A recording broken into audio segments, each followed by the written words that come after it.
The family of swordsmen that ruled over more than half of the world was called Randell, a family that was born with strong bodies and excellent talent.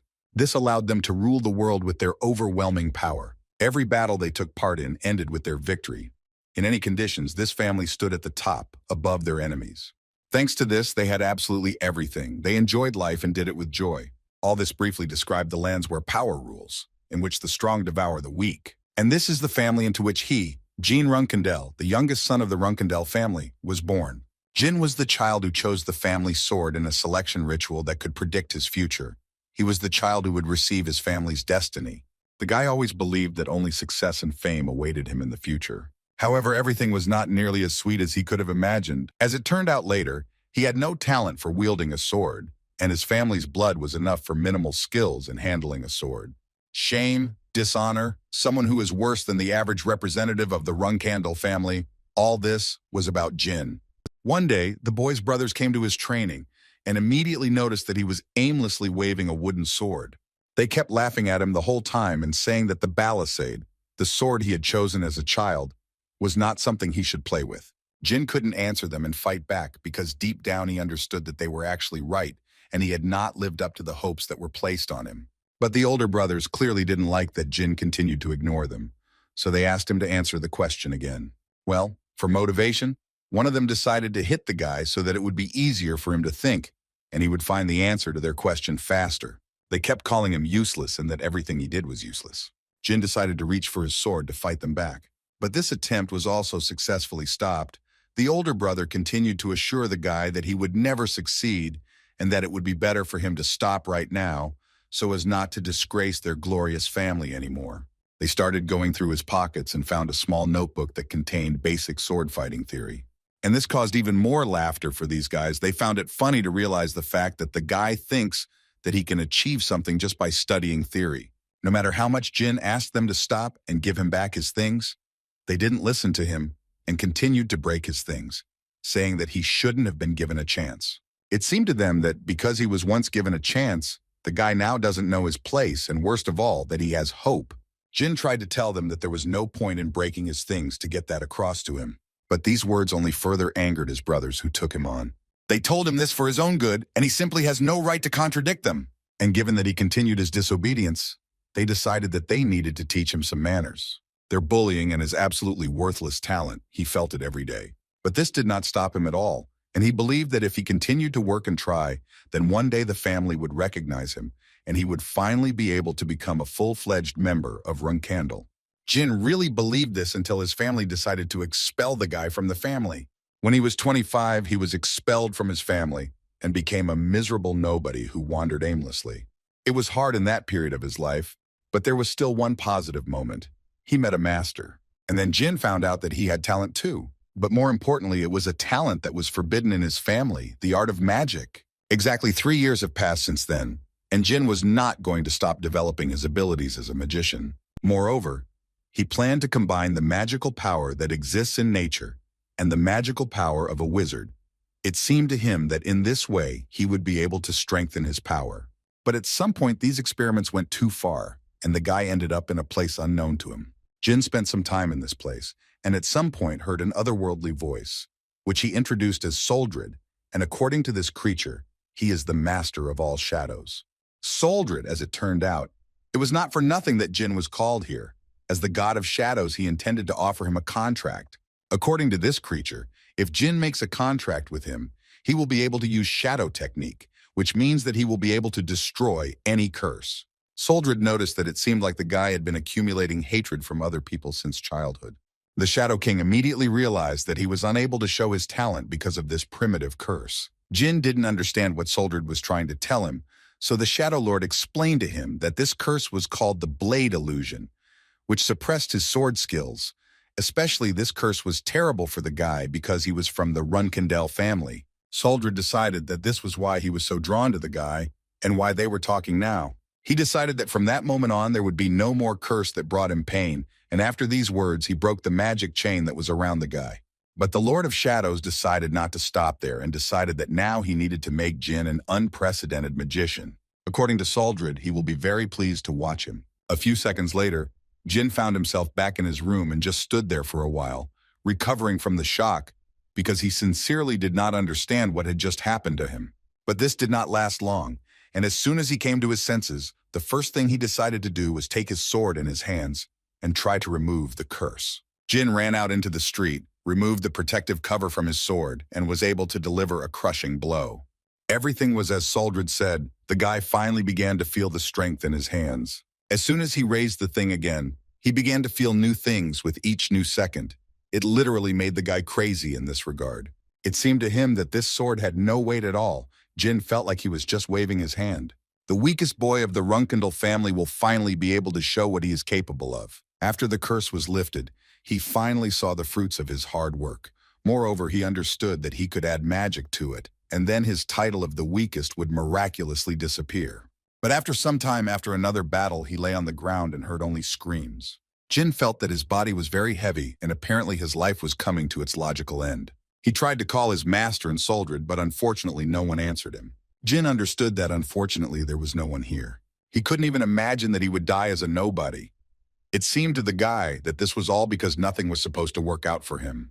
The magic and power of Soldred that he finally received, he didn't even have a chance to use it. But most of all, he didn't understand why he was given a chance at all, if everything was supposed to happen this way, after which he lost consciousness. But not for long, Jyn woke up again and saw his childish hands in front of him. And when he raised his head, members of his family stood before him. And around him there was a huge number of swords. Jyn did not understand what was happening here at all because he was sure that he was dead. But his thoughts were interrupted by Jilly, who asked the guy not to lose heart because he was the young master Jyn. The guy simply didn't understand what was happening until he saw that very sword. Barisada, the sword he chose as a child but was never granted the honor of using. Now little Jyn realized that he was about to undergo a selection ritual. In other words, he went back in time, returned to the body of 1-year-old Jyn Randell. As a child, he accidentally picked up this sword, which led to great surprise on the part of his family. But in this life, Jyn chose it consciously, even though he understood what it meant for him. The family members did not understand how this could even happen. After all, according to the rules, this was the head of the family's sword, and if the laws were followed, then now the head of the family is young Master Jyn. At this point, the selection ceremony ended and gradually everyone dispersed, although they could not stop thinking about it. But this story did not end so easily, and one of the heads of the family ordered to send the youngest of them to the Thunder Castle, and 6 years have passed since then. During this time, Jyn learned to read and managed to read quite a few books from the first row, so he decided to move to the second, although his small height did not allow him to do this yet. According to the family's rules, he has to stay here until he turns 10, so there are only 3 years left. But all this time lasts too long because the guy was so bored and lonely in this castle. Suddenly, his thoughts were interrupted by the screams of his maid, who was afraid of something. The girl stood in place and tried to recover from the shock of what she had just seen. There was a rather large bird lying on the floor, although it most likely won't fly anywhere again. Jyn was absolutely calm, because he understood that the only ones capable of such an outrage in Thunder Castle were his old acquaintances. And his thoughts were confirmed. These were his 2 older brothers, who in this life also behaved disgustingly and humiliate Jyn. One of them was named Daytona. He was the 11th of the 13 Runkendall brothers, and he was most sorry that the bird was found first by the maid and not by their little brother. His friend Hayton, who was the 12th brother, confirmed that they would personally bring it so that he could look at it. Looking at their brother, they hoped that he liked their gift. They so wanted him to shed a tear. Jyn did not forget that when these brothers became commanders in their past life, they became famous for destroying everyone. And in this life, as you can see, nothing has changed. Now they are at most 9 years old, and just for the sake of tormenting Jyn a little, they destroyed this bird. While Jyn was thinking about this, they continued to ask him not to cry, because it irritates them a lot. But the guy continued to ignore them, and this began to irritate them. They decided to remind him that he had chosen the Barisada, and essentially chosen the fate of the head of the family. And now it seemed to them that he was behaving so badly. Jyn tried to answer, but didn't have time because Hayton decided to teach him a lesson for his brother speaking so quietly. But his blow was successfully blocked by Jyn, who was clearly tired of enduring all this bullying. Hayton clearly didn't expect this turn of events. Fear of his little brother was clearly visible in his eyes. And it was not in vain, because Jyn looked quite frightening. Besides, Jyn considered his brother too noisy, and therefore politely asked him to shut his mouth for now. Hayton didn't intend to do this and wanted to say something, but he didn't have time, because Gina couldn't stand it and hit him right on the head. This made Jin's older brother even more angry, so he started shouting. Jyn couldn't stand it and hit him again so that he finally closed up. After which he added to them that up until this point he had tolerated them, but they had irritated him too much, and therefore he was tired of doing this. And from that moment on, he warned them that the less he saw them, the better for them. Suddenly, one of the elders entered the room, saw this picture, and immediately wanted to ask Jyn what happened here. The man saw Hayden and Dayton lying unconscious on the floor and began to visibly panic about it. Jyn decided to tell everything as it happened and said that these two suddenly had a fight and knocked each other out, and he just happened to be near this incident. This man did not doubt Jin's words for a second, because he actually knew very well that the children of the Randell family were distinguished by their cruelty, even towards each other. Khan, that was the name of this man, and he decided that he needed to take the Jyn brothers to the doctor, but little Jyn thought differently and immediately told the man that they should be taken to another place where they needed to be. They went outside, where at that time it was raining heavily and it was even difficult to move. The genie asked to put his two brothers near the tree and dug a small grave next to them. Khan was quite surprised that the little boy decided to leave his brothers here. Moreover, their condition is not so stable, and the storm will only intensify over time. Jyn turned to him and said that he was doing all this only so that the brothers would finally learn to be responsible for their actions. Khan was only acting as a servant, so he couldn't argue with the young master. Although no one forbade him to think that when he looks at Jyn, he sees a strange energy around him, which clearly does not look like an aura. It began to creep into his mind that it might be magic. And if this is so, then he is sure that this was clearly not just a fight between brothers. Khan decided that the head of the family should know about this situation, so he immediately ordered one of the servants to bring him a horse. Jyn carefully watched what was happening below and of course saw that Khan asked to bring him a horse. The guy understood that the man was clearly going to report this to his father. Khan was their guardian knight, but for a common knight, Jyn thought he was too attentive. Jyn assumed that Khan would first inform the head of the family that he thought the young master had used magic. All this energy around the guy is proof that their contract with Soldred is still in force. Moreover, he had the bonus of their connection with him. He had immunity to curses, and in this life, Jyn managed to get rid of the illusion of the blade. The loser Jyn Randell no longer exists, and from that day on, Jyn decided that his life would be radically different from the past. Now the only thing left for Jyn to do was meet his father, who at that very moment was listening to what Khan was telling him, and was slightly surprised that the younger one could do such a thing to his brothers. Therefore, hearing such things, he ordered Khan to gather all the commanders. After a few hours, all the commanders began to gather around the chief, and after some time, the chief was informed that 7 Randell commanders and 200 knights had been gathered. The head of the family was grateful to them for getting ready so quickly, and now they all went together to the formidable castle. Mary Randell, who held the position of the 7th captain, decided to ask her interlocutor why they had all been gathered here so urgently. Deepas, who was the 4th captain, said that he also did not fully understand. It seemed to him that it was somehow connected with the magicians, but he quickly threw this thought away, because he remembered that they were going to attack them next year. Therefore, he discarded all such thoughts and assumed that they were going there only to see the younger one. Mary didn't understand this at all. Why would they go so far just to see the youngest? Although, on the other hand, she remembered that it was he who chose the ceremonial sword, and apparently no one was against him becoming the next head of the family. Although looking at their father, they understood that they could not even guess what the man intended to do. Luna, who held the position of 1st captain, turned to Mary and Deepas and asked them to be quiet, because they were talking too loudly about this. From this, Mary concluded that it really was important, since her father was eager to see everything in person. And apparently they have high hopes for the younger one, since they all decided to go to him together. The maid Gina was so glad that the Lord would soon come in person. It seemed to her that he wanted to meet the young master because he missed him very much. So without thinking twice, she decided to dress up the young Gina. At that moment, the guy was thinking that Khan had most likely reported everything in detail. Although he knew that Khan was a very straightforward person, it still seemed to the guy that he would hardly have directly told the head that he had used magic, and most likely he reported everything exactly as he saw it. Jyn assumed that he did it in the following way.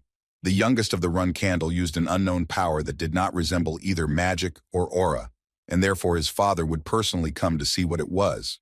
The guy clearly realized that he would want to find out in detail what kind of power Jyn used against his brothers.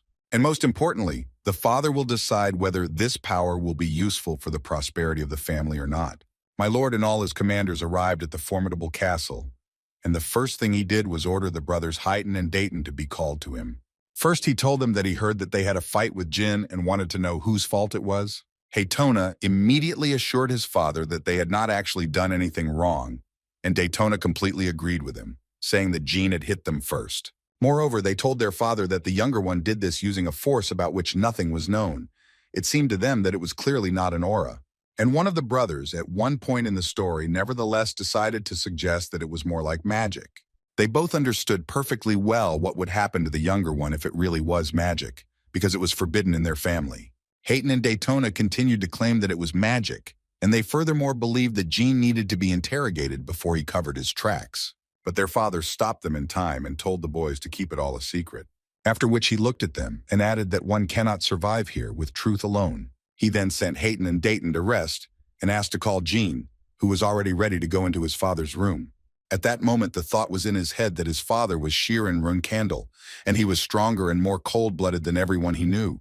The most powerful being of this era, who reached the level of a demigod, and in other words, he was called the Knight of Genesis. He used to be an ordinary human, but the price he had to pay for gaining godlike power was human emotions. A being who was left with only a blind obsession with his family and its prosperity, so it was obvious that Jyn was much weaker than his father. And for this reason, the man simply did not notice his son. Jyn always remained in the shadow of his brothers and sisters. But he understood that in this life, everything would be completely different, and absolutely no one would dare to ignore him. Jyn walked in with full confidence and bowed to his father, thereby greeting the leader. Jyn didn't understand why his youngest son called him his leader and not his father. Jyn answered him that more than 100 members of their family had gathered here, so he decided that it would be more correct to be the head here, and that is why he addressed the man in this way. This was a satisfactory answer, which pleased the chief, but he immediately moved on to why he was there in the first place. So he asked the boy to call him father, and now he decided to ask Jyn the same question that he asked his brothers, in which he wanted to know who was to blame for the quarrel that broke out between them. Without thinking twice, Jyn put his hand on his heart and declared that it was actually revenge, after which he added that if he was from the Randell family, then when someone did something to him, it was his duty to repay the debt, and it didn't matter whether it was help or insult. After such an answer, the head of the family suddenly ordered everyone to leave the hall and asked only young Master Jyn to stay. After a few minutes, absolutely everyone left the hall, and so the leader started talking about the fact that he needed to ask the guy something. So he told everyone to leave the hall, and at that moment he finally started talking about the fact that the Hyten and Daytona brothers told him that Jyn had some kind of special power. He also did not forget to add that Randell strictly forbids any use of magic, and therefore if the guy owns it, he will not be able to exceed the limits. And now, taking into account everything that was said, the head of the family wanted to ask the guy what kind of power this was. But before the guy gave him the answer, he decided to once again point out the fact that if this was magic, then he convinced the guy that he wouldn't get off that easy. Jyn understood perfectly well that since his father knew about this power, he most likely would not miss the opportunity to learn more. Because it was known that Soldred's power was not magic or an aura, the guy himself didn't know exactly what it was. Therefore, Jyn decided without thinking twice to demonstrate to his father what power he possessed, and what was the man's surprise when he saw the power of the first head of the family. Jyn couldn't believe that this guy really had the soul of a Barasada in him, and that he was truly destined to become the head of the house. Considering all this, the father came to the conclusion that this was the power of the shadow god Soldred, and he was absolutely right. Jyn pretended that he didn't understand what his father was talking about. This caused the man to tell him that Soldred had made a pact with the first head of the Randell house, Lord Timar, and that this god had since become the patron of the family. But after Lord Timar's death, Soldred no longer appeared before the members of Randell. Jyn didn't fully understand why, but apparently Soldred had returned to watch them through Jyn. Then the guy had a question in which he wanted to know whether God Soldred was stronger for him. Jyn couldn't answer him that question because he had never fought with the gods, so he didn't know. This clearly made Jyn smile. The mere thought that he could become stronger than his father made the boy incredibly happy. Suddenly, his thoughts were interrupted when the man placed his hand on his head and said that Jyn had asked him a very good question. The guy understood that in this way he was giving him a reason to think, and Jyn himself believed that coming here personally was the right decision. And finally, he decided to ask his son how he plans to use the soul of the Barasada. Without thinking twice, Jyn immediately said that his plans were quite simple. He was going to use her for the good of his family. The man's reaction was quite unexpected. He suddenly started laughing loudly and telling Jyn that it was quite a funny lie.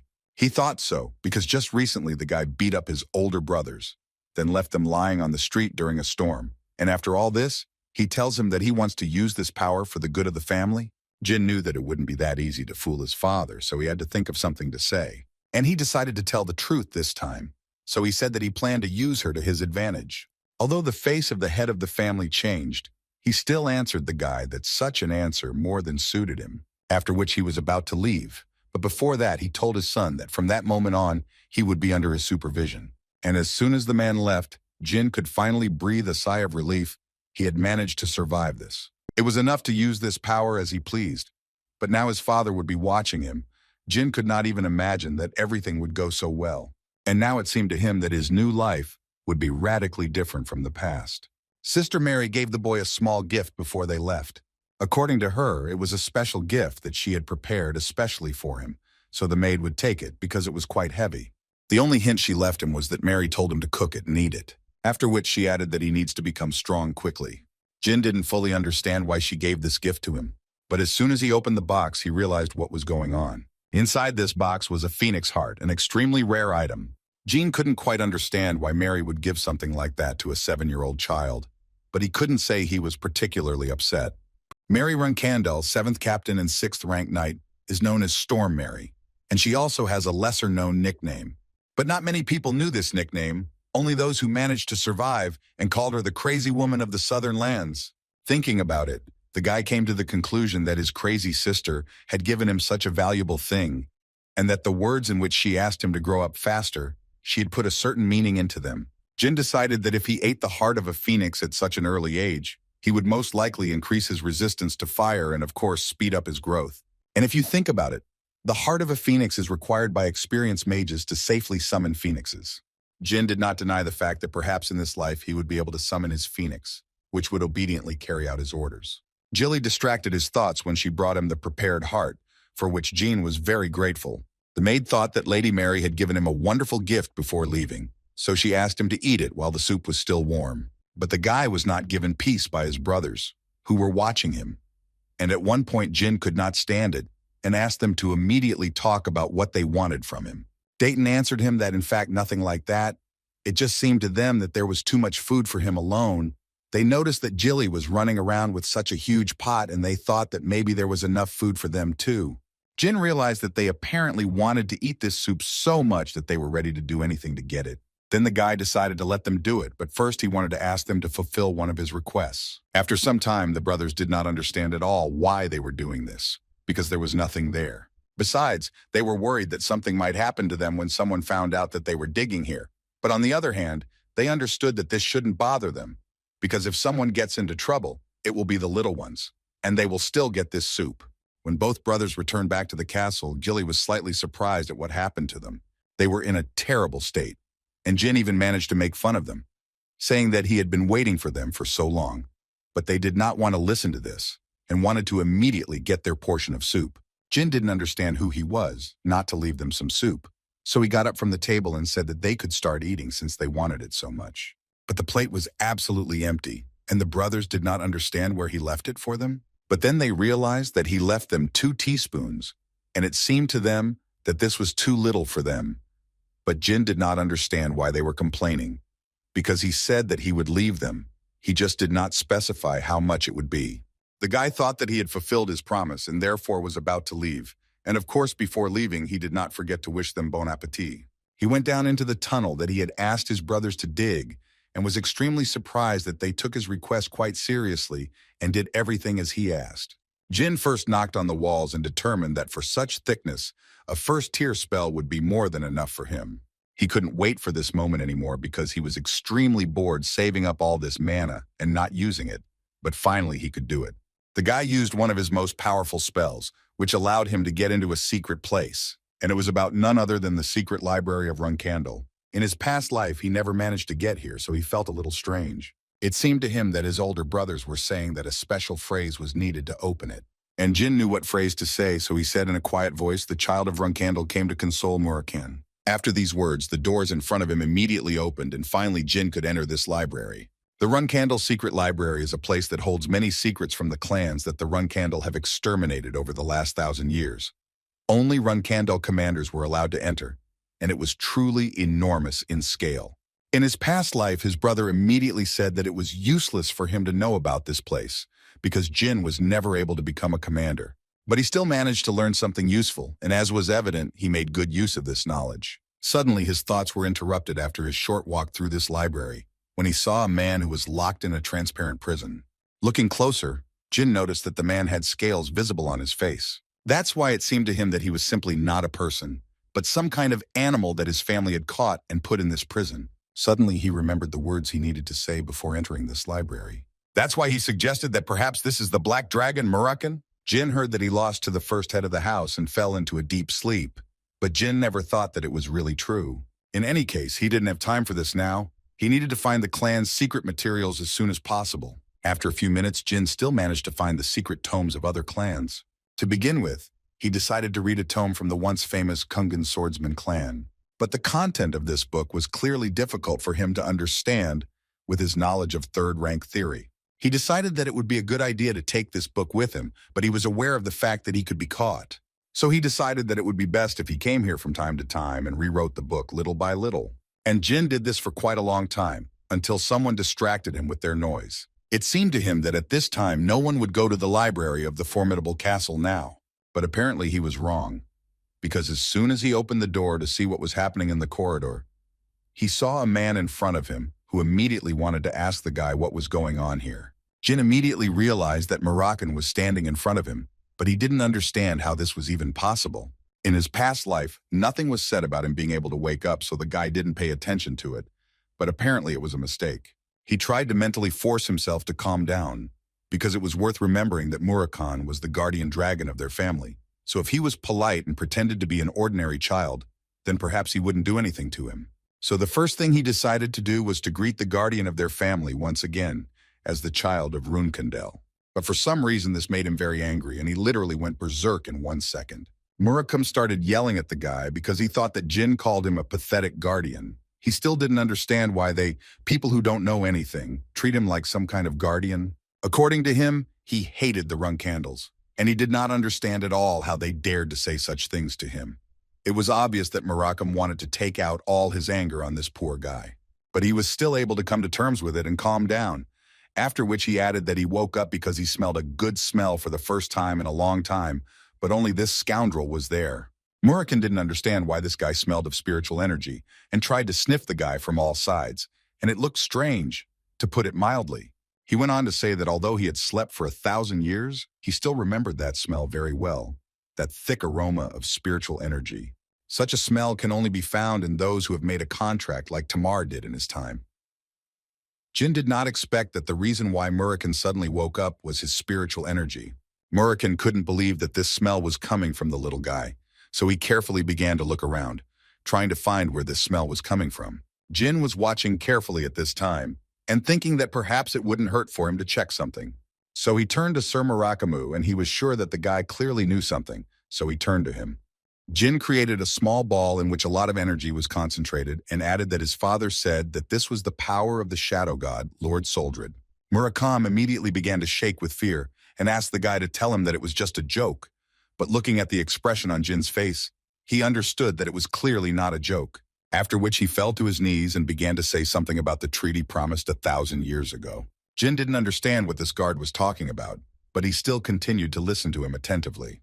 Suddenly, Moram looked up and told Jyn about the promise he had once made to Soldred, in which he will be obliged to help a person his whole life, and apparently this person turned out to be Jyn. Moram then said that he would tell him all the details a little later, because he had just woken up, so he was still a little confused, and besides, it would be difficult for a child his age to understand everything.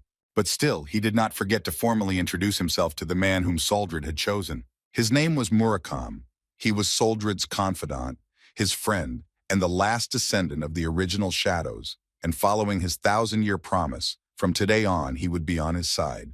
Apparently, Jyn really would need a little more time to digest this information, because it was difficult to believe that such a giant would help him. At this stage, Moram only wanted to know the name of the person Soldred had chosen. Jyn happily introduced himself to his new friend as the 13th and youngest child of the Runkandle family.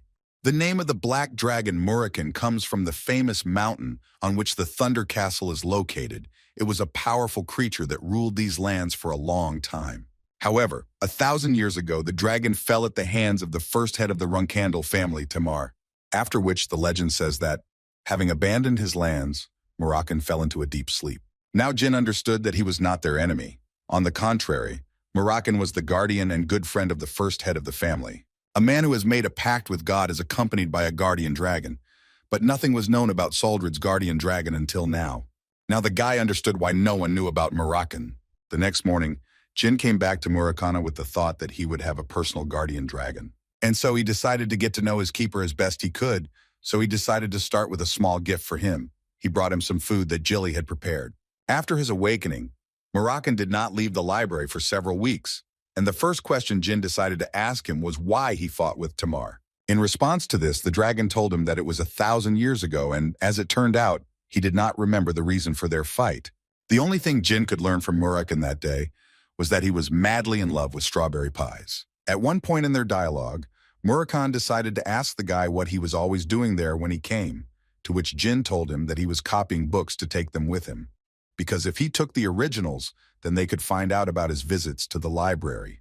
Murakan was surprised that the guy even understood what they were talking about, but Jyn assured him that this was not entirely true. According to him, he understood about 30% of the entire material, but the dragon decided to cheer him up and said that for his age he was doing great. Other children wouldn't even try, that he was doing well. Regarding the other children, he of course agreed with Murakan, but in his family this was only the average level. According to the guy, there are 12 more children in the family, in addition to the father, mother, and elders. And if he wants to surpass them all, then he must work much harder. So he suddenly became interested in asking Murakan how much he thought the first head of the Tamar family would understand if he read this book. Jyn wanted to compare himself to the strongest known being in history. He wanted to know what level he was in comparison to him. Murakan thought for a bit and said that in fact, at the same age, Tamar could not understand absolutely a single word from this book. But the Black Dragon hastened to assure him that the theory was in fact very different from the real battle, and Tamar had once fought well even without reading it. Although it still seemed to Murakan that Tamar had talent and Jyn definitely had it, though not as outstanding. These words made Jyn think that he might never become as strong as the first chapter. In response to this, Murakan told him that he had made a deal with Soldred and that he had enough brains to read such books. So all the Black Dragon could advise him was that he just needed to train hard and be patient. Then if he followed his advice, he could become as strong as Tamar. Murakan did not deny that perhaps little Jyn would even surpass his distant relative, which Jyn himself had little faith in. But the Black Dragon asked him not to lose hope because he at least had the strength of Soldred, whose nickname had always been Limitless. And this can only mean one thing. Since Soldred has unlimited power, then he, as the Chosen One, has the same potential. So Murakan forbade him from getting upset ahead of time, and also promised him that he would teach him a new skill so that he could feel better. This skill was called Spirit Release, and Murakan believed that the guy had to be able to use this skill. According to him, everyone who uses the energy of the soul must master this skill. It is the basis of everything related to its use. But he immediately warned him that it was extremely dangerous, and if used without proper training, there could be problems. So he immediately asked Jyn not to rush and carefully study this skill. Jyn understood him and quickly wanted to know what he needed to do. According to Murakan, he first needed to master the mana emission. Jyn didn't quite understand why he needed to do this, because he had done this hundreds of times in his past life. Murakan explained that Spirit Release involved mana emission and mana transfer, so he needed to master these skills to a proper level. But the worst part was that the Black Dragon felt like it would take about 2 or even 3 years to learn. Listening to all this, Jyn immediately realized that it was too long for him. Murakan continued to talk about how he couldn't teach him anything worthwhile until he mastered the basics. And while he was saying all this, Jyn decided to try releasing his mana right now. And he managed to do it the first time, which shocked Murakan. The Black Dragon spent some time trying to figure out how the guy did it at all. But according to Jyn, he knew how to do it before. Murakan asked him not to say that the boy also had the ability to transfer mana. But before he could say this, Jyn demonstrated this skill. The Black Dragon could only say that only geniuses were capable of such things, and apparently the boy really had enormous talent. That's why he finally agreed to show what the release of the soul looks like, and finally Jyn can breathe a sigh of relief. And Moroccan began by saying that the talent of the shadow spirit is ultimately drawn from the shadows. Every shadow in this world is born by the will of Saldred, so he owns all the shadows. And Jyn, as they have already found out, is the only chosen one of Saldred, so the guy can become the master of all shadows. After Moroccan showed him what the release of the spirit is, and immediately wanted to ask him how he felt, Luna destroyed the huge monster, and her assistant immediately ran up to her and informed her that the area was cleared, and there were 5 more areas left to clear, and the mission would be completed. She was glad to hear this, and immediately said that 4 months should be enough for this, so she asked to tell all the knights to rest. But while he was still there, she suddenly decided to ask him what, in his opinion, 9-year-old children like. 6 months after meeting Moroccan, the Tona twins turned 10 years old and left Thunder Castle. And a few days later, Jyn turned 9 years old. Jilly and other subjects in this castle congratulated him on this, and the guy in turn asked to share the cake among everyone. That day, Khan also came to visit him, and the first thing he did was ask for forgiveness for the unexpected visit. Jyn thought that something had happened, so he started to get a little nervous. But as it turned out, the thing was that the guy's sister Luna had come to visit. The guy clearly didn't expect such a meeting, because they had never been close to her. Why would she suddenly decide to visit him? The first commander of the Randell family and a knight of the 9th rank, the eldest of the 13 Randell children, the white whale, Luna, the strongest of the current siblings, who at one time clearly stated her position that she did not want to be the head of the family, also does not participate in the disgusting war for the inheritance of Randell, which is why she is called the white whale, which seems to swim alone. For this reason, she never took an interest in her younger brothers and sisters, to such an extent that she seemed to him like a stranger in her past life, and not a member of the family. They were so different from each other. That's why Jyn was so surprised that she suddenly decided to come to him at Thunder Castle. Apparently something happened since she was here. And the first thought that came to him was that the girl found out that Jyn was visiting the library. Luna came closer to her little brother, and the first thing she said was that he had grown quite a lot. Jyn told her that if she had told him in advance, he would have worn something more appropriate to meet her. She put her hand on his head and said that it sounded pretty cute, but she still thought it was weird that she had to warn someone just to see her little brother. She also noticed that he looked quite bad, and it seemed to her that he was sick, but that was far from the case. He decided to tell her straight out that he was a little nervous because it was his first time talking to her, so he couldn't help it. At that moment, Luna was thinking that crushing and taking everything from each other was the custom of Randell. But still, it was strange for her to see how Jyn thought that she had come to intimidate him. In any case, she said in a quiet voice that apparently he simply didn't understand her. She then added that he might still be young, but even in that case, he was still a member of the Randell family. Then she actually knelt down and asked her younger brother for one request. She would very much like for them to be left alone because she would like to talk to him. Jyn couldn't even imagine why she needed to talk to him personally, but he decided that such an opportunity could not be missed, so he agreed without any problems. Although he did not know the reason, but it seemed to him that she did not want to do anything bad to him. As soon as they were alone with him, she told him that the reason she had come to him so unexpectedly was that she needed to tell him something. After which she started talking about how when his father came to him personally, he became the center of attention for the whole house. This means that when he leaves the Thunder Castle, then all his brothers and sisters will try to control him. But she immediately said that she didn't want him to get caught up in this family's squabbles and feel unhappy. She also clearly wouldn't want the Randell family's dirty customs to harm him. Now Jyn began to understand why the girl had abandoned the idea of becoming the head of the family. But he couldn't understand, if she didn't want him to suffer from the showdown within the family, then why didn't she warn him about it in his past life? Was it really just because he wasn't worthy of her attention?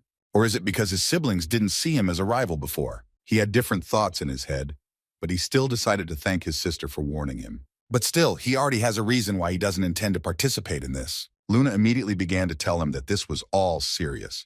She was telling him this, not because she considered him a threat to herself in the future, but before she could finish speaking, Jyn interrupted her and said that he already knew this very well. According to him, he understands all this so well because there had already been an attempt on his life, which surprised the girl. This literally left her in shock. She couldn't believe that someone in the Thunder Castle had already tried to destroy the guy. She immediately began asking him to tell her who it was. But Jyn was not going to do this, and to be honest, he himself did not know. He also added that they tried, but it didn't work and he was still fine, so it seemed to him that there was clearly no need to worry. In response to this, She said that she was very glad that the guy helped her understand that not all her brothers and sisters hate her, after which she decided to hug him, which Jyn clearly did not expect. But she's still very saddened by the news that he got caught up in their family's squabbles. At that moment, Jyn was thinking that he couldn't even imagine that Sister Luna would be such a sensitive person, so he tried to calm her down a little and tell her not to be so sad. Luna agreed with him and added that one shouldn't only talk about the bad on such a wonderful day. After all, she didn't forget that today was his birthday. And in honor of this, she came here today to give him a gift. She took a small box out of her pocket, inside which was a pendant, after which she asked Jyn to turn around so that she could put the pendant around his neck. And while she was doing this, she told him that only once, when he was in a hopeless situation, he could break the blue stone in this pendant, and then no matter where he was, the moon would immediately come to his aid. So she asked him not to forget about it and to always carry it with him. In this way, she congratulated her brother on his 9th birthday. Jyn was clearly pleased to have such a gift and such a sister. After a short get-together, Luna decided that it was time for her to leave. And after she congratulated the guy once again, she said goodbye and headed towards the exit. Jyn was very happy to talk to her, and in response could only wish her a good journey. That same evening, Jyn went down to the library again to continue his studies, and the first thing Murakan decided to ask the guy was what was hanging around his neck. Jyn was surprised that the Black Dragon even noticed this, but still told him that it was a birthday present. Murakan immediately began to say that he does not know who gave it to him, but apparently this person cares about it very much, because it is a very special pendant. And according to Murakan, it belonged to the Beast King Orgel 1,000 years ago. Countless people died trying to get this pendant.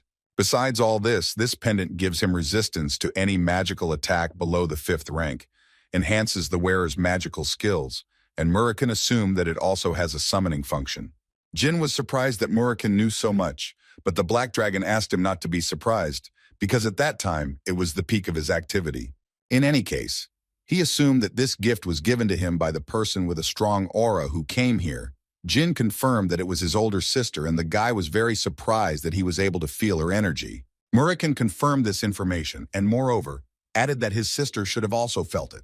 Jyn immediately began to worry, because he thought that she might tell everyone else, but Murakan assured her that the guy had nothing to worry about. After all, he considered that she was an older sister who gave him such a valuable gift as if it was a trifle, so it seemed to him that after that she would hardly go and inform on her younger brother. Luna really did feel a strong energy when she came out of the storm castle, which clearly had not been there before. She decided that she should pretend that she didn't know anything yet, but in her mind she told her brother that it didn't matter what he did or who he became, because she was going to support him always. He thought that the time spent in Storm Castle would be extremely useless, but on the contrary, he received many things, such as the recognition and expectations of his father, the phoenix heart he received from his older sister Mary, the support of his older sister Luna, and most importantly, he met his guardian dragon, Murakan. He could not even dream of all this in his past life. Soon he turned 10 and he finally began preparing for the trip home. He began to spend a lot of time with his knight companion Khan, who taught him the basics of combat. During training, Khan often thought that Jyn was the type of person the boss might be interested in, and that he usually assessed such people. But with each training session, he became more and more convinced that it was Jyn who was assessing him. And after another such training, as soon as Khan finished it, he told Jyn that they had something to talk about with him. The guy didn't even guess what could have happened, but his first thought was that something was wrong with their training. But to his surprise, Khan suddenly bowed down to Jyn and told the boy that it was an honor for him to train the boy. He then added that he would soon be leaving the Thunder Castle, and then Khan promised that he would make every effort to teach him as much as possible by the end of this period. Jyn was pleased to hear such words, so he answered Kanu that he would count on his knight. After another training session, Jyn decided to play with fire a little and tried to stick his finger in there. And as soon as he did this, he realized that he did not feel any pain at all. And finally, the effect of the phoenix heart began to work. The guy's maid, as soon as she saw this, tried to stop the guy, because it seemed to her that it should be very hot and painful. But John assured her that everything was indeed fine. It now felt like he was dipping his finger into warm water.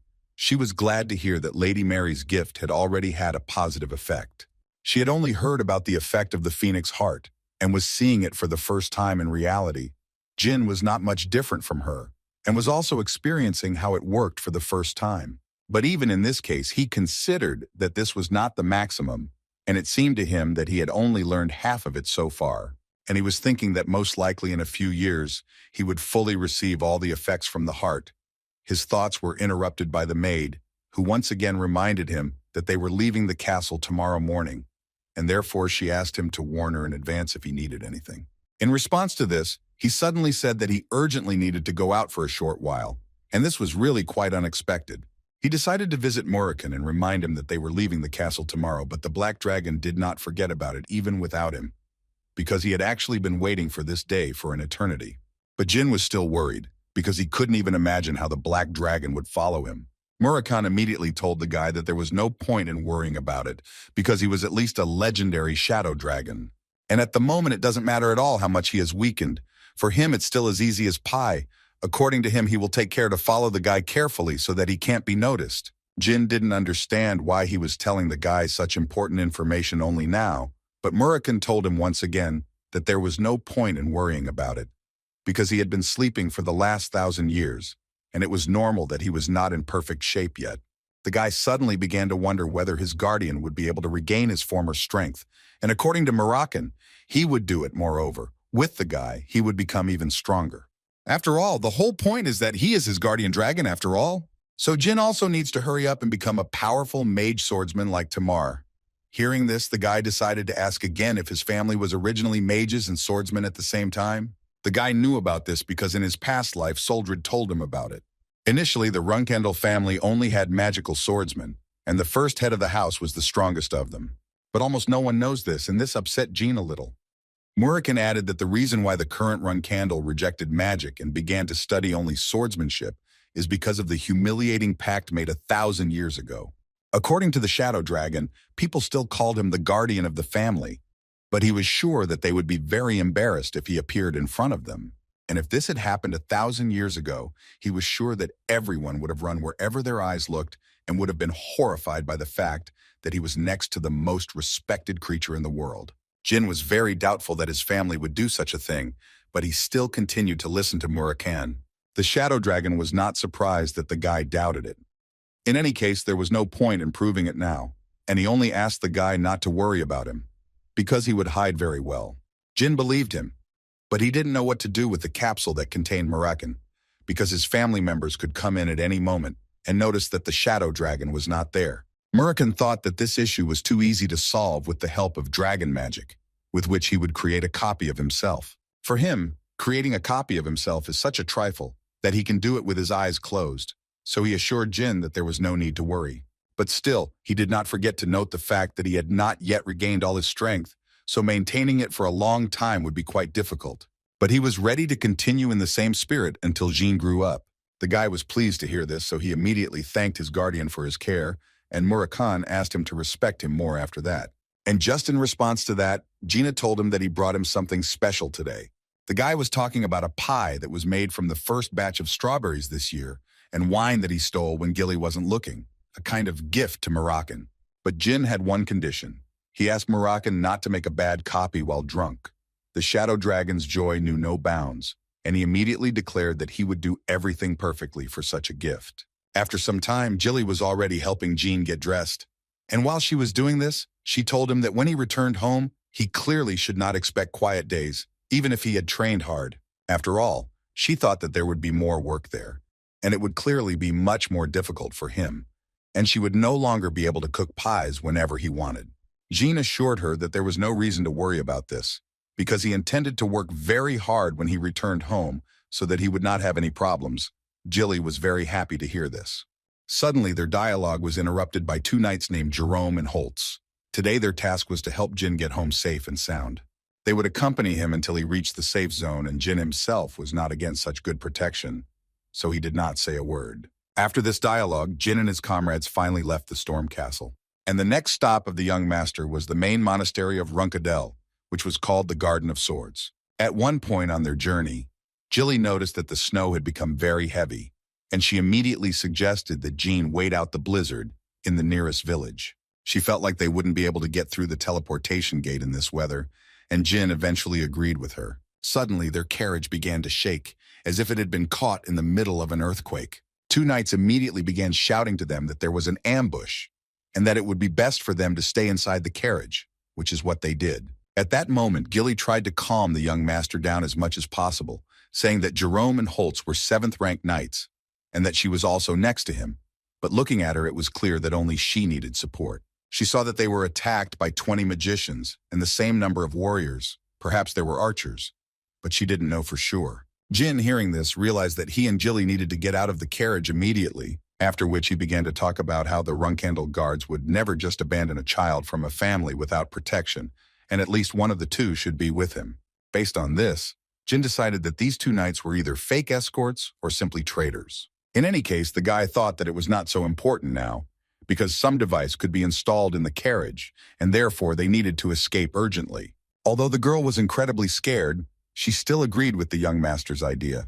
And from that moment on, she decided to show her true face, and she, as a servant of the Runkhandle family, would protect the young master as long as necessary, so she immediately warned him that she might be a little rude to him. As they ran away, Gilly told him that she should receive due punishment for this incident upon arrival at the family estate, but Jyn felt that now was not the best time to worry about it.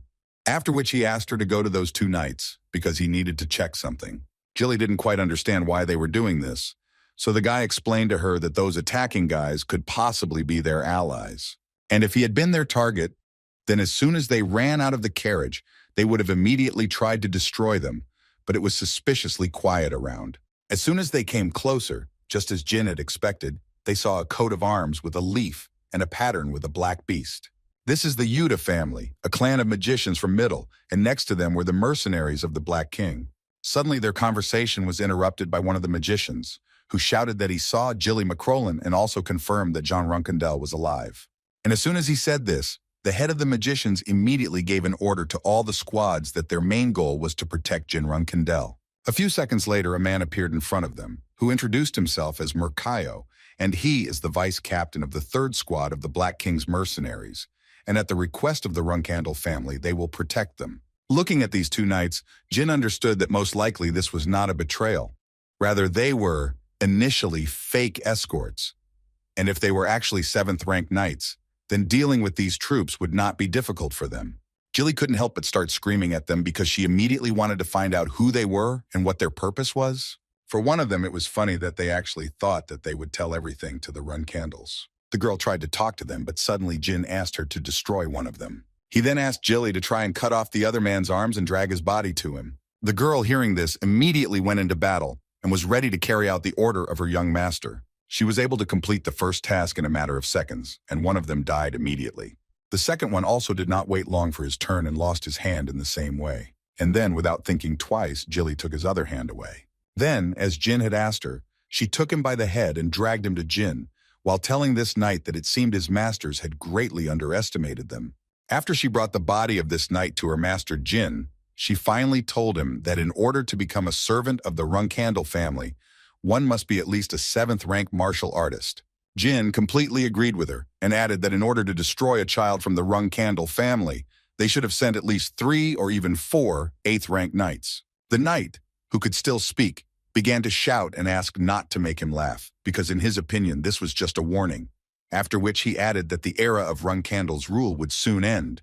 Jyn did not understand why he was shouting like that, but he still agreed with this knight and, moreover, added that he also strived for this. Instead of the era of the Runkhandle family's rule, he would like to see the era of Jyn Randell's power come. At these words, the knight shouted again, but this time only 3 words. He shouted, "Glory to the great Zipples."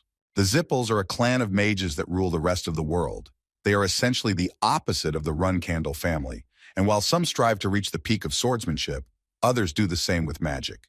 1,000 years ago, when the first head of the Runkhandle house died, the Zipples forced the Runkhandle family to enter into a humiliating pact that forbade its members from using magic, which is the reason for the suppression of magical abilities in the Runkhandle family. Considering all this, it was not difficult to guess that for the Runkhandles, the Zipples were literally enemies of 1,000 years ago, and Jyn was quite interested to know who would dare to take such a step.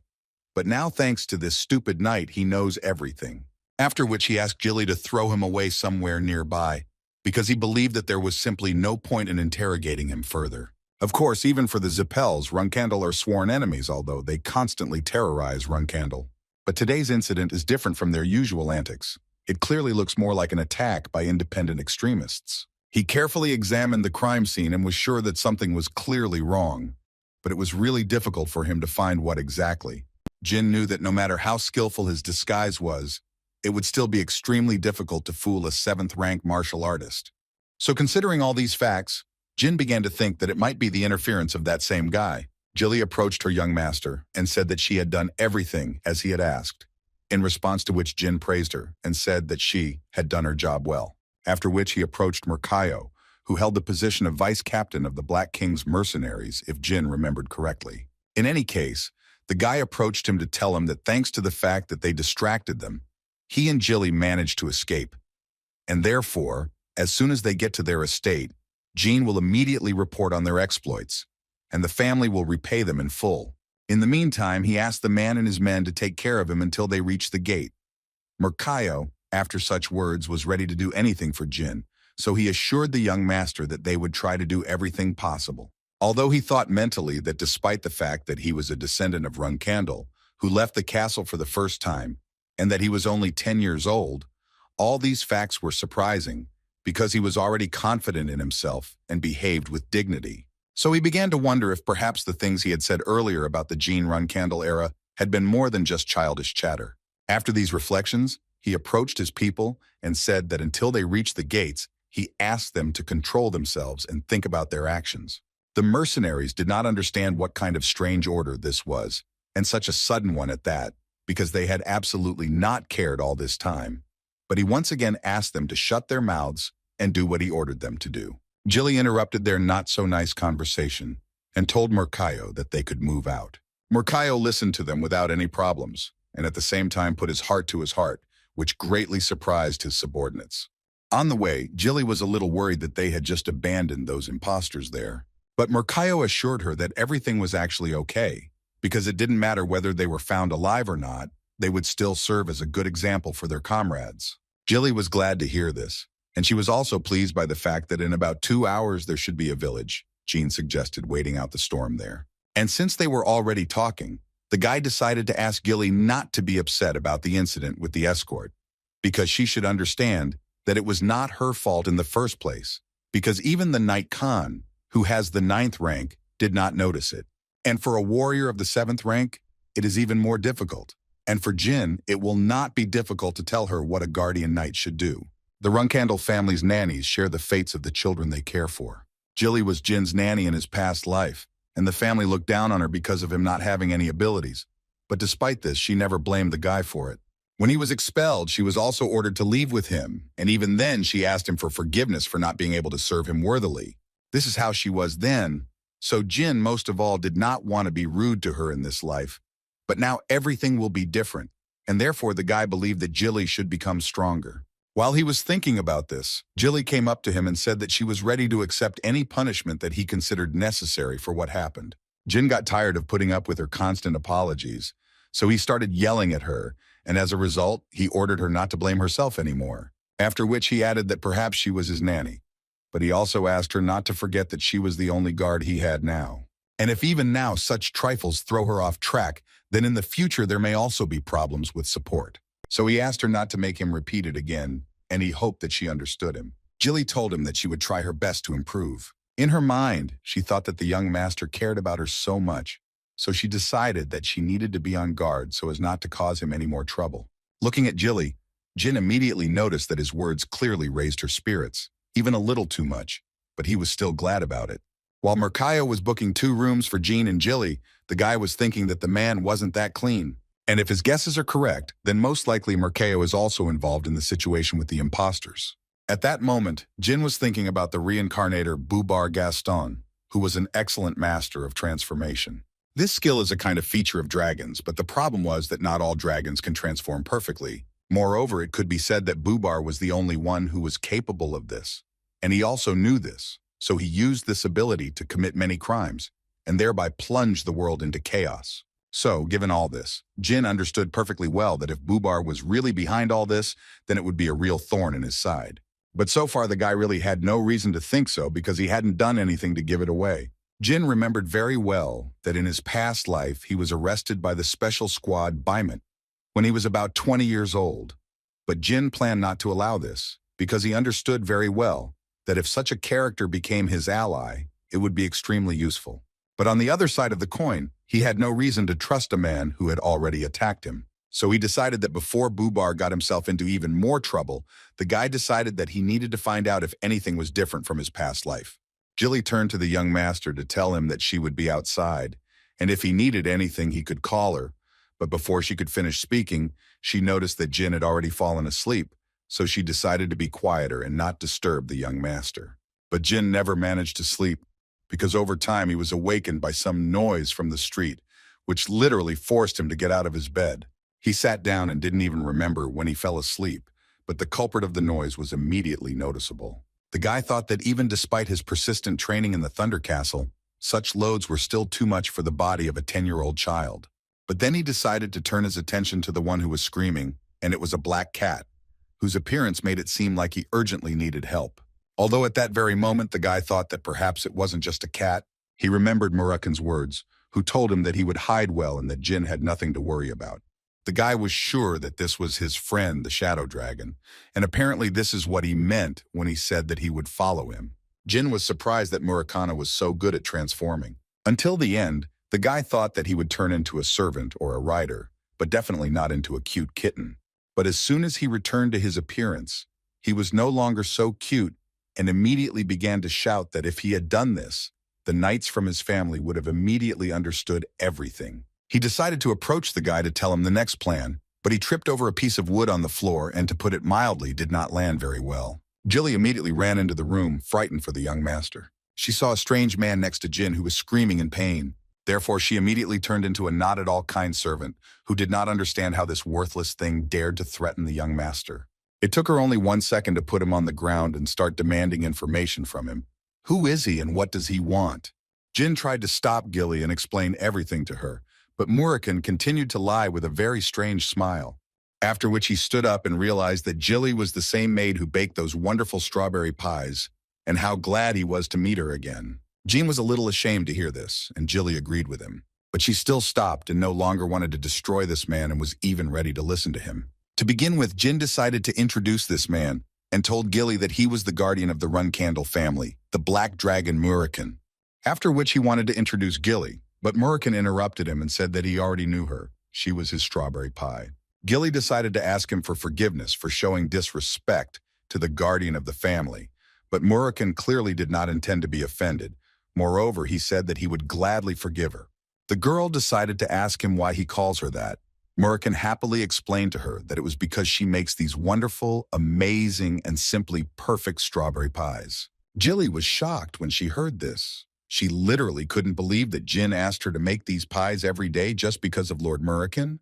The guy asked her to sit down so he could explain everything in detail, and after a few minutes of explanations, she realized that a lot had actually happened without her knowledge, and Jyn was sorry that he had been deceiving her all this time.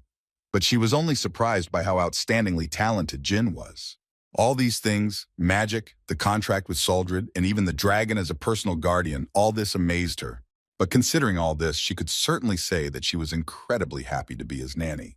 Jyn was glad that she reacted that way, but still did not forget to tell her that in any case, she was now an accomplice in this story, and at his request, the family should not know that Murakan had awakened and they were closely connected to him. But he was interrupted again by Murakan, who asked his strawberry pie not to be so nervous, because everything would be fine. This was very strange for her, but still she was very grateful to him for this. Gilly still asked Jyn to step aside for a minute because she wanted to check with the guy whether they could trust Murakan, but the young master himself was not really sure about it. The next day they reached the teleportation gate, and Gilly and Jyn were very grateful to the Black King's mercenaries, and they did not forget to say that the Runcandle family would soon repay them for their work. Murakayo was grateful in return because he thought it was a good experience for them. He also said that they were eager to see what the future held for young Runcandle, whom Jilly served. But before leaving, the man decided to ask Jilly one question, in which he was interested to know why someone with such outstanding abilities as hers left the Macrolin family to become a nanny for a child from another family. Immediately after this question, she turned around and told him that there was really no reason worth mentioning, and that was her answer. The man realized that he had asked a rude question, so he decided to apologize for it. After which they entered the building where the teleportation gate was, and the first thing they were asked to do was present their identification. This was not a problem, and they immediately showed their badge, and the employee of this department immediately understood that they were from the Runkandel family, and they needed to get to Kalan, the Hufestra Union. It was an honor for this employee to meet him, so he asked them without any problems to follow him so that he could lead them to the teleportation site.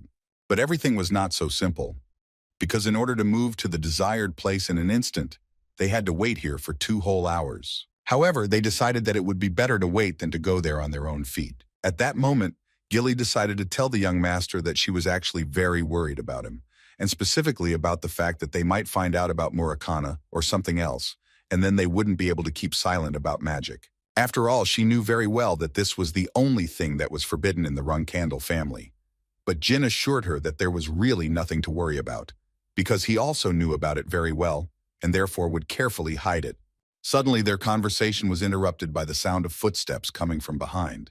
And the first thing Jyn noticed when he turned his head was the coat of arms with a golden dragon. This coat of arms represented nothing other than the Zippel family, among which was a boy and 2 guards. He decided to sit down opposite Jyn and his comrades, and he immediately felt a little pressure. The guy tried to discreetly assess the person he saw in front of him, because all these faces looked quite familiar to him. Then suddenly this guy from the Zippel family spoke up and said that he knew it was not worth going to Hufest today, and all because he met these scum who were sitting opposite him. The only plus he noticed while sitting there was a cute kitten, which he immediately wanted to pet. The kitten himself was not against approaching this guy to be petted.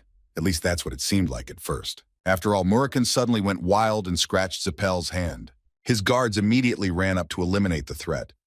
But this guy stopped them and said that everything was fine, because it was just the animal's day off. Apparently, it was just an attempt to start a fight, which caused him trouble. Besides, he thought that it would be very stupid to draw a sword in front of the Runkandel family members.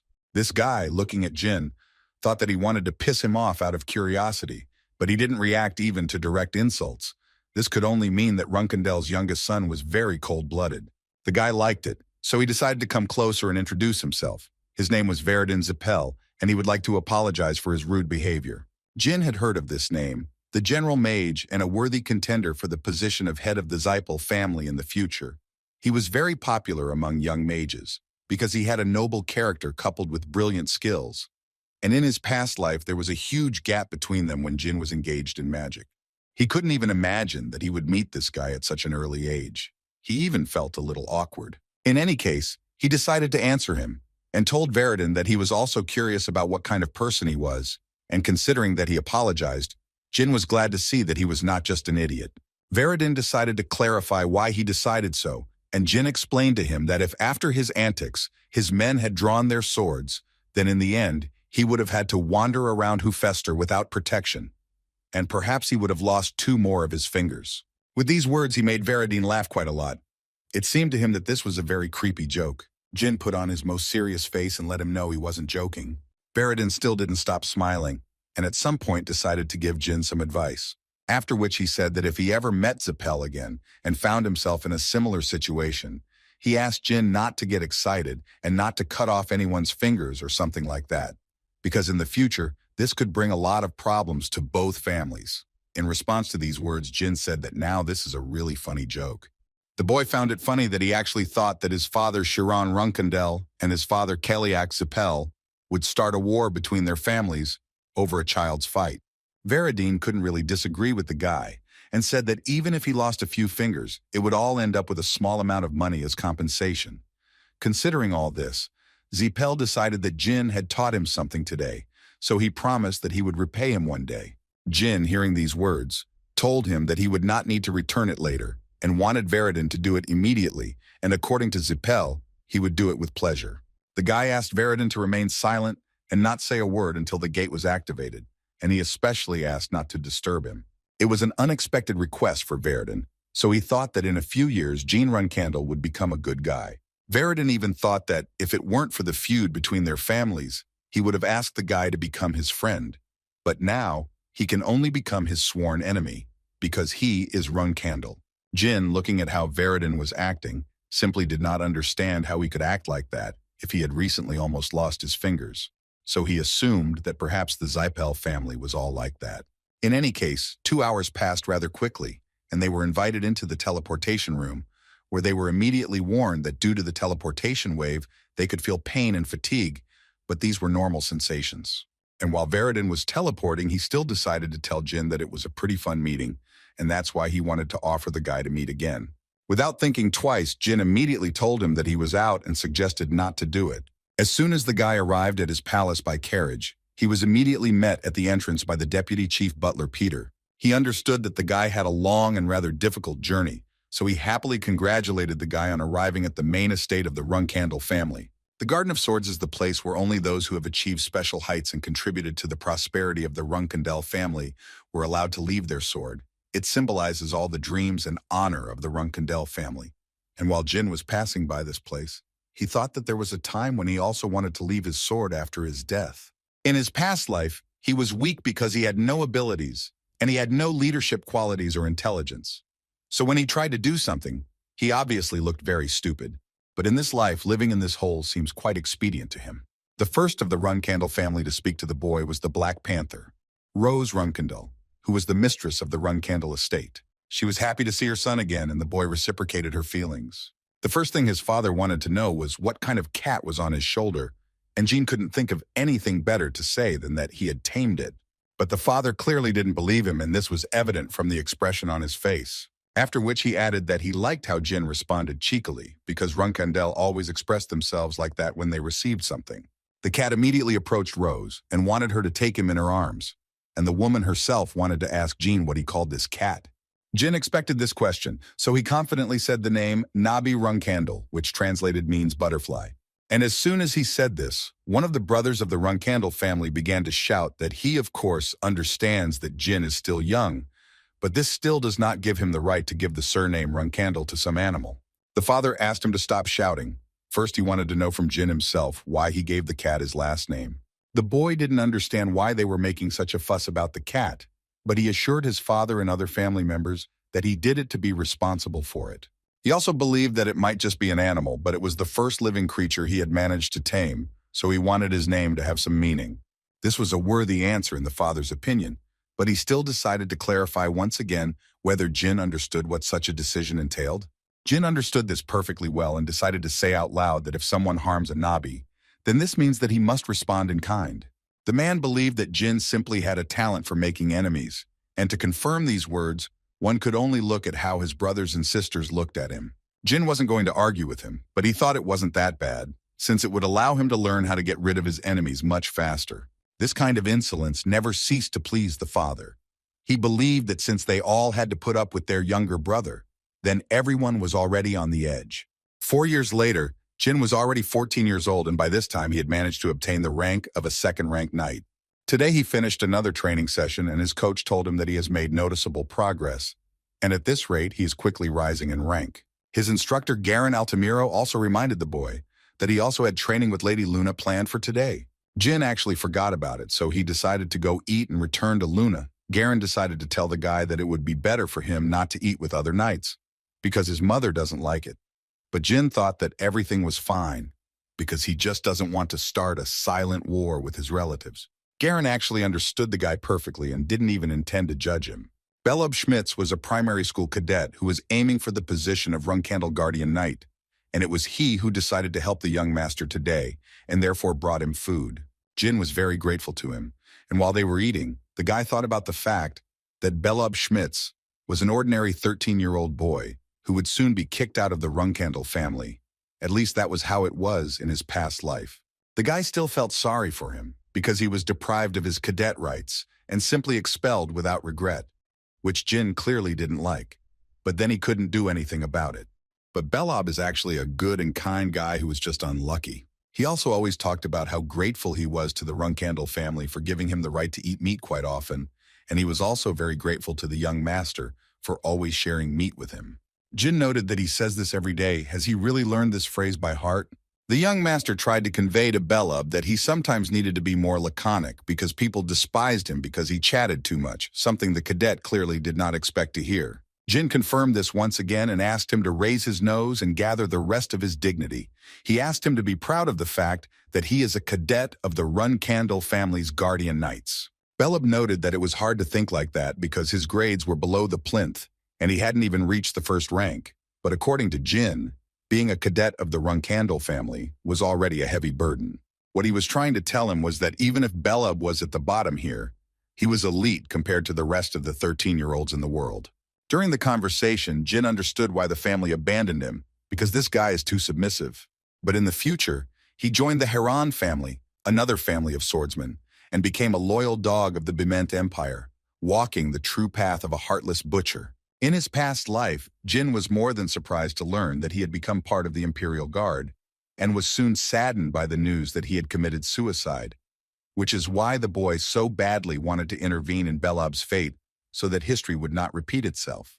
Jyn decided that this time he would do everything possible to avoid being expelled from the Runkandel family. He thought that this guy didn't deserve to live such a bad life twice. As Jyn walked to his second training session of the day, he tried to calculate what he had already achieved. His soul release was at rank 2, his mana mastery was at rank 4, and his sword mastery was at rank 2. It seemed to him that everything was going quite smoothly, and at this rate he would be able to become a third-rank swordsman in just 2 years. In the meantime, he has yet another training session with his sister Luna, who promised him that today's training would be similar to yesterday's.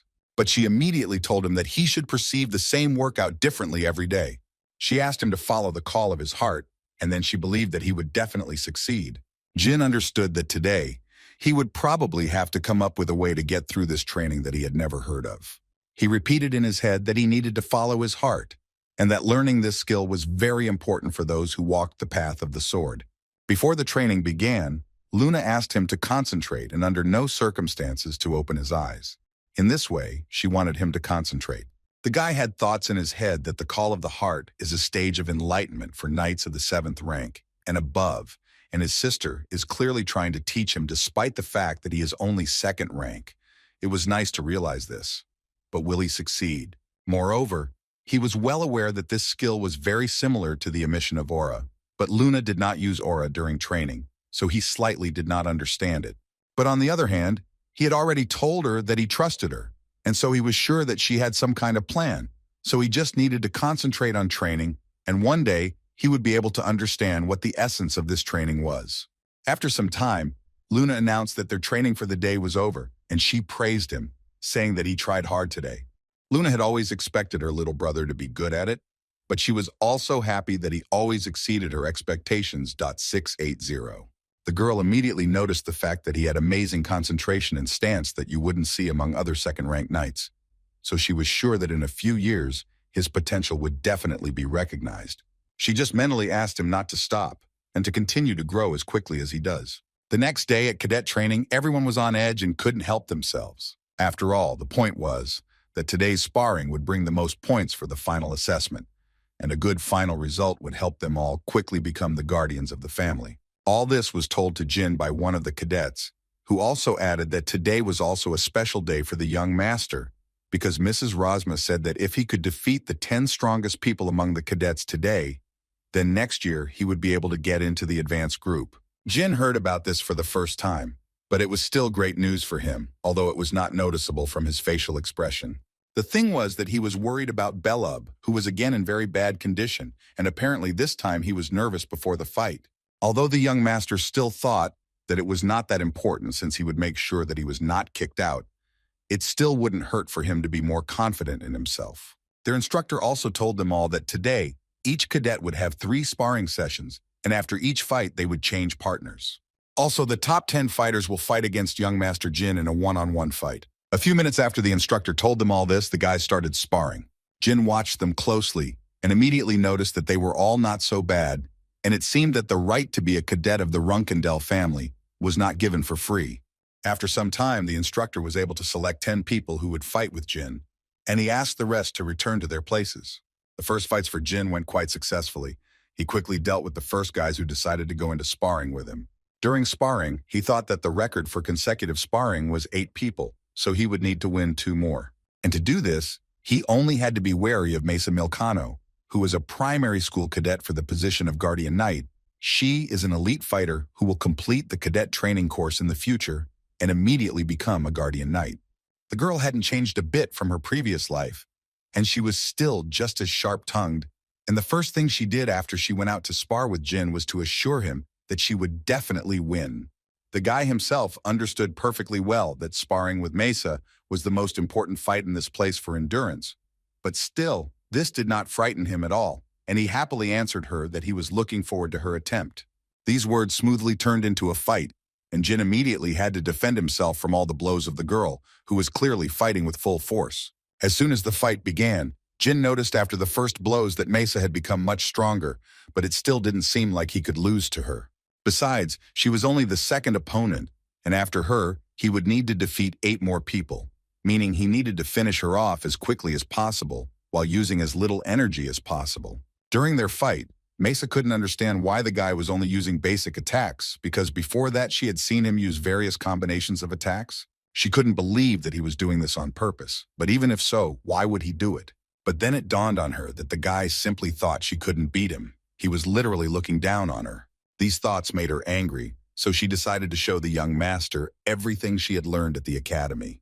The other guys didn't expect to see such a strong battle between these guys. Maya continued to attack one after another, and at this time she thought that she simply could not lose to him this time either.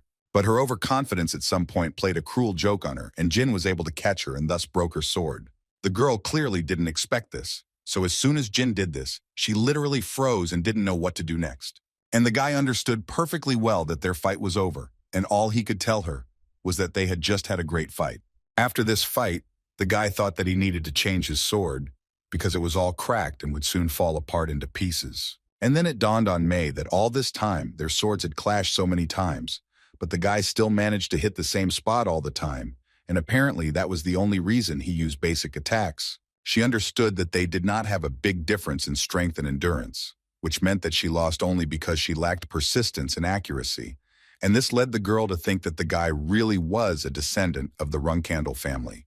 But she wasn't going to leave it like that, so she immediately told the young master that she would train even harder, and thanks to that she would definitely be able to defeat him next time. The fights continued, and as Jyn had guessed with his current skills, sparring with 10 opponents in turn was no easy task. But Mesa's defeat drove it into the heads of the other guys that a one-on-one fight with him would end in their defeat. And over time, his plans did come true, and he was able to defeat 10 cadets and everything went as he had planned. After the guy won the last fight, the instructor immediately approached him and said that he did a great job and that it would clearly help him join the advanced group earlier next year. So he congratulated the guy in advance. Garen also added that lunch was in 10 minutes, so here he suggested finishing the training. But Jyn asked him not to rush so much and said that there was actually someone here with whom he would still like to spar. And after he took his sword in his hands, he shouted that he was going to spar one-on-one with Belob Schmitz. Poor Belob clearly wasn't expecting this, so he was even more scared than the rest of the guys. But Jyn kept telling him to come out here because he wanted to fight him. The guy was very worried about whether he should go out for this fight, so Jyn had to tell him that at this rate he would never survive in the Runkandle family. And in order to prove to everyone, including himself, that he is capable of something, he must come out here right now and fight him one-on-one. These words finally made the guy leave the crowd, but Jyn didn't stop the whole time and continued to say offensive things to Belob, like that he would crush him like a bug. At that moment, Belob did not understand at all why the young master wanted to fight him so much. Was it because he was very weak and he wanted to get him into shape in this way? Before starting to spar with the guy, Jyn turned to him to tell Belob that he was clearly tired after sparring with 10 cadets, which clearly could not be said about Belob. But even despite all this, Jyn believed that he was stronger than Belob, which is why he wanted to fight him. Belob didn't quite understand this logic and why they were fighting at all, but there was no time to think because Jyn had already gone on the attack, and he had no intention of sparing Belob, so he dealt him blows that were received by the best cadets with whom he fought. Even after that, he continued to ask Jyn why he was doing this, because he himself said that he was stronger than him. But Jyn didn't answer him, but simply continued to attack no matter what. Belob was able to block Jin's blow at one point, and the young master was happy to praise his sparring partner, who thanked him for the praise in a trembling voice. After which, Jyn jumped back a few steps and used his sword to throw several particles of earth directly into Belob's eyes. And he did it not just like that, but in order to inflict another attack on him, only this time he was going to knock the guy off his feet. The plan worked without any problems, and a few minutes later, Belob was lying on the floor and literally screaming in pain. The guy tried to stop the young master because he thought that this sparring was useless, but his words were interrupted by Jyn. He told Baloba that he had called him to a difficult sparring match. He had said that he wanted to fight him, and these words meant that he could destroy the guy now. So he ordered the guy to immediately get up and start fighting with all his might, because the young master would spare him only once. Baloba now realized that he probably wouldn't be able to avoid a fight just like that, so he decided to join it, but he would clearly do it for a reason. The other guys immediately realized that his sword didn't just start glowing for no reason. Most likely, Baloba had learned to emit an aura and was using it right now. Maisie immediately turned to Instructor Garen and told him that they must immediately end this fight, because if this was a real aura, then the young master could be in danger. But before she could finish speaking, Jyn himself turned to the instructor and told the man that he should keep something he saw here a secret. It was a kind of order. Garen realized that he had no other choice, so he agreed with the young master. Baloba once again asked the young master if he really wanted to do this before going on the offensive. All Jyn told him was that if he knew how to use aura, he was just asking him not to hold back and attack him with all his might. These words made Belab angry and say that the young master clearly made a mistake when he wanted to fight the guy. Baloba thought that Jyn should have done it before he fought 10 people. Now it was up to Jyn to block the attacks, and it became much more difficult to do so. These attacks were incredibly powerful, so much so that one such attack simply destroyed Jin's sword in an instant. The guy realized that he had slightly underestimated his opponent, and he clearly did not expect Baloba to be so strong. In fact, Jyn knew that Belab was a very experienced cadet, because when he watched his sparring, Belab analyzed the opponent's movements and skills. He lost, but was always very close to winning, although all these defeats gave him much more benefit than victories did to his opponents. And all this led to unimaginable results. At least the fact that he already knows how to use aura should have amazed everyone. And now with the help of this aura, he split Jin's sword into 2 halves, and the next target was the young master himself, who eventually managed to launch a counterattack that Belab was unable to block. This blow stopped the guy and brought back all his fear, which is why he stopped and could no longer continue to fight. And Jyn took advantage of this and placed his opponent in a hold from which he would hardly be able to escape. But still, the guy stopped at one point and did not strangle him, which surprised Belab, because he thought that the young master was going to fight for real, and he clearly should have brought all this to a logical conclusion. The boy thought that the young prince was just having fun playing with him, although Jyn himself did not think so, and in response received a shout from Belab, who did not understand why Jyn started this at all. According to the young master, he himself found it very unpleasant to resort to stimulation methods there, and he really didn't want to do exactly that, but there was simply no other way out. After which Jyn once again repeated Belab's words, who said that Jyn didn't know him at all, and therefore didn't dare to say that. But he still knows one thing for sure, that such determination can only be shown when a person is strong. Jyn told Belab that he was a very kind person, and he liked that about the guy. But he asked Belab to understand that in this world, you can't survive by relying only on kindness. So from this moment on, he will only hope that one day he will become strong enough to protect this character trait as well. Besides, he couldn't help but say that he and everyone else at this academy were very sorry that they had been so strict with him all this time. By this time, the cooks had already arrived to start preparing dinner, but when they entered, they began to assume that the training was not over yet, but Gina assured them that they could already start cooking. At that moment, Baloba was thinking about the words that Jyn had spoken to him and decided that today the young master would go get his own food. Jyn completely agreed with him. Moreover, he was ready to bring Belab something to eat. Report this whole story to the head of the Runcandle family that same day. And this caused him to laugh strangely, which ended with a phrase about how this was apparently the credo of this young man. Even when he dominates others, he still looks after the weak. He then decided that he needed to check if this route was worth anything, so he asked Can to come back and pass on something. The boss was about to send the boy on his first mission, so he asked Khan to convey the news to him personally. A year later, Jyn was able to reach the 3rd rank at 15 years old, and during the first vacation, the cadets either returned to their homes or worked on themselves using their own methods. And once the cadets moved to the advanced group, instead of wooden swords, they must use more suitable ones. So some cadets ordered swords that they liked, and Jyn in turn needed to find a suitable sword in the family vault. But his sister Luna decided to help him with this, according to whom it was very difficult to find a sword that would suit him perfectly. Jyn was sure that at least she knew more about weapons than he did, so she would probably choose the best of the available options. But he clearly didn't expect Luna to pull out a huge sword that was almost as big as Jyn himself. From the expression on the guy's face, it was clear that he clearly expected to see a different sword. But Luna assured him that this sword was previously known as Bale's Cleaver, and she used it often at his age, around the time she came up with this axe-like sword. So she could safely say that this was the prototype of her Krantel, the sword she currently uses. Jyn immediately told her that he was simply huge, and that was putting it mildly. After which he added that he was very grateful that she had chosen such a sword for him, but he still felt that it would be difficult for him to handle it. It was immediately obvious from Luna's face that she was upset, although she tried to say that it was just a joke, but the guy understood perfectly well that it didn't look like a joke at all. She still tried to convince him once again that Bale's cleaver was an excellent sword. Perhaps it was a bit heavy, but she believed that it was not really such a big obstacle. But the guy's silence made it clear to her that he didn't like this sword, so she nevertheless agreed to show him another one. On the way, she told him that she had thought about it for a long time, which sword would be better to choose, because she wanted to find the sword that was intended specifically for the guy. And at some point it dawned on her she thought that since he chose the Barasada in the selection ritual, she decided that this sword would suit him perfectly.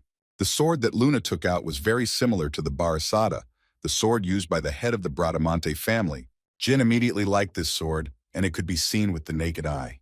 The guy immediately told her that it was an amazing sword, even compared to many of the legendary swords that their family owned.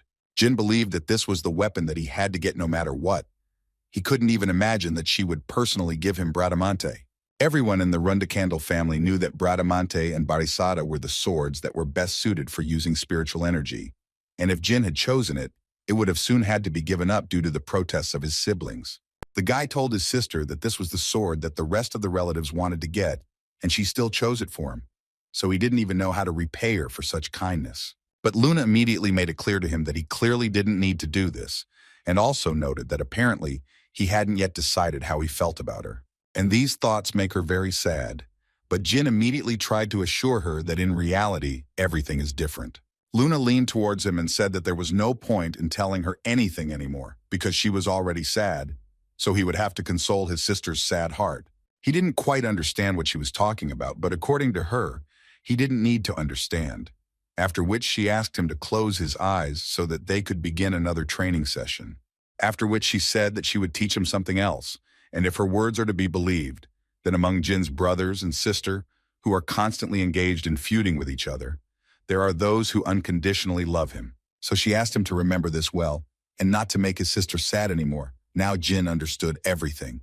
She also decided to tell him that before he was born, she was alone among their kind, but he should not share her fate, so she helps him in hopes that he understands her. He told her once again that he understood everything perfectly and would not do it again. And since he was so sure of it, Luna suggested that he continue training, and first he needed to use the call of his heart. After another training session, Jyn returned joyfully to his room where Murakhan was already waiting for him. But as soon as the guy entered the room, the first thing Murakhan asked was to put this sword back in place, because he believed that the guy did not yet control spiritual energy so well. Because in order to use Bradamante for its intended purpose, he needed to master the control of spiritual energy of the third rank. And as they both knew, at the moment Jyn was at the second rank, and therefore Murakhan was sure that he would not be able to even have a pitiful semblance of awakening this sword. But the guy himself believed that he was very close to getting the third rank, which meant that he would soon be able to use it. But as soon as he said these words, Murakhan closed his book with great aggression and asked this scoundrel to listen to him carefully. After which he immediately began to talk about how Barisada and Bradamantene were simply swords that could not be used indiscriminately, and that control of third-rank spiritual energy was the bare minimum. And so Murakhan believed that until the guy reached at least the 5th rank, he asked Jyn to use this sword as a normal one. Jyn removed Murakhan's hand from his head and immediately told him that he was not so patient, so he wanted to ask him what would happen if he reached rank 5 before the end of the year. But this made Murakhan even more angry. So he started talking about how even if some kid won first place in a spiritual energy competition and ate only that instead of regular food, he still wouldn't be able to use that sword. Murakhan asked him to stop talking nonsense that would make even dogs laugh. And if Jyn was done with that, he asked the guy to stop being so stubborn. But apparently Jyn wasn't going to end it there, so he grabbed Murakhan's book and asked the Shadow Dragon to repeat what he said about the scoundrel. Their sport was suddenly interrupted by Jilly, who entered the room at a rather inopportune moment, and Jyn immediately thought that perhaps something had happened. According to the girl, Instructor Garen is looking for him. She also added that usually he always came in person, But this time he asked to tell Jyn that he needs the guy so that he can explain the plan and show everything in detail on the map. Jyn didn't understand at all what was being discussed, and Marukan didn't even try, because he was very nervous about his book, which the guy had quite unexpectedly snatched from his hands. Jilly explained to the guy that apparently the matter was that Instructor Garen gave him his first assignment.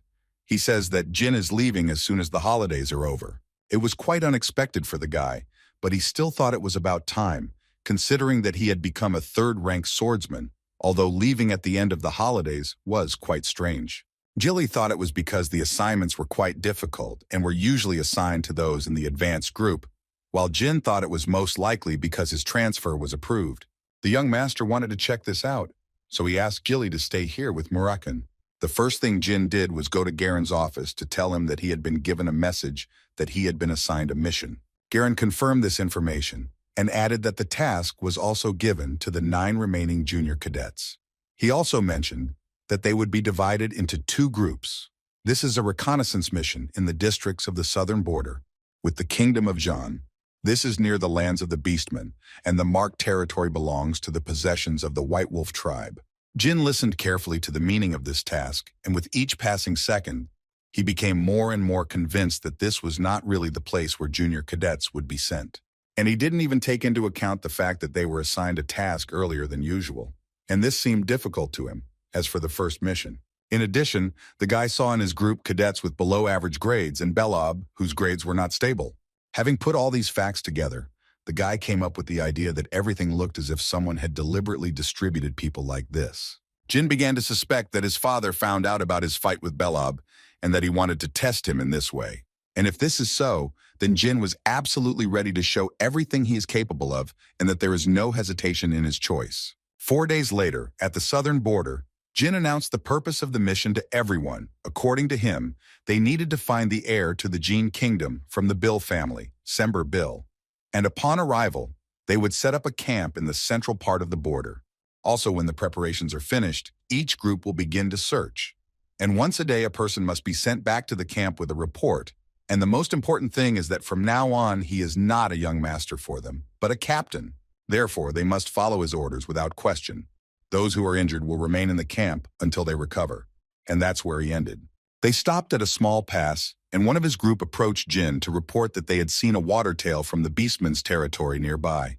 Jyn knew very well that these guys avoided predators and were short creatures themselves, so they would not encounter the White Wolf tribe here. He then turned to Belob and told him that their progress would be slowed by the snow, so he asked the boy to head back to base 2 hours early, after which he would need to head to Zone 13. He ordered the rest to search the 13th zone, to which they all quickly agreed.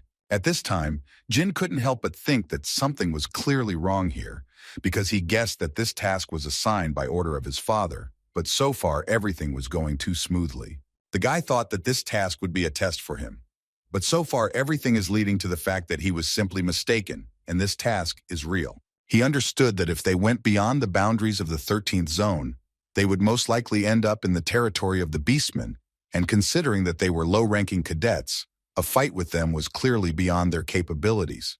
So he decided that they didn't need to spend too much effort to achieve results. He was going to finish inspecting this territory in the next 4 days. But suddenly his thoughts were interrupted by Belob, who ran back in a hurry. As it turns out, the second group was ambushed, so he's here to report it. Jyn immediately ordered everyone to get ready and immediately told them that they needed to move out.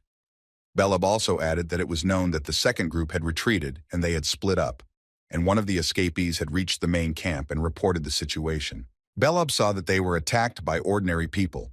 It is also known that there are only 3 of them, but even with such a number, they would not have just attacked, and most likely they had more people. At least that is what Jyn thought. So the captain decided to order his subordinates to return to the camp and comb the area, and if they saw the enemy, he forbade them to engage in battle. Instead, they were to quickly report this information to him. He understood that it was too dangerous here to plan a counter-ambush, so it was difficult for him to understand what their goal was and why attack the second group instead of the one he was in. In any case, whoever they were, he made them pay for interfering in Runkandel's affairs. But when they arrived at the place where the attack had taken place, Jyn realized that they had already finished and that there was blood and traces of strangers everywhere in that place. Belob simply couldn't believe it. Was the second group really destroyed? But Jyn assured him that there was no reason to panic yet, because the blood was still fresh. Moreover, the captain saw no corpses or pieces of flesh, only traces of blood. It seemed to him that a battle had begun here, and the second group had begun to retreat, and judging by the tracks, it could be said that there was only one attacker.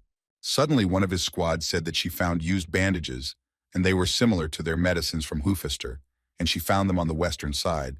Jyn immediately realized that this meant that the second group was attacked, and here they were trying to heal their wounds, after which one of the attackers found them, so they began to run away to the west. After these thoughts, he decided to ask Sierra, Eddington, and David to go back to base and report on the situation.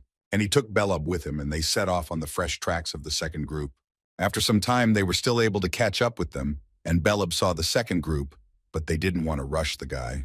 The thing was that there were still attackers there, and the battle was not over yet, and he could not help but notice that Mesa was not among them. In any case, Jyn thought that they needed to do something, so he asked Belub to close his eyes for a while, and once he was ready, he would need to deliver a strong attack to the man on the left. At that moment, Jin's mind was filled with thoughts about the spiritual essence that Moroccan had told him about. Everything that was enveloped in spiritual energy would cut better and have greater destructive power. Therefore, he was able to destroy one of the attackers with lightning speed, and Belobo was going to deal with the second. But his opponent, unfortunately, was able to cope with this attack at the last moment and blocked it. Fortunately, Jyn was nearby, who helped him destroy this opponent. And as soon as they freed the guys, they immediately told us that there were still attackers who, unfortunately, took Mesa with them. One of the attackers suddenly began to beg the guy for mercy. Jyn, looking at him, understood that since he was asking for mercy, it meant he was not just a stupid dog of the Zpel family. So Jyn decided to give him a choice. He tells them their affiliation, their goals, and the location of the base, and in that case only one of them dies, or they keep their mouths shut, and everyone who is connected to them in any way dies. 928. The guy also decided to add for confidence that he is indeed a man of his word, because his name is Jyn Randell, and he swears by the name and honor of his family. This bandit understood him perfectly and believed the guy, but he still wanted to get a guarantee that his family would still be able to survive. After Jyn promised him this, the man revealed that he was a member of a revolutionary group called Kinzello. Jyn suddenly realized that he was talking about a terrorist organization that had been around even before his death in his past life. He is sure that it was they who destroyed the head of the kingdom of Jyn and became known to the world thanks to the atrocities they committed in the cities of the kingdom. They called themselves the Revolutionary Organization of Kinzello. More than anything in this world, they wanted to achieve that their leader would become the king of the world. So they believed that everything would be fine for them. Next, Jyn wanted to know why they attacked the Randell family cadets at the border, but this man was just an ordinary soldier, so he didn't know much. He didn't even have a clue where their main base was. According to him, the camp to which he was assigned is located near the entrance to the territory of the Beastmen. There are about 20 magicians and the same number of 4th-rank knights. Then Jyn was interested in another question, in which he wanted to know why they took Mesa. According to this bandit, it was done for celebration. His superiors said that they needed them in honor of the announcement of the beginning of their revolution, so they ordered them to take all the girls alive. At this point, his story ended, because he didn't know anything else, and Jyn answered him that he would keep his promise. After which he turned to his charges to find out how much time had passed since they captured Mesa. According to the guys, about an hour had passed, which meant that they would still be at the entrance to the Beastmen's territory, so he asked his people to recover a little, after which they would need to go back and ask for help from the main house of the family. They couldn't believe that he was going to go there alone, because all the attackers were knights of at least the 4th rank, and there were about 20 of them there. So they tried to convince him that he couldn't handle it alone, and they also thought that they were ordinary cadets, and it was stupid to risk so much for them. Jyn obviously disagreed with him. He believed that since one of them was taken hostage, the son of the Randell family could not sit idly by. Moreover, he immediately made it clear to them that he was much stronger than they thought. So he ordered them to immediately carry out his order, because further disobedience would be regarded by him as an act of insubordination. After which he turned to Belub and told him that considering that everyone from the second group was wounded, he was the strongest of the remaining cadets. So he asked him to pull himself together and do everything that depended on him. These were Jyn's last words before he set off for Mesa, and the rest of the way he thought only about making sure it wasn't too late. He had thoughts in his head that there were about 20 enemies, and all of them were 4th-rank martial artists. And he, in turn, was a 3rd-rank swordsman with a 4th-rank mana level and a 3rd-rank spiritual energy emission. Jyn understood that even though he was quickly becoming stronger, he still didn't think he could fight them openly, and his main goal was to save Mesa. To do this, he needed to avoid unnecessary battles and focus on finding Mesa. So he decided to use one of his skills that he hadn't used before. This skill was called Seismic Sense. But Jyn wasn't going to stop there, so in addition to this, he also used Wind Search, which significantly increased the search speed. And after a few seconds, he knew that they were heading towards the plains. That's why he immediately set out on his journey, because he understood perfectly well that they definitely wouldn't be able to go far. Suddenly on the way, several hunters started shooting arrows at him and shouting that he was a cadet of the Rung-Candle family. This clearly interested them, so they wanted to grab him as quickly as possible. But they definitely won't be able to do it that easily, if only because this guy used magic, which is forbidden in his family. In any case, this is not the main thing now, and the hunters just wanted to finish him off so that he would not interfere with them. At this moment, Jyn clearly did not lose his head, and quite in time he took out his sword and struck the body of one of the hunters. This provoked the mage of this group to enter the battle, and for this he decided to use fire magic, which allowed him to tie Jin's hands and thus immobilize him. At least that's what it seemed to them, because Jyn destroyed one of the attackers with one movement, and with the second movement he got out of this fiery prison. But the magician wasn't going to stop there, so he dealt the guy another fiery blow, which was already more difficult to dodge, but Jyn was still able to do it. After which, without thinking for long, he went on the attack on this magician, who could not believe his eyes that his fire did not work on this guy. Then he decided to try to pierce the guy with ice. He believed that this attack would definitely benefit him.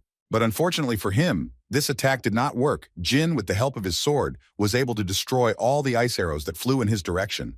The magician tried to understand how the guy was able to dispel his spells so easily, but apparently it was too late to think about it now. Jyn dealt him only one blow, which helped him finish off this magician. After which, he looked around carefully and found tracks. So he assumed that these guys from Kinzello did not even intend to cover their tracks. Thus, it could be understood that they looked down on the Rung-Candle cadets, only because they had no experience in real battles. But Jyn had a great skill at reading tracks. And looking at this pile of tracks, he immediately realized that they had met up with the others and continued on their way in a cart. He also didn't forget that Kinzello was an organization with a clear hierarchy, so he believed that there was a high probability that the loot they managed to get was distributed according to rank.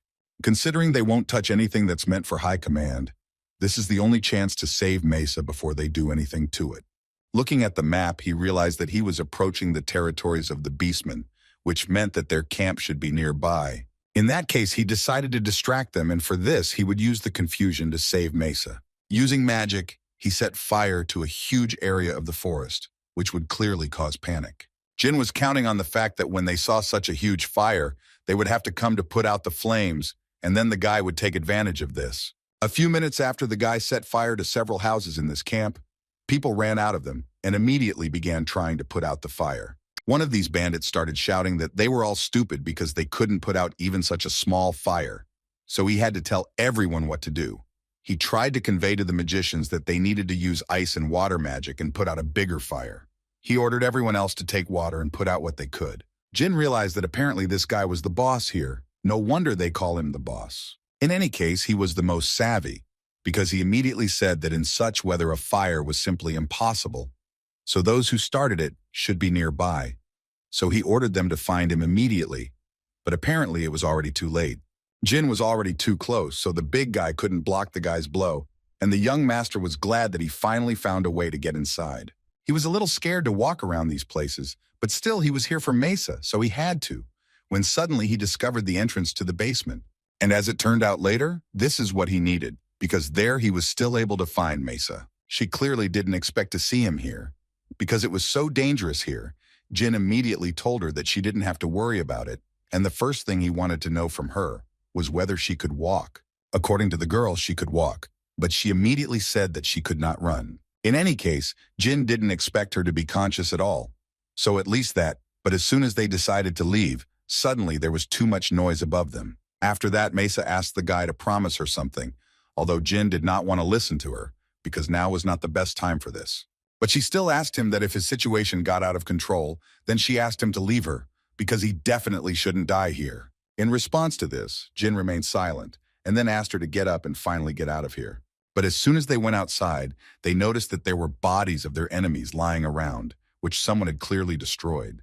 Jyn, looking at their injuries, immediately thought that perhaps the beastmen did this because only people from the fighting tribe could do this.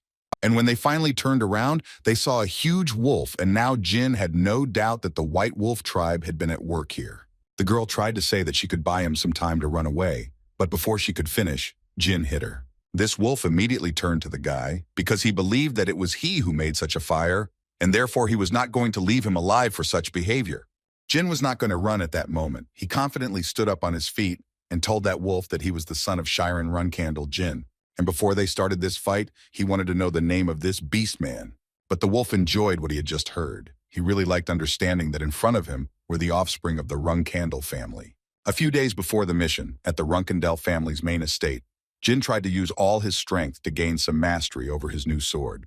But he was unable to finish it because at one point he was interrupted by Moram, who jumped on him. After which he began to tell the guy that it was very dangerous and that he shouldn't do that unless he wanted to die.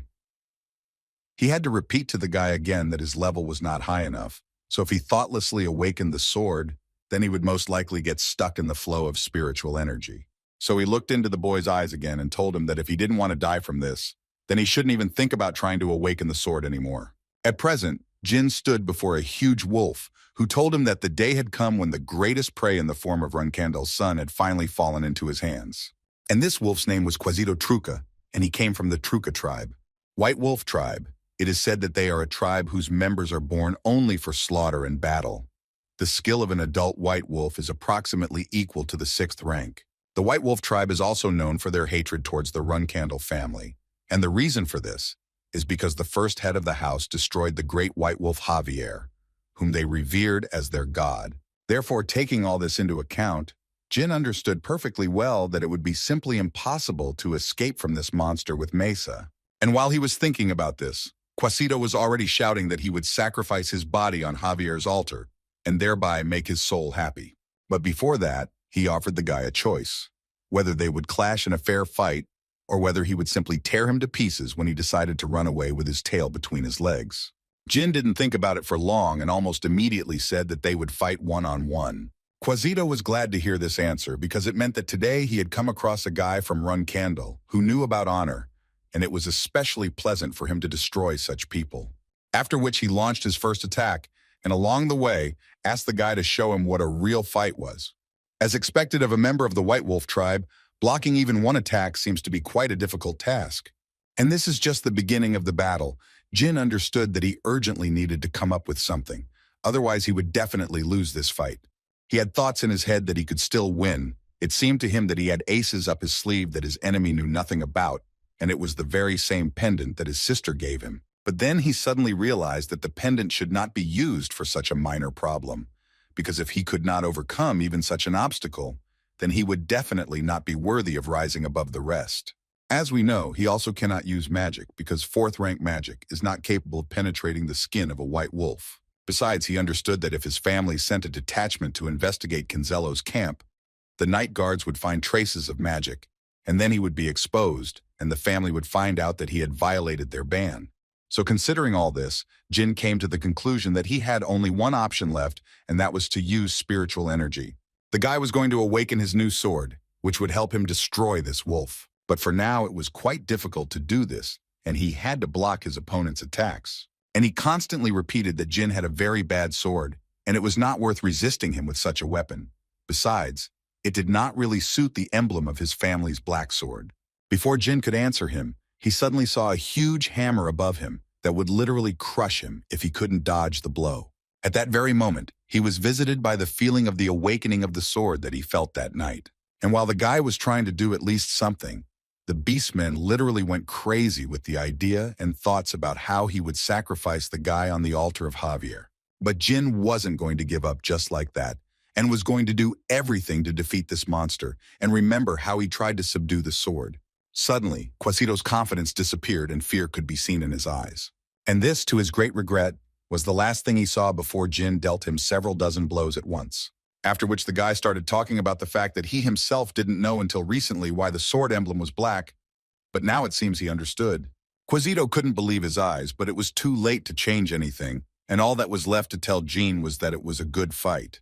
But apparently the price of victory was too high, and as soon as Jyn finished with Quasito, he literally began to crack. He began to hear the voices of people shouting at him that he was useless, and with such talent he had no right to use such a sword.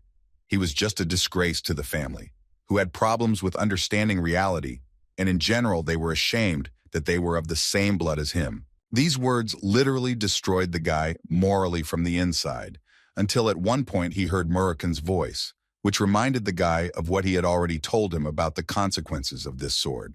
According to him, if a child who lacks spiritual energy awakens the sword, then he must pay the corresponding price. Considering all this, he couldn't believe that the guy was going to die here, in the flow of spiritual energy.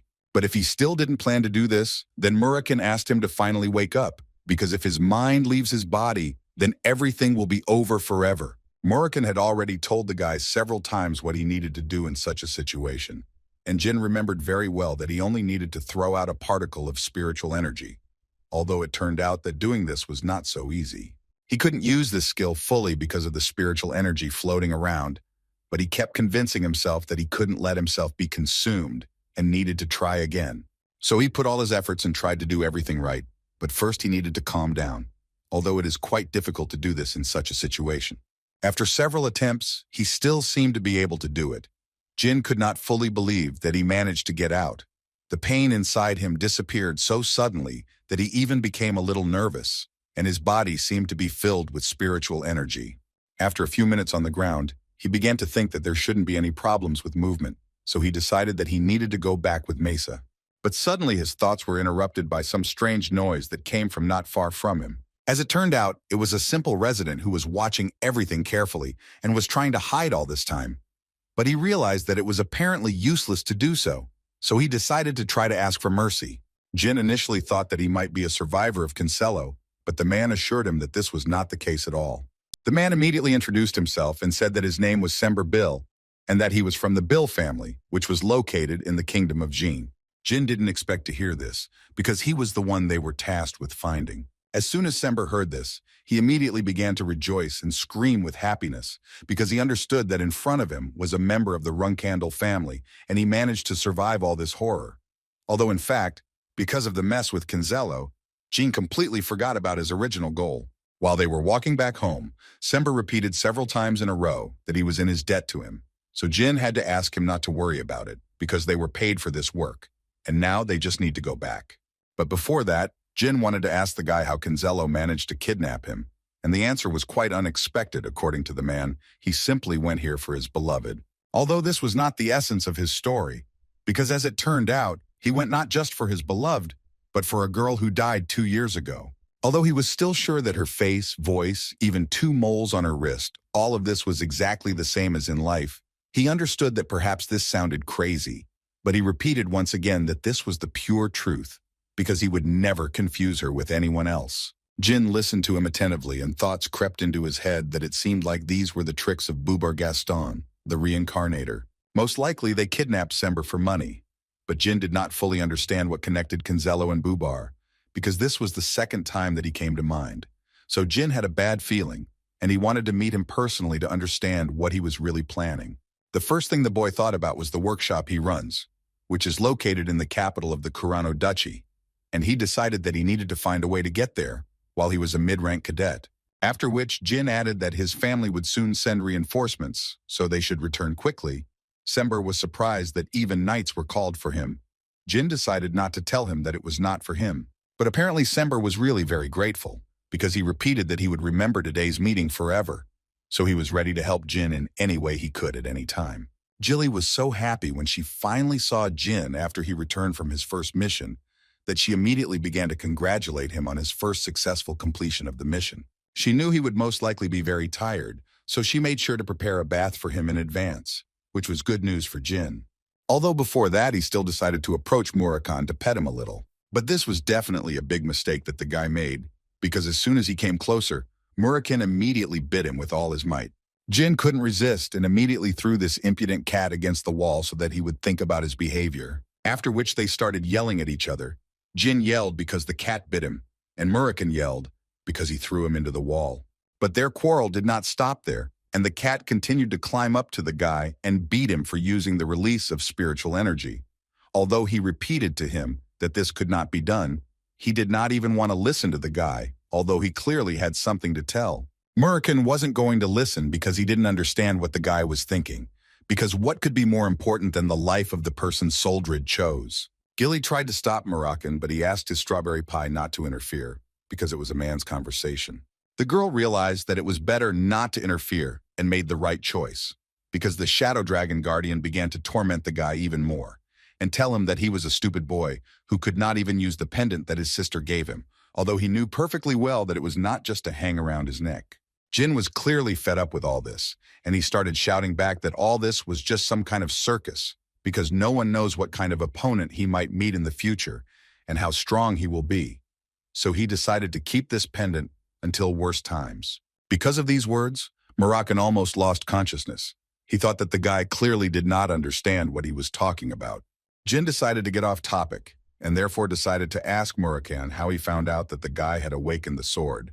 According to Murakami, he noticed that the rank of his spiritual energy had suddenly jumped from 3rd to 4th, so it was hard not to notice, but the guy himself really didn't notice it.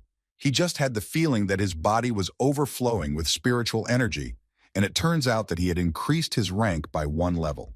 Murakami thought that he should thank Soldred for the fact that the guy was still alive, because it was worth mentioning that out of 10 people who fell into the flow of spiritual energy, 9 of them died. But instead of paying attention to this, Jyn wanted to know who the second person was who was able to survive this. Jyn thought that this was the first head of their family, but Murakami was forced to upset him, because according to him, Tamar would have died even if this second person had been Murakami himself. Based on this, Jyn concluded that in fact they were not so different anymore. But in order for Murakami to calm down, the guy decided to assure him that there was no reason to worry, because the guy himself had no desire to experience such pain.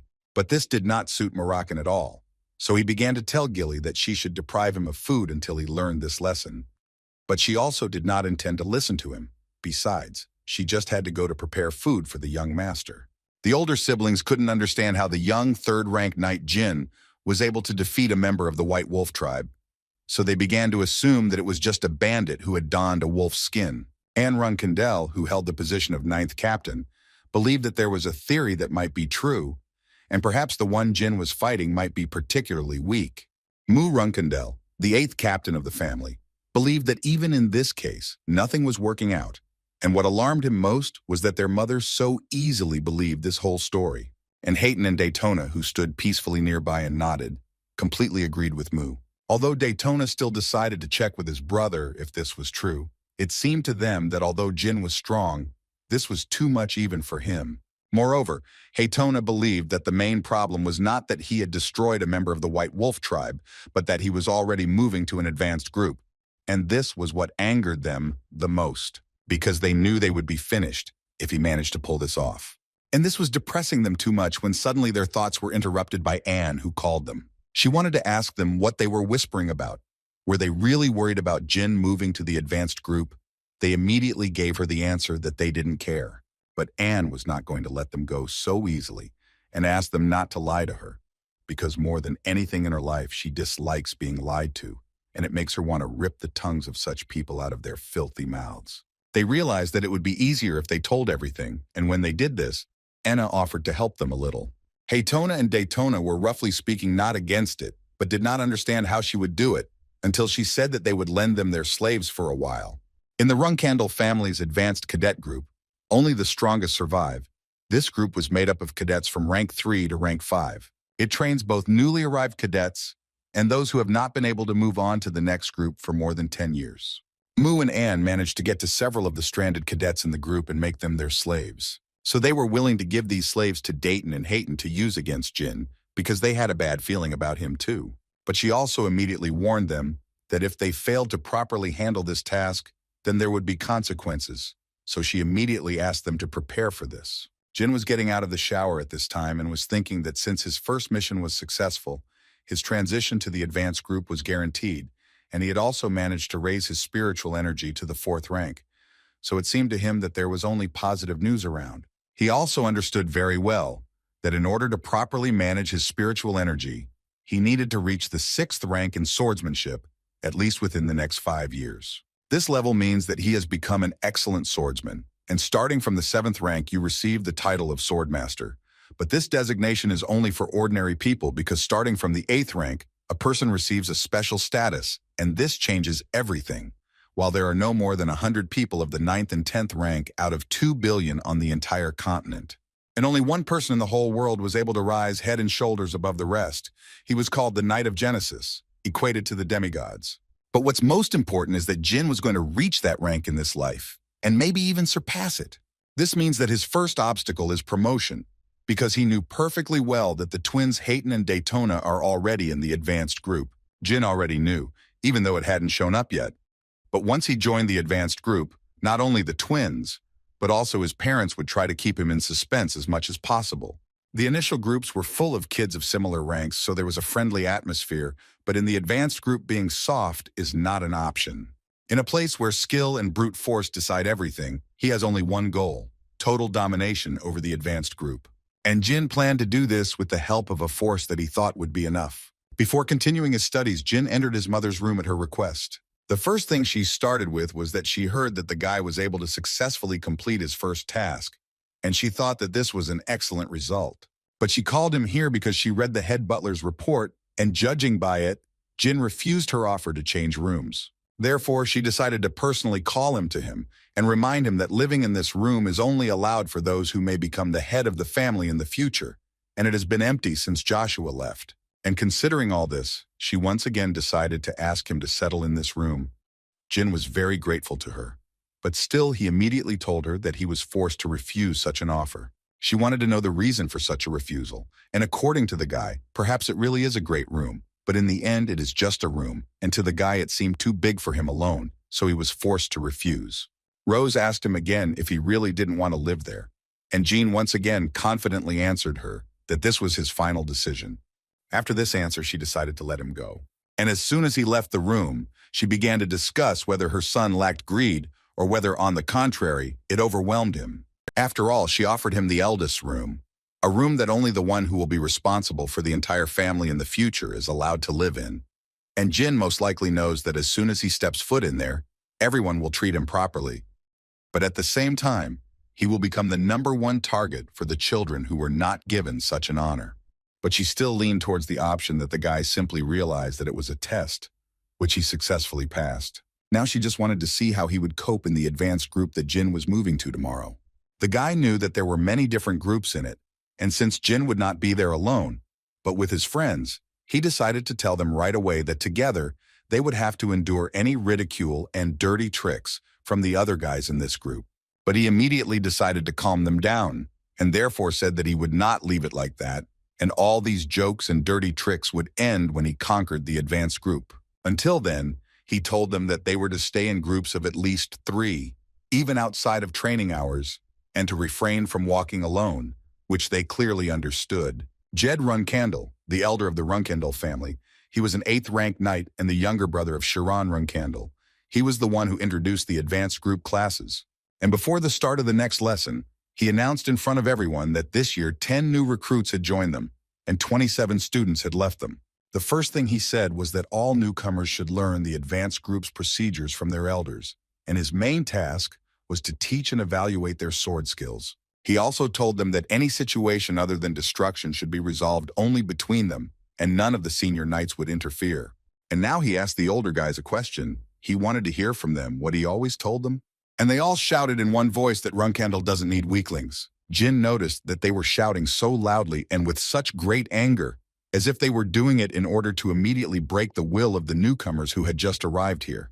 The first thing Jyn decided to do was to take a look, and the first people he saw were the Hunton and Dayton brothers, who were no exception and were also shouting this slogan. And the man standing next to them looked like he had been a cadet for a long time, so Jyn doubted that they hired him without help from their dear sisters and brothers. Jyn almost immediately thought that it was Sister Anne who decided to help them. The guy thought that their plans probably included shaking the will and confidence of the newcomers, but Jyn immediately decided that the first thing he would do would be to show that they would not succeed. So Jyn walked straight towards his brothers without any hesitation. Hayton and Daytona sincerely did not understand why this patient was coming to them at all, although on the other hand they also believed that they had nothing to fear, because from today on they were under the protection of Sister Anne and Mai. But Jyn didn't even think about stopping, and as soon as he came closer to the man who was standing next to him, he immediately took out his sword, as if he wanted to challenge him. Jed didn't really understand what Jyn was doing, but he still didn't stop his nephew. Jyn cut off the guy's hand without much hesitation, causing him to scream madly. In this way, he made them all understand that if anyone should be afraid, it was only them. After which he turned to this cadet and wanted to know his name. The guy, through his anger, introduced himself and said that his name was Jyn Romero, after which Jyn wanted to know his opinion. What did he think Jyn cut off his hand for? While he was talking to Jyn, Dayton approached him and asked the same question several times, but Jyn continued to ignore him until he raised his sword and ordered Jyn to answer his questions. After which he nevertheless turned around and asked them to look carefully, because at the moment he was talking to Jyn and not to them, and he would gladly accept their challenge later, but for now he asked them to be quieter. Hayton couldn't help himself and shouted at Jyn, "How dare he speak like that after he cut their cadet?" But then he immediately closed his mouth because he realized that he had said too much, but it was already too late. After all, Jyn immediately understood that this Jyn was from their group, and according to the guy, he cut off his hand only because he felt the bloodlust with which he looked at him. The other guys immediately realized that they were now watching brothers essentially fighting for dominance. Jed was watching all of this closely at this point and thinking that instead of breaking their little brother, they had to learn a lesson from him, and it brought him joy that everything turned out far from how it initially looked. Also considering what one of the twin brothers said, Jyn was publicly recognized as one of the Tan brothers group. So it was perfectly clear that Jin's actions could not be called an accident, but could definitely be regarded as part of the Runkandle family's eternal tradition, the battle for dominance. In any case, he believed that it was a daring act, but that wasn't the end of it. Jyn asked for the attention of all the cadets, after which he began to talk about how they could point their swords at him or try to ambush him. But he asked them then to immediately understand that if they showed even the slightest hostility towards him, then he would, without any hesitation, cripple them, as he had just done with Jyn. He finished his speech and heard Jed's voice asking him a question, in which he wanted to find out from the guy, or does he really think that he is allowed to do such things in front of him? Jyn didn't understand what the point of this question was, because he believed that he could do this without any doubts. After all, he believes that he showed his fangs not only to Tan's brothers, but also to him as an elder. Jed thought this was quite an interesting idea, but he still asked Jyn to explain himself now, because then, depending on his answer, he might cut off his head here and now. Jyn realized that now he had a serious choice before him, either continue on his path or bend over backwards to Jed so that he wouldn't cut off his head in front of all the cadets. After which the guy decided to say that despite the fact that he was also a cadet, the man still ordered the entire advanced group to try to intimidate them. So, as it seemed to the guy, it was an ordinary challenge, which he successfully responded to. Jed still landed his blow, but it only gave Jyn a small scratch. But the most important thing is that the guy didn't even move from his place. The man decided to ask the guy again, did he really want to say that he made a fuss just because he didn't like the fact that he wanted others to keep him in constant tension? Jyn, without much fear, answered him that, except for the fact that he didn't like it, then yes, that was absolutely true. Then Jed didn't understand why he cut off the cadet's hand and didn't point his sword at him. But it seemed to Jyn that the answer to this question was quite obvious, because he couldn't defeat the man. Besides, if he thought he had even the slightest chance, instead of hurting Jyn or the Tan brothers, he would have done it to Jed without a second thought. After these words, the man concluded that the guy apparently did not value his life very much, and it seemed to him that Jyn was overestimating himself only because he was the son of the head of the family. Jyn thought that this was not entirely true, because it seemed to him that not reacting just because his opponent was stronger than him did not quite fit the values of the Runkandle family. Listening to Jyn, Jed at one point concluded that the guy believed that life could be taken in an instant, but honor would remain forever. But the man himself thought that this was just another stupidity. But on the other hand, he was glad to hear it, because this stupid reason amused him. Although he still didn't mind admitting that Jyn was worthy of bearing the name Runkandle. After which he turned to the rest of the cadets and asked them not to forget what they saw here, because today they were lucky to see a real member of the Runkandle family, because what this brat showed them all today is their true essence as sword demons. That's why they have to fight every day, and none of them even have the right to forget who they are. At this point, his speech ended, and he allowed them to disperse, and the training would begin tomorrow. The Tona brothers were clearly not in the best of spirits after one of their friends was destroyed, but Jyn still decided to give them advice as their younger brother. He wanted to tell them that he understood them perfectly well when they thought that their older brothers and sisters were frighteningly strong. But he asked them to think again, or would everything really remain like this in the future? Jyn asked them not to look only at what was right in front of them. He asked them to think about the future before they took any action. Gilly was a little surprised that Jyn had returned from training so early today, but the guy said that she could take her time with dinner. After all, he wanted to tell her first that he had started a battle for dominance with the Tona brothers. But today Jyn found out that it looks like the sisters Anne and Mai are behind them, and they are helping them a lot. In any case, the guy did not forget to tell about the fact that he cut off the hand of a cadet who was under the wing of the brothers. But he also understood that if you think about it, he was more likely one of the sisters' henchmen. And now, thanks to his brother's mistake, he has become part of their group, so Jyn is currently confident that Anne and Mu will not like this at all. If I could guess, it seemed to Jyn that it was unlikely that the Tun brothers could have a 5th-rank assistant, because they usually deal with someone weaker than them. Gilly understood everything perfectly, but she couldn't help but notice that the ladies had already received the title of captain, which meant that the unspoken rule of the family could be applied here, which stated that captains could only compete with other captains. Jyn thought that even considering all this, he was still okay, because the fact that his sisters were trying to keep him under control was a very good thing, because today he managed to cause them serious damage, and they couldn't personally try to deal with him, since they were captains. As far as Jyn was concerned, the only thing they could do was use their powers to change his mission schedule and the difficulty of his missions, thereby simply increasing the risk of his injury or death. But on the other hand, he understood that most difficult missions were solo, which meant that no one would be watching him. And this in turn meant that during their execution, he would be able to use all his skills. Gilly listened attentively to the guy, and at one point it dawned on her that in fact all this played into Jyn's hands, which is what the guy wanted to convey to them.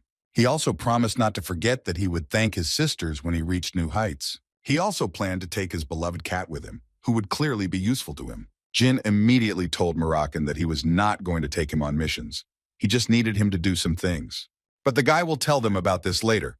But for now, he would like to ask them to keep a low profile. The next day, the 3 Runkhandle brothers were approached by Jed, who told them that from now on, after the morning training, he would train them with methods that only pure-blooded Runkhandles could know. According to him, this was a special privilege for them, but they should not expect everything to be easy. The first thing he told them was that the sword-wielding in their family could be compared to tyranny, just as destructive and merciless, fighting and plundering. The whole essence of the Runkhandles was reflected in their handling of the sword. It is also worth noting that they do not have a special form of combat, but they do have secret techniques in finishing blows. But to learn them, they will first need to become captains. Jed believed that their unearthly swordsmanship had no rules, no step technique, no specific form, and this is what distinguishes them from other military families. After which he asked them a question in which he wanted to know if they knew why they did not have a specific form of sword fighting, and Jyn immediately decided to answer this question, saying that the Runkhandle family had special physical abilities and a sense of battle. The answer was correct, because the Runkhandle family is truly blessed. The bodies of this family cannot be compared even approximately to ordinary people, and all are born with incredible talent as a swordsman. Jed assured them that there might be differences in personal abilities, but he believed that every Runkhandle was born with this power. And now he wanted them to learn one simple thing, and for this, each of them should take a stone ball. As soon as Jyn took this stone ball in his hands, he immediately realized that there was clearly something inside it. According to Jed, they are called cleaning stones, a nickname given to them because they can produce a clear sound if handled correctly. And now he will show them 3 different sounds that this stone can make, so they must listen very carefully. He hit the stone with his sword, and it made the boys cover their ears in pain because the sound was incredibly unpleasant. He didn't stop there and hit the stone again to demonstrate another sound to them. This one was of a completely different nature. At least the guys didn't have to cover their ears from the noise. After this blow, Jed began to tell them that, as they could notice, this stone makes different sounds depending on how hard they hit it. When they hit it weakly, it makes a dirty sound. But if they hit it with a certain force, they get a pleasant ringing sound. Jyn understood everything perfectly, so he immediately thought about the fact that he needed to make it produce a clear sound when hitting, which meant that this training was aimed at force control, muscle memory, and concentration. The guy also thought that if you think about the physical abilities of the Runkandle family, then this is an excellent but simple training. After all, it only required repeatedly hitting the stone, so he felt that it was not dangerous enough to classify it as the Runkandle family's secret training yet. But he did not forget about the third sound, from within which a metallic clang could be heard. Although when Jed struck again, in order to show them the third sound, Jyn and his two brothers froze in anticipation. But they didn't do this for long, because Jyn suddenly jumped up and ran towards his brothers in order to tell them to immediately duck, although these two did not understand at all why he was telling them this. Although understanding did come with time when the ball that Jed hit with all his strength suddenly exploded. After the explosion, the guys lay on the floor and did not move, and they actually had a good reason for that. But Jed found it quite funny, and as soon as they had recovered a little from the explosion, the man praised Jyn for his excellent intuition. Afterwards, he told the other two brothers that pure stones explode if you hit them too hard. And now that the man had shown them all this, he assured them that now they knew what they needed to do, so they began their training. He also didn't forget to add that they were the first after the moon who weren't affected by the explosion. And considering that all their brothers and sisters had studied with him, they could consider this simple demonstration a kind of rite of passage, although he himself would never have thought that another child would manage to escape unscathed after this. Jyn suddenly became interested in knowing how Luna was able to dodge the explosion, so he came to his uncle with this question. Jed hung his head and said that the boy would be upset if he told him, because according to the man, it undermined the spirit of all his older brothers and sisters. But Jyn assured him that everything would be fine with him. Well, if the guy is so sure, then Jed still decided to tell Luna that, to be honest, she was unable to dodge since they and their sister, like everyone else, were still hit by the explosion. But she simply did not suffer because she had extraordinary power within herself that did not allow this to happen. In any case, the three of them will be striking clean stones every evening from today onwards. And according to him, they will do this until a clear sound is heard every time they hit a stone, regardless of the direction of the blow and other circumstances. Meanwhile, Luna was resting in her chambers, when suddenly her peace was interrupted by her nanny, who brought her tea. And the woman suddenly decided to talk about what Luna told her, about how their relatives wanted to destroy Jyn. The nanny believed that the sisters Mew and Anne could have done it. According to her, it was very likely that they were behind this, considering how much they were interested in young Master Jyn lately. Luna could not believe that they were so mad as to attempt destruction in the formidable castle.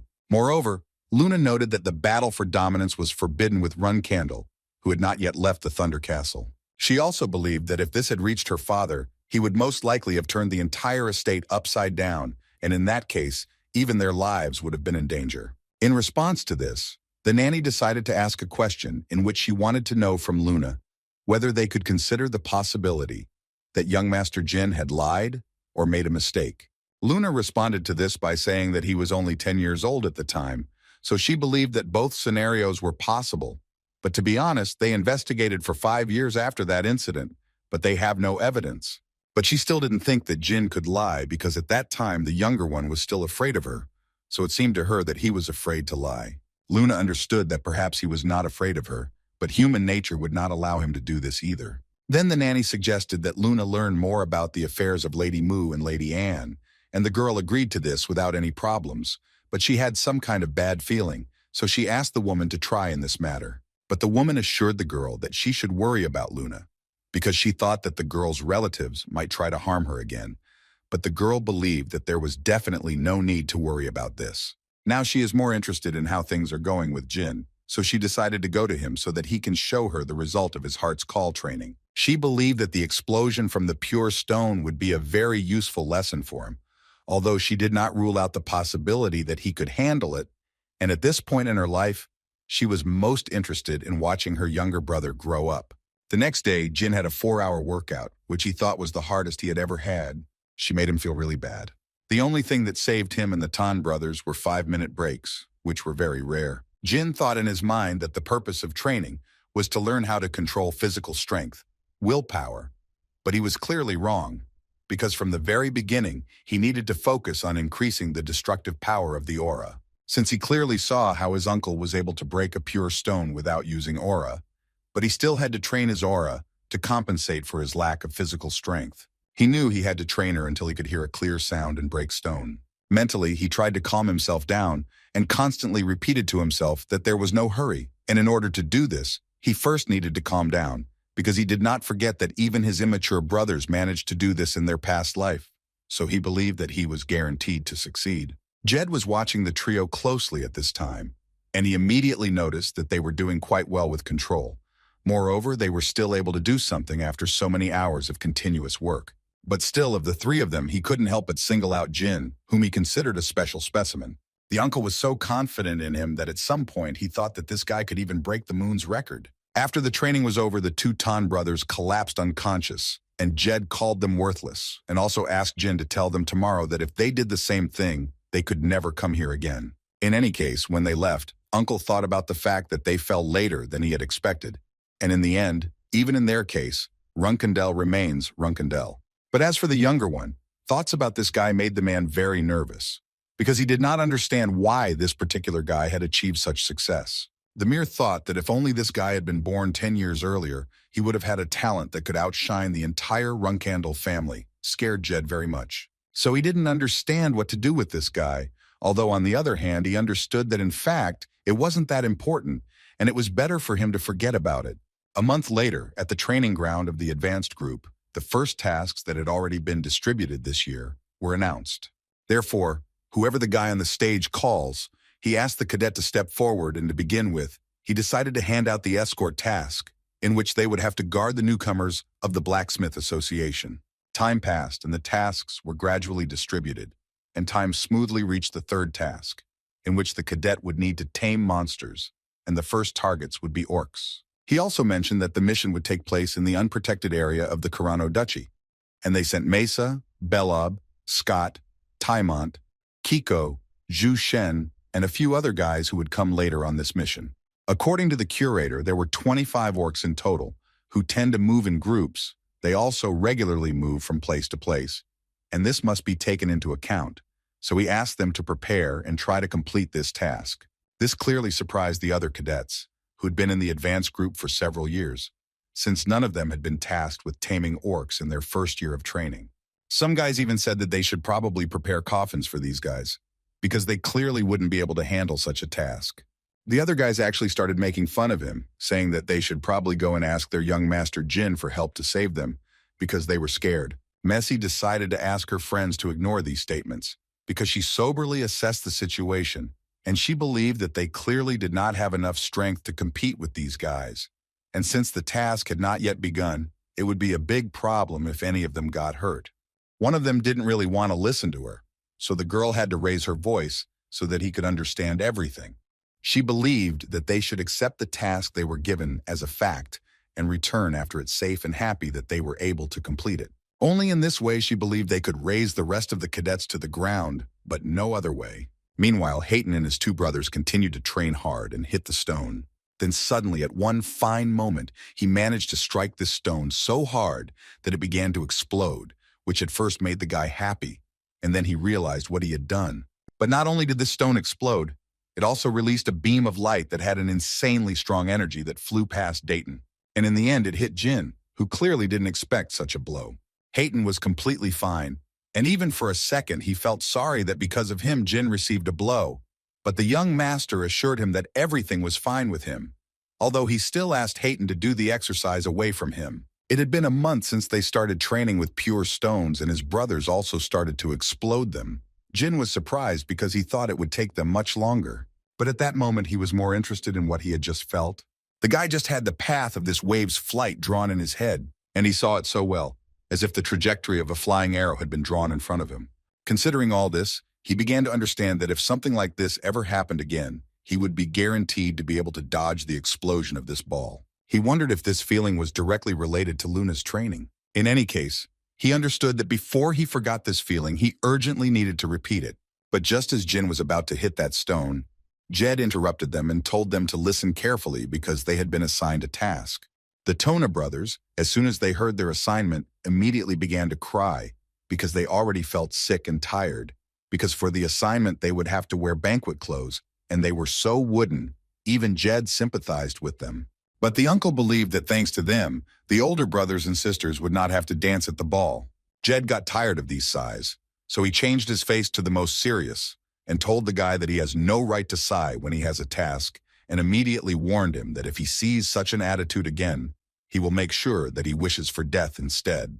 Haytona and Daytona realized their mistake, so the first thing they did was ask him for forgiveness. At that moment, Jyn was thinking that the sisters Mew and Anne were extremely cruel, and so he understood that they would not miss the opportunity to punish the younger ones by sending them to a social event in the Bement Empire. Jed thought that this was a big event that even the Runkandles would not be able to refuse. Other powerful families would also be present just for fun. But the task for Jyn was much more interesting. According to his uncle, he was assigned to eliminate a high-ranking person, and his target would be the toy Talaris, who was the owner of the Ice Palace, and in short, one of her many lovers. Jed hoped that the guy himself knew very well about the Ice Palace and its owner. Ice Palace, that is what they call the big tower in the middle of the Western Sea on the continent. The owner of the Ice Palace is the one who owns the tower. The 51st person to be awarded this title is Talaris Endorma, who calls herself the Spider of the Abyss, and is known for her boundless ruthlessness towards those who dared to touch her lovers. Jed immediately warned the guy that the Ice Palace was an independent force outside the influence of the Runkandle and Zippel families, and the owner of this castle was a very strong woman. But fortunately, Jyn will need to destroy not her, but the woman's lover, whose name was Alcaro Chendero. At the moment, the man is under the custody of people from the Ice Palace, and he himself is in Mamita, an area where there are no laws.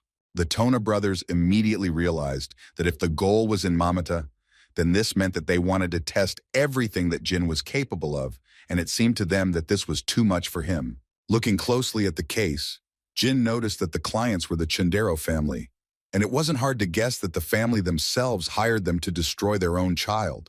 Jed confirmed this information without a doubt and added that they did everything in their power to bring him back, but nothing was successful. So they decided that it was better for him to die than for outsiders to find out the family's secrets. Jyn thought for a bit and decided to accept this task because it seemed to him that he was capable of completing it. It was strange for Uncle to watch how this boy knew about the mistress of the Ice Palace in Mamita, but still accepted the task so easily. He was more expecting to hear from Jyn something like that. It was unreasonable and that he would not go on this task. But in any case, he likes the guy's answer much more. Directness in this matter is good. Their missions begin at the same time, and they will set out in 2 days. But the brothers still could not believe that Jyn would actually go to Mammoth. Jed said once again that the guy himself wants to go there, so there is no reason to contradict him. Before the start of the mission, their training with him is canceled, and he immediately asked to ensure that their personal training does not affect the outcome of the mission. The brothers suddenly decided to take care of their youngest, and told him that if there was an emergency, then Jyn would only need to say that he was from Runkandle, and then no one would touch him. Jyn was surprised to hear that they wanted to take care of him, but he still asked them to make a balanced decision before he returned, who they liked more, Jyn or the older sisters. After that, Jed immediately approached them and said that they both really needed to train more, because they were both not strong enough yet, and they clearly shouldn't go against Jyn unless they wanted to die early. 2 days passed rather quickly, and now the guys were already seeing Jyn off on a mission to Mammoth. The first thing they reminded him was that his hair color was not suitable for this mission, because it would immediately show everyone that he was Runkandle. That's why he later uses his disguise so that no one would guess about it. Jyn understood perfectly well that his task was different from theirs, so he would need to go to another teleportation gate, because as the young master knew, they had been given the task of subordination. Looking at them, he immediately noticed that they looked quite worried. But according to Mesa, they were fine. They just came to say goodbye to him before he left. Jyn didn't quite understand why she was saying the word goodbye, since they were clearly not meeting for the last time. But the girl noted that if one of them was unlucky, then someone could die. The guy responded by saying that nothing would change just because they were worried, so he simply asked them to concentrate on the task at hand. And he in turn promised them that he would return safe and sound, and they could not worry about it. Jilly noted that Jyn had some really cute friends. Jyn agreed with her, so he asked Murakana to look after them. He also immediately added to the cat that he should not be caught or exposed. But these words clearly angered Moroccan, and he responded by telling the guy to watch himself, and he also asked the guy not to behave recklessly, just because he was wearing a disguise. After Moroccan left, Gilly remarked that since he left, it would be quiet here for a while. Jyn told her that she could take it as a vacation, and he also promised her to grab some souvenirs upon her return. But the girl couldn't just relax, because she believed that Jyn was going on a very dangerous mission, during which he would need to destroy the lover of the mistress of the Ice Palace. So she was very worried, although she knew that the young master was not an ordinary mid-level cadet. But Mamet seemed to her a very dangerous place. All he could tell her in response was that he would be on guard and would behave as carefully as possible. Mamet is a lawless area where the worst criminals are known to gather. It was a haven for criminals of all kinds, and the people here are said to exude an incredibly terrifying aura. And everything was so bad that even plants refused to grow in this place, and it was here that Jyn was sent. The guy decided to go into the first bar of this place and throw a coin, for which he wanted to get cold water and something to eat. The owner of this bar immediately realized that this guy clearly had fortitude, because he would not have come here. Jyn was immediately approached by one of the local villains who thought that the guy was behaving too brazenly for a newcomer, so he immediately wanted to ask the guy who he was anyway, after which he recommended the new guy to study the rules of Mamet if he had not been here before, and for his stupidity, this big guy ordered the guy to slowly kneel down so that it would be convenient for him to clean his feet. But before he could finish speaking, Jyn immediately took out his blade and struck at this impudent fellow, after which he again turned to the owner of the bar to clarify how long he would have to wait for his drink and food. At first, all the criminals went silent because Jyn destroyed one of the locals, but then they pretended that nothing happened and continued to have fun. Jyn, looking at all this, simply confirmed for himself the words of his mentor, who told him that this place was full of experienced psychopaths. She also told him that in order for these criminals to accept him, he needed to demonstrate skills and an iron will. She had helped him a lot in his past in this life, so he could only hope that one day he would be able to repay her. As soon as the man gave Jyn his food, he immediately assured the guy that he had not poisoned anything, although Jyn knew that poison was prohibited in this city. At least he had that information. The man thought that for a boy he knew a lot, so he was interested to know if his family lived nearby. The genie told him without any doubt that it was none of his business, and the man realized that it was better not to talk about it, so he decided to offer the guy drugs or something like that. But from the expression on the guy's face, he realized that apparently he was just looking for someone. The guy was glad that the man was so quick-witted, so he decided to ask him if he knew someone named Hister. The man immediately shook his head and said that he had not heard of such a thing. Then Jyn asked him to recommend a place to spend the night, and it would be desirable if this place were not teeming with bugs, like those that had just approached him. According to the bartender, there was one that fit Jin's description, and he was talking about a tavern called the Moonwell, which was located to the west of the city. According to him, this is where the elite of Mamita spends the night, so he won't have to put on a show like this. Jyn understood perfectly well that Alcaro Chendero was the spoiled son of a count who grew up with a roof over his head. Happily, this man was clearly obsessed with pleasure and fun. There was nothing in him except noble blood and a cute face. He was a typical scum who groveled and humiliated the weak.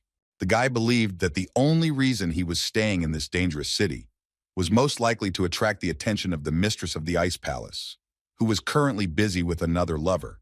So Jyn decided that this scoundrel could only be in this tavern. The man told him that there was a new drug in town, so there was a good chance that he was high in his room right now. And considering that he is the lover of the mistress of the Ice Palace, he must have bodyguards, whom Jyn will also have to neutralize. But first he decided to go inside this tavern and assess the situation in the lobby, and as soon as he went inside, he noticed a young guy yelling at a man because he couldn't get him a little more. Jyn immediately realized that this was his client, and he couldn't even imagine that he would be so lucky. The man who spoke with this impudent fellow tried to calmly explain to him that he could not help him in any way, and that he needed to understand this, because his job was first and foremost to protect him, and not to indulge all his whims. These words obviously made the guy even more angry, so he started shouting even more and asking his security guard to shut up. After which he added that if he doesn't get it for him right now, he will remember it in the future, and then they will get into trouble. He screamed until one day he was hit right in the stomach. One of the guards was already tired of suffering with this runt. He wanted this guy to die from an overdose, because he sincerely did not understand why she kept this worthless thing. Jyn watched everything carefully, and therefore almost immediately noticed that his guards were at least 6th rank knights.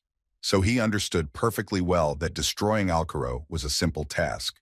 But problems came immediately after, and he believed that he needed to figure out how to eliminate him and get out of here, so that the guards would not catch him. He understood that the use of poison was prohibited in Mamita, and if he destroyed it in this way, the whole city would rise to its feet and start hunting him.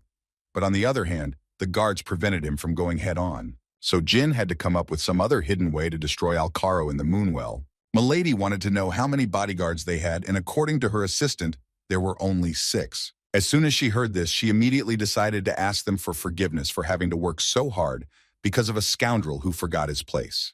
One of them hoped to hear that today everything would end, and the girl came here personally to make their work easier. In response to this, she immediately said that in fact, she could destroy him whenever she wanted, and since he was in the Moonwell at the moment, she suggested hurrying there and dealing with him. Suddenly, their dialogue was interrupted by a strong wave that came from the Moonwell. Apparently, someone tried to deal such a strong blow. The girl immediately realized that she had apparently chosen a rather unfortunate day to visit her friend in the Moonwell.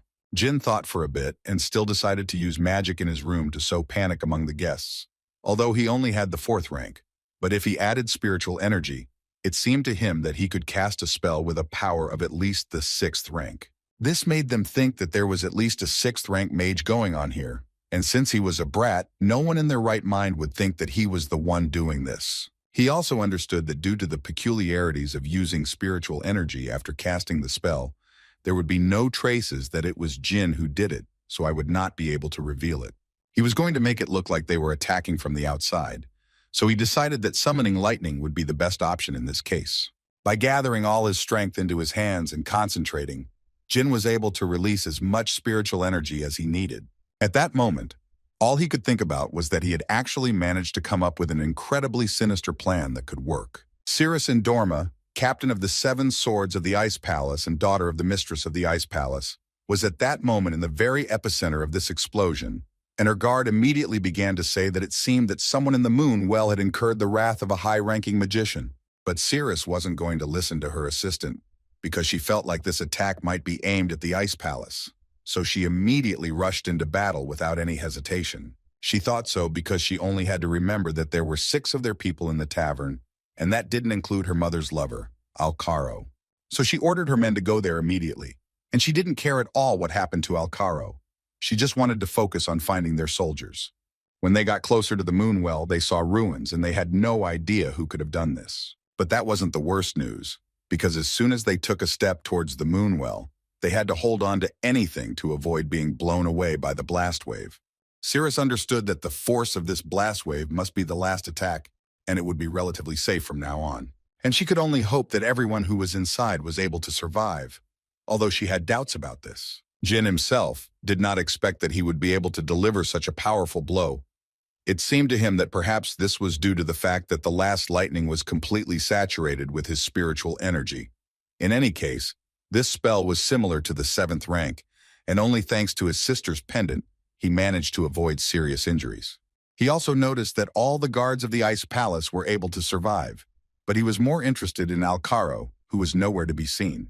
The guy understood that if this scoundrel survived, then now was the best moment to destroy him. Suddenly, his thoughts were interrupted by Cirrus, who was extremely surprised that she saw someone else the same age as her in Mamita.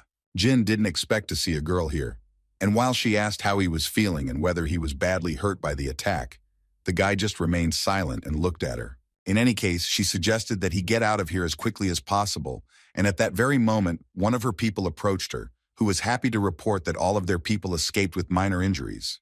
She was glad to hear this, after which she asked him to gather them all outside, and she also did not forget to say that if they were still messing around with Alcaro, then she allowed him to simply be destroyed. She also believed that the magical blows were similar, which meant that perhaps these were the tricks of one person who needed to be found and tied up immediately. At that moment, Jyn looked closely at the girl and understood that she was most likely the daughter of the mistress of the Ice Palace, and judging by the conversation, she came here to deal with Alcaro. And now that Jyn is sure that the man is destined to die, he decided that there is simply no point in making sure that this guy is dead. But given the fact that the daughter of the mistress of the Ice Palace is standing in front of him, all his trials are ahead. After all, even the fact that a girl can remember his face can lead to huge problems in the future, so he decided to hide it as best as possible and then get out of the city while chaos reigns in it. Suddenly, his thoughts were interrupted by one of Cirrus's men, who told the girl that Alcaro had died, and that they were very sorry that they could not fulfill their role as bodyguards. But the girl was delighted and said that this was simply wonderful news. After all, according to her, she came here only to relieve them of these responsibilities. Moreover, she believed that they had simply done a great job if they had managed to endure this idiot for so long. After which she raised her sword into the air and shouted that the Ice Palace was taking over this tavern.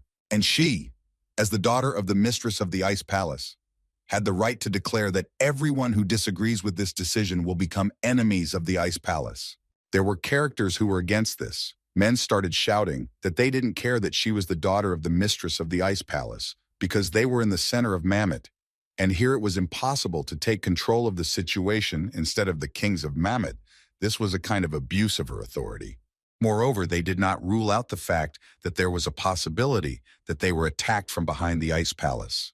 All these words clearly did not suit Cirrus, so she did not think for long and decided to finish off these guys by cutting off their heads. After which she added once again that she had made it clear that all those who disagreed were enemies of the Ice Palace, whom she would be happy to eliminate here and now, and she immediately told the kings of Mamita that they would not be able to look down on the Ice Palace just because they played kings in this gathering of scum. And if it turns out that the attacker's target was the people from the Ice Palace, then they will pay in full for it. But if this magician decided to destroy someone from Mammoth and the Ice Palace just fell into his hands, then she became very interested to know what they would do in such a case. She considers this sufficient reason for them to confiscate the place. In response to this, they began to talk about how she could do whatever she wanted here, because they actually also wanted to find the magician who did this.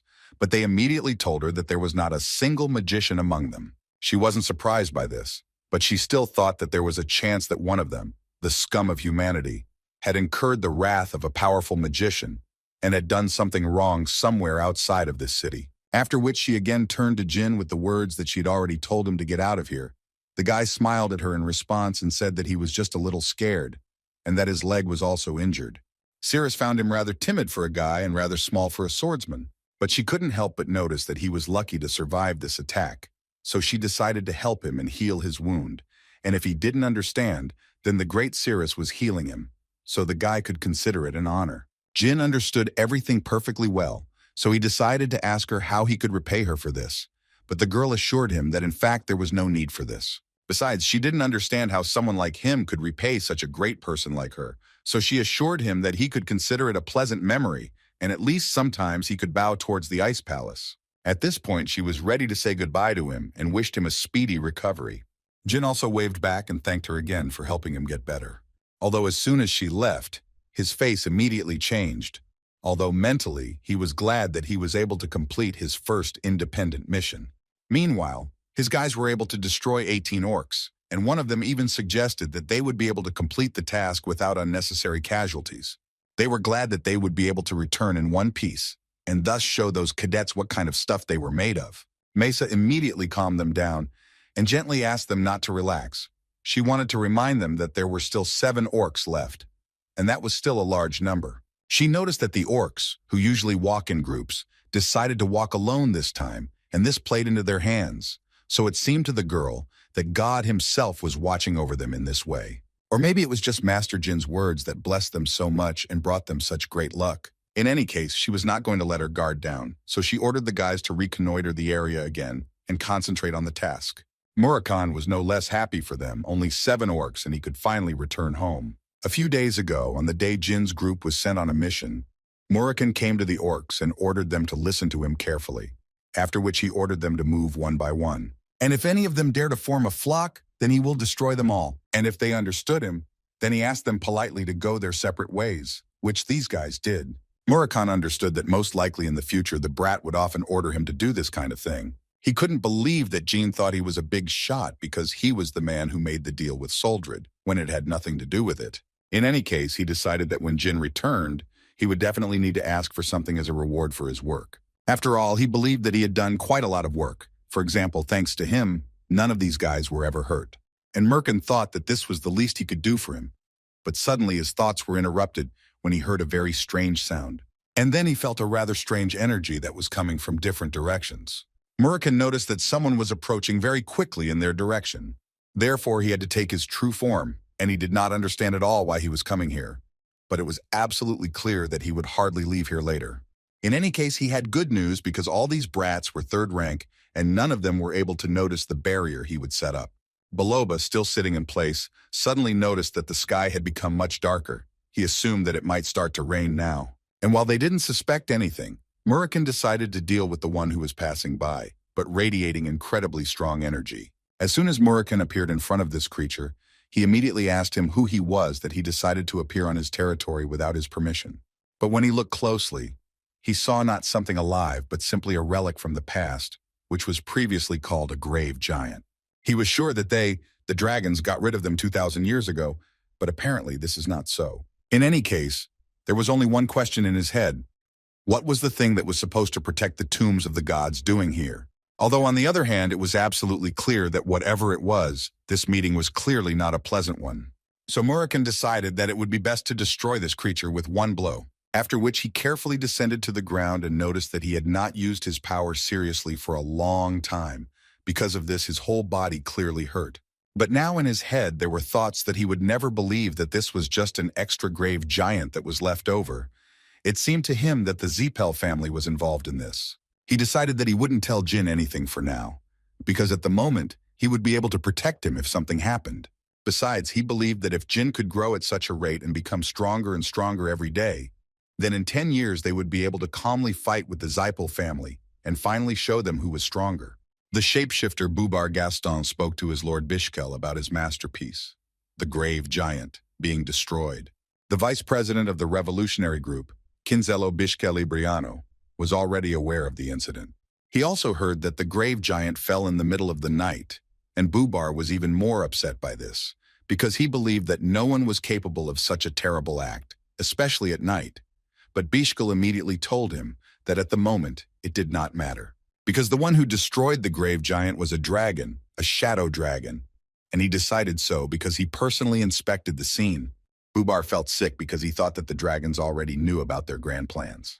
Bishkel did not know this for sure, but he believed that it was a kind of warning, and he advised Bubar to be more careful, and for this he would assign him several skilled people, after which he suggested that he organize a meeting with the Zepel family in the near future. Jed was glad to see Jyn in front of him again, because he understood perfectly well that if the guy returned, it meant that he managed to complete the task and return safe from the hole called Mammoth. The boy's uncle believed that he had certainly outplayed the captains who had assigned him this task and that they would not like it at all. At this point, the gathering of all the cadets of the advanced group was completed, so he ordered them to disperse. The young master's friends were very happy that their friend was okay, and Jyn himself couldn't help but reciprocate their feelings, and also added that they had all tried hard. The other cadets watched the recruits and said that they were talking about the fact that there was an explosion in the tavern where Jin's target was, which was the result of magic, and for them it was quite strange, because if it was true, then the guy was very lucky. They thought that the world was so unfair, because not only was he Rungkandel, but luck was on his side, and many of them would at best remain mid-rank cadets, no matter how hard they tried.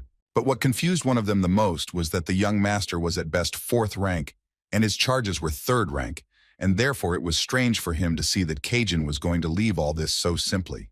Kajin didn't understand what his friend was offering him, what he could do other than just watch, because he didn't forget that Jyn was still a purebred Rungkandel, and he understood perfectly well that until Lady Mu and Lady Anne gave them a direct order, they would not be able to do anything until then. Suddenly their dialogue was interrupted when the guys saw that Jyn was walking straight towards them, so the thought came to mind that he could hear them, although everyone understood that from such a distance it was practically impossible to do this. But apparently each of them was wrong, because when Jyn came closer to them, he immediately told them that to their great regret, he heard everything, after which he turned to Kajin to find out how his hand was, to which he received gratitude from the guy in response, for the fact that the young master cut it off so masterfully, because of this, it was not particularly difficult for the doctors to sew it back on.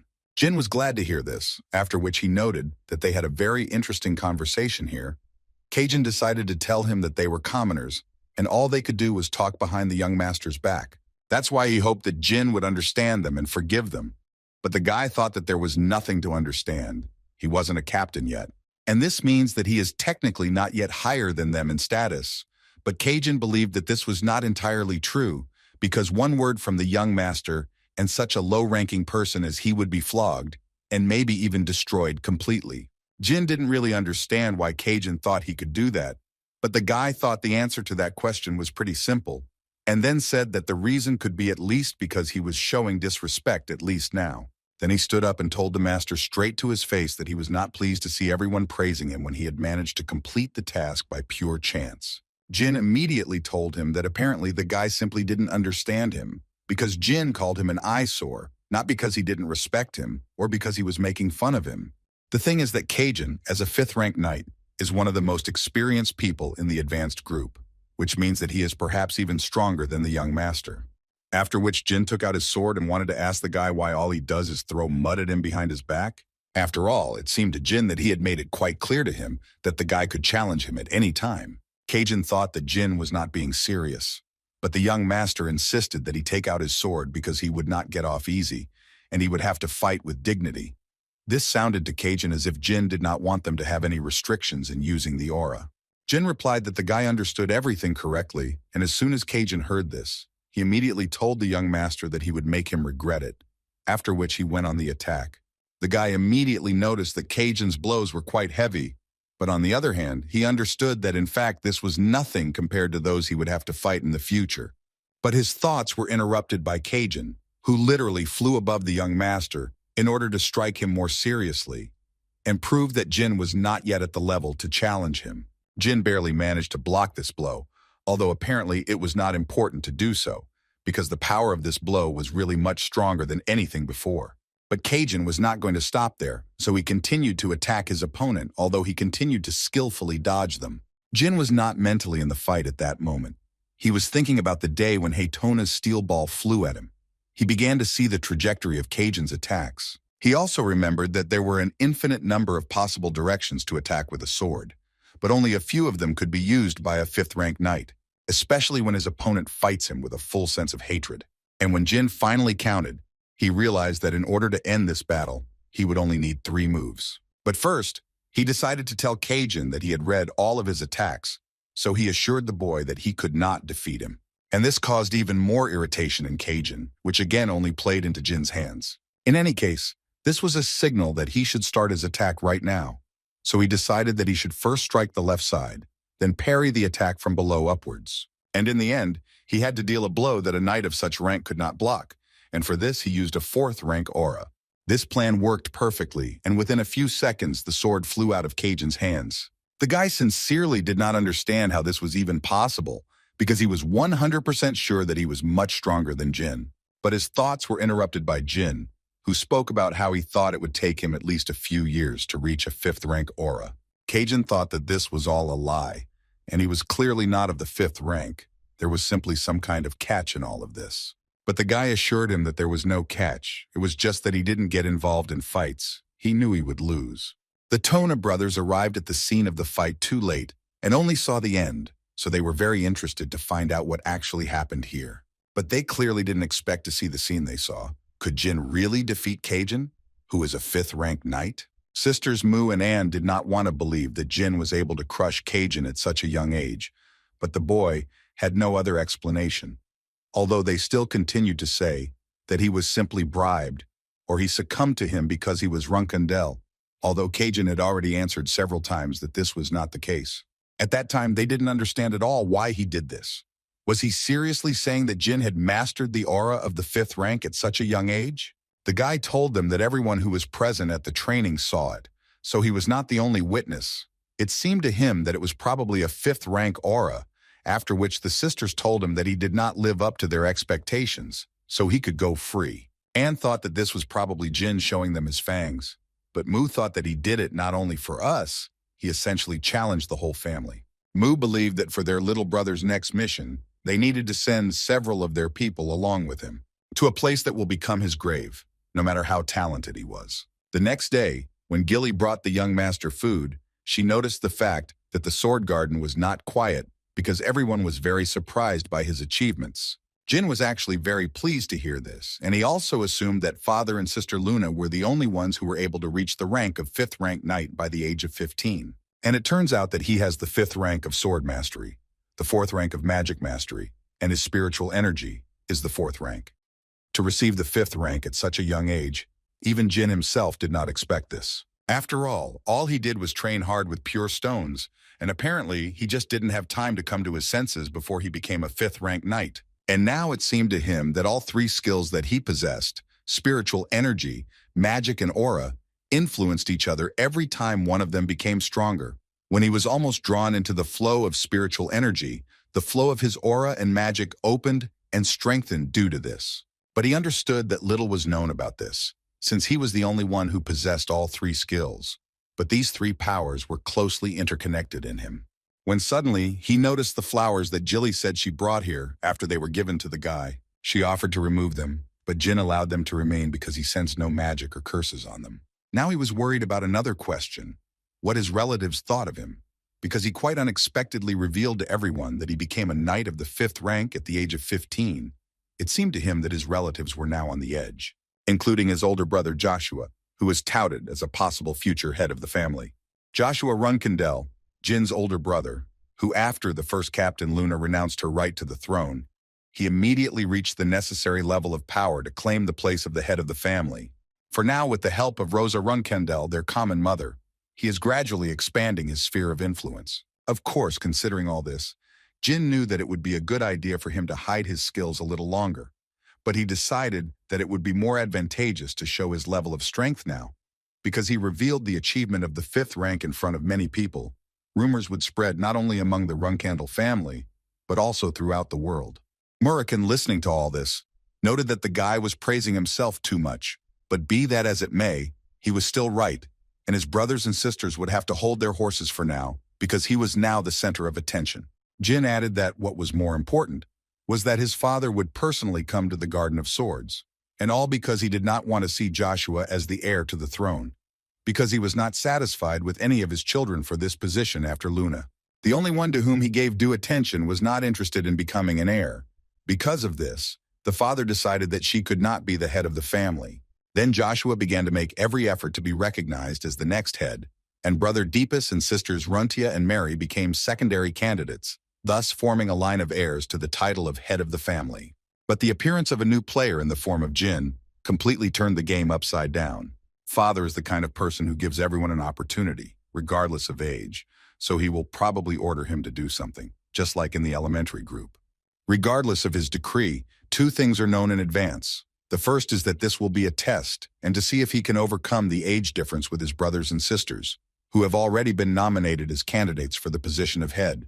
And the second is protection. His father doesn't want him to die at the hands of his brothers and sister before he can test him. And the only reason for this is that he considers the guy a special case. Jilly, in turn, believed that once the news about Jyn was published, families and organizations from all over the world would want to meet him. Jyn understood this perfectly well, and believed that there was nothing better than to accept so many people at once. So Jyn decided that as soon as his father arrived, a banquet would be organized, so he asked Jilly to make good preparations. He also asked her to keep an eye on Moram, and if he turns into a human and tries to blend in with the crowd, then everything will be over. These words angered Moram because Jyn considers him a little child, but Jilly understood why the young master told her this. A few days later, Jilly walked into Jyn's room saying that it seemed like all the butlers were up to their ears in work, answering official letters, and she decided to ask Peter, and he said that even the Imperial Beemant family had sent one. This couldn't help but please the guy, because if it's true, then he's attracted the attention of even such mysterious individuals. She also said that the head of the family notified about the visit to the main house today, sending Khan. According to the girl, he will be here in a month, so she made a schedule that includes meetings with the rest of the families and organizations, but the rest of the young masters and ladies are extremely quiet, and this embarrassed the girl quite a bit. In response to this, Jyn told Jilly that if they tried to do something while so much attention was on him, it would let others know that they were afraid or hated him. So the issue in this situation was only in the opinion of other people. And as soon as Jyn finished this thought, Peter suddenly burst into the office, and he did it without knocking first. And this could only mean that he had some very urgent news. And so it was. Peter, out of breath, wanted to tell the guy that he had been given a task, but from the expression on the man's face, it was obvious that it was clearly not an ordinary one. And according to Peter, this task would take place in the ruins of Colin. As soon as Rose Randell heard this news, She immediately called all her children, who were captains, and shouted at them very loudly because she simply did not understand how they could call themselves captains when something like this happened. And while she was scolding them, Jyn, whom Rose had called herself, arrived in her office. In her office stood Runtia, who was the third captain. Also there you could see Ren, who held the position of fifth captain Vigo, who was sixth on the list. But the first thing Mother wanted to know from Jyn was whether he had heard that his next mission would be in the ruins of Colin. Jyn confirmed this information, and as soon as he did, Rose told him that this mission was cancelled and he no longer needed to go to Colin. Moo and Anne immediately became against this idea, but no one asked their opinion. She immediately made it clear to them that it would be better if they shut their mouths, because she understood perfectly well that they were both doing everything to destroy her youngest son, Jyn. Moo stated that she didn't think there was anything strange about them wanting this guy dead. And Anne completely agreed with her sister. Besides, she didn't understand why the woman was covering him up like that. Rose told them that if they had not yet completely lost their minds, then they could continue to talk nonsense. But the sisters apparently weren't going to stop there, so they continued talking about how until now they and their father had been egging them on to fight, and none of them had said a word. Wasn't it because this rivalry was needed in a family? Rose was silent, and so they continued to talk about how everyone standing here had been pressured by each other from an early age, and this could already be confirmed not only by the sisters, but also by other children who were also given difficult missions when they were in the advanced group. She realized that in fact they were right about this. She understood that they needed competition, and there were no special restrictions on this. But here she wanted to ask each of them who was able to reach the 5th rank at the age of 15. They didn't quite understand why she was even telling them this. But the woman assured them that everything was actually simple here. She was trying to convey to them that Jyn was different from them. Rose believed that if they had reached the same level as Jyn in his youth, she would most likely have protected them too.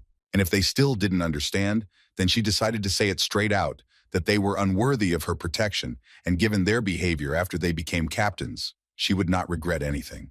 As for Runtia, Ren, and Vigo, the woman believed that they were from the same generation of captains as these two, so they were automatically responsible for the actions of these two. She especially asked Runtia to think about this, and she ordered Ren and Vigo to return one famous family sword each, which was not entirely clear to them. But apparently she spoke in plain text, after which she added that in fact she would gladly take all of their special swords, but she still wanted to hear gratitude from them for the fact that she deprived them of just one of them. And now after all this dialogue, she mentally wanted to know what Jyn would do. After all, now that she had dragged his brothers and sisters, who were in no way connected to this situation, into this, she was interested to know whether the guy's conscience would play a role and ask him to punish himself instead of them, or whether he still felt superior to them and was happy that he had become the favorite. She wanted to see how he would deal with it, so she just waited for him to take action. Jyn decided to take a different path, so he assured his mother that he liked the task that his older sisters assigned him. She couldn't believe he was saying this, knowing what kind of place it was. According to Jyn, he knew that this was the territory of the Zipel family, which the Runkandel family was unable to recapture.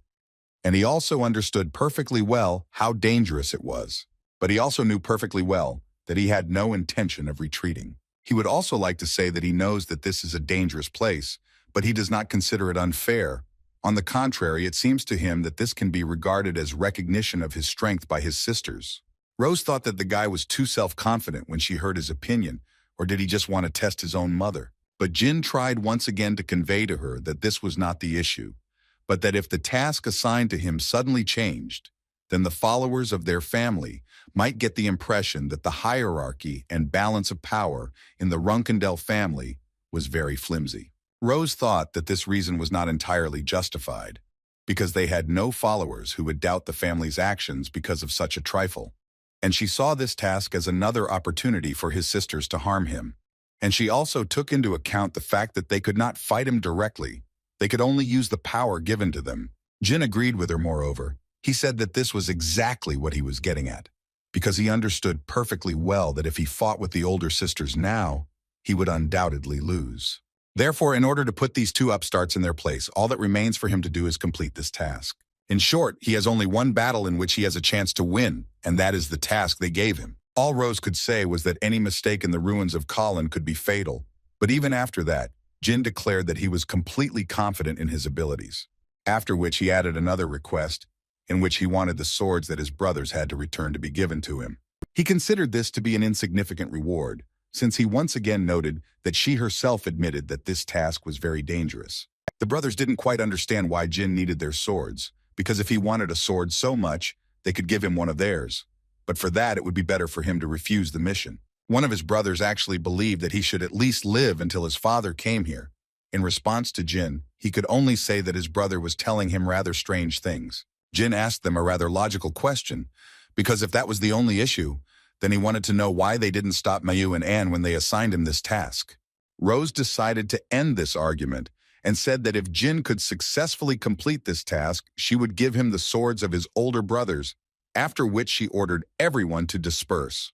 The woman was mentally worried that Jyn might become like Luna, so she trampled the pride of the other children. But now she understood that apparently she had worried about this in vain, and she also understood perfectly well that when Sheeran returned, he would clearly be happy about Jin's success. Before leaving, Anne approached Jyn, wanting to know if the guy thought that luck would be on his side again. Jyn answered them quite calmly that he was not really sure about that, but what he did know for sure was that he had had a hell of a lot of bad luck so far. Anne thought that this would bring an end to his casual attitude towards things, because it was not a solo mission, so at least he would not be lonely when he went to the next world. That was exactly what Anne thought. Jyn was incredibly pleased that they cared about him so much, but all he could tell them was that they would see each other soon. As soon as Jyn came out after this crazy meeting, he was immediately approached by guys who wanted to formally introduce themselves to him. One of them was called Mile Hass, and according to him, he would accompany him on this mission, and the second guy was called Lima Hass. They told Jyn that it was an honor for them to go on a mission with him, and also Mile would like to immediately apologize for his behavior in the past, because now they were going to do everything not to disappoint him. Cajun was also on this team, and he signed up for every word the guys said and promised Jyn that now he would also follow orders and try not to disappoint Jyn. The young master did not try to come up with anything and simply suggested that they forget about everything and continue working together. In fact, Jyn understood perfectly well that the three of them were Anne and Moo's wards, which most likely meant that the plan was to stab him in the back in a dangerous place. While Jyn was thinking about this, the guys decided to instruct him about the task once again. The essence of the task was that they needed to steal the relics that are in the ruins of Kalan, and there are only 4 of them. The ruins of Kalan, once a place where thousands of native tribes lived, but now it is the territory of the Zippel family and under the control of the kingdom of Phalon. The Zippel family discovered Kalan several hundred years ago, and when they discovered the ruins, they massacred and enslaved most of the natives. Of course, now the Zippel family claims that they treat them well, but this is only so that others do not poke their noses into their affairs. From the outside, it may seem that the natives are taken into account, but they are the same slaves, and no one does anything to improve their situation, since the lives and rights of the indigenous inhabitants of Kalan are of no interest to the majority of people in this world. The only reason the Zippel family did not exterminate all the natives was to preserve the old look of Kalan and show off to atone for the sins of their past. The Zippel family usually strives for a fair model of governance in order to win the favor of those they will rule without unnecessary bloodshed. But given what Jyn knew, he could say with complete certainty that they had crossed the line in Kalan in the past. And Jyn believed the reason was that they were ready to sacrifice their reputation for the sake of the ruins of Kalan, and most likely it was because the natives hid a mirror artifact here. The existence of the mirror is still a secret known only to the Zippel family, but the truth was revealed before its revival thanks to one brave journalist. His article contained evidence that all the actions of the Zippel family were aimed at finding a certain artifact, which, according to the stories of the natives, was called the Fountain of Mana. Just by looking at it, one could raise one's magical energy to the 7th rank. Using this, the Zippel family could mass-produce natural-born magicians. Jyn knew that they would only be able to start doing this in 10 years, which meant that they had not yet found the Mana Fountain. But this time, Jyn promised himself that he would never let the Zippel family get their hands on him. Suddenly, Jin's thoughts were interrupted when his companions told him that the magicians were returning, after which Mile added that the Zippel family barracks were located in these places, and the relics they were looking for were in the 3rd building. Cajun thought that it would not be difficult to catch them off guard, but it was worth considering that there was a magical barrier around this place. But he also told the young master not to worry, because no matter what happened, they would do everything to protect him, even if it cost them their lives. Jyn obviously didn't believe a word he said, but still thanked him for comforting him. The young master himself believed that in order to avoid unnecessary risks during the return, they needed to conserve their strength. So he decided to make a stop at this place for about an hour, and after that they would strike. He gave each of them some food so that they could refresh themselves. And as soon as each of them took a bite of the food that the young master gave them, Jyn suddenly said that he was going on a mission alone while they would rest here. They didn't have time to say a word when suddenly Mile became very ill, and the guys first thought that it could be poison. But Jyn calmed them down and said that in fact, it was just a sleeping pill. Jyn couldn't believe that they were so stupid because it was clear to him from the very beginning that they were here to get rid of the guy. He thought that it would not be so suspicious if they remained as impudent and not at all friendly towards him as always. But looking at their behavior, he was once again convinced that it is the nature of a dog to blindly follow the owner's instructions. The first thing Jyn decided to do was attack the vault guards while they were talking about how they spent their evening yesterday. Jyn was incredibly fast. He was able to destroy 2 guards with incredible speed, leaving them no chance. But what really bothered Jyn the most was that there were only 2 people outside. He immediately had the feeling that no one was particularly guarding this place. Moreover, when he approached the door, he saw there an ordinary lock without any spells cast. Jyn began to realize that they were most likely allowing ordinary people to inspect the warehouse, meaning that the Zappel family didn't consider it important. But still, the guy decided to look inside. And when he opened the doors, the first thing he noticed was a magic circle of blood and a barrier. Most people perceive them as a defense system that determines the purity of a person's blood, but in reality, it is a magic circle that checks what kind of creature activated it, a monster or a person, and also checks for diseases. In other words, it does not matter whose blood must be spilled on the circle, as long as it is human. Jyn believed that there was no need to use his own blood and leave evidence, so he decided to use the blood of one of the guards. And as soon as he spilled blood on this seal, it began to glow. Jyn decided that the first protective spell was simple, and now he only needed to find the relic. But apparently no one will let him do it so easily, because as soon as the blood got on the seal, he was enveloped in a loud noise and a very strong flame. Jyn realized that he used the blood of the guard he knocked out, so if the circle was still active, the guard might be sick with something. Or there was another option, which apparently turned out to be correct. These guards were not people. Jyn clearly didn't expect to see 2 huge orcs in front of him, so he immediately jumped back to avoid being attacked. The guy wanted to avoid using magic, since nearby mages could sense it, but looking at who his opponents were, he realized that he would have to change his plans. But looking at the huge ogre running towards him, he realized that it looked like he couldn't avoid a fight. Jyn was able to dodge the first blows of these monsters, but immediately realized that this fight would probably be too difficult for him. So far, the guy had only to dodge the blows of these monsters, and so far he had not seen the right moment to attack. Jyn decided that it was time to stop these games, and for this, he took out his sword, which was completely in his aura, which meant that he was ready to attack. Looking at the faces of these monsters, Jyn noticed that they seemed to realize that this aura was dangerous. But then he saw how the monster showed him that his body was capable of regeneration, and thus hinted that the guy would definitely lose this fight. Jyn understood that such a speed of recovery was usually only found among high-ranking monsters, but these 2 could not be monsters of such a rank, because just a minute ago, they were humans. Therefore, he once again remembered that this place was the territory of the Zappel family, where countless magicians were born and died, where the indigenous people are clearly being oppressed, and now these mysterious monsters have appeared on this territory. Therefore, Jyn came to the conclusion that these could be living golems, and this is already a serious crime for which the creator must be punished. While the boy was fighting off another attack from this monster, he thought about whether the Zappel family could have used the ruins of Colin as their laboratory to experiment with forbidden magic. Their strength and speed were at the level of a 4th-ranked novice martial artist, and their movements were constrained compared to a 4th-ranked knight. And considering all this, Jyn decided that there should be no problem with them. Golems are magical weapons that can withstand the strongest blows and continue to move. But once their core is destroyed, that's the end of them.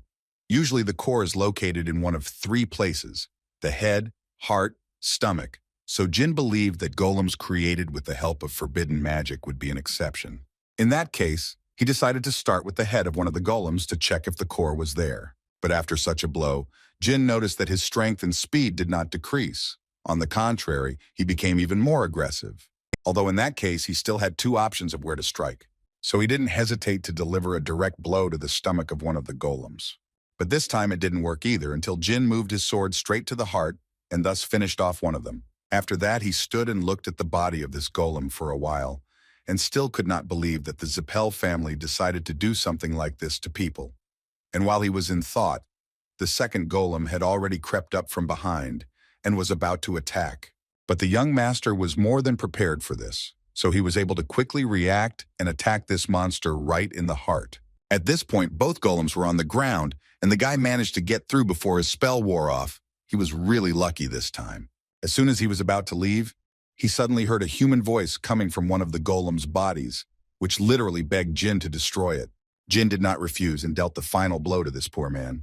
The young master didn't know what had happened here, but he highly doubted that anyone in this world would want to become a living golem of their own free will, especially if it means that once you're transformed, you become expendable with no future. In any case, he decided that now was not the best time to be angry, because an unexpected situation had occurred, and he had even managed to find out the dirty secret of the Zippel family. He also began to suspect that his sisters knew about this when they chose his assignment. But Jyn was absolutely certain that this did not mean that his mission had miraculously changed. He understood that even if he revealed this to the whole world, the Zippel family would most likely deny it all. The creation of living golems was such a grave crime that even suspicion could provoke an investigation on behalf of the Empire, and Jyn understood this very well. But he still decided to take care of the evidence first and then move on to continuing his mission.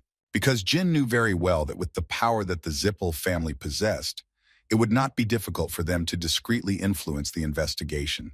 But on the other hand, this is not so important now, because at the moment he will not be able to solve this problem. There are no signs of mage activity yet, and this could only mean that most of them think that this is an ordinary warehouse. In the guy's opinion, they would not treat this place so frivolously if they knew that its guards are living golems, because this suggests that not everyone in the ruins of Cullen is involved in matters with forbidden magic. After looking around a little better, Jyn noticed that the protective magic on the tablets was quite simple.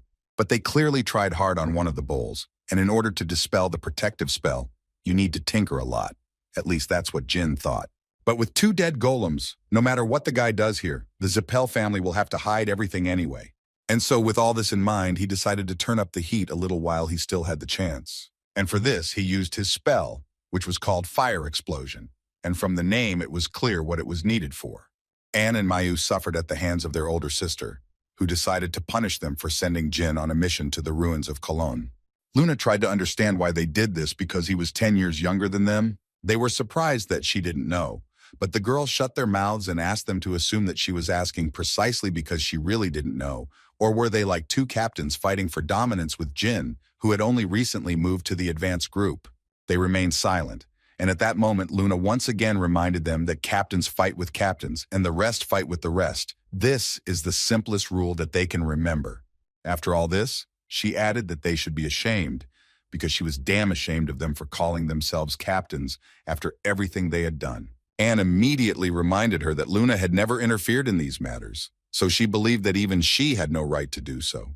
In response to this, Luna only said that she would not have told them anything if they had managed to win the argument with Jyn, after which she informed her sisters that Jyn had just successfully completed a mission in the ruins of Colin, and their mother should receive a report on this matter soon. And so Luna was now sure that they now understood why she said she was ashamed.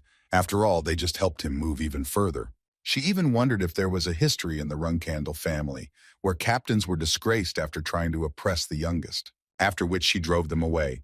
But still before they left, she decided to add that she saw that Jyn was not so merciful. So Luna advised them to look back more often, and she tells them this only because she is sincerely worried about them. Luna understood that not everything went smoothly and well between them, but she reminded them that they were still sisters, especially younger ones, so she had to take care of them. After this, Luna's nanny came in and immediately told the girl that she was very surprised at how she punished her younger sisters, and being Luna's nanny, she had the impression that she was going through puberty again. Luna was quite surprised to hear about such a puberty at her age, but the nanny noted that the girl always had a rather unusual maturation. In any case, she was worried about the young ladies, because she understood perfectly well that young Master Jyn was not the type to forget about this so easily. Moreover, the woman believed that in 5 years they would not be able to defeat Master Jyn in an official battle, so the nanny was interested to know if they only had 5 years left to live. Luna asked her not to say such terrible things because they were still her family, but rather she asked her to tell her what the girl asked her to know. According to the nanny, The relatives who tried to destroy Jyn were not young ladies. At that time, they were in an advanced group, so they could hardly do anything.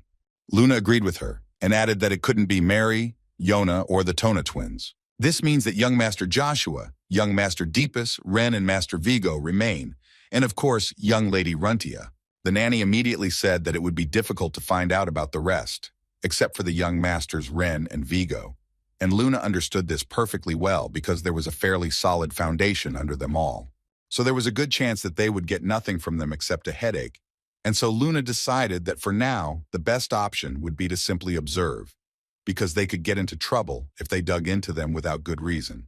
Nanny Luna noted that this was a rather wise decision. Even despite the assassination attempt, young Master Jyn grew up healthy, so there was no need to worry about him too much. Meanwhile, Jyn returned to his room and was happy to tell Gillian Murakan about this. The girl was incredibly happy to see him, and she was also happy to see that he returned safe and sound. Jyn assured her that everything was fine from the start. He had already become quite strong, so much so that even Gilly would soon not be able to defeat him. But Gilly still believed that it was a dangerous place, and if something happened to him, she would devote the rest of her life to revenge.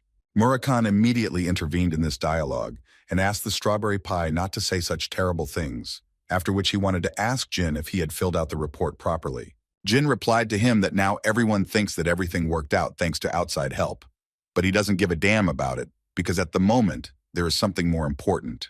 After which he put a jar on the table, inside of which was the living heart of a golem. Murakan immediately noticed that Jyn was very lucky, considering that he returned without a single scratch. The Shadow Dragon thought that the golem was not very successful, but he was more interested in finding out where Jyn found it.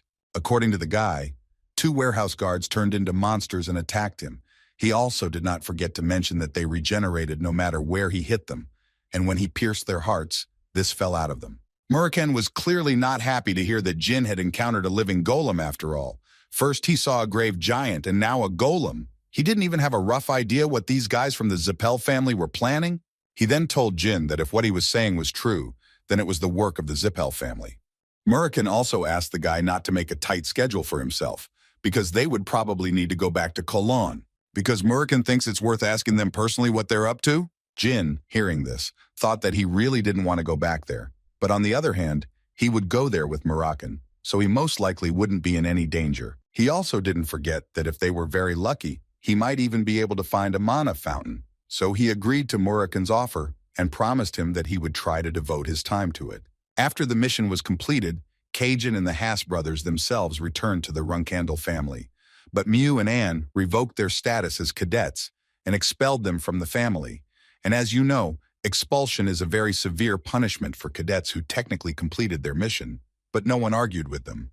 A few months after this incident, Jed stopped Jyn at one point during training and told him that from today, his training with pure stones was officially over, and from tomorrow, only the Tona brothers should come here. He also added that morning training with the rest of the cadets no longer brought him any benefit, so next week, he would have a conversation with the head of the family.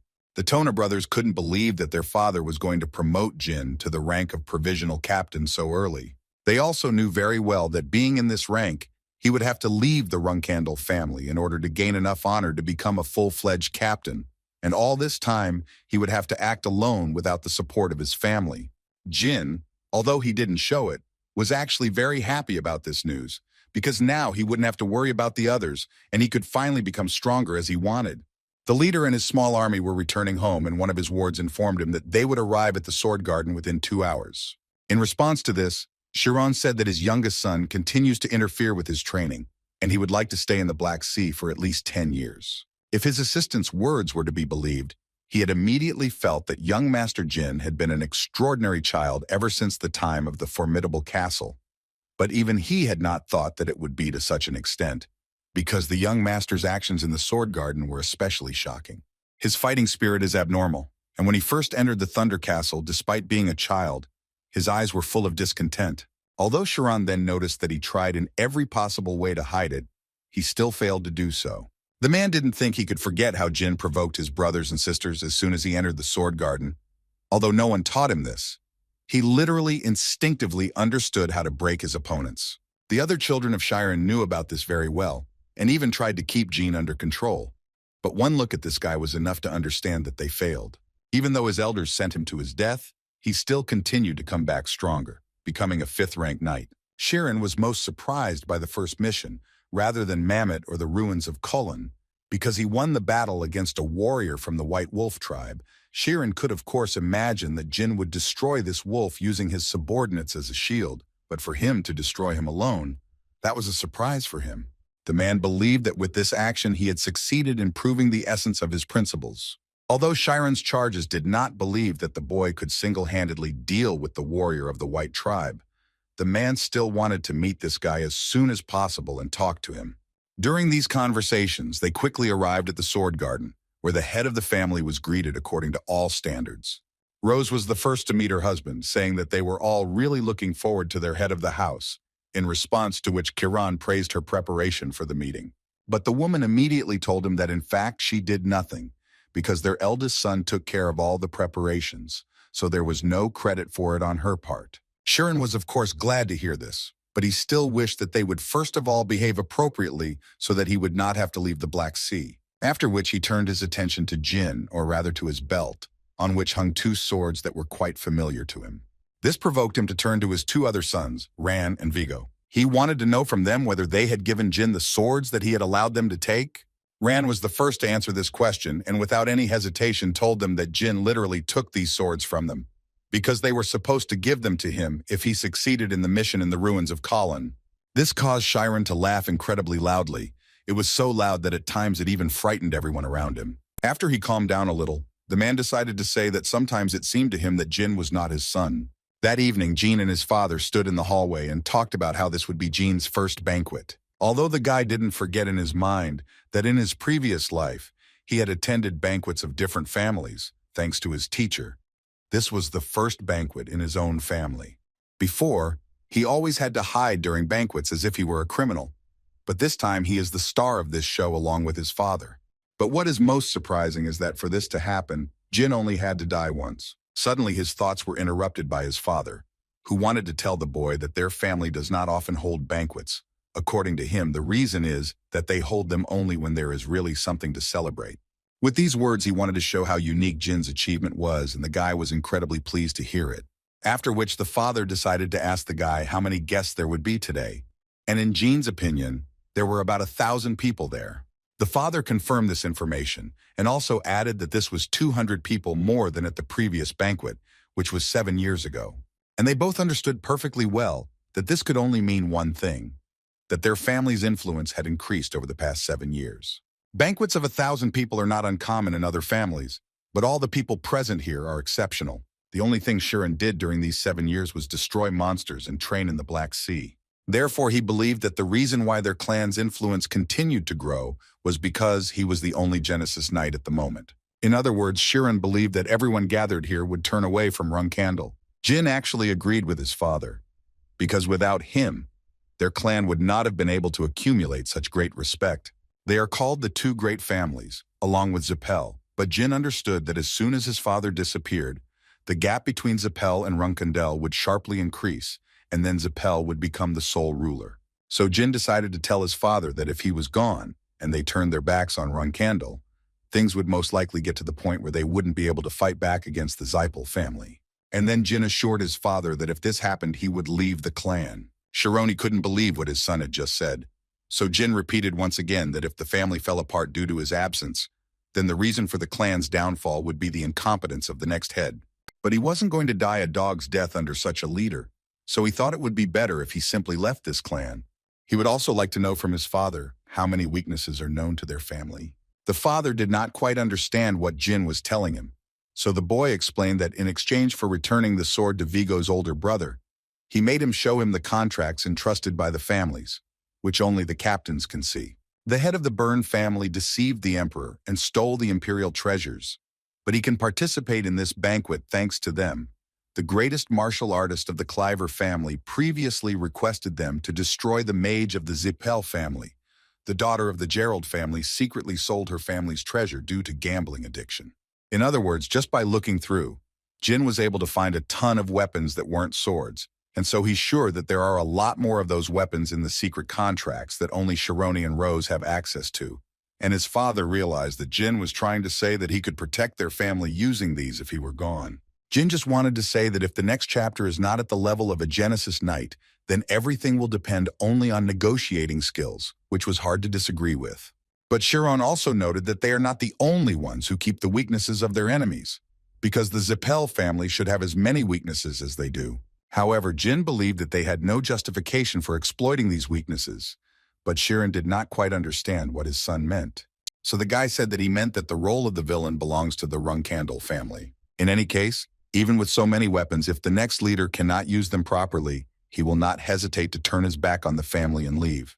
But in that case, he assured his father that he would prepare his revenge, no matter how long it took him. Chiron thought at that moment that if his other children had not had the courage to put forward the hypothesis about Randell's fall in front of him, they would have chatted about everything but this. But he was glad that Jyn was not like that. The guy was able to reveal his intentions and did it quite briefly and clearly. Chiron only felt sorry that he was born after his prime. It was the same as Luna's talent, Mary's wildness, and deepest fighting spirit combined into one person. The man understood that from 10 to 15 years, that was exactly how long he would be able to defend the title of head of the family. And he thought it would be fun to see if Jyn could flip the continuity dynamic before his time was up. Finally, it was time to go out to the guests. But before they did, Chiron told his son that he had something he wanted to tell him, so he asked Jyn to wait until he called him. The guy himself understood perfectly well that most likely they would talk about becoming a temporary captain, so it seemed to Jyn that he would leave this place for a short time as soon as the banquet ended. Now, he only had to wait for the end of the 4-day banquet. Suddenly, their conversation was interrupted by the headman's servant, who ran to the man to tell him that guests had arrived, to whom they had not sent an invitation. The first thing that Jyn thought was that these uninvited guests could be Zippel. According to the butler, these were indeed people from the Zippel family. One of them was the deputy commander and 4 other family members. Chiron decided to tell the deputy to get out, and the rest of the family could come in. Jyn agreed with his father that the deputy's visit was indeed impolite, but he still felt that dishonoring the deputy so much that he was thrown out the door was a bit much. Chiron seemed to be able to read minds, and so asked the boy if he thought his father did the right thing. Jyn decided to say that it was refreshing, after which he added that most likely at that moment when the deputy commander is overcome by emotions and is about to leave, he will ignore permission for his family to enter. Chiron agreed with him, and he also believed that the deputy would have to listen to his order. Otherwise, he would return home without both legs. In any case, it was time to start the banquet, and as soon as Chiron came out to the public, the first thing he did was thank everyone who had been able to overcome this path today to get here. He then went on to say that he was incredibly grateful to have had such a talented son in recent years, so he would first like to thank his youngest son, Jyn Randell. After which he decided to remind all the guests that at such banquets, there are only 2 rules that they must follow. If they start a fight while drunk, they will be immediately escorted to the arena by knights, and the loser must surrender, and the winner must show mercy, because it is still a banquet. Now Jyn understood that this was the very banquet of fateful meetings. It's a gathering of thousands of people who control an entire continent. These people are connected to each other in a complex way. If they were having a normal banquet, they would just passive-aggressively treat each other before returning. But this is a banquet that is held in the Sword Garden. As long as they follow the 2 rules set by their father, they cannot go as far as destroying their enemy, but they can beat him to a critical state, in which case they can even gain official superiority. Now that Chiron had given his speech, he allowed everyone to enjoy this wonderful evening. And Jyn was once again convinced of what a crazy family he was born into. The father believed that the boy also had the right to relax. So he told him that if he had someone he liked, he asked Jyn to drag him to the arena with him. But he immediately warned the guy that he could not challenge someone who would be weaker than him, unless they insulted him or the family as a whole. Jyn knew all this perfectly well, and was also aware that he had no right to lose under any circumstances. The father was glad that the boy understood this, but still reminded him that if Jyn suddenly lost, then he would take away Barasada from him, as well as his nanny and everything he had. Now, when Jyn thinks about it, all that comes to mind is that this is the first time he has been able to just talk to his father like this. This was something for him that he could not even dream of in his past life. And he is incredibly happy that they just had a rather convincing conversation between father and son. But things like the relationship between a father and a beloved son were clearly not part of Jyn's plans for this life. Because in this life, all he wanted was to surpass his father. As soon as Jyn came down, The Tan brothers immediately approached him, and the first thing they did was congratulate him on receiving the 5th rank and asked him to stay with them for a while. Jyn didn't mind, and in response wanted to know how their training with pure stones was going. And according to Hayton, their training progressed after changing the weapons that their uncle recommended to them. The guy understood why they had come, so he quietly whispered in Hayton's ear that they could leave as soon as they were satisfied. And as soon as he said this, the first guest immediately approached him, who was a representative of the Ken family, and Jyn did not let him finish speaking because he knew him very well. After all, he was the first captain. At this point, the brotherly accompaniment ended, and the brothers decided that they would rather go, and Jyn did not mind. After which, their dialogue with the first captain of the Ken family continued, and Jyn simply could not help but say that he had heard a lot about his exploits when he was a small child, which embarrassed the captain a little. Suddenly, their conversation was interrupted by some man who literally hit Jyn on the head from behind. And as soon as the guy turned around, he saw a man in front of him who told him that he had always wondered what kind of child it was who had achieved the 5th rank at the age of 15. But now he saw Jyn in front of him and understood how this was possible, and his name was Ogadai. As soon as the young master looked at this man, he immediately understood who he really was, so he answered quite briefly and said that he was very glad to meet Ogadai. But still, Jyn couldn't help but tell him that his actions just now were an insult to everyone who had shown him respect up until now. And if he wants to raise the issue of elders and juniors, then he should be more attentive. Jyn said that the first and second captains of the Ken clan, the Knights of the Dragon King, the mercenaries of the Black King, Jyn thought that they were all senior to him, and therefore he should have noticed how these seniors treated the young master. So considering all this, Jyn wanted to ask the man to accept his mistakes and apologize to them immediately. A few minutes later, another man approached Ogadai to tell him that his life had just been saved thanks to the young master Jyn. The first captain of the Ken family always knew that his filthy mouth would get him into trouble in life. Ogadai realized what he had done, so he immediately decided to ask his elders for forgiveness. He asked to forgive his mistake, and he would be glad if the young master Jyn also accepted his apology, which Jyn did without any problems. Luna came right after this situation, and the first thing she told her brother was that he was very good at finding enemies for himself, and she thought it would be very nice if he could be an ordinary child for at least one day. Jyn agreed with her, but today, according to him, he couldn't do otherwise because he was, after all, a representative of the Runkandle family. And Luna couldn't argue with that. But still, she was very interested to know what the guy would do if Ogadai challenged him, because he actually looks like at least a knight of the 6th rank. Jyn believed that if he did this, then most likely the head of the Tuco family and the elders would intervene. Because the guy noticed that they had been watching him for some time, Luna could not believe that Jyn even took this into account when assessing the situation. The guy answered her that it might be difficult for her to understand, but he is like the most hated youngest member of the family. He needs a lot of things to survive. Luna agreed with him, and mentally looking at the guy, she thought that he was talented, and that was probably why there was an attempt on his life in the Thunder Castle. But she was still incredibly interested in finding out who it was, because it was this person who was the first to find out about Jyn's talent. Anyway, she told Jyn that she was attending the banquet because it was in his honor. But unfortunately, she was too bored, so she told Jyn that it was time to do something more fun. Jyn realized that she was about to leave, and Luna confirmed this. She also told him that he was not tall enough to be her dance partner, but when he grew up, she promised him that she would take him to a good place. And before she left, Luna felt that she should leave a message for the people, just like Jyn did. Although the guy didn't quite understand what she meant, she took the guy by the head and hugged him slightly. This was unexpected even for Jyn himself. The girl explained to him that she had done it so that others would understand how much she valued him. Now it seemed to her that people would be less rude to him, out of fear of her. In fact, Luna knew what she was doing because as soon as she hugged her brother, a large number of people actually paid attention to them, who did not even know that the white whale valued his brother so much. Sir Vikashel stood next to his companion and listened as he literally was ready to explode on the spot from how much he liked Lady Luna. He even decided that today he needed to write a poem for Lady Luna, which he would sing all night. Margella Ivliano, who was Vishkal's younger sister, approached Bubar and asked him not to be so harsh. At that moment, Jyn realized that it was actually very difficult for him to act like a master. However, he was more interested in the question of where these damn Zippels were. The fact that he had to look for them himself did not suit the guy at all, and even irritated him a little. Suddenly, the guy's thoughts were interrupted by a young lady, who politely approached the rising star of the Runkandle family and asked to have a drink with her. It was Cirrus and Dorma from the Ice Palace who suddenly appeared in front of the guy. She was apparently in a great mood, smiling once and repeating several times that she was very glad to meet Jyn Randell in person.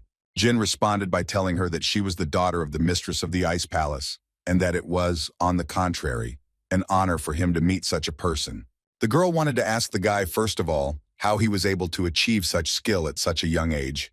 She even admitted that it made her envy him, but Jyn tried to push everything off as a blessing, after which he again mentioned the Ice Palace, which he also considered to have a blessed lineage, and he cannot even imagine how the mistress of the Ice Palace values her, because she is her only daughter. And since Jyn is the youngest of all the brothers and sisters, he is the only one to be envied.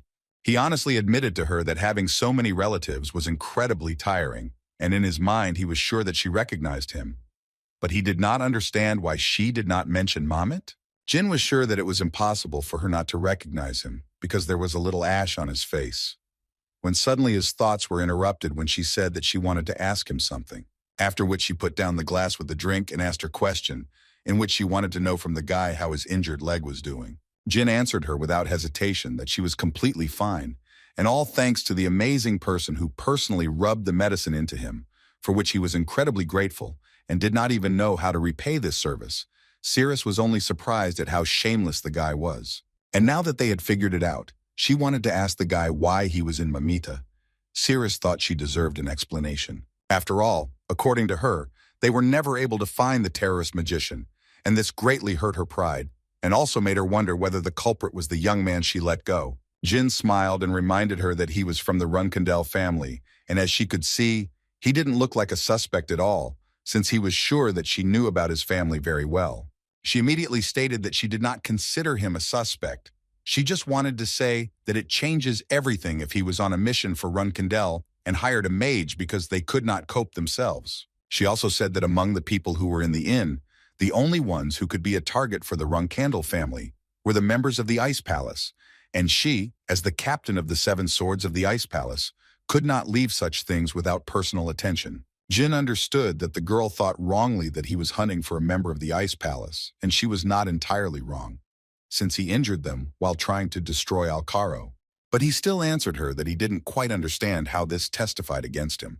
Wasn't everything she said just a hypothesis? Cirrus understood from this answer that apparently the guy was going to deny it until the very end, and in fact she had a plan for this case, which was to drag the guy into the arena and beat the whole truth out of him there. So she confidently challenged Jyn Randell to a duel in front of all the guests. In response to this, Jyn told her that his father warned him that he should not fight those who seem weaker than him. But since the girl wants to fight so much, he simply has no choice but to accept this challenge. After some time, they went down to the arena, and the young master ordered that only doctors be left there. He also asked to be given 2 decent swords and to seal the arena until they finished the fight. Jyn knew that battle-crazed people and passers-by would come running here after midnight, and she was the daughter of the mistress of the Ice Palace, so it seemed to him that it would be too cruel to beat her while everyone was watching. Before the fight, Cirrus asked her opponent to promise her something, after which she added that if she won, he would have to tell her everything that happened in Mamita that day without any lies. And Jyn promised this to the girl without any problems. In response, he asked her if he won to confirm the fact that they had not met that day. And upon hearing this, the girl immediately understood that he had something to hide. In any case, it's more important for her to think about something other than that now, since Jyn has already started attacking her. The guy was confident of his victory until he saw the girl use a unique ability for the Endorma family, which is called Myriad Ice Blades. Jyn immediately realized that the fight would probably be interesting, because he couldn't even imagine that the girl would use her most powerful technique from the very beginning. After which he added that he didn't even know what to do, because he, as the youngest son of the Randell family, had not had time to study the secret techniques of his family. Cirrus clearly didn't like this kind of joke, so she responded to him rather sharply and told the guy that this was actually his problem. She then continued to attack him, thinking that the guy was definitely a rank 5, since he looked like he could barely block, but as they exchanged blows, his true skills became apparent.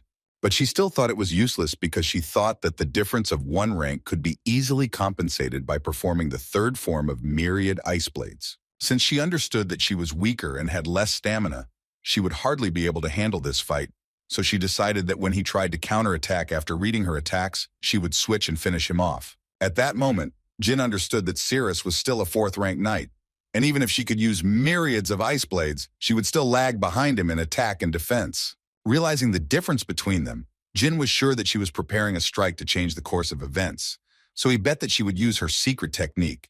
But he did not know how powerful the myriad of ice blades could be, so he understood that he would probably have to use his own secret technique. Among the dozens of secret techniques he read in Thunder Castle, the most powerful among the various secret techniques he received. While Jyn was thinking about this, Cirrus suddenly disappeared from his field of vision, and he only heard words from her in which she said that his end had come. The girl decided to use her maximum, so she used a myriad of ice blades of the 3rd form, which literally created an entire avalanche. It was hard for Jyn to withstand such attacks, because he understood perfectly well that it was an aura that turned into ice shards. But all this at one point began to amuse the guy, because he understood that this was the girl's maximum. Cirrus froze in place when she saw the smile on Jin's face. She just couldn't believe her eyes that the guy was actually laughing. There were simply no ideas in her mind anymore, because she had used an avalanche, and even a genius who had reached the 5th rank at the age of 15 would not be able to break through the secret technique of the Ice Palace. But even knowing all this, the girl was still incredibly anxious. Apparently it wasn't just like that, because a few seconds later, a sword flew past her head and almost hit her head. As soon as the guy carried out his attack, literally a few seconds later, an explosion thundered. And then Jyn realized that he should have used something else instead of the Attila family's blade storm, because now he understands that this technique was too destructive for a 4th-rank knight. The guy understood that if the girl failed to dodge, then she must be dead or at least crippled. But as soon as the fog cleared, Jyn saw the girl sitting with this sword and literally trembling with fear. She was so scared of dying that she didn't even notice how she dodged the blow. The girl herself could not believe that she had actually done it. Jyn understood that it would be better to end their fight here, so he approached the girl closer in order to find out how she was feeling, because he had just almost destroyed her. He was very sorry that this happened, so he asked her for forgiveness. And in his mind, he thought about the fact that even after his warning, Cirrus did not try to dodge the blade storm. He understood that it didn't really matter how important honor and pride were, because Cirrus was still a 15-year-old child, and she was too young to suppress her desire to survive. Jyn understood that he would have also avoided it if he had been in her place. Moreover, he was sure that she would have warned him too. And now he simply decided to sit next to her and not tell her anything unnecessary, although he understood that this would not be enough to comfort her. But suddenly she took out of her pocket the very ointment that she uses to help wounds heal faster, and she decided to smear Jin's cheek, on which there was a small scratch, after which she suggested considering it payment for saving her life, in response to which Jyn said that she valued the life of the only heir to the Ice Palace too low. Cirrus reminded him that this was a life that had just been spared and its value would increase in the future. And now she decided to turn around and start walking away, adding that now they were two people who had met for the first time today. The next day the banquet continued, and today it seemed to Jyn that a real banquet of fateful meetings would begin, since one could watch the duels. Moreover, there were much fewer people, and the reason for this is probably that it is finally possible to arrange duels. In any case, Jyn hoped that this would play into his hands because he would finally be able to see these Zapels.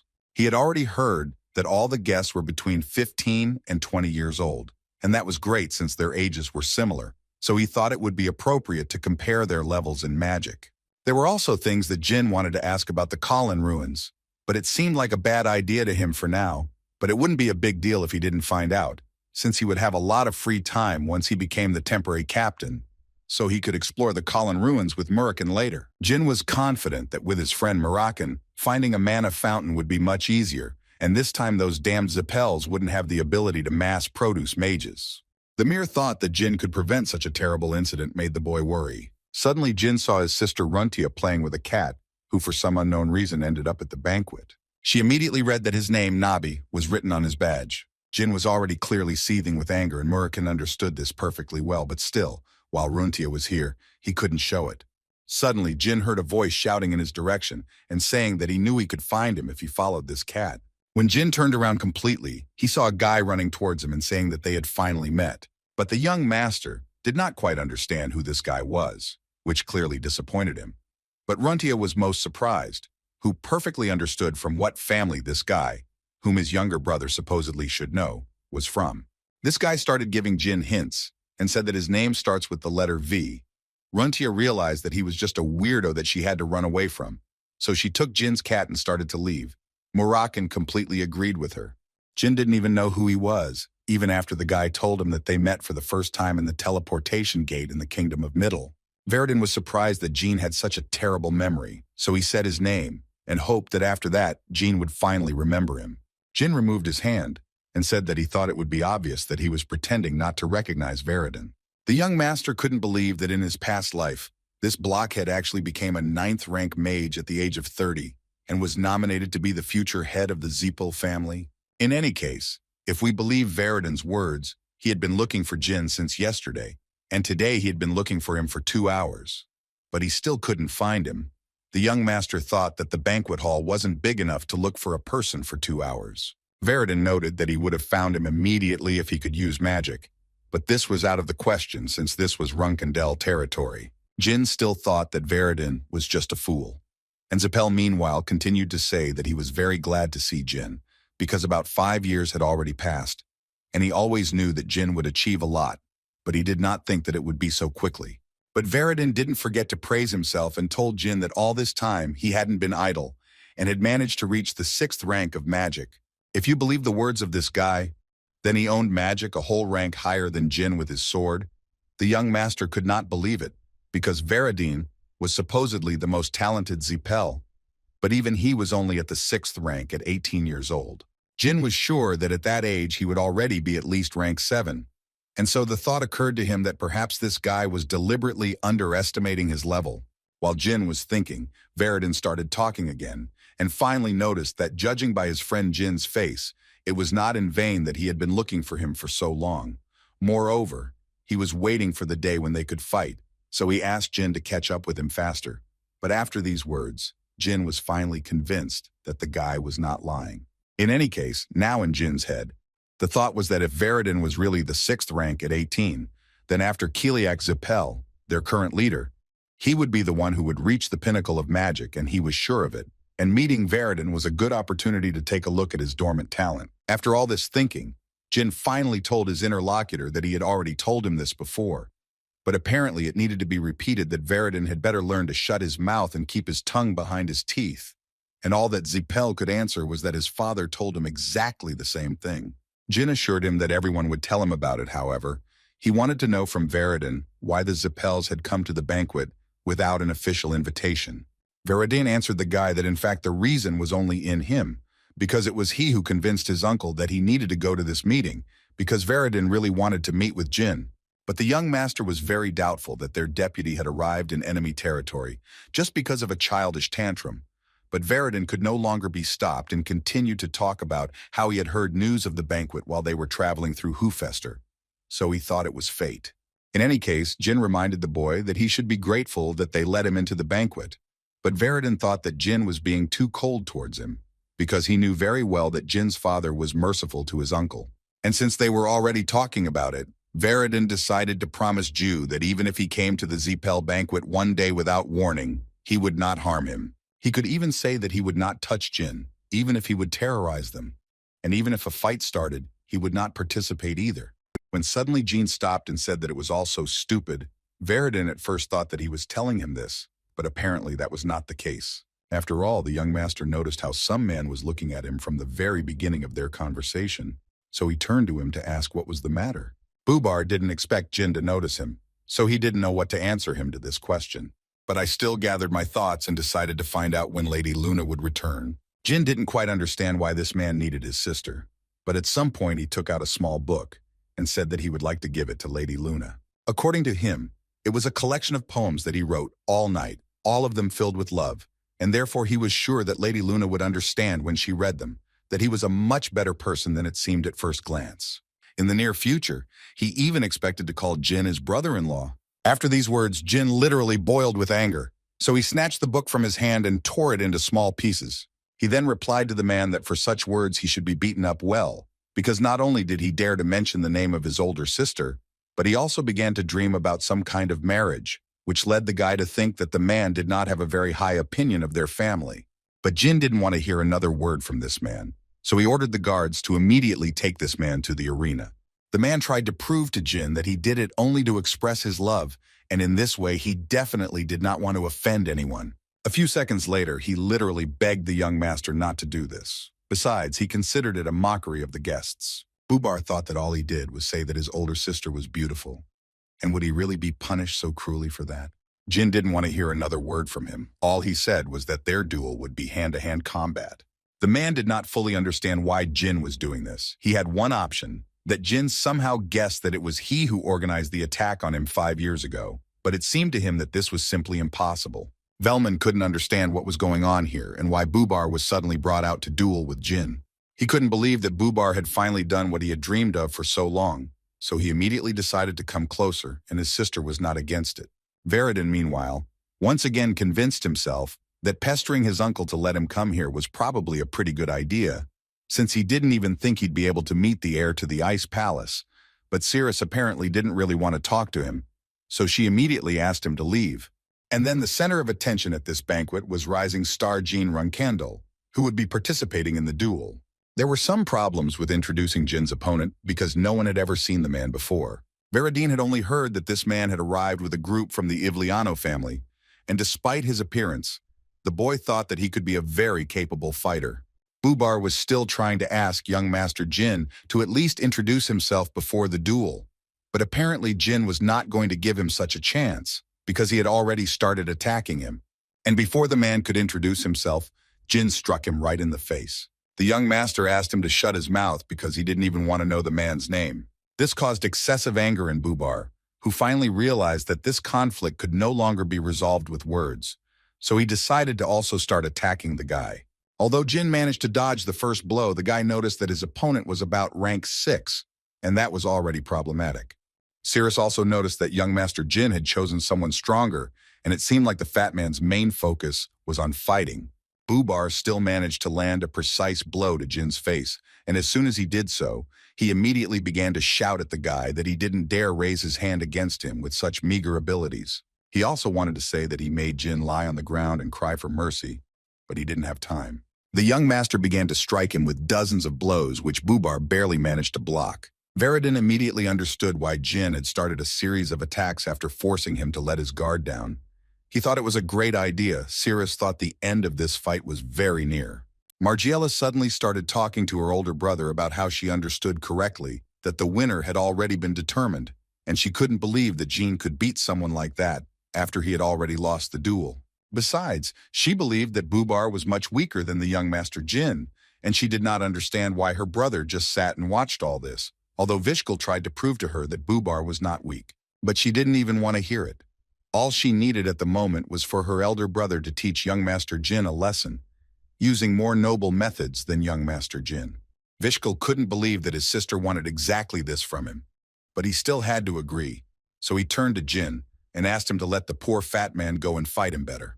As soon as Jyn saw his opponent, he immediately thought that this would be a duel against a knight of the 7th rank, which meant that whether he won or lost, for him this fight would be with dignity. Furthermore, he believed that simply being able to gain first-hand experience in combat with the Ivliano family's swordsmanship would be a good lesson for him. After all, the previous head of the Ivliano family was someone that even his father considered strong. However, his attention was more drawn to the amusing young lady Margiela, who even put her brother in a difficult position to watch this fight. Before the duel began, Jyn decided to point out that they both valued their sisters very much, so he would like to ask Vishkal to teach him how to silence his servants. Vishkal answered him and said that apparently Jyn had misunderstood something, because the man he had just beaten was not their servant, but their companion.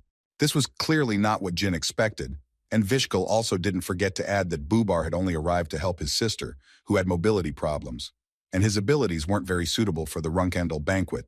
But at that moment, everything turned upside down in the guy's head, and he thought only about the fact that this man was Bubar Gaston, or as they used to call him, a reincarnator, and Jyn became incredibly interested in finding out what kind of relationship he had with Vishkal Ivliano.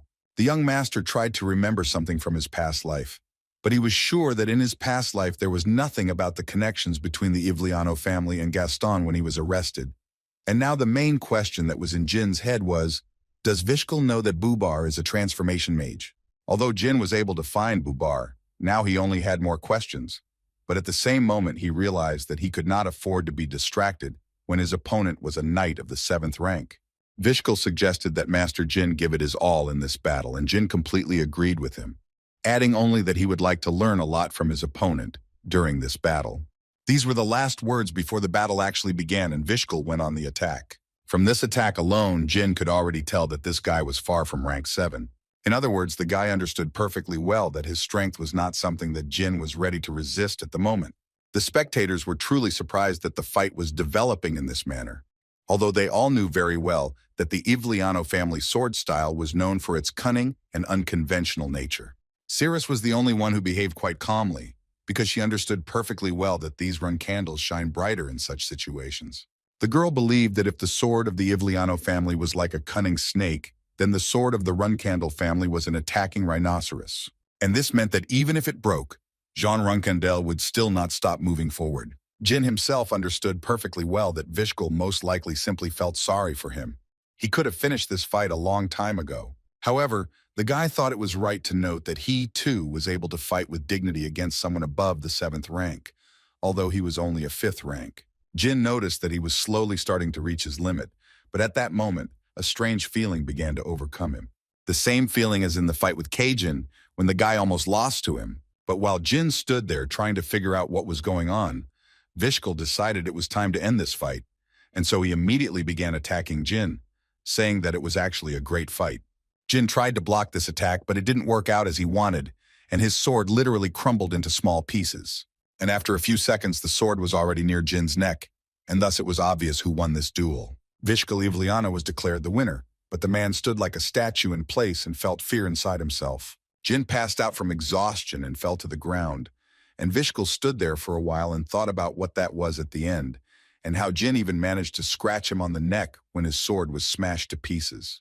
Moreover, Vishkal clearly remembered the moment when he broke the guy's sword, and he literally immediately felt something sharp touch his throat. Sir couldn't believe that Jyn had cleaned the sword's condition during the time he fought him, and if that was really the case, Vishkal could only imagine what would have happened if Jyn had reacted a 1/10 of a second earlier, and he a 1/10 of a second later. The only thing Vishkal was now sure of was that Jyn Randell was a terrible person. When Jyn finally came to his senses, he saw a not very pleasant picture because Moram was sitting on him, who was thus showing his love for the guy. The guy clearly didn't like this, so he asked Moram to get off his head, after which Jyn noticed that he fainted immediately after the fight with Vishkal, and apparently he was brought straight to his room. Jilly was glad that Jyn finally woke up, because according to the girl, the guy slept for 2 whole days. Jyn was upset about this, because he understood that the banquet would end, but it seemed he didn't even have time to greet the guests who came to him. But Gilly assured him that he should not think so, because for the last 2 days, the duel between him and Sir Vishkal had been a hotly discussed topic, and that in itself was sufficient recognition. And all because at the end the master showed the heart of the sword, which surprised the audience, and the fact that he could do this at the end of the battle with the knights of the 8th rank surprised himself. Jyn was glad to hear this, although he understood that this was not the perfect heart of the sword, but he still got what he wanted from it, and now the days when he was under the guidance of Sister Luna are making themselves felt. Although, to be honest, Jyn didn't even understand the training itself at first. He couldn't even think that it would help him in this way. Jyn understood that it was only at the level where it was activated only in extreme situations. But on the other hand, he understood that he should not be impatient, because the very fact that he was able to fight with an 8th rank knight was already amazing. Besides, to sum it up, he learned a lot from this banquet. For example, he confirmed Veridin's status in Zipel and compared his magical level with his own. Also gained something like friendship with the heiress of the Ice Palace. And most importantly, he discovered that Bubar Gaston and Vishkal Ivliano were connected, although it was not yet clear to him for what reasons. Jyn began to think that there were many possibilities behind the transformation crime, and it wasn't something he needed to solve right now. So he decided that he should dig up some background information first. His thoughts were interrupted by Gilly, who brought into the room flowers left by the heiress of the Ice Palace, which, as it seemed to Gilly, liked the young gentleman.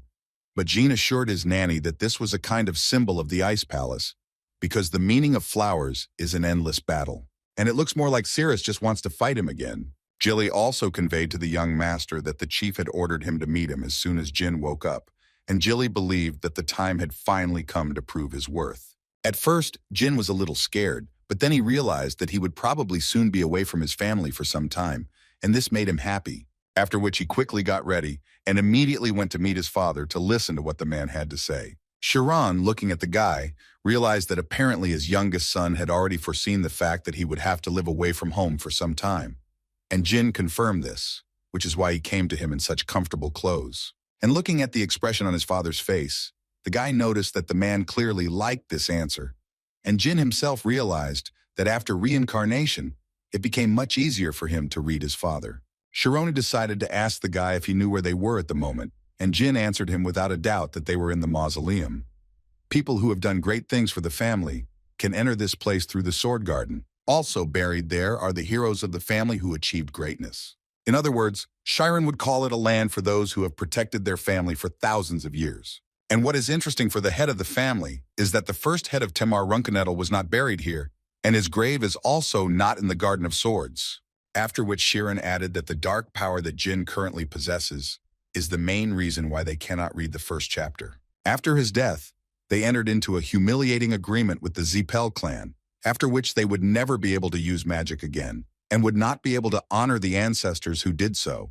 As a result, the Zipel gods united and placed a curse on Runkendel's blood, and now everyone who was born after the first chapter cannot use magic. Sharon reminded the guy that he didn't ask him how he was able to defeat the Tun brothers with his aura.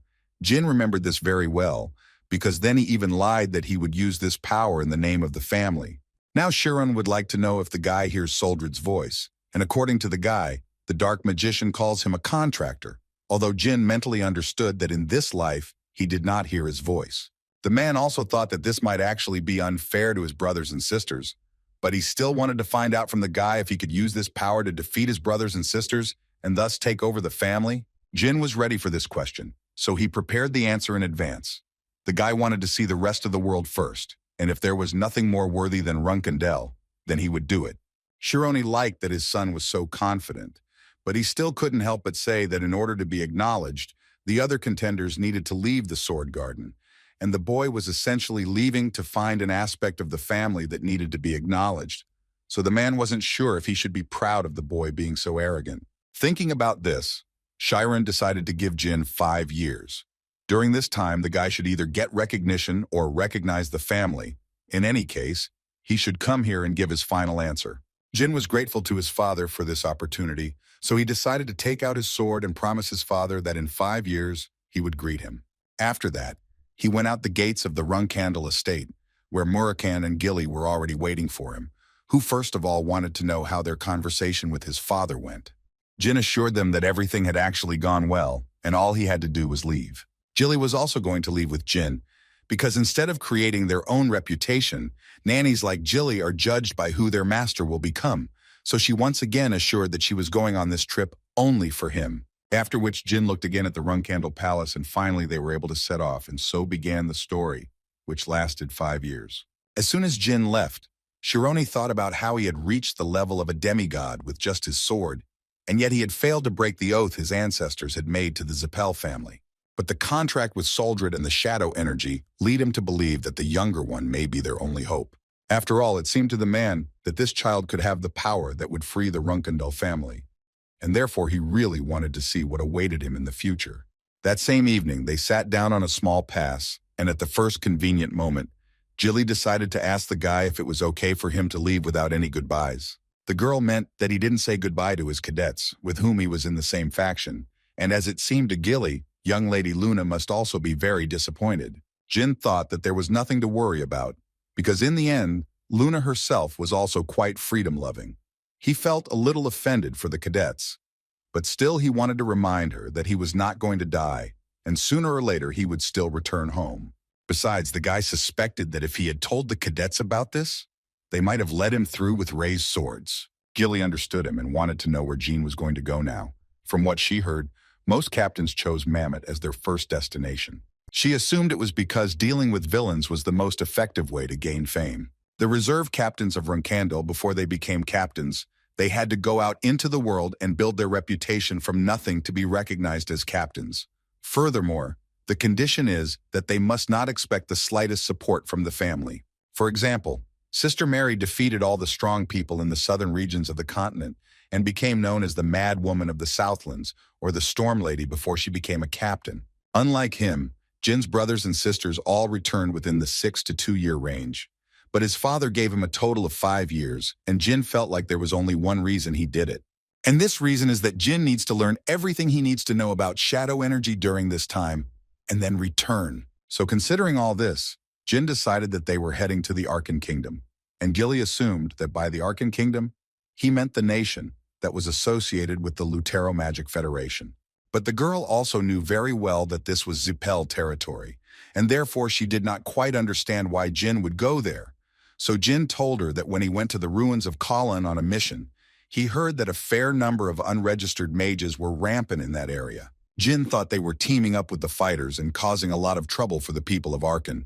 And when he heard this, Gilly realized that this was actually a great idea. Besides, according to her, she really enjoyed destroying bad guys when she was a soldier on duty, so she is already looking forward to it. Although in fact, Jyn has never heard anything about it. He acquired all this knowledge in his past life. All unregistered mages and warriors are puppies of a dark family named Tessin, and what Jyn really needs is the underground auction they run. He understood that there would be many things there, the real price of which no one knew, and there were also several things there that he needed to buy. Suddenly, his thoughts were interrupted by Gilly, who informed the young master that she felt that they would not be able to use the teleportation gate to enter the Arkan Kingdom, because as far as she knows, according to the family rules, she could only take 10 gold coins with her, and as a reserve captain, he cannot reveal his identity, so she thinks that they won't be able to get any help. Jyn asked her not to worry because this problem would be solved as soon as they reached Jin's kingdom. But he decided that they could simply fly to this kingdom, so he asked Murakana not to wait and to start transforming. Gilly thought it wasn't the best idea, because what would happen if someone saw it?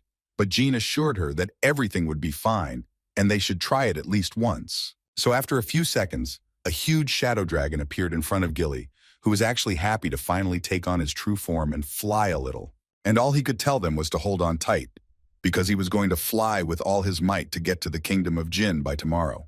Luna, who was walking along the corridor, suddenly felt an incredibly strong energy, and therefore immediately looked out the window, where I saw a dragon that appeared out of nowhere. The girl couldn't believe her eyes that she was actually seeing this, but she immediately realized that it was most likely Jyn. But she was a little confused by the fact that he was flying on a dragon as soon as he became a reserve captain. Luna thought his brother was just incredible, even considering the fact that he left without even saying goodbye to his beloved sister. They arrived at the kingdom of Jyn quite quickly, and Murakan, as promised, flew quite quickly, and apparently because of this, Gilly felt so bad. Murakan decided to blame everything on Jyn. He thought that the strawberry pie was feeling bad only because of him, although the guy thought that Murakan was to blame, who was flying very strangely the whole way. Seeing how Murakan cared for Gilly, Jyn realized that he actually had a big heart inside, and apparently he only seemed rotten because of people's prejudices about black dragons. Therefore, he decided to leave them in this forest and ask them not to go anywhere, and he would go and solve the issue with the money. Meanwhile, in the center of the capital of the Jyn Kingdom, in the mansion of the Will family, the young prince of the family sat on the grass and thought that although the banquet and ball was in honor of the young master Jyn, he heard about it as soon as it was already over, and unfortunately, he was never able to get there. After all, he still remembers how Jyn saved his life back then, and even if it was his task, the prince still wanted to meet him again to express his gratitude to the guy. This guy didn't even suspect how soon he would meet his savior and would finally be able to repay him for saving him. Sember didn't have time to turn around completely before Jyn was already right next to him, and so that the guy wouldn't get scared and scream, he covered his mouth with his hand. Although he still began to struggle, even after Jyn reminded Sember of who he was. After which, he carefully let him go, and Sember immediately wanted to know what young Master Jyn was doing here. The guy had to remind the prince that he told him to come whenever he wanted if he ever needed his help. Sember could not forget about this, and this made Jyn happy, so he immediately told him that he would wait here, and Sember would have to bring him some gold and money. It was obvious from the guy's expression that he expected to hear anything but this kind of request, because it seemed to him that Jyn had enough money not to ask for it. The ironclad law is that temporary captains must conceal their identity, because they have to earn a reputation on their own, without the support of their family. It was only natural that the noble children of Runkandal would be extremely poor for the first months, since they were taught only to fight. And this will continue until they start collecting bounties for wanted criminals or earning money as a mercenary. All previous captains had to live in poverty for a while, but for Jyn and his crew, things were completely different.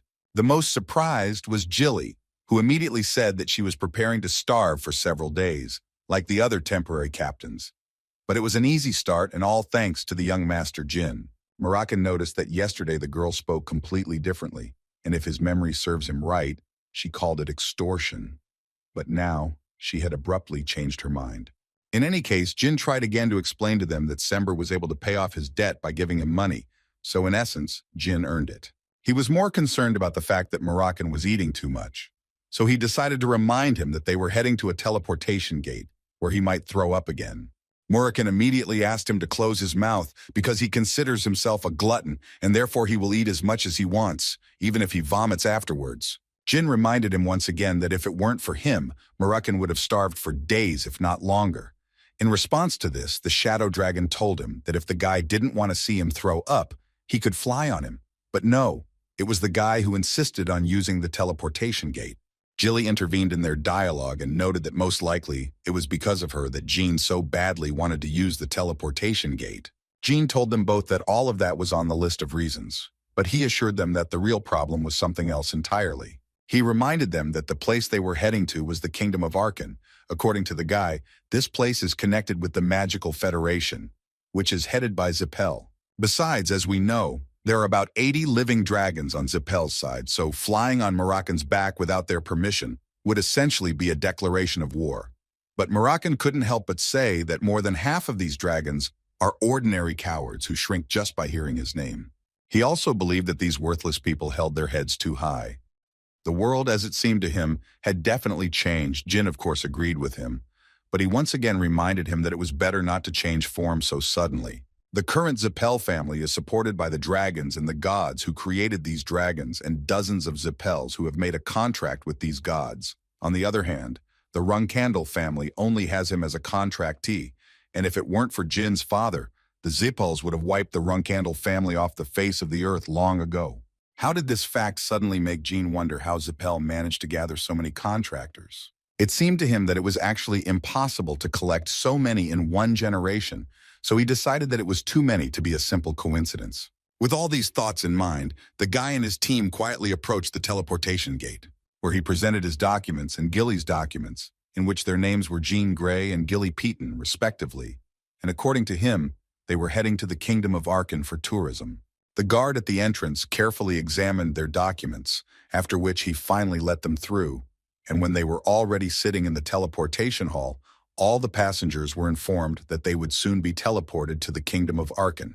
Jilly couldn't help but praise the IDs the family had made, because thanks to them, they were able to pass without any problems, and Jyn couldn't help but agree with her, because the quality of these documents was so good that they could even fool the Vermont Special Forces. A few minutes later, they were told again that teleportation would soon begin, and they had to prepare for it.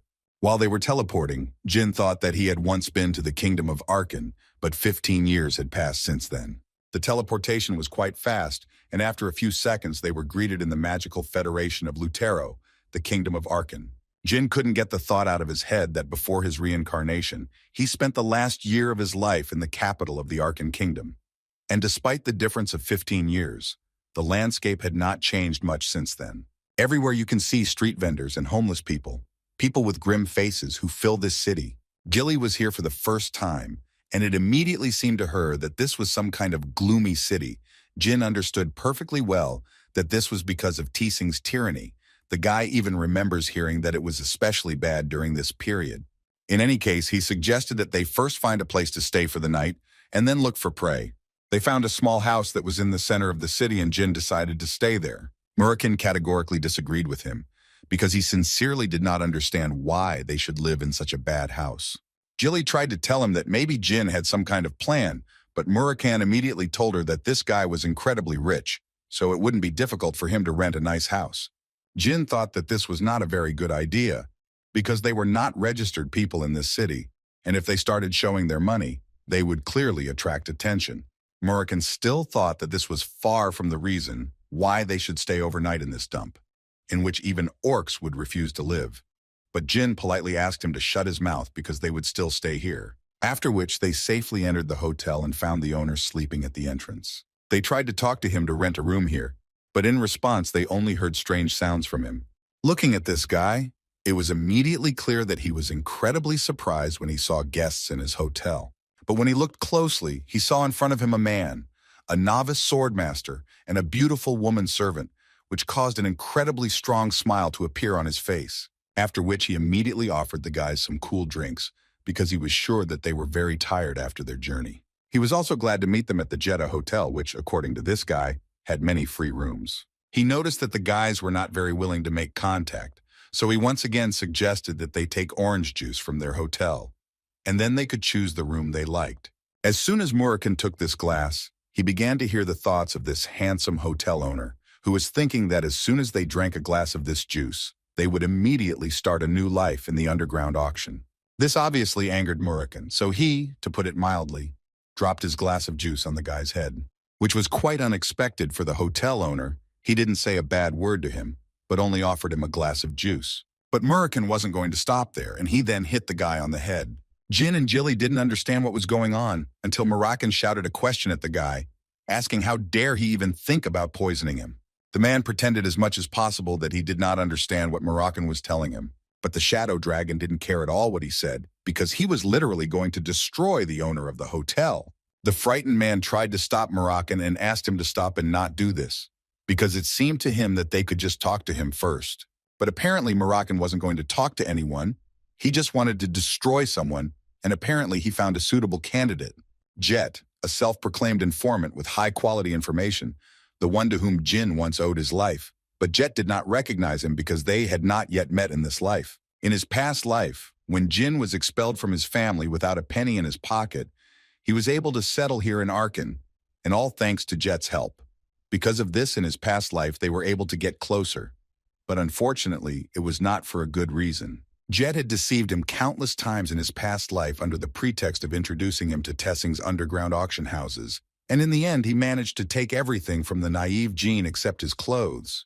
And now when the guy remembers this, the mere thought of it irritates him. Although Jyn tried to think that this was a completely different life, and that history was built completely differently, now the guy was going to use his old friend in the same way that Jet had once done. At one point during the beating, Jet shouted that if the man continued, he would not be responsible for himself. Because according to Jet, he was a knight of the 5th rank, so he is capable of fighting back. At least that's what Jet himself thought, but Moram had a completely different opinion.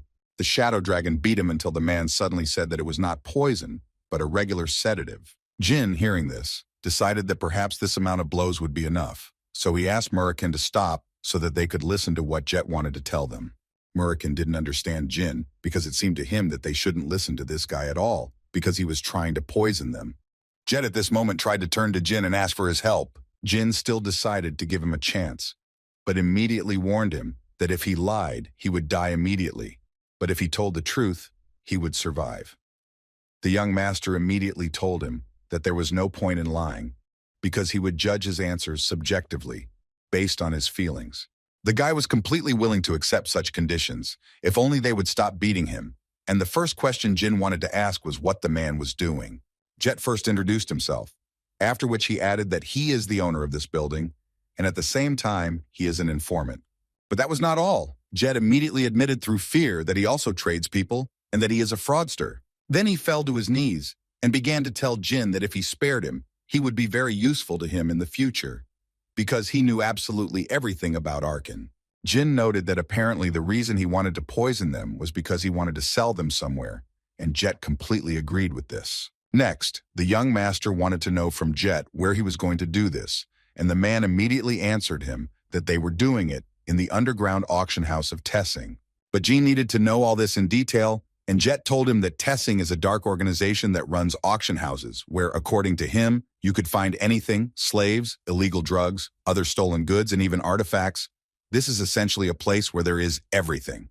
The young master was satisfied with these answers, after which he asked Jack if he knew what he needed to do next, and the man guessed. Jyn said that Jack would be cured by midnight, after which he would do his new job.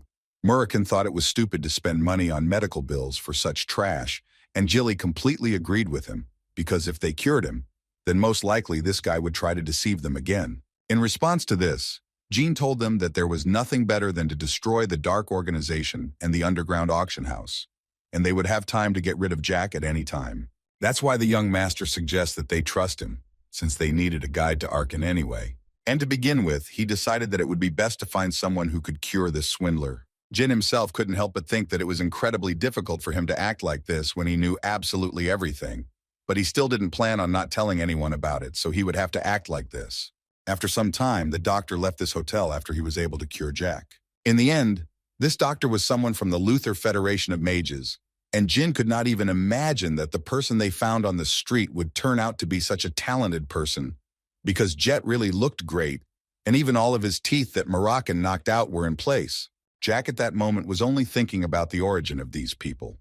It seemed to him that this guy was the heir to a family of martial arts.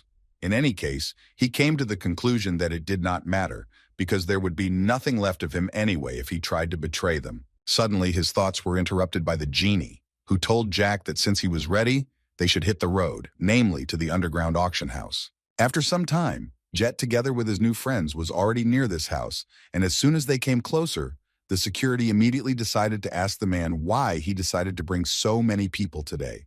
They thought that the products shouldn't be in the mind, but Jet immediately asked one of them to stop talking nonsense and just open the doors, because he was already late for his meeting. He heard his request, and as soon as the man opened the doors, an incredibly strong light hit the boys' faces. They went inside, and Moroccan simply couldn't help but say that this place didn't really look like it was run by bandits, if only because there was an orchestra and lots of waiters and servants. Jet, meanwhile, found for them the same masks that everyone in the room was wearing. According to the man, this was necessary in order to take part in the auction, since the main rule was that you couldn't show your face. Jyn put on this mask without any problems, but still, the first thing he wanted to know from the guy was who the main boss was. According to Jet, it was someone named Spider-Hands Alu.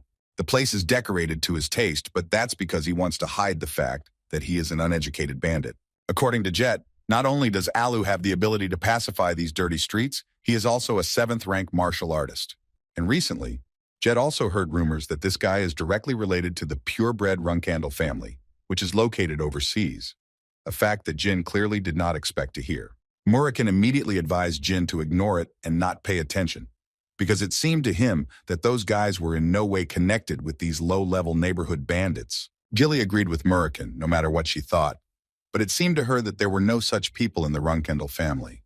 Although Jyn didn't think so, he knew of one such character who put a curse on him so that he couldn't wield a sword, and if it was a connection with the Magic Federation, then it was most likely him. A 9th-tier curse that prevents one from wielding the Illusion Blade sword.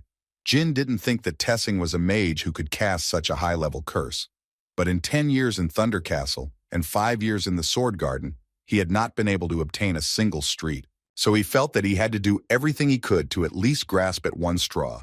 And Jyn reminded them that they had come here with the intention of destroying everything here. Moroccan didn't fully understand what Jyn had in mind. It seemed to him that the guy wanted to do something like defeat all the bandits on the first day after arriving in Arkan. But Gilly immediately hinted to Jyn that the guards they saw along the way seemed quite experienced, and there were also unregistered magicians nearby. Jyn thought there was no point in worrying about it because he had a plan that would help them in this matter. And as soon as Jyn told Moroccan and Gilly this plan, the Shadow Dragon immediately began to talk about how sometimes he thinks about what is going on in his head, and the girl agreed with him, although it still seemed to her that this was definitely unconventional. Although she still doubted that someone like him would actually do such a thing, the guy again asked them not to worry about it because if they got into trouble, they could just run away anyway. Their conversation was interrupted by Jet, who told the guy that this is the place they need to be here, and according to him, he deliberately took a place that was not too noticeable, after which they went out into a huge hall, and Jet was happy to introduce the guys to the underground auction house. They sat down carefully on the chairs, and as soon as they did so, they announced to the whole room that they were ready to present the next product. The host of this show was saying that it doesn't matter where they are from or what their story is, because today's first product is something they can use to their taste, and this product is a slave, whose condition this time is just great. Looking at all this, Jyn realized that Jet was apparently going to sell them exactly like this, and the man had to admit his mistake, and that he was an incredible fool when he decided to do this. It was very unpleasant for Jyn to look at all this, because they were the same people. Fortunately, there were no children there, and this calmed him down a little. Moroccan interrupted his thoughts because the man was tired of just sitting like that, and he wanted to ask Jyn what they would do next, but the guy didn't tell him anything new, only that they would continue to just wait. According to Jyn, he heard that sometimes at such auctions some useful things pop up, and therefore if there is something that he wants to buy, he will buy it first. After that they will make their move. That was Jin's plan. In his mind, the guy thought about the artifact ring, and if the information from his past was correct, then it was most likely rotting in some storage facility, and he would be able to get it after their plan was implemented. From that moment on, this terrible auction began, and their wait for that very moment to make their move began. A whole week had passed since this auction was opened, and during this time Jyn had not bought anything.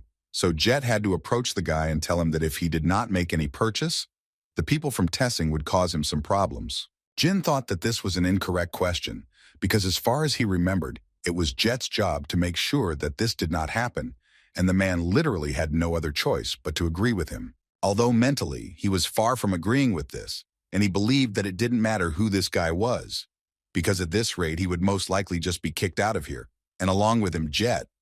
That's why he so wanted Jyn to acquire something, so that he wouldn't get into his mess either. The next item up for auction was the first grimoire of the evening. According to the auctioneer, this grimoire belongs to Matthew Wannick, a magician who once ruled this world. He also did not forget to say that they were never able to neutralize it, but most likely very powerful magic is recorded there. Finally, this lot interested Jyn, but not because of the story that the host told, but because it was all a lie and they were just scammers. In addition, the guy knew that all of Mornick's grimoires were controlled by the Zippel family, which meant that the likelihood that this was the original was simply zero. Jyn had been watching this auction for a whole week, and all this time, the host continued to talk complete nonsense, and the magicians with great vanity fell for this bait. Suddenly, his thoughts were interrupted by Moram, who asked the guy to buy this grimoire, because he believed that if it really belonged to Chenmi, whom he knew, then he was clearly not so simple. Jyn decided to follow his friend's advice and offered 150 gold coins for the lot, which caused surprise among the public, who did not expect that someone would dare to offer so much money for such a lot.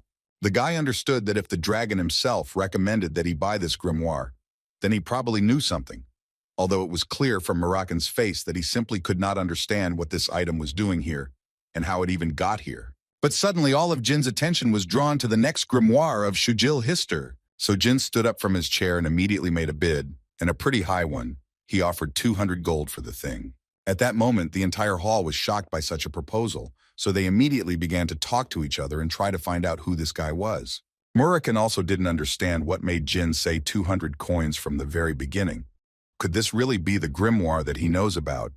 But Jyn answered him that he doesn't even roughly understand what kind of grimoire it is, and is doing this because he wants to buy one more thing. Although in his mind he couldn't even think that he could find something like that here. His teacher from his past life, who was connected to this Hister family, this family was exterminated hundreds of years ago, so he never even thought that he would find a trace of it here. Jin's bet was a winner, and there was no need to make any more efforts to win this item. And immediately after that, Jyn thought that he should give it to his teacher. At this point, he thought that was enough, and therefore suggested that they gradually begin their turn. As soon as these books fell into Moram's hands, he could not believe his eyes that this was really Chenmi that he was thinking about. But comparing it with the second book that the guy bought, Moram thought that it was tasteless, and also the code was too incomprehensible. Jyn wasn't surprised, because he knew that the only people who could decipher it were the teacher and himself. Jet, meanwhile, was saying that he was very glad that Jyn had bought something today, because if he hadn't, they would most likely have had problems. At least that's what he thought, until Jyn told the man that his next request would be a meeting with Alu's spider hands. Jet immediately started telling Jyn that it was literally impossible, and even if he was his guest, then the guy interrupted him and asked him to go personally to Alu and tell him. The young master wanted Jet to go to All and tell him that Veridin Zippel wanted to see his face. Jet immediately ran to Alu's office with the thought that this crazy guy was not from some department. He was a purebred Zippel, which was even better for Jet, because he had dreamed all his life of becoming an informant for Zippel, after which he would most likely be able to leave this hellhole. That's why he burst into Alu's office with complete confidence and immediately started shouting that Veridin Zippel was here. It seemed to him that from that moment on, his life would start to go smoothly. But when he burst into this office, he realized that he probably made a mistake when he decided to speak so brazenly with these people. In any case, one of the assistants came out to Veridin in order to take him to the boss. But before he could finish his words, he suddenly received a powerful blow from Jyn right in his face.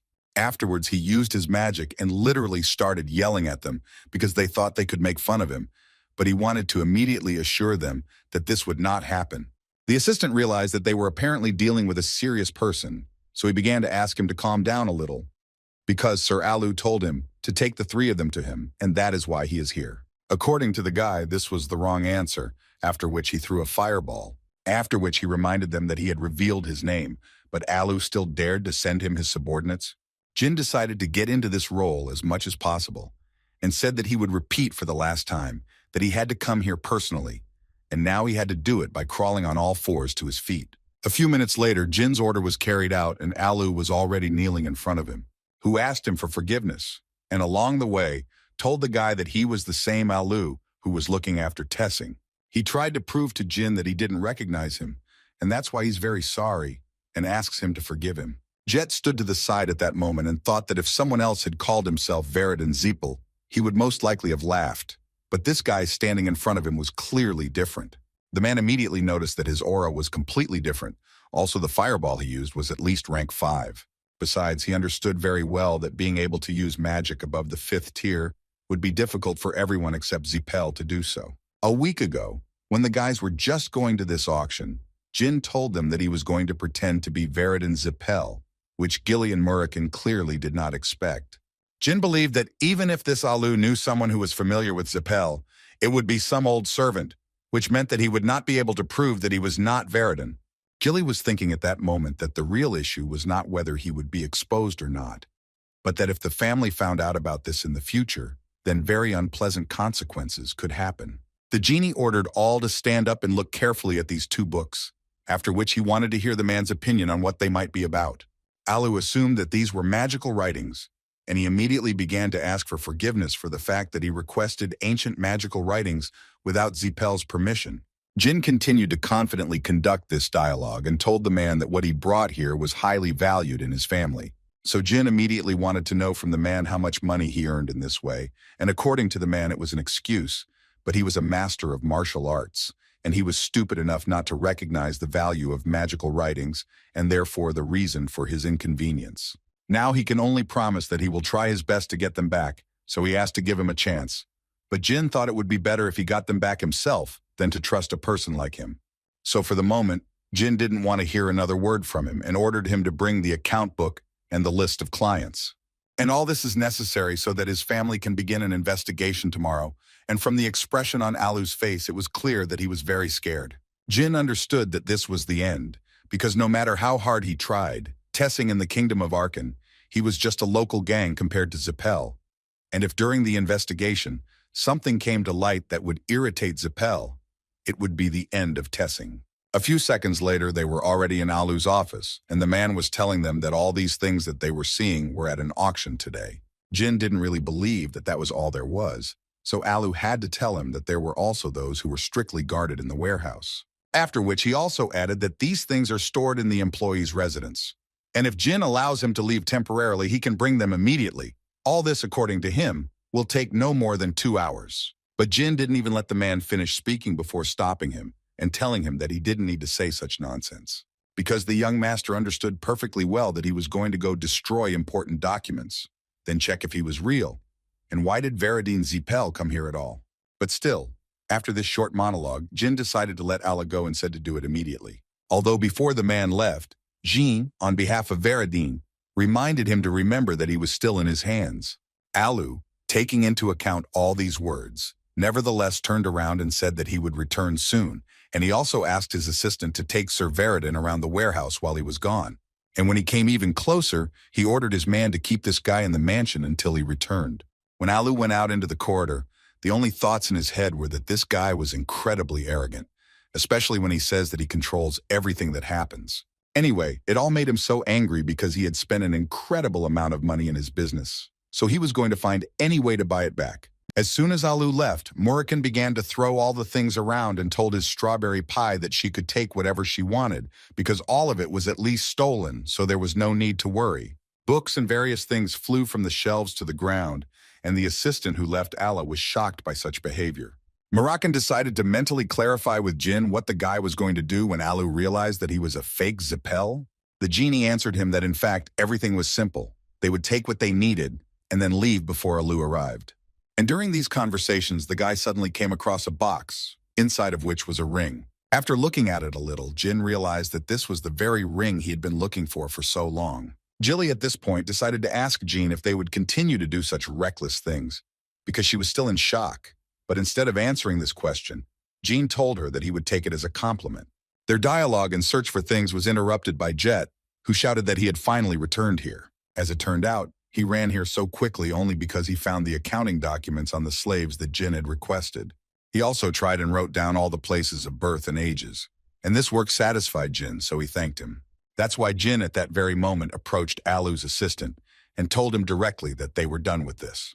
But the man didn't want to let them through, because in his head, there was still the boss's order not to let them out, so he assured the guy that it would be better if he waited.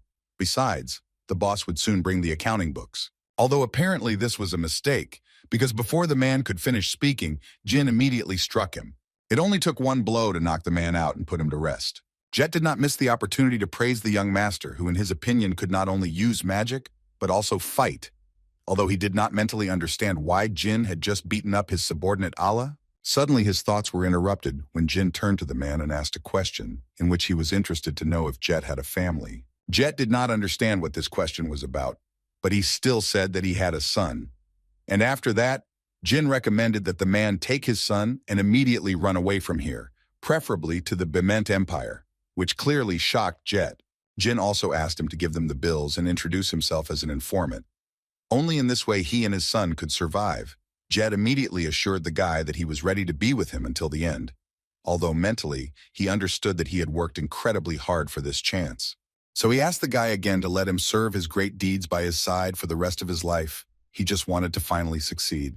Jyn realized that it probably wouldn't be easy to explain, so he told Jet that he wasn't Veridin Zippel. This clearly upset the man. It was clear that he was almost crying from this confession. 2 hours later, Alu returned to his office with the information that Veridin Zippel had long silver hair and that he was currently in a completely different location. The man's second assistant approached him and carefully tried to tell him that they had taken information about the slaves and other clients. Then they ran away, saying that testing was finished. Each subsequent word from the assistant clearly caused even more anger in the man. So at one point he simply couldn't take it anymore and threw his assistant's body into the wall, after which he began to shout to his people to take all the guys who were free and return these swindlers to him.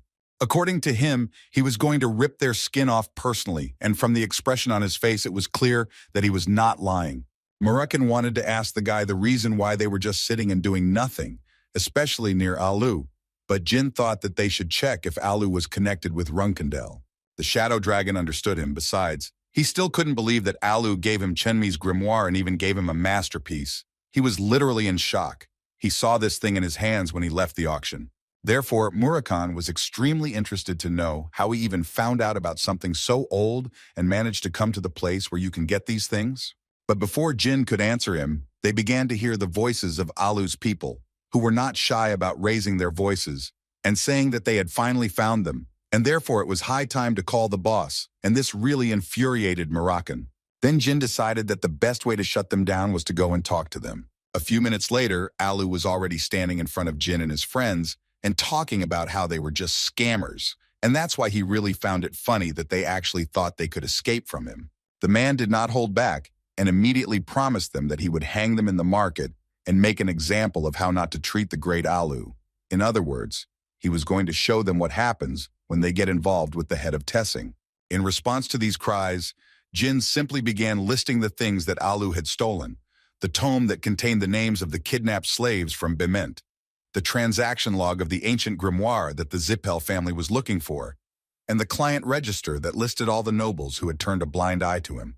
And Jyn did all this in order to ultimately tell Alu that he would spread all this information around the world, and by tomorrow, everyone would be watching Alu. Considering all that had been said, Jyn decided to sum it up and say that, frankly speaking, it was all over, and Alu would soon be destroyed, and obviously all these words made this big guy even angrier. Alu screamed that he would not let them die an easy death because he was going to skin him alive, and every time they passed out from pain, he would wake them up and burn them with fire. But looking at Jyn and Moram, they were not too afraid of his threats. When the idiot finished screaming, Jyn turned to Moram and told him that he wanted to fight Alu one-on-one, which upset the Shadow Dragon a little because he also wanted to kill the bastard. Alu noticed that this little guy was going to compete with him and therefore ordered his people not to stand still and to attack immediately while he would punish the impudent fellow. He ordered them to destroy everyone and bring the boy to him alive so that he could fulfill his promise. But apparently, everything will not be as simple as they would like, because Moram did not make any particular effort to destroy one warrior after another. He literally stood in one place and delivered one attack after another, and these big guys couldn't do anything with him. After which he decided to launch his attack so as not to stand still like a statue. His attacks were so successful that the other guys who had not yet entered the battle thought hard about whether they needed it at all. Because looking at how their colleagues were flying away, they understood that their chances of defeating this guy were quite small. But on the other hand, Alu was shouting at them, not understanding why this bunch of idiots were just standing there and not attacking. The magicians tried to explain to him that at the moment it was useless to shoot magic because they would hit their own comrades, and Jyn meanwhile asked Gilly to step aside a little. After some time of fighting, Jyn realized that these guys were all below rank 5, so it wasn't too difficult for him to block their attack. Jyn couldn't help but notice that it had become much easier for him to control his abilities after training with Luna, and Gilly was once again upset that they hadn't said goodbye to her before leaving. Moram, meanwhile, had already begun to get angry at them because all he saw was that they were weaklings, of whom there were simply many, so he decided to destroy them once and for all, so that his eyes would never see such shame again. Alu and his people clearly did not expect such a turn of events. They were sure that these were ordinary swindlers, but they clearly could not have known that such strong people were in front of them. But the boss himself believed that this was only the beginning, so he took out his blades and began to shout. His charges knew that this meant that he was incredibly angry. Jyn remained just as calm and simply waited for this big guy to finally decide to enter the fight and not just hide behind the backs of his charges. This psycho got so angry that he started to destroy his own people and tell Jyn that he just took care of all the little things. And so now they can finally start the real fight. But first he would like to find out from them who sent them here in the first place. Jyn didn't understand why he needed this information if he was going to die anyway, after which he struck the first blow, but Alu managed to block it. The guy realized that it would be so simple because the dimensions were radically different from his speed.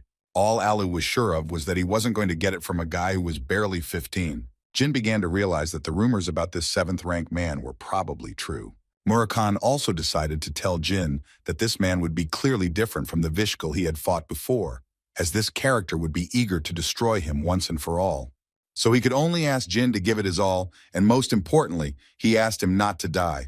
Alu noticed that the guy was looking down at him, and this angered him even more, because he thought that Jyn was just an ordinary magician who dared to go out and fight him. But when he had to block Jin's attack, the man realized that everything would not be as simple as he thought. Moreover, when he saw the guy's sword, he realized that he was clearly not just a magician. So he immediately used all his speed to destroy this guy for the fact that he had been brazenly deceiving him all the time. The attacks were incredibly strong and fast, so it was quite difficult for Jyn to dodge them, but so far he managed to block them all. But at some point, Alu disappeared from the guy's sight. Jyn barely had time to react to the man's blow from behind, although it still had some consequences for him. With this blow, Alu was only able to cause a small cut on Jyn, but it was still quite unexpected. Jyn understood that Alu was too fast, and it was also clear that he was not fighting at full strength. But even in this case, it was very difficult for him to cope with the man. Meanwhile, Alu continued to shout that the fireball he used at the auction house was just an artifact, and mentally the man could not believe that he had fallen for such a pathetic trick. But he also understood perfectly well that his main problem was clearly not this guy, but the guy who had taken out all of his subordinates single-handedly. So Alu was sure that he was stronger than him, but then he didn't understand why he was just standing aside and not attacking. Moram was watching the fight closely at that moment and noticed how Jyn received several strong blows, but there was still a smile on his face, which was strange for Gilly, who asked him again, or was he definitely not going to do anything about it?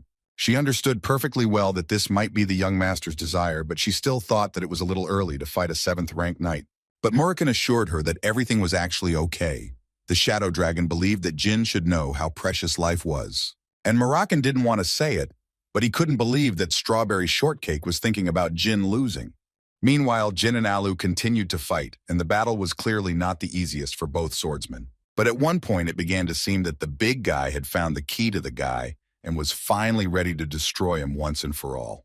Although it was only at first glance, because as soon as Alu got closer to the guy, Jyn used magic and began to talk about how a long time ago, when Randell fought with the enemy and was 2 ranks lower, it was not a hindrance at all.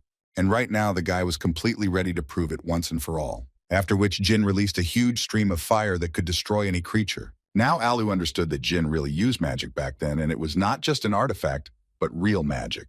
He looked at the guy and couldn't believe that he was a magician and a swordsman at the same time. And Jyn did not waste time at this moment and collected the energy he needed to destroy Alu once and for all. And he was going to do this with the help of a spell that helps him summon lightning.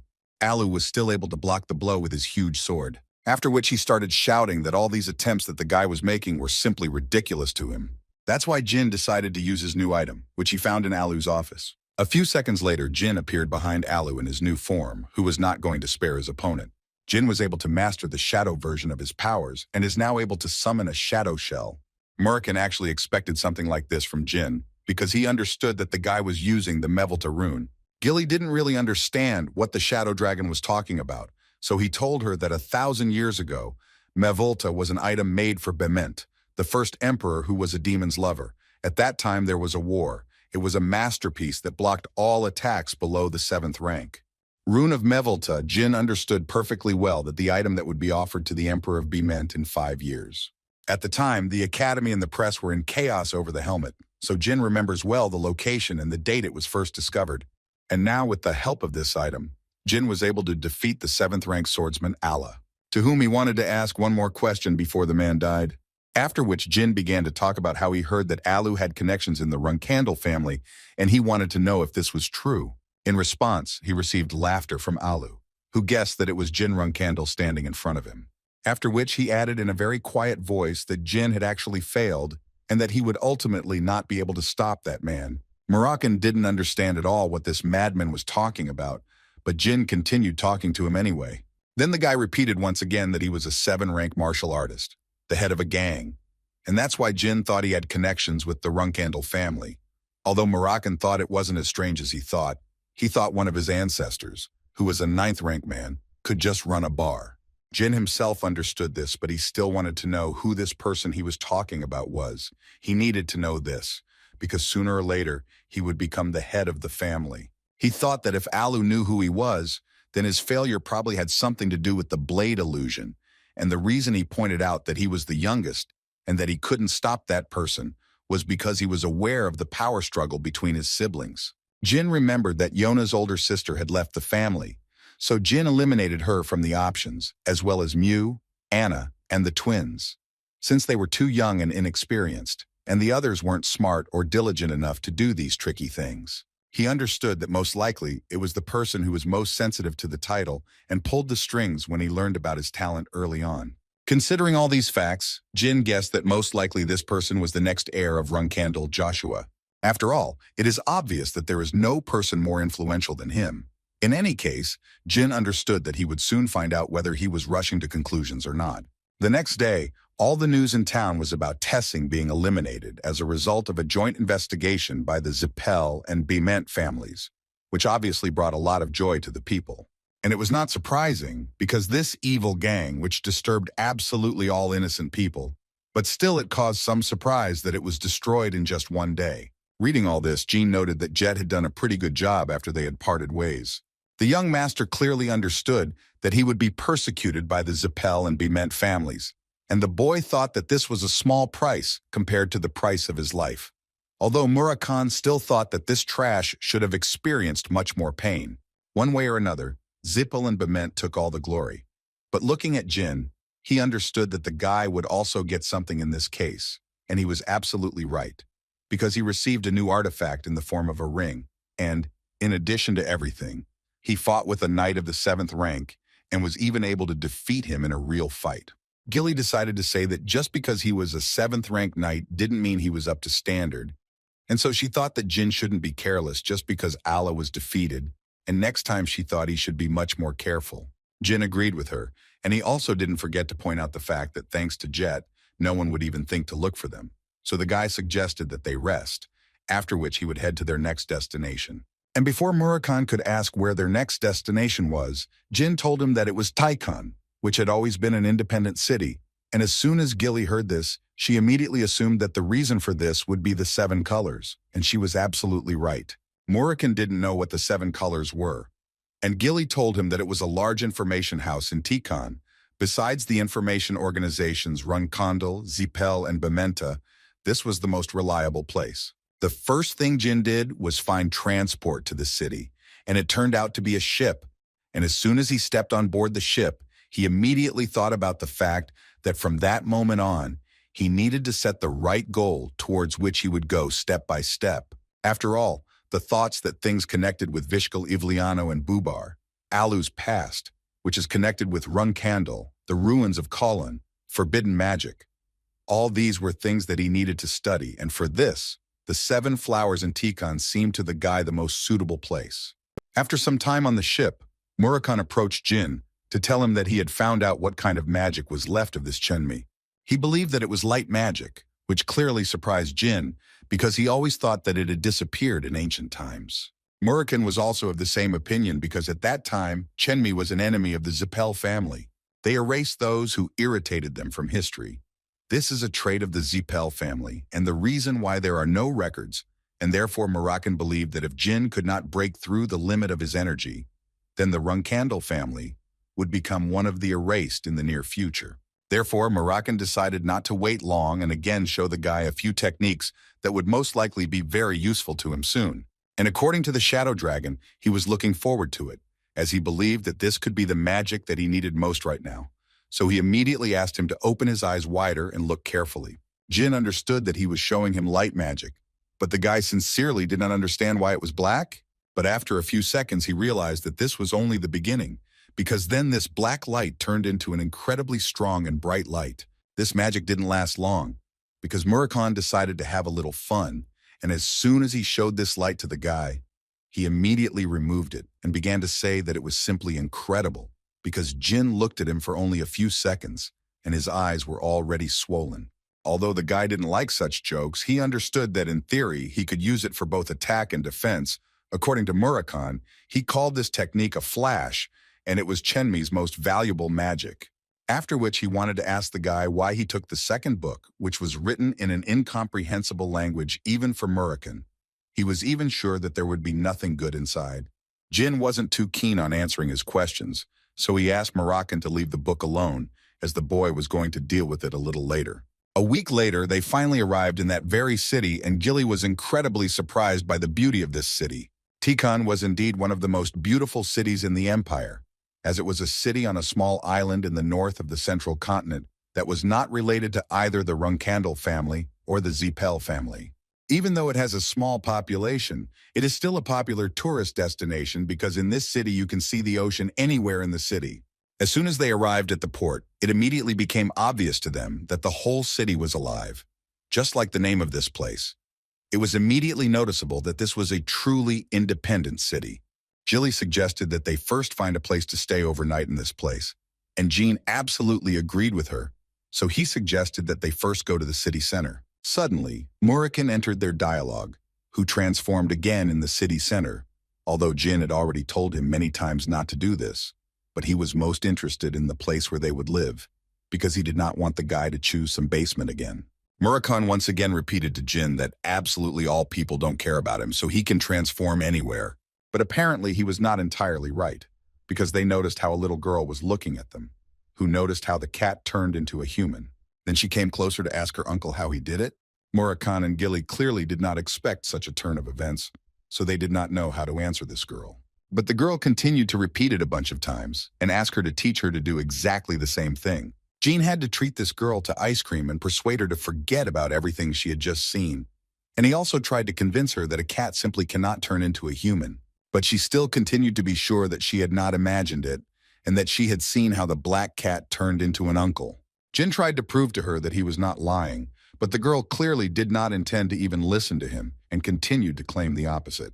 The guy realized that he couldn't fool her so easily, so he asked the girl to pretend for a while that she hadn't seen anything because he had bought her ice cream. But the girl immediately told him that she wasn't going to lie to anyone, Gilly didn't even know what to do in this situation because they thought that she was lost, so they were taking her to the garrison. But the girl understood perfectly well that if rumors were spread there, they could fall into the hands of the Zippel family. Moram tried to prove to his strawberry pie that no one would believe this child.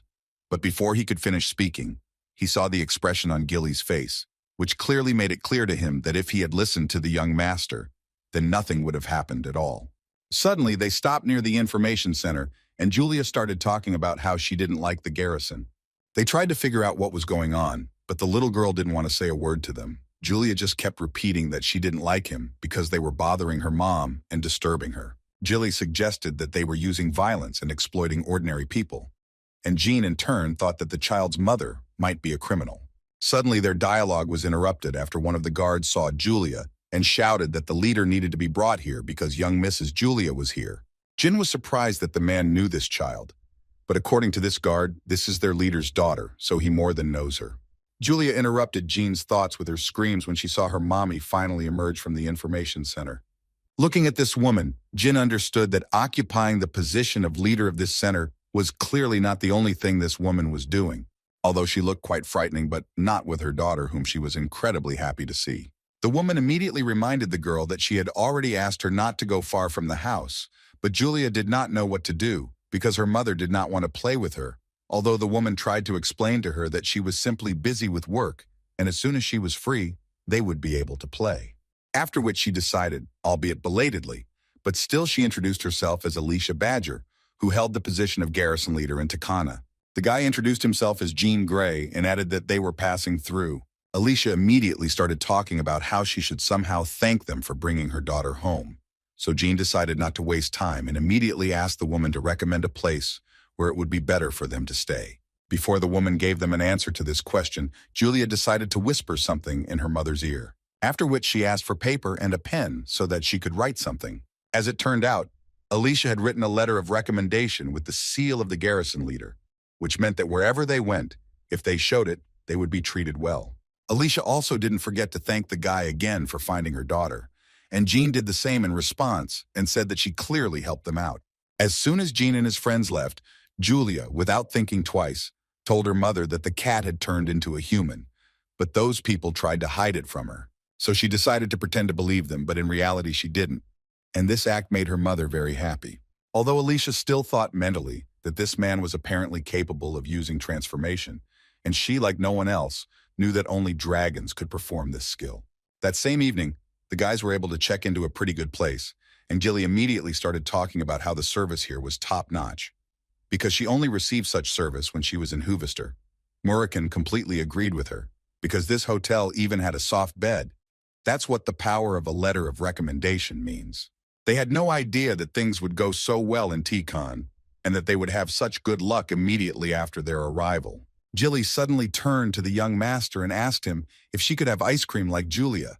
Because she heard that it was quite a popular food in T-Con, Jyn immediately told her that she didn't have to ask him such things and could take whatever she wanted. After the guy told her about this, not even a minute passed before the girl left the room to buy the ice cream that she wanted so much. It had been quite a while since they had left Runkandle Palace, and with each passing day, Jyn began to feel as if they had come on vacation. At one point he decided that first he needed to find one person, because mentally he understood perfectly well that the Seven Colors were the best information house in T-Con. And in his heart there is someone nicknamed the Noble Cashmere Sword, a famous swordsman who is on everyone's lips. Jyn knew that he had been recommended for the role of a teacher of the basic skill of the sword Runkandle, and this was the only information known to the house.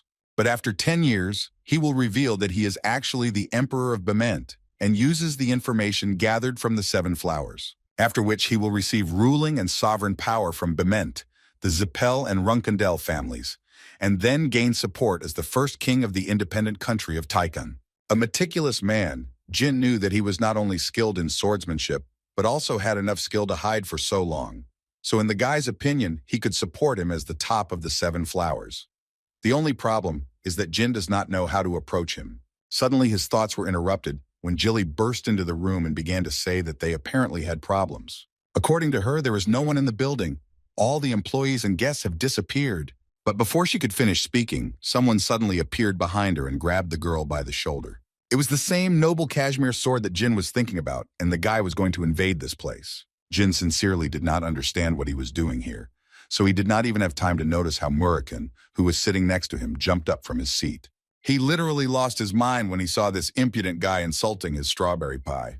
Jyn tried to shout to him and stop him, but looking at the fact that Murakun had already begun to take on his true form, it became clear that the shadow dragon was going to destroy this guy. Murakun made it clear to him that he shouldn't do that, and that they weren't some kind of servants to whom he could barge in like that. At this moment, Jyn was still wondering what the cashmere sword could have forgotten here. After all, it seemed to him that at the moment he shouldn't have any work in Arkan, and they weren't causing any trouble since they had just arrived in Tychon. What's more important is that he wasn't alone. He had a small army with him, which in the event of an attack would simply trample them. Considering all this, Jyn once again asked Murakun to calm down, because if he started a battle, he would definitely lose, because there was clearly very little room for him here. Besides, Gilly and he, among others, may suffer if Murakun suddenly decides to start this battle. Apparently Murakun heard Jyn after all, so he returned to his human form again to ask the cashmere sword, or does he know who Murakun is? It seemed to Murakun that the guy standing in front of him was simply looking down on everyone because he had a sword on his belt and he had minions following him, although the guy tried to explain to him that he had misunderstood him. This answer clearly did not suit Murakun, and he wanted to hear a completely different answer, but apparently they would not give it to him. So Jyn asked the shadow dragon to finally calm down, because what he had done was already clearly enough. After which he turned to the cashmere sword and asked it to calm down and put the sword away, if of course it had come without evil intent. Then when they calmed down a bit, Jyn started talking about how he knew the guy because he had heard a lot about him. This was quite unexpected for him, and in response he would like to ask the guy who he is. This time, Jyn decided to use his real last name for the introduction. So without much hesitation, he said that his name was Jyn Randell. Murakun and Gilly didn't really understand this decision, but Jyn apparently acted according to his own plan, and immediately after he introduced himself, the guy said that they had something to talk about, so he suggested moving to a more suitable place. As soon as they sat down in such a place, the first thing Jyn did was thank Sir Kashmir for calling off the soldiers. It seemed like a bit of trust to him. Kashmir himself at that moment was thinking that he had taken all these soldiers because he had heard about the threat of a dragon appearing in the city. But now he realized that this was a huge mistake, because it made the dragon even more angry, because he was sure that this frivolous man was the dragon, because such strong pressure clearly could not be created by a person. Although what is more interesting is that if it were not for this young guy, if he had not stopped this dragon, then they would all have ended up in the next world. The only one he had met before was Gilly. They had seen each other when he was kicked out of Beeman's palace, and he still remembers what outstanding skills she demonstrated then in the training hall. But now he doesn't feel her aura, and how is she connected to all these guys? And Sir Kashmir began by saying that he believed Jyn that he was indeed from the Randell family, but he had questions about it. His first question was about the dragon, because he didn't understand why the guy was with him at all, because everyone knows that since ancient times, dragons only deal with magicians who have a contract with God or with someone who has special powers. So considering all these facts, Kashmir would like to ask Jyn if his family knows about the dragon. Jyn, without much hesitation, answered him that his family did not know about it. And as soon as Kashmir heard this, he began to talk about how if this were discovered, then chaos would clearly begin in the family. But what was more surprising to him was that Jyn so easily shared a secret that could easily cost him his life. The young master responded to this by immediately saying that what was really important here was not that he was Randell, but why did Sir Kashmir come to the dragon? Kashmir told the guy that since Jyn had revealed his secret to him, he would also tell his, as it turned out. The reason was that they met his daughter Julia, who told him about how she saw a cat that turned into a man.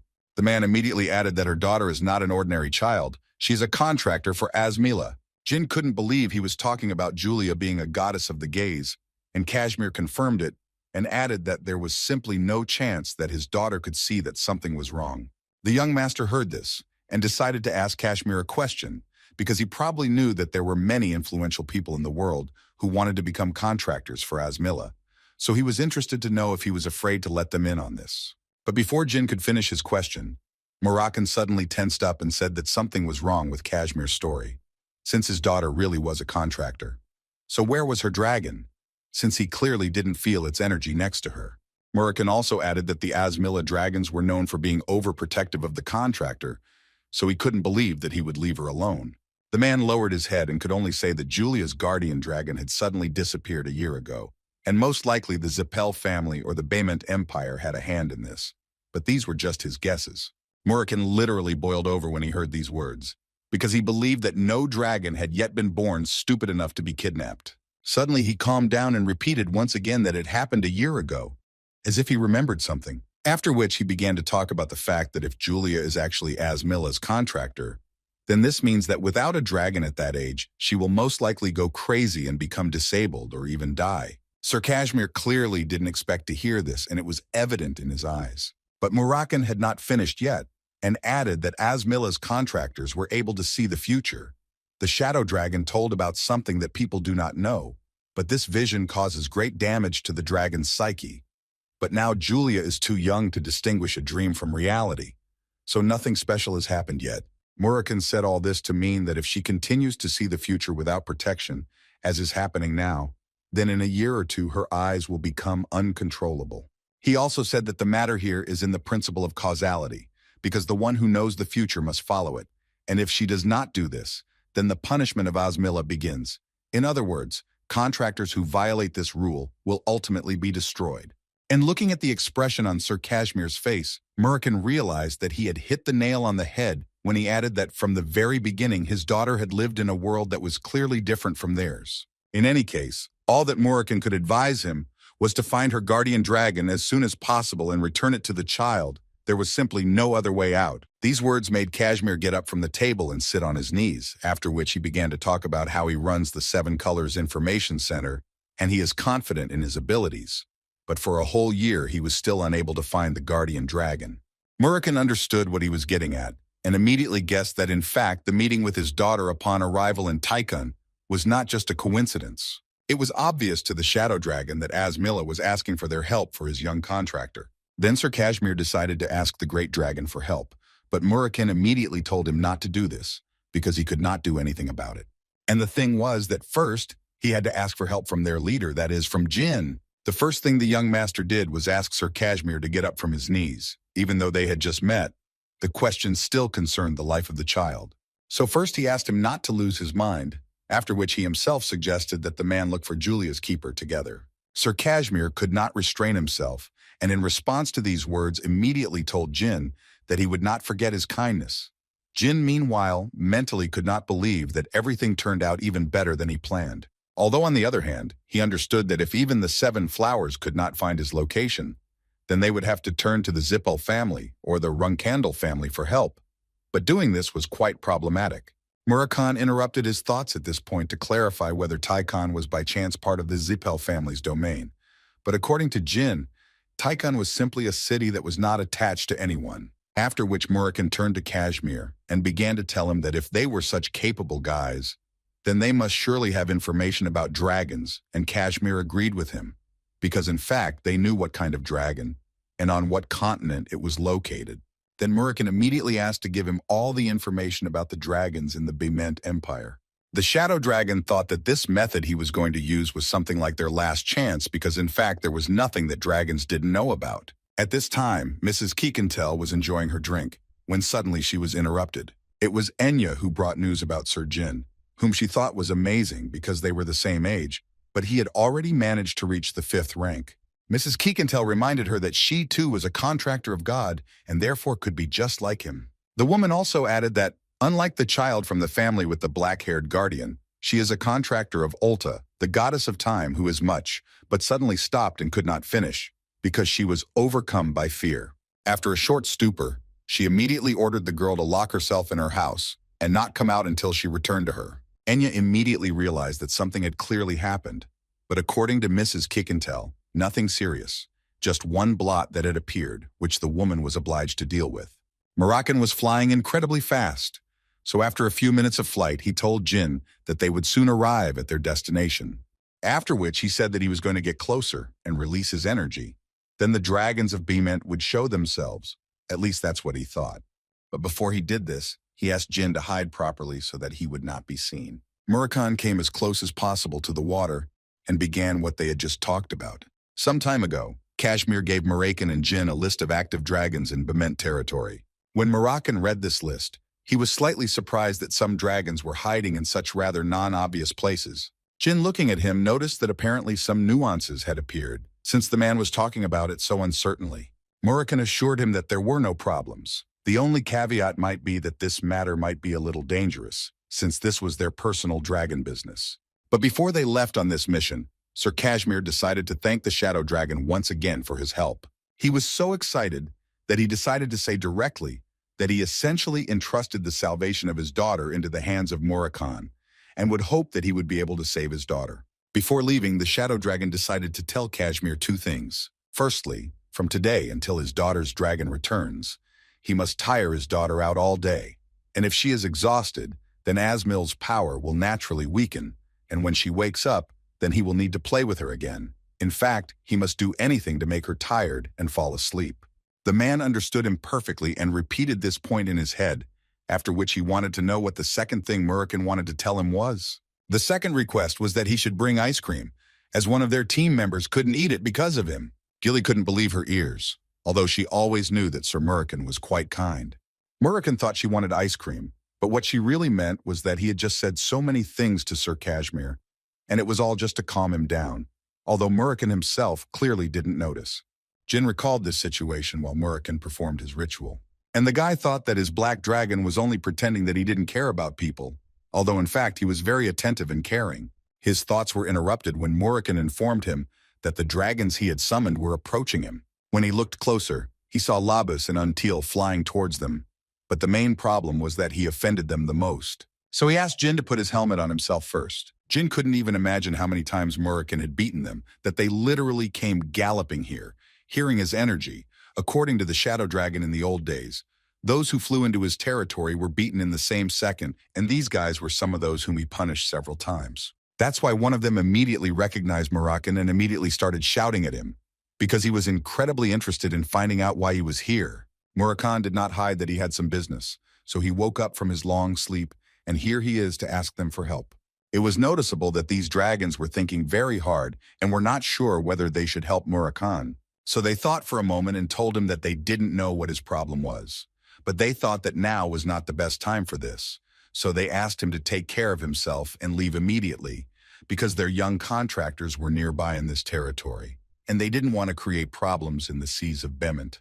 Without thinking for long, Morakan asked them a question in response, in which he wanted to know how they even dared to order him to retreat, because he, Morakan, had nowhere to run under this sky. But these words only angered his old acquaintances even more, who repeated to him once again that it would be better for him to run away and to do it immediately. Morakan stood still and did not understand why they were so determined, so they told him that the energy that Morakan released was causing chaos. Moreover, they were sure that Kikantel was already flying here in order to destroy Morakan. Jyn understood that if they were talking about the silver dragon Kikantel, then the guy wanted to immediately find out what kind of relationship Morakan had with the dragon guardian of the god of time, Ulti. Jyn clearly didn't expect this answer, because Morakan informed him that she was actually his ex-girlfriend. And while Morakan was telling this, his two dragon friends continued to beg him to leave, because their contractors were still young, and therefore they could easily die if they got into trouble. And besides, he had a chance to leave before the other dragons found out that he had woken up. But apparently it was too late, because Morakan sensed a strong energy very close by. So he immediately decided to ask Jyn to hold on as strong as possible. And as soon as he said this, he had to dodge a powerful attack that was launched at him. Two of his old acquaintances immediately ran away, telling Morakan that they would curse him for the rest of his life. Morakan could only ask Jyn to remain vigilant because these blows would come towards them again and again. Jyn immediately noticed that she was using an absolute skill of rank 8 or even higher, but the main question he wanted to know the answer to was how many times could she do this? The first thing Mrs. Kikantel said to Morakan when she saw him was that he was an incredibly nasty dragon that even death would not fix. So she did not understand at all how he dared to show up here. Jyn tried to figure out if they should fight this monster right now, but Morakan thought that they simply had no choice. Then the guy decided to find out how long their relationship lasted, since he says that she is his ex, and if you believe the dragon, then they dated for about 500 years. By human standards, it seemed to him that it was about 5 years. In any case, Morakan asked the guy when he had the chance, he would have to stab her with Bradamant. It seemed to Jyn that she was still going too far when she talked to Murakami like that. But the shadow dragon decided to explain to Jyn that apparently he didn't understand that the dragon never communicated with those who were lower in level than him. So when the situation gets bad, he gathers his forces and wreaks havoc in one fell swoop. Kikantel immediately told him that if Murakami was going to run away, then there was no point in him doing so, because it was already too late, and she would finally be able to get him. She didn't even intend to listen to him and wanted to destroy him right there in the sea. Although Murakami tried with all his might to stop her so that they could still try to talk and solve this problem. He told her that he understood perfectly well that she hated him, but he tried to convey to her that it was not so important now. So first he asked her to do what was really important. But all these words clearly flew past Kikantel, who did not even intend to listen to him and simply continued to prepare to strike again. And she did it. A few seconds later, she delivered another rather powerful blow to Murakami, which he managed to dodge at the last second. Although it was pretty obvious that she wasn't going to stop there, and Kikantel would clearly continue to try to destroy her ex-boyfriend. And at one point, she was finally able to deliver a precise blow, which still hit Murakami.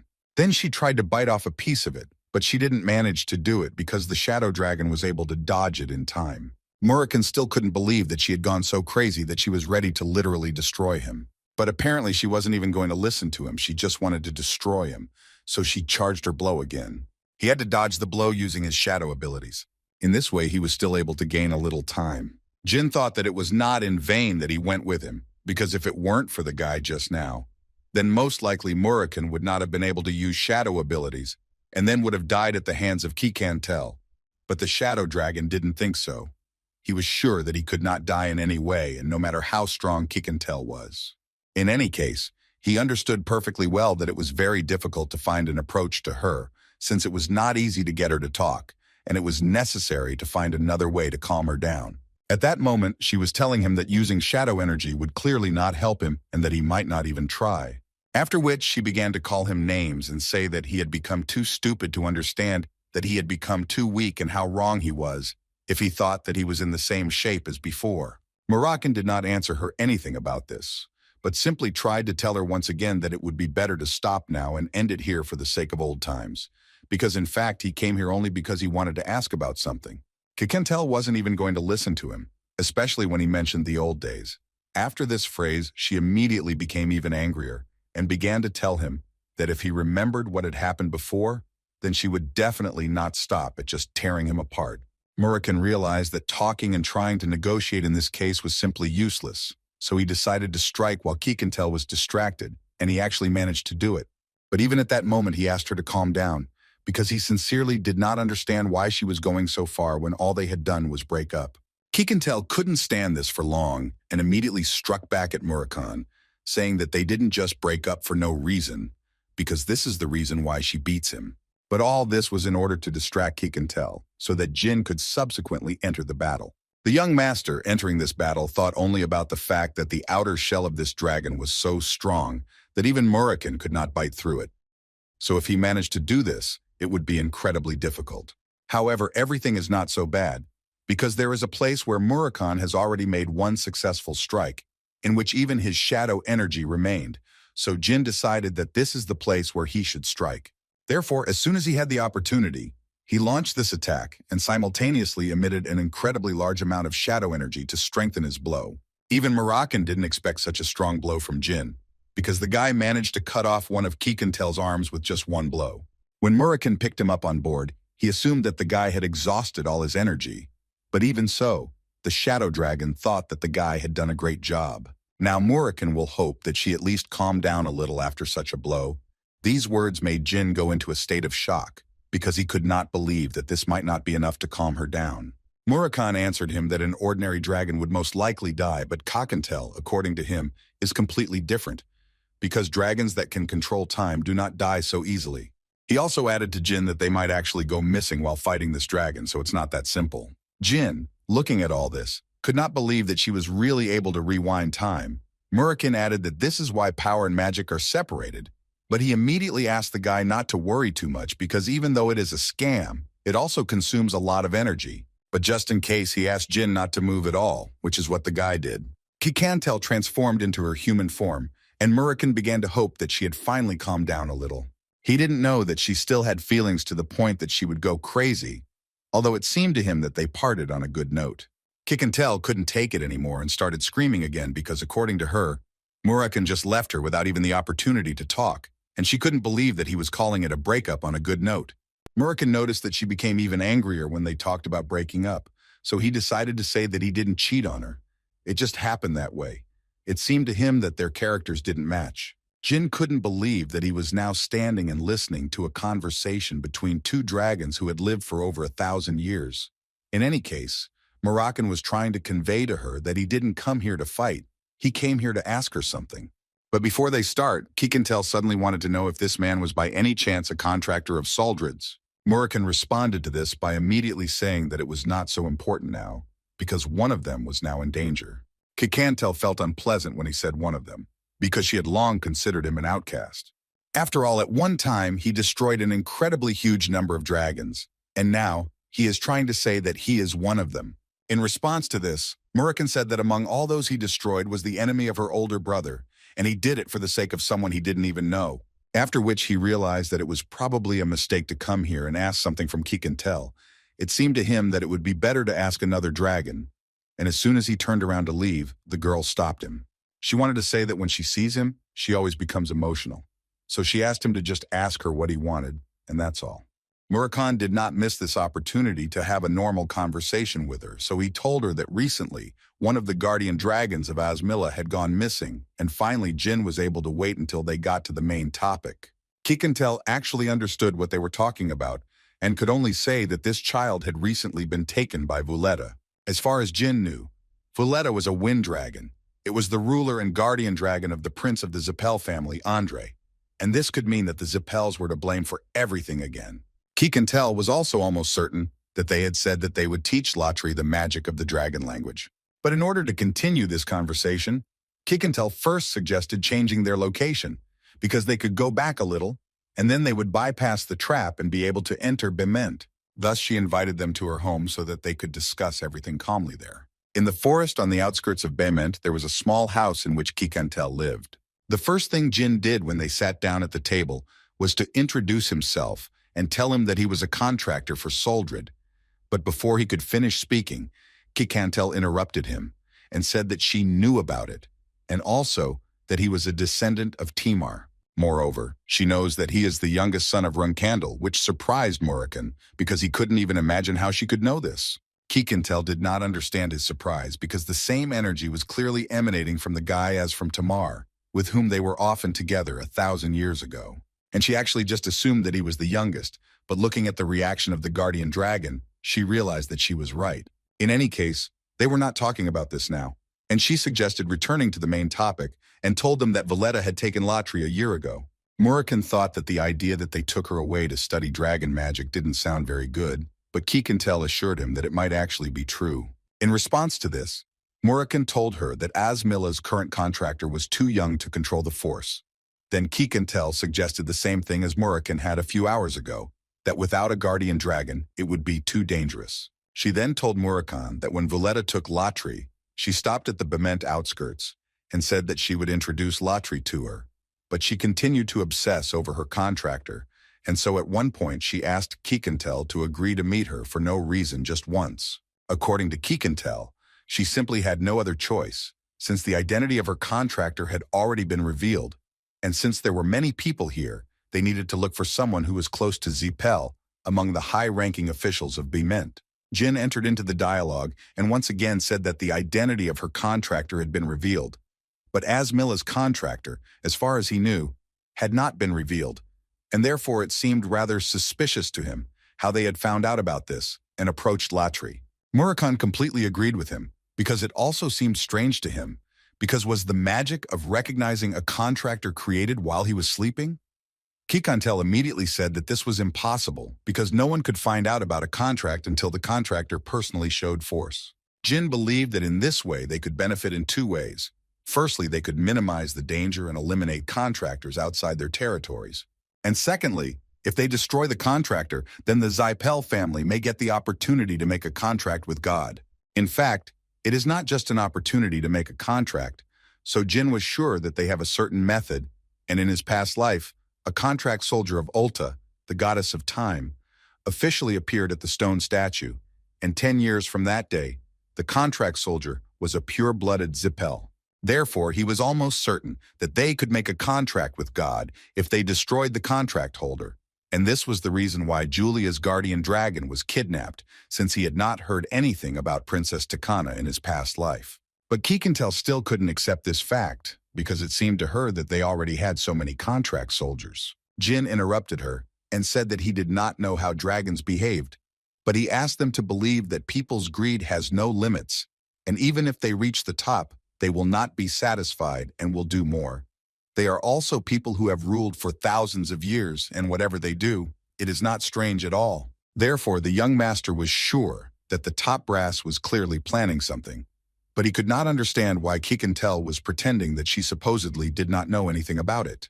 At first, Jyn assumed that she was simply afraid of the Zippel family, which is why she didn't want to tell them anything. Moram interrupted the boy to tell him that they all knew about the Zippel family's greed, and on top of that, he hated to admit it.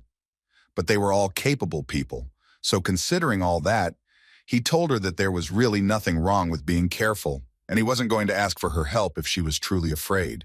All these words made her laugh very hard. She literally could not stop and laughed for quite a long time. All this was because of Murak's words. She noticed that he had changed too much during their separation. She would never have thought that she would hear something like this from him. In any case, when she calmed down, Kikantel said that she would order her contractor to escape first. She wanted to see Vuleta and find out the whole truth, because she understood perfectly well that if what they were telling her was true, then they were most likely looking for an opportunity right now. And if she called, then they would definitely fly in now. On top of that, she was indebted to Timar since one of his descendants was here, and it brought back memories of the old days that she missed so much. Suddenly, their dialogue was interrupted by Enya, who burst into the house and screamed that she had finally returned. The first thing the girl wanted to know was who these people were and what they were doing here. Kikantel thought that the girl had entered the house at the right time, and that this was a great chance to introduce her to them. She told Jyn and Muram that this was Enya, a contractor of the goddess of time Ulta, and in response, she introduced her old friend Muram and the contractor he was protecting, Jyn Randell.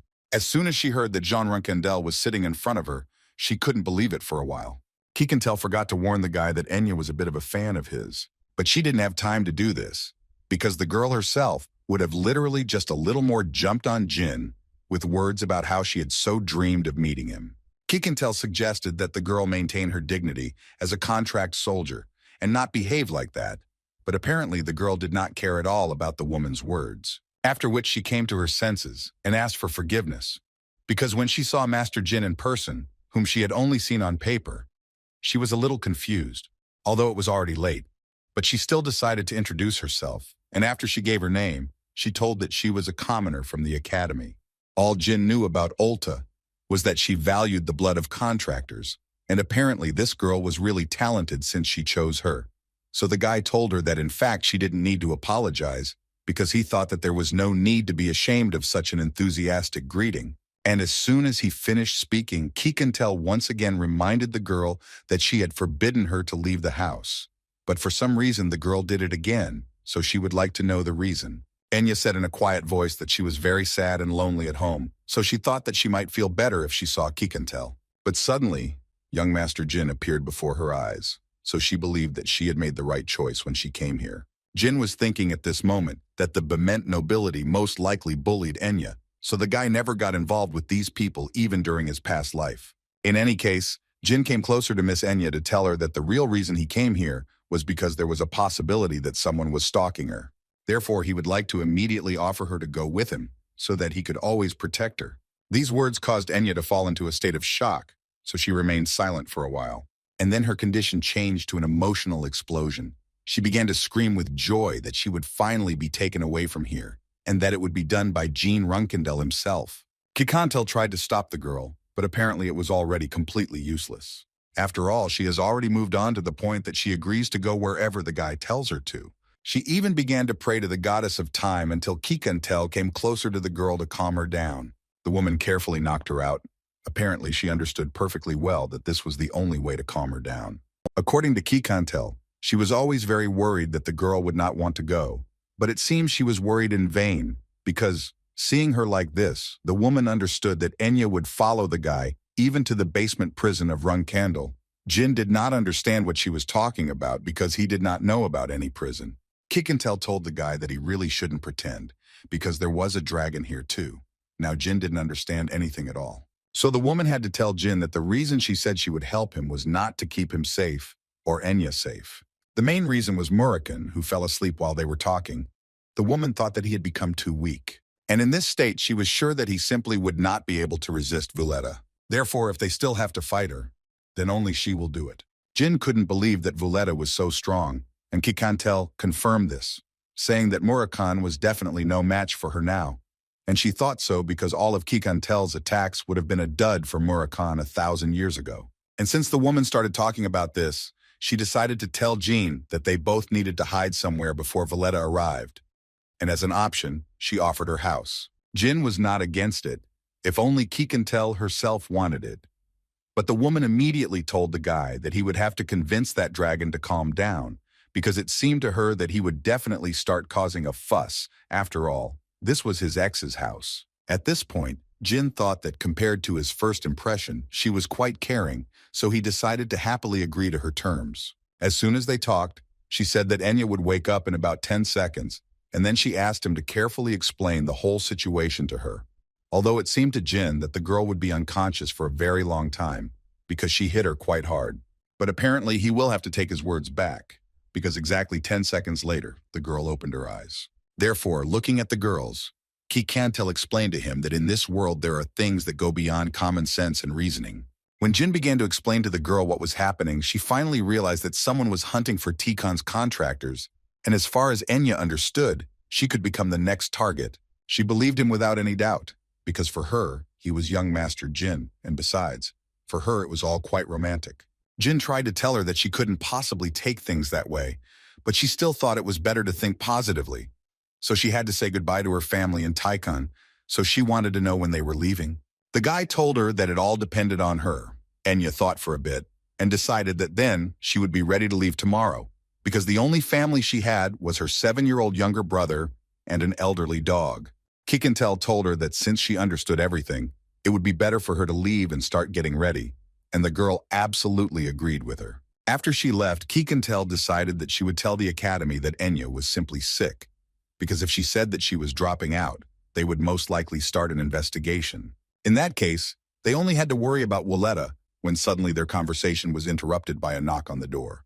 And as soon as Kick-and-Tell came closer to the door, she heard the voice of a man who came to ask for some firewood, although the woman thought that this was a rather strange request because there were so many trees around, but she was still going to open the door. Until one moment she was stopped by Jyn, who once again asked the woman if she really thought that this man had come for firewood. For example, he was sure that the man outside was most likely from Bement's Special Affairs Department. Kick-and-Tell didn't even know why these people were here, although it was obvious to Jyn that they came here because of Enya. Moreover, he knew that they would be watching this place from now on, and they would also most likely want to check the strangers that she brought with her. All these words clearly made Kick-and-Tell very angry, because she hated it most of all when someone was watching her. So she opened the front door, not in the best mood. And the man who was knocking on the door quickly realized this, because as soon as the woman left the house, she grabbed him by the neck and lifted him off the ground. After which she ordered him to tell only the truth. And then she asked a question in which she wanted to know if he was from Bement's Special Affairs Department. But instead of answering, the man tried to ask her why she was doing this, but the woman suddenly heard some extraneous sound behind her. And as soon as she turned around, she saw another guy who was wearing a mask, who asked the woman to let this pathetic guy go, because if she decides to destroy him, then another officer from the Special Affairs Department will arrive to continue his work.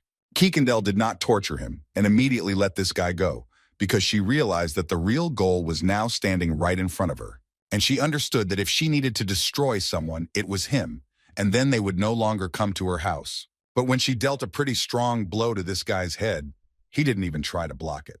He just continued to stand in place. And a few seconds after this blow, he said that if she needed it so much, then she could hit him. The main thing was that it would make her feel better. Jyn, looking at all this, could not even think that he would be okay after such a blow. so it was immediately clear that he was not an ordinary person from the Special Affairs Department. He also immediately noticed the red mask that only group leaders in Baiment's Special Affairs Department can wear. In addition, he's the owner of a curved sword. Based on these facts, Jyn came to the conclusion that he can only be one person who fits this description. And this man is most likely the Emperor's right hand, the leader of the third group of the Special Affairs Department of Baiment, whose code name is Rez, a man who in Rungkandel is called a good swordsman. He is someone who is undoubtedly strong, and Rez is at least rank 8 in terms of his energy flow. Considering this, Jyn knew that covering his face with the Malta rune was clearly not a mistake. Rez at this point decided to ask for forgiveness from Kikantel, and he decided to say that they simply had no other choice but to do this in order to confirm the identity of the guests who had entered inside. And since they were able to confirm this, they would immediately pack up and leave. But Kikantel believed that they could not just leave after they had so brazenly invaded her house. In response to these words, Rez reminded her that Miss Enya had just left this house in a hurry. And given all the facts, he would like to know from Kikandel whether she thinks it is very dangerous for a girl to return so late alone. Rez didn't wait for her answer, and told the woman that if they fought now, the woman would most likely win. But in that case, she would clearly not be able to help Miss Enya if something happened to her in such a short time. So, considering all this, Rez wanted to know if she really still wanted to continue. He suspected that the answer would be no, so he was going to simply leave her house. But before leaving, Kikandel still decided to tell him so that he would not forget that next time, he would have to put at stake what he valued so much.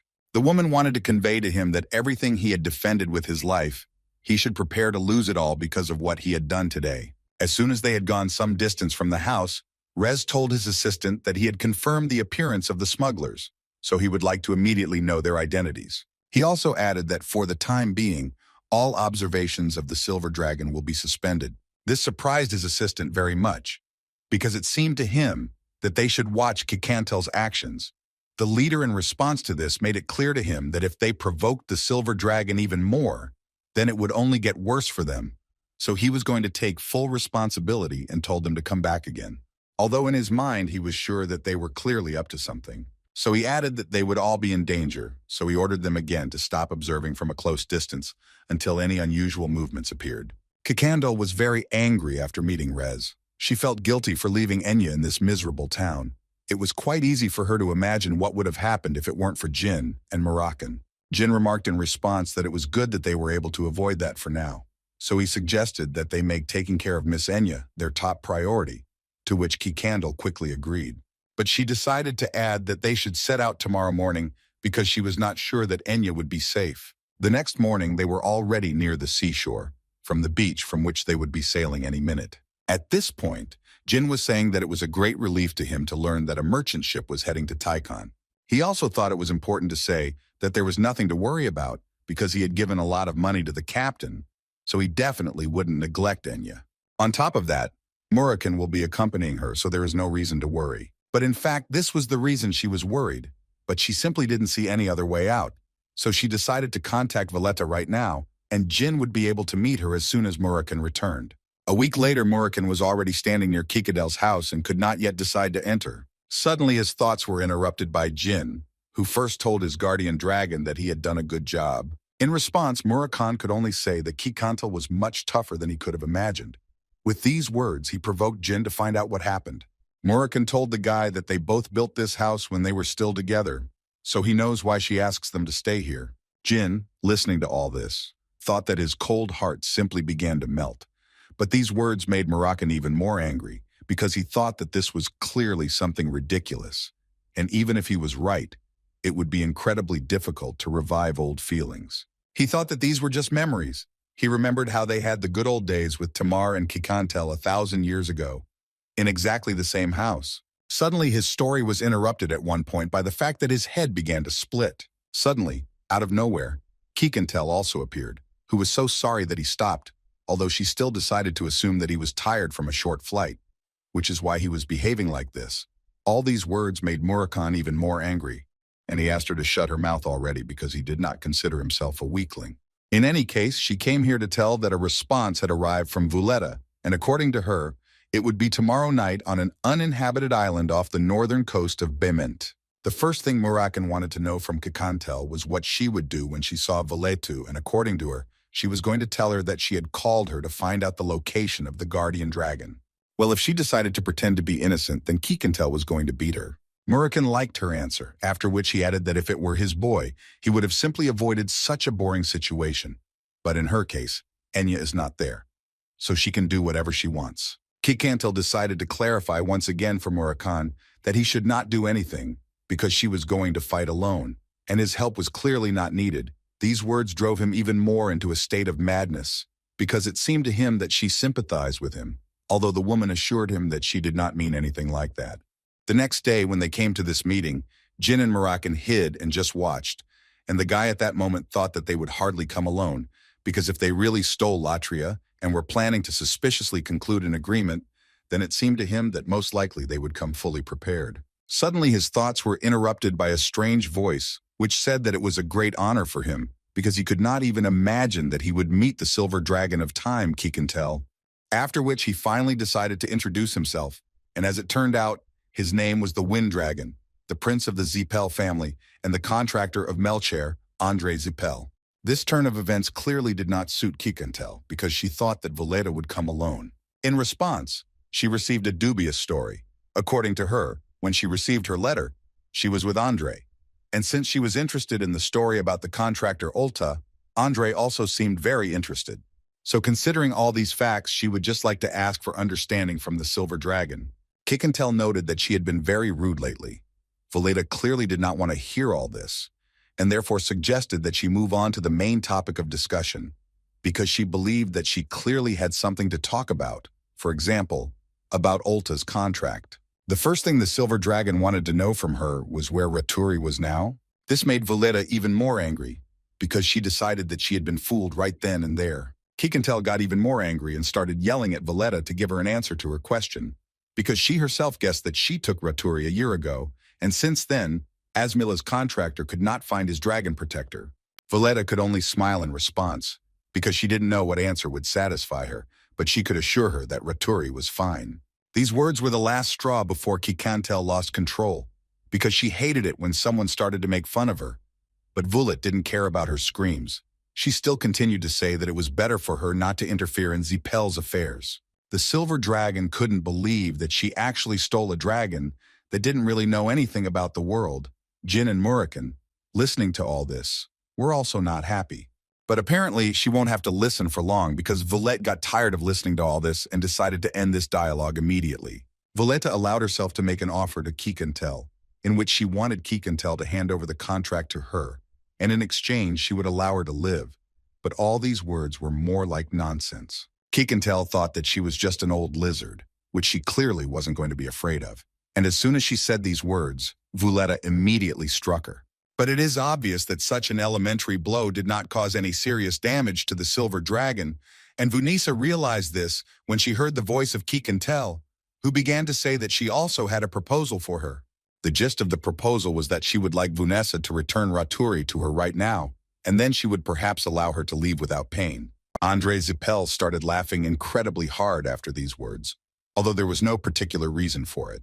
As it turned out, he was glad that Kikantel was able to so easily repel Valletta's blows, and now it seemed to him that he would finally be able to give it his all and fight a worthy opponent. After which he used a skill called Mana Release, and as it was known, few people possessed this skill. This was the first time Jyn had seen something like this since his reincarnation, as he was currently observing the mana of a 9th rank mage. Andre Zippel, all that was known about his power was that in his past life, Jyn witnessed that he was from the wealthy Zippel family. Therefore, he believed that they had a good opportunity to finally see what level this man really was. Meanwhile, Andre Zippel was preparing a new attack, which Kikantel knew it would be better to dodge, since he most likely had a completely different level than Vunesa. At some point, Kikantel discovered that she literally could not move. Her wings and ability to fly seemed to have evaporated. At this point, Vunesa began to say that apparently the wind had turned away from Kikantel and now she could not fly. But according to her, this is actually normal because all the wind on this island belongs to her. She considered herself the goddess of the wind of Melcher, and no one dares to fly without her permission. At least that's what she thought. And now that her opponent was finally immobilized, she could deliver the final blow and forget about the Silver Dragon once and for all. After a few seconds, she finally delivered her blow, which was called the Raging Thunder. Jyn had already started to panic and asked Murakami to intervene in this fight because it seemed to him that everything was critical, but the Shadow Dragon continued to stand still and asked the guy to calm down because in his opinion, it was too early to intervene.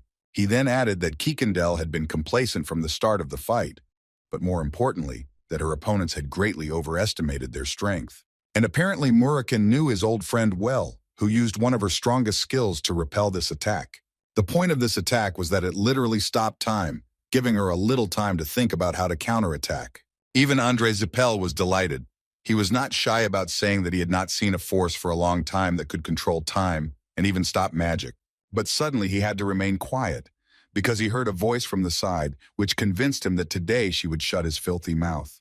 Zippelam never liked threats coming their way, so he immediately turned to Valletta and ordered her to begin creating the next attack. But Valletta, to their great regret, was not even able to move, and given all this, she began to understand that apparently Kikandel was using the power of time control. Apparently she realized this too late, because Kikandel struck back at her, which threw Valletta and Andre back. But Kikandel was not going to stop there, so she gathered her strength and was going to literally bite off Valletta's head. Kikandel launched attack after attack, destroying her opponent little by little, and with each passing second it became clear who would emerge victorious in this battle. Andre realized that they literally had no chance, so he began to beg the Silver Dragon to stop. Kikandel didn't intend to listen to him. She just asked him to shut his mouth, and also didn't forget to say that he would be next. Although she still knew in her mind that she had taken care of Valletta, the problem was that she had used too much power, and in order to destroy the mage, she would need Murakami and Jyn. Andre, meanwhile, took out another sphere from his robe and began to tell Kikandel that he warned her, but she decided to go so far herself, although he did not deny the fact that such behavior is only appropriate for the strong. Murakami could not believe his eyes that he was actually seeing a primeval stone with his own eyes. Jyn noticed fear in the eyes of his guardian dragon, and apparently it was all because of this stone, which according to Murakami should have been destroyed many years ago. He couldn't even imagine where Andre got this stone from, but in any case, with this stone he is incredibly strong, and defeating him will clearly not be as easy as it seems. After Andre summoned this monster, he began to tell Kikandel that she was born as a silver dragon of time and lived as if she had always been the strongest.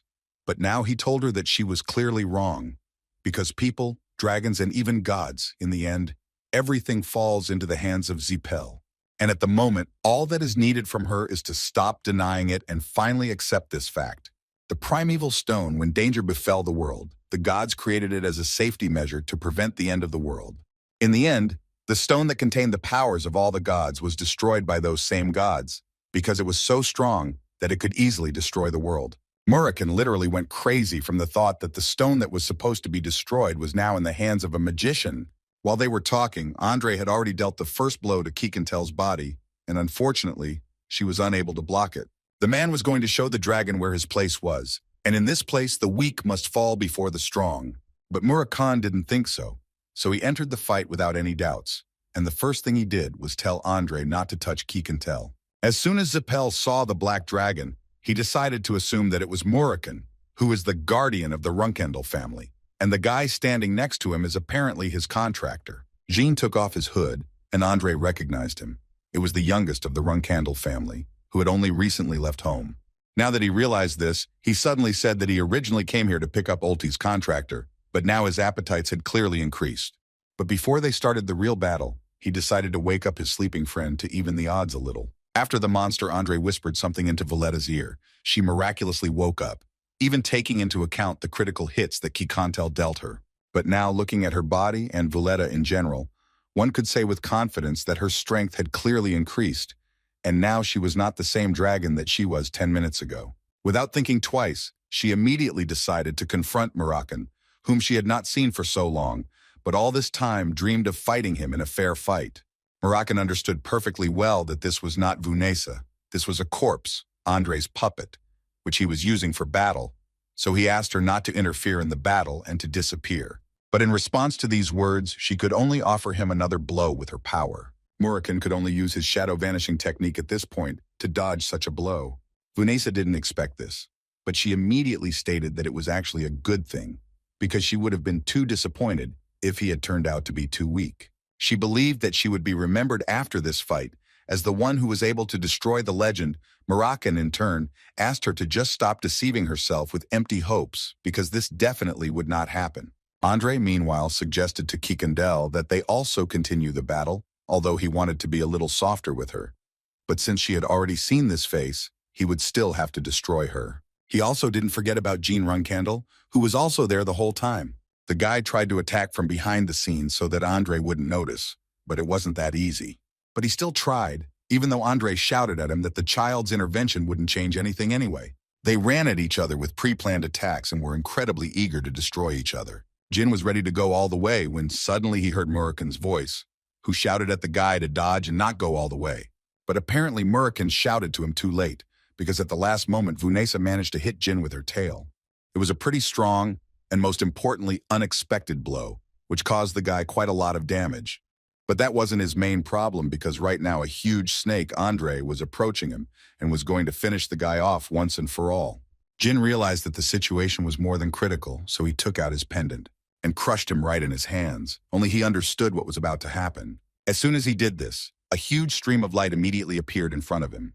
And a few seconds later, he heard the voice of his sister Luna, who was quite surprised that the guy had finally contacted her, and this led her to the idea that he was apparently in a very difficult situation. Andre couldn't believe his eyes that he was actually seeing the white whale of the Randell family in front of him. Luna immediately saw the prince of the Zippel family and the wind dragon in front of her, so she agreed with Jyn that this was clearly enough to call her for help. First, she praised him for fighting them well, after which she wanted to ask him how he felt. Jyn knew perfectly well that she was exaggerating, because he was clearly barely holding on in the battle against them. But still, considering all this, he was incredibly grateful to her for coming. Luna listened to her brother, after which she decided to turn to Zippel, from whom she wanted to find out, or would he continue to pretend to be mute. After all, she would really like him to explain why he got involved in a fight with her younger brother? At this moment, Jyn understood perfectly well that their opponents were the prince of the Zippel family and the wind dragon, who was revived by an artifact with the power of God. And considering all this, it was obvious that even his sister would have a hard time dealing with them. His thoughts were interrupted at one point by Murakami, who suggested that the guy retreat, and while he was doing this, he asked the guy for forgiveness for not being able to block the wind dragon's attack. In any case, he thought he had a wonderful sister, because if she had arrived a second later, Jyn would hardly have been able to survive. Andre finally spoke up and said that for him the appearance of the white whale was indeed an unexpected change. But with this, he only confirmed that the Randell family had broken the oath to the Zippel family, because her younger brother Jyn Randell used magic, and he assured her that the Zippel family would not forget about it, in response to which Luna asked him not to worry about it. The thing is, she was sure that he would never be able to convey this news to his family. These words apparently really hurt the man, because he didn't understand how such an insignificant girl could even dare to behave like that, so he was immediately going to teach her a lesson. Luna responded with a single blow that shattered his monster into tiny pieces. She then added that all the members of the Zippel family that she had met throughout her life were chatterboxes, and, as she had expected, Prince Zippel was no different from the rest. She went on to add that it was a good thing he had decided to leave the dragon in its original form, as that would give her more room to make the cut. These words made Vuletta switch to her human form, and even though Andre asked her not to do this, she was still going to deal with Luna on her own. And she was going to do this with the help of her staff, which contained the power of a dragon and the magic power of the Zippel family. Looking at this monster, Luna understood that this power was not magic. It was more like power, but most of all like the energy of the demon family. But considering all these points, she understood why the wind dragon was trying his best, because he needed time to use this artifact correctly. This meant that the prince of the Zippel family and the wind dragon were relying on such a worthless tool. She was surprised that they were seriously thinking that such a pitiful thing could actually save them. At this point, the conversation ended, and the wind dragon immediately went on the attack, which Luna was able to easily dodge. Vanessa tried to say that a girl like Luna didn't dare say anything to them at all, because they were capable of smearing her, but apparently she would have to take hers back, because Luna launched a counterattack that almost destroyed the wind dragon. They fought quite equally, and it seemed that there was clearly no favorite in this battle. At least that was the case at first glance, but in reality, with every second the moon was getting closer and closer to its victory. And at one point she was able to deliver such a powerful blow that the wind dragon fell to his knees, and after that would hardly be able to continue fighting. Luna eventually concluded that this was his limit, and he could hardly show her anything else, so she was going to end it quickly. And for this, she decided to use Runkandle's third finishing move, which was also known as a meteor shower, which is capable of destroying any living being in this world. Jyn at that moment remembered the words of his uncle, who told him during training that if it was possible to describe their family's sword technique in one word, then that word would be dominance, because it is destructive and ruthless. Therefore, he believed that there was no specific technique of the Runkandle sword. The only thing they could use to destroy it was a secret technique and a finishing move. And right now he is watching the third finishing move, which was called the meteor shower. Looking at this blow, Jyn could only think that it was beautiful, and at the same time incredibly destructive. Vanessa covered Andre with her body so that he wouldn't get hit, and the man meanwhile just stood there rooted to the spot because he also couldn't believe it. It seemed to him that this was simply impossible, because Luna was not using the power of her contractor god or some ancient artifact. It was her power. He had never seen such a strong person who was capable of having such power. His thoughts were interrupted by Vanessa, who repeated to him that he had to survive, because if he was still alive, it meant they could still win. Besides, they still had the Devil's Stone, so they could still change the course of the game, because even if Vanessa died right now while protecting him, he would still be able to resurrect her with it. Her words finally reached Andre, and he finally realized that this really wasn't the end, because as long as he had this devilish stone, he definitely wouldn't die. He believed that if he had it, then he would remain a god who could not be defeated by some girl. Looking at what Luna had just done, she came to the conclusion that she was actually still very far from her father's sword-fighting technique. But even so, she believed that all this would benefit Jyn. She believed that looking at her strength would provoke him to improve his abilities every day, and one day he would be able to become stronger for her and possibly stronger for his father. Suddenly, her thoughts were interrupted when a demon appeared out of nowhere, whose heart was that very same demonic stone. Luna understood that her enemy was still alive, and the girl still admitted that her pride was a little hurt, and if this continued, she would most likely get angry while her younger brother was watching. In response, the demon began to make a very unpleasant sound that cut the ears, and it was quite difficult to stand still next to such a monster. Jyn didn't fully understand what was going on, but Murakana finally understood everything. According to him, Zipel had just used contractors to create the primeval stone. It is like a weapon with which one can go against the will of the gods, although it is also worth noting that this stone is clearly of poor quality.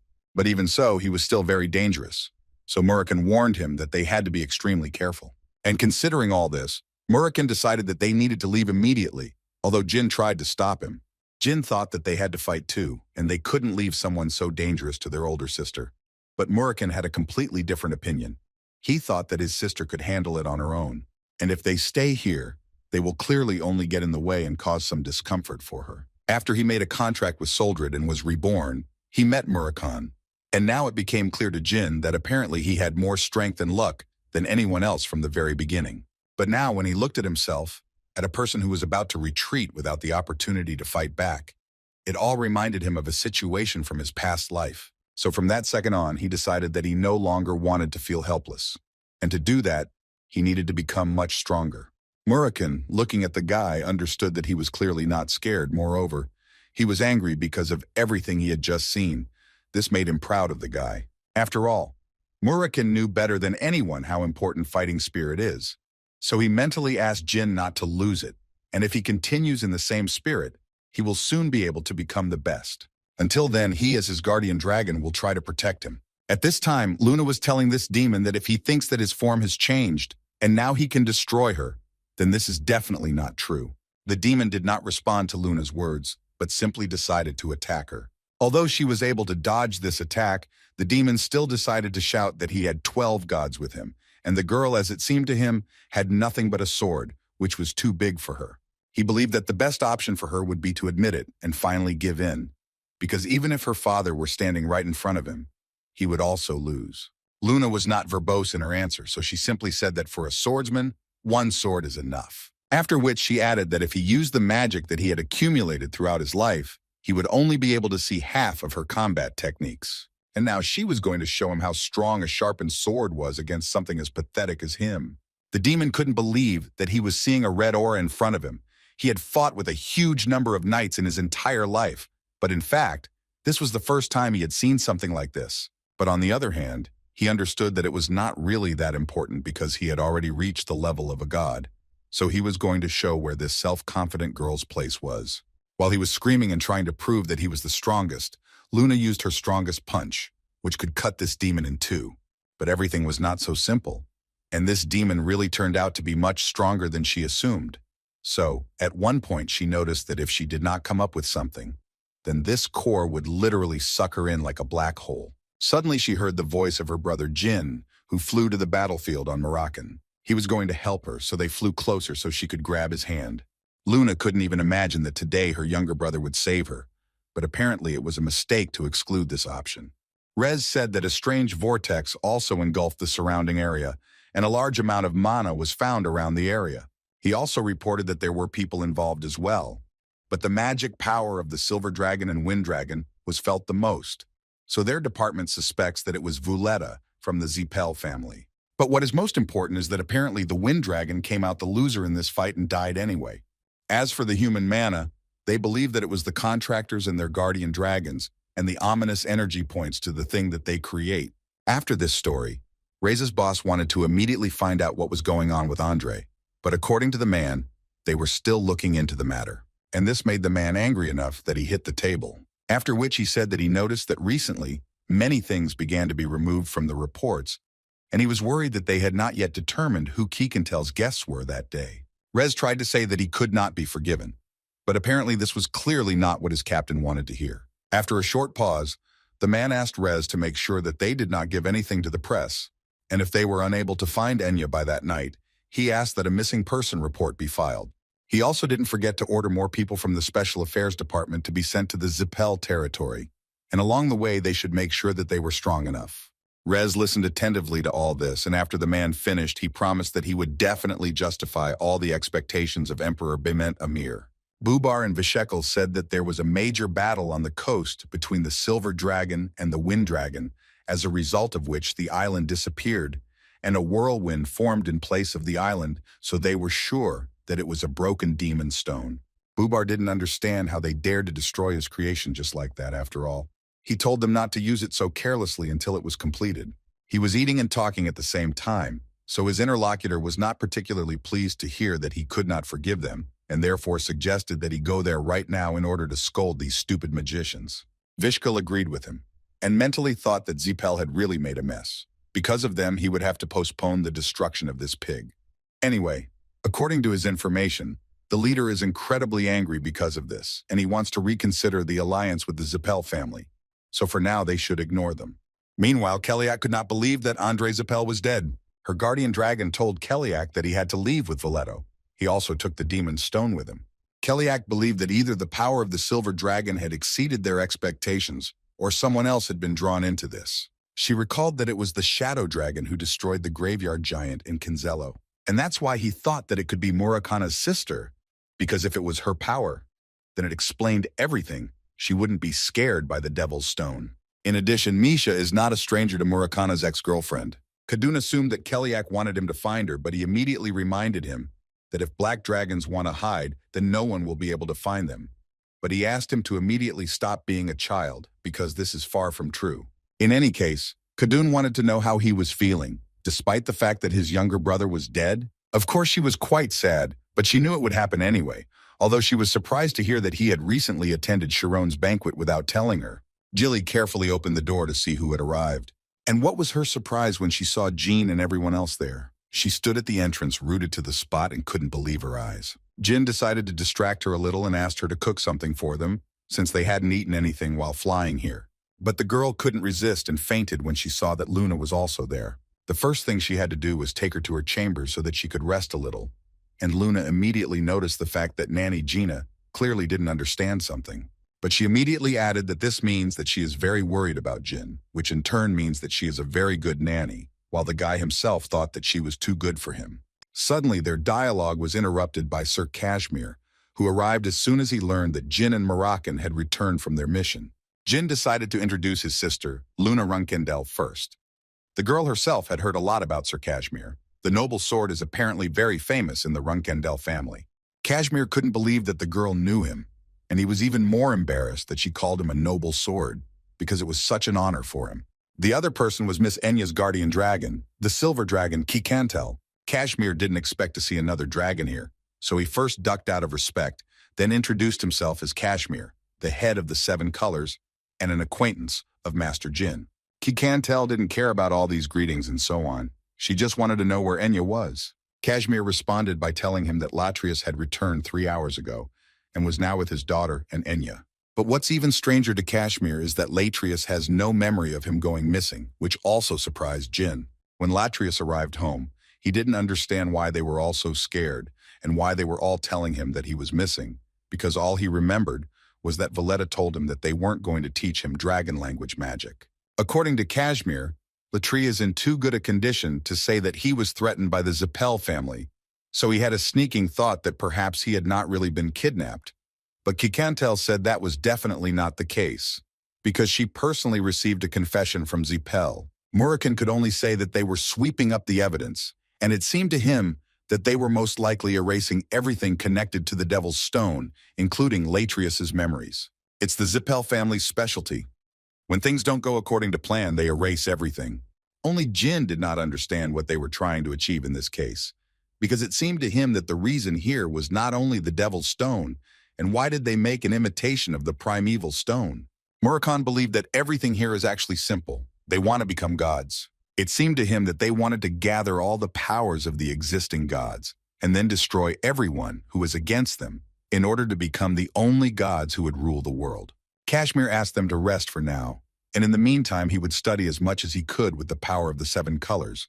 And he also offered Miss Kikantel to accompany her to the place where Miss Enya is now. At that moment, Gilly came to her senses and turned to the young master, but Moram immediately ordered her to lie back down and lie there until the strawberry pie got better. Gilly didn't remember why she lost consciousness, but when she saw Luna again, she understood what the reason was. This same reason caused the girl to fall unconscious once again, which angered Moram even more. After some time, Luna told Jyn that after he destroyed the notorious underground gang Tessing, Tikan became an independent and safe city. She also did not forget to remind that the prince of the Zippel family and Valletta were also destroyed only thanks to him. He achieved all this in 2 months for the title of reserve captain. She even said that he used magic without official confirmation. All this together adds up to an incredible feat. Gilly at that moment decided to say that it seemed to her that everything had come to an end when Miss Luna caught them. She didn't even imagine that the girl already knew everything. Luna herself believed that she could turn a blind eye to it, but she immediately warned that they should beware of the chapter. According to the older sister, their father already knows everything. He is aware of the incident in Tessing before Andre's death. She was also sure that later he would find out about her intervention. Hearing this, Gilly thought that things were very bad for them. But Jyn believed that not everything was as bad as Luna had described, and besides, he had a certain plan in his head. According to the young master, he plans to meet his father together with his older sister. Even Luna did not expect such a decision, because she did not quite understand why this was being done, after which she told him that he was apparently out of his mind, because it seemed to her that he had nothing to do while his father turned a blind eye to it. But the guy believed that he needed to meet his father to warn him that the Zippel family was in the middle of executing a plan to attack the Runkandel family. Luna suggested that if it was about the Devil's Stone, it would be better if she told him about it. And she also reminded him that if the reserve captain returned home without permission, he would essentially have to refuse the captain's exam. Jyn thought that he would find out anyway, that all this happened because of him. And since everything came to this, it seemed to him that it would still be better if he talked to him. Besides, if he used this, he would be able to make a deal with his father. Luna, of course, understood what he was talking about, but she immediately assured him that if he continued to do this, then his father would most likely destroy him. In response, Jyn could only tell her that when the time came, he believed that his older sister would stop him. She looked him straight in the eyes and said that she now understood why Gilly had such a hard time with him, because even his own family was afraid of him. But Luna still decided to agree to this adventure and therefore wanted to ask the guy when they were leaving. Jyn planned to use the first teleportation gate tomorrow, and Luna agreed with him, because she also thought it was better to move as quickly as possible. Luna added that since their family was made up of people who were busy being at each other's throats, at the very least, she should be a good family member to him. In this way, she wants to become a sister who will be his shield. And since she knows her younger brother from the other side, she was sure that he had already clearly come up with something, and looking at the expression on his brother's face, she understood that this was the case. As soon as Jyn showed up home, his brothers and sisters immediately pounced on him, not understanding how he, as a reserve captain, dared to enter the Sword Garden. Anna and Mu believed that this was the result of their older sister's indulgence, since he was shirking his responsibility as a reserve captain, and she approved of it. Luna, looking at this whole circus, understood that they were well prepared, although she expected this. Mary was shocked that the younger one decided to give up the right to the title of captain. It seemed to her that he simply decided to test what would happen after death. She simply could not find another reason. But she herself didn't like it even more, because she so wanted to fight him when he grew up. And now everything would disappear. The first thing they wanted to know from Luna was why she brought him here, but she confidently told them that he wanted to come here himself. Hearing this, they began to tell her that she should have stopped him, because she couldn't be reckless just because he was like that. Luna always had a hard time getting along with her sister Runtia, so she decided to just find out where her father was at the moment. Runtia didn't want to believe that the younger one came here only to see his father. But before she could finish speaking, Luna confirmed this and asked again where her father was. Vigo intervened in this dialogue and began to shout again that apparently Jyn just wants to die, since he came here for such a reason. Runtia decided not to stop him and simply let Jyn into the palace, saying that her father was currently in his office. After which she turned to Luna and said that she, as the first captain, must lay down her weapons. In response, Luna looked at her with a wild look and wanted to know what would happen if she didn't want to do it. They immediately prepared for battle and told her that this was her last chance to surrender. Otherwise, they could not be responsible for her safety. Before entering, Jyn turned to Luna again and told her that, as a member of the Runkandle family, as the son of the patriarch, he came to tell him something, so he assured her that nothing bad would happen. The boy knew perfectly well that the others did not understand his father as well, and even if the return of the reserve captain to the family was against the rules, then the father will not be worried about such trifles. If only he is given the opportunity to explain himself, like last time. But apparently everything will be clearly not like last time, because as soon as Jyn extended his hand to knock on his father's door, it literally exploded in front of his nose. After which Jyn heard the voice of his father, who told him that it seemed that he had overestimated his son, because he had precisely given him 5 years before he was supposed to return. But he did it much earlier, so Shirin would like to know the reason for such a return. At that moment, Jyn thought about the fact that he had seen this before, that his father's energy could completely destroy his target, using only the aura of his sword. In any case, his father wanted to hear the answer to his question, and he immediately assured the boy that he would not ask him twice. The first thing Jyn decided to say was that as a son, he didn't need a reason to see his father. But in his mind, the guy was sure that he couldn't apologize, even if there was a chance of dying. He also realized that he needed to be confident but not arrogant, so he said again that he came because he wanted to see his father. The man's mind was not quite set on such an answer. He had never heard such a thing from his children before, so it was unusual. But anyway, he told Jyn that saying something like that was actually stupid because he would never believe that the guy became soft after going out into the world. But Jyn assured him that it was definitely not because of going out into the world. According to Jyn, he always loved his father, so he didn't mind seeing him. But immediately after these words, he had to cover his face with his hand because of the incredibly strong aura that literally blew the guy away. Jyn understood perfectly well that at the moment, the thirst for blood prevailed within his father. But the guy still didn't understand what he said wrong, because he said it quite confidently and clearly. Suddenly, the man told him that he almost laughed at these words, because he did not expect to hear something like that. But he had enough of the nonsense. Now he wanted to hear from Jyn why he was really here. In response to this, Jyn mentioned that the prince of the Zappel family, who insulted him during the banquet, Andre, died. Hearing this, Shirin did not want to believe that Jyn destroyed him. But the guy wasn't going to talk about it. He immediately said that his sister Luna did it, and he simply created the opportunity for it. But he is here not only for this reason, because he has a few more things that he would like to tell, if of course this interests a man. Shirin couldn't help but notice that this was incredibly impudent on the part of the guy, but he still allowed him to report what he knew. After listening to the guy for a while, Shirin decided that he wanted to tell him that there might be turmoil in the Zappel family, since their deputy head had died. Jyn continued talking and finally said that Andre was not the real deputy chief. After which, Jyn added that although his older sister Luna was quite strong, but for the prince of the only family that could surpass Runkandel, He was too weak, although again he agreed that these could only be his thoughts. But suddenly Sheeran spoke up and told Jyn that he was actually right. This guy was just a prince, not a deputy, and he knew it. Sheeran always knew that there was someone else behind Kellyak, but he immediately said that this was not the information that he could share with him. But Jyn was glad that he at least confirmed his suspicions, especially since Jyn had not yet told him the most important detail. According to Jyn, they used a strange artifact, and Andre called it the Devil's Stone.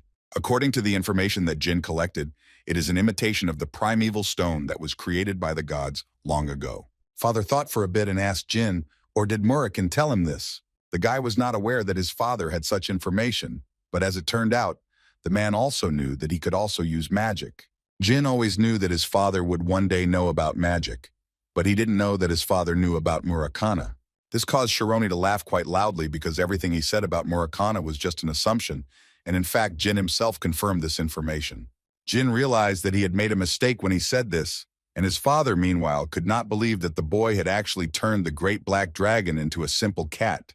In any case, Sheeran praised his son for getting hold of some pretty important information, and that's why he wanted to talk to Luna, because in his mind he knew that Zapel had gone too far with the creation of this stone.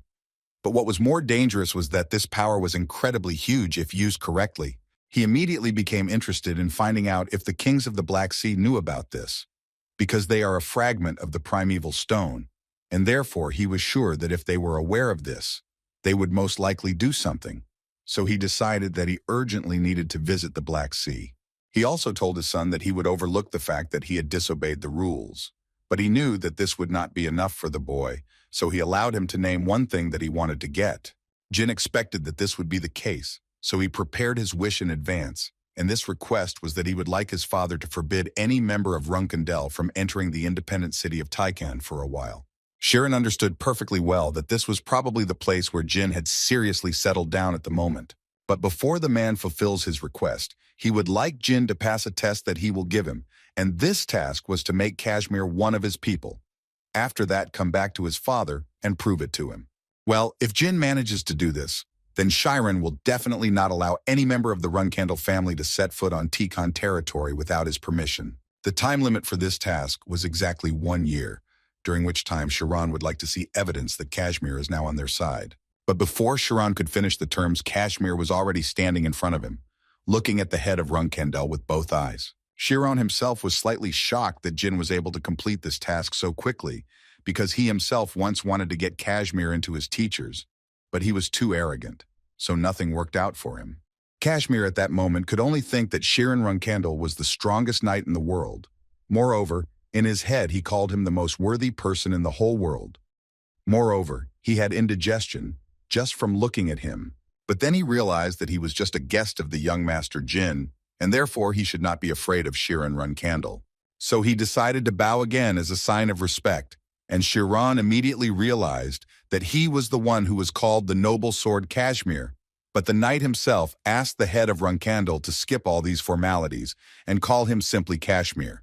Jyn entered the dialogue, wanting to tell his father that his relationship with Sir Kashmir was like a common destiny. And since he had proven his relationship with him, Jyn believed that it was time for his father to keep his promise.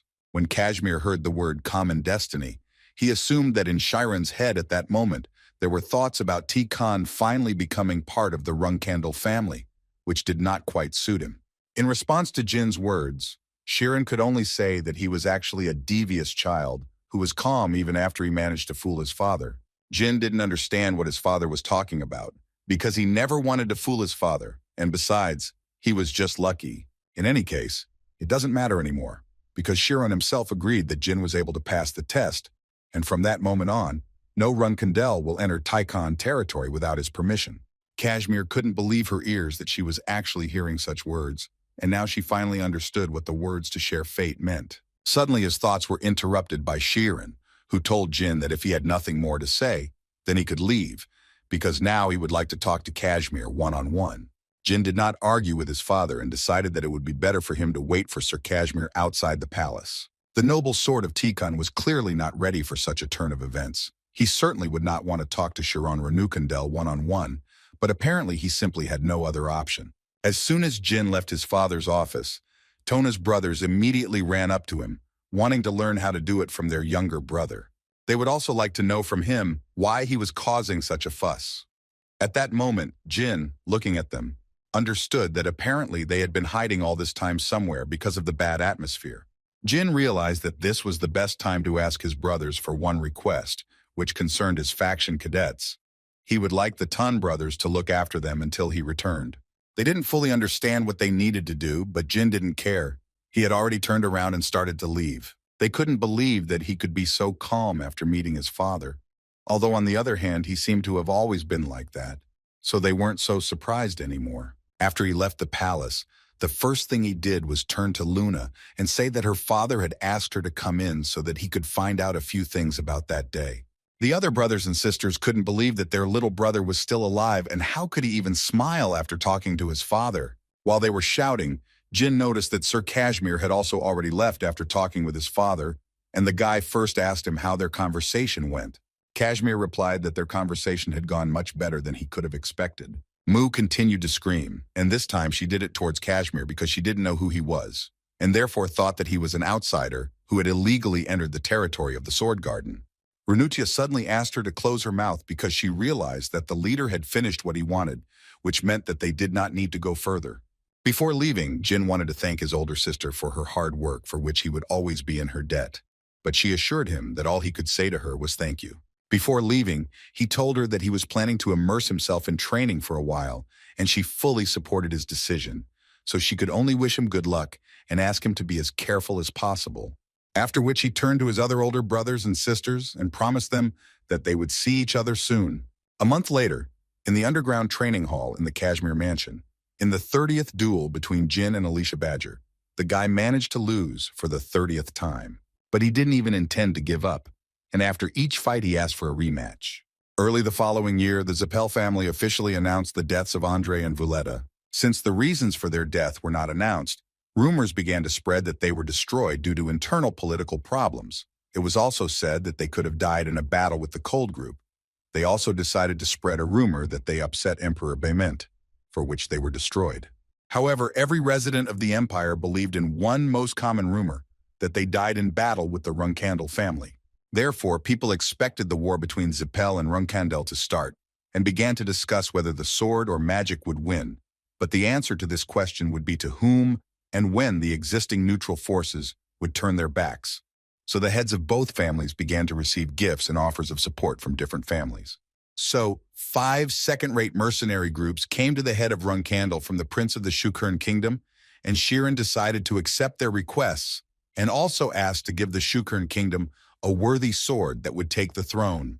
Shironi's assistant completely agreed with him and informed Shironi that he would send an 8th-rank knight there. Shirin understood that all this was because the younger one had created a mess on one of the abandoned islands of Bement, and in this way he was already brazenly controlling the family. After which Shirin decided that he would return to the Black Sea, and before that he asked Khan that if after his departure a letter came from Kashmir, he wanted the knight to bring it to him. Khan understood the master's order and promised that he would carry it out if necessary. Meanwhile, Jyn was doing his training, he was swinging his sword, and the guy promised himself that he would do it until the 10,000th time felt like the first. But considering that he had not yet managed to achieve such a result, Jyn decided that he was still very weak. And there was also a thought in his head that if it weren't for his sister Luna, he would most likely have already died, because 15 years after the regression, he reached the 5th rank in the art of the sword and in magic, and he understood that even if he reached the 5th rank of shadow energy, in the future it would still not be enough. Therefore, taking all this into account, he convinced himself every day that he had to become stronger, and he had to do it in the 5 years that his father had given him. At one point during his training, his thoughts were interrupted by Kashmir, who asked the young master to stop. After which he told the guy that if he did this every day, even being from the Runkandel family, he would still be left with nothing. Also with him was Enya, who ran up to Jyn as soon as she noticed that his hands were completely covered in blood. At this point, Kashmir continued to say that he, of course, understood him perfectly well, that he was impatient to be the strongest among everyone, but he still believed that impatience was the worst poison. After all, as practice shows, this will eventually force him to return to the beginning of the path he is following. Jyn told him that he actually agreed with Kashmir, but he found it difficult to accept and therefore he was ashamed. Kashmir believed that the guy really had absolutely nothing to be ashamed of, because he trained more than anyone else every day, and at least that was something to be proud of. In any case, according to Kashmir, he is not here just like that. He came to Jyn in order to offer the guy to replace his training with something that could at least calm him down a little. This was quite intriguing for Jyn, and Kashmir decided not to torture him and said that it would be a sparring match with someone who was much stronger than the guy. Jyn suggested that perhaps it would be Kashmir itself, but the man, instead of answering, took out his sword to make a small attack, after which he added that when the guy is able to repel this attack, they will definitely go out to a duel. And now Jyn will have to content himself with sparring with Taikon's strongest protector, namely his wife. Kashmir gave the guy 6 months, and according to him, it is in this amount of time that Jyn will have to defeat his wife. He also added that the guy can use sword art, magic, shadow energy. You can use everything that he has. Julia was a little worried that her mother would fight with her brother, Jyn, but the woman assured the girl that they would not fight, but strengthen their friendship. Julia still didn't like it, because she doesn't like fights. But instead of calming the girl down, her mother decided to ask her who she would root for if they did fight. The girl, to her mother's surprise, said that she would root for Jyn, and the guy himself at that moment was thinking that if you don't look at Alicia Badger's physical abilities, then she didn't seem that strong to him. Julia at this point explained to her mother that she would root for Jyn because he was weak, because her mother herself taught her that she should always be on the side of someone who is weak, but tries very hard. Alicia immediately asked Jyn for forgiveness for her daughter's words, because she simply does not know how to lie, so she says everything she thinks. After which, she decided to clarify whether he would be okay with their sparring, taking place after she finished work and dinner, every day for the next 6 months. Jyn was surprised when he heard that she was going to fight him every day, because in that case, he would take up a lot of her time.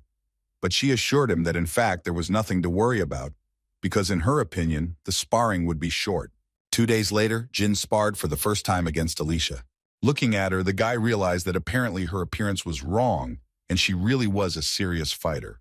Before starting, Alicia suddenly decided to clarify something, after which she began to talk about how in the past she served in Bayment's Special Squad, and if a person is from Bayment's Special Squad, then you never hold back. That's why she wanted to warn the guy that even if he loses, he shouldn't be too upset. Now Jyn realized why Kashmir gave him so much time. Apparently Alicia is a pretty good fighter who definitely won't be defeated the first time. Just when he promised himself that he would try his best to defeat Alicia faster, she immediately struck him. But Jyn managed to block it with his sword, but doing so was clearly not an easy task. Alicia herself did not expect that he would be able to block her blow, because she was sure that she would catch the guy off guard. Suddenly her thoughts were interrupted when a bright light hit her straight in the eyes, so she had to cover them with her hand. And when she finally opened her eyes, she saw Jyn in front of her, who was preparing to attack. But no matter how hard he tried, Alicia was still much stronger and faster, so it was not difficult for her to dodge this blow. Jyn understood where this was all heading, so he jokingly asked her if she could call the medics. She dealt him a counterattack, which would end this sparring for today, and added that she had already called the medics because she had guessed that this would happen. That evening, Jyn spoke with Alicia, who told him that she was quite surprised, because she didn't think that he would be able to attack twice on the first day. She also noticed that the guy didn't put much effort into the first attack. Thus, she realized that he was trying to test the waters before the sparring. Jyn was surprised that she even noticed this, but according to the woman, she only saw it at the end. But most of all, she wanted to know what that light was during their fight. She had never seen such magic. Jyn happily told her that it was an ancient spell, the flash curtain. He covered the sword with it before they started sparring, but it still didn't work. So the guy decided that such tricks definitely wouldn't work on her. But Alicia assured him that it was better to call it not tricks, but a strategy, because mentally she was sure that the reason why he defeated opponents stronger than himself was definitely not simple luck. It seemed to her that he created opportunities through precise calculations and anticipation of the course of the battle. And so the fact that he used it in sparring was commendable, but if it were a real battle, she could only imagine the faces of his opponents. The guy thought about the fact that this was the first time he suffered such a crushing defeat even after using all sorts of tactics, and he thought that it was because she was from Bayment's Special Forces. In any case, the most important thing is that if he wants to defeat her, he will actually have to fight her for about 6 months. 1 month later, in the unprotected territory in the east of the Black Sea continent, Khan arrived to his leader to deliver a letter from Kashmir that arrived about 10 days ago. Kashmir began by saying that he was writing this letter to the respected Jyn Randell. He introduced himself as a lowly knight from a small town who was very sorry because he could not describe in words how touched and indebted he was to him. He also wrote that it was night in Tycon. The dark sky was strewn with stars that were shining so brightly, as if they were singing about the greatness of Sir Chiron. All this at one moment began to irritate Chiron, because he asked Kashmir to write to him only about his youngest son. But considering what he writes in the letter, one could assume that Kashmir is a rather sensitive person, but he still decided that he would tell him to write as little as possible. Finally, in this letter, Kashmir at least told a little about the younger one, who is currently being beaten by Kashmir's wife. And if you believe the words in this letter, then the first sparring ended in 3 strikes, the second in 5, the 7th in 10. By the 30th, Jyn was able to withstand more than 40 blows, which was significant progress, but it was still too little. Kan, looking at Chiron, did not understand why the man was so amused by his son's losses in sparring with the Kashmir woman, but apparently the reason is that Chiron knew perfectly well that Kashmir's wife was from B-Ment's 2nd Special Squad. This means that luck alone will clearly not be enough for the young master to fight the 2nd squad. But what pleased the man most in this letter was that it said that in the 40th sparring session, Jyn was able to withstand about 120 blows, and thus he exceeded his limit. Suddenly, Chiron literally shocked Kan with the words that if Jyn were the firstborn, he would have given the family into his hands without any regrets. These words shocked him so much, because before, Chiron had never mentioned an heir. There were times when he continued to watch, but never mentioned anyone. Joshua takes the position of heir only because Luna refused it. The head did not appoint him himself. In any case, Khan thought that it was still too difficult, although his development was amazing. But he thought that if the guy was suitable now, it did not mean that he should be chosen as the heir. And all because, in his opinion, Jyn was not restrained enough, although he had a good character, but he was too soft. Chiron agreed with Kan that Jyn was different from Joshua, and Kan added that the guy should be able to abandon his family if the need arises. The head once again agreed with him that this was exactly what the head of the Randell family should be like, after which he told Kan that he could leave. But before letting the night go, Chiron still wanted to know why the letter that arrived 10 days ago was delivered so late. According to Kan, he hurried as much as he could, but due to the incredible number of monsters, he was delayed. In response to these words, Chiron cleared the way for him a little, and finally asked him to deliver the letters faster. The 93rd day arrived, and Alicia was more than pleased with the young master's progress. Moreover, she didn't even think that someone would be able to push her aside at such a young age. But Jyn still thought that this was too little, because he would have to try very hard to defeat her in 6 months. After another sparring session, Alicia offered to go up with her for dessert, because she heard that Latrius had made ice cream. But Jyn was forced to refuse, because he still had something to do. Alicia was surprised that he was going to do this today. Jyn told her without a doubt that he would do this, because he was sure that he still had a very long path ahead of him, from which he simply could not get off. Alicia, looking at this guy, thought that she felt every one of their battles. But still, it seemed to her that the development of young Master Jyn was simply abnormal. She understood that this was possible because his aura and magical power were growing at the same time. And what makes this possible is this black power that connects aura and magic, the power obtained through a contract with God. Watching this was so amazing for her. But on the other hand, she understood that even if this power was impressive, it was still only revealed thanks to his endurance. In other words, she could call him a hard-working genius, and at this rate he could forget about 6 months. It seemed to her that tomorrow he would be able to defeat her. And apparently she was right, because the next day, already in the middle of the fight, Jyn was able to deal an incredibly strong blow to Alicia, which she clearly did not expect to receive. After such a precise hit, Jyn suggested ending the fight, because it seemed to him that the injury was too severe. But the woman assured him that everything was fine. According to her, she just hadn't received such wounds for a long time, so she needed a little time. Jyn, meanwhile, suggested that she call Enya so that she could heal her a little. While Enya was healing, Jyn recalled the details of the fight, and the thought was spinning in his head that the woman could actually dodge this attack, and that he was clearly luckier in this match. At that moment, Alicia herself thought that she had relaxed too much, because when the shadow energy blocked her view, it seemed to her that the guy was using the same movements, so she did not think through her actions. She understood that with each new sparring session, it was becoming more and more difficult for her to go out and fight with the guy. Alicia couldn't believe that she was losing earlier than she promised, but Jyn tried to calm her down and say that it was just luck. That's why he suggested to consider it a draw, because he himself was ashamed to consider it a victory. Alicia suspected that he would say so, after which she decided to confess to Jyn that she had underestimated him. But now she can proudly say that at the moment, he has become much stronger, mentally understanding that all this became possible only thanks to endless ambitions, fighting spirit and talent, which do their job. Also looking at him, she understood perfectly well that soon this guy would reach the 6th rank of magic and aura. And when this happens, then everything will definitely become clear. In September of the same year, Jyn and Moroccan were walking down the street, and the only question that worried Jyn at that moment was why Moroccan had bought so much ice cream on such a cold day. The shadow dragon told him that strawberry shortcake told him she wanted ice cream, so he bought some, although it seemed to Jyn that with that amount, Jilly's stomach would simply burst. As they walked down the street, at one point they met Sir Kashmir and Julia. But as it turned out, Kashmir was specifically looking for Jyn in order to talk to him a little. And when Jyn agreed, Kashmir began to tell him about Vishkel Iviliano. According to the noble sword, he was the temporary head of the Iviliano family, the only talent in a family that was falling apart due to a lack of capable people. But before he continues the story, Kashmir would like to check with Jyn about his knowledge regarding Kinzello's group, and according to the guy, he only encountered them once on a mission when he was still a cadet. After which Kashmir added that perhaps Vishkel is part of the Kinzello group.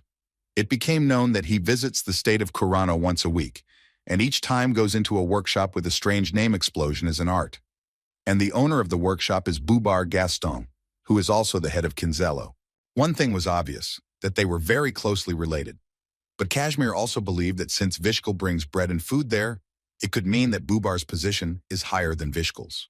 Now Jyn understood why Vishkel had personally stood up for Bubar. The whole point is that they worked together. Although Jyn always thought that Kinzello was just a bunch of extremists, and he would never have thought that an 8th-rank swordsman relied on them. Jyn also wanted to know what Sir Kashmir found about the spider arm. And according to Kashmir, Alu has more secrets than he initially thought, even though the elite group of 7 colors is trying their best. But there is no mention of him before becoming the head of Tessing. It looked like someone had deliberately erased information about him, and now Jyn was thinking that maybe he shouldn't have destroyed him. In any case, he thanked Kashmir for his hard work.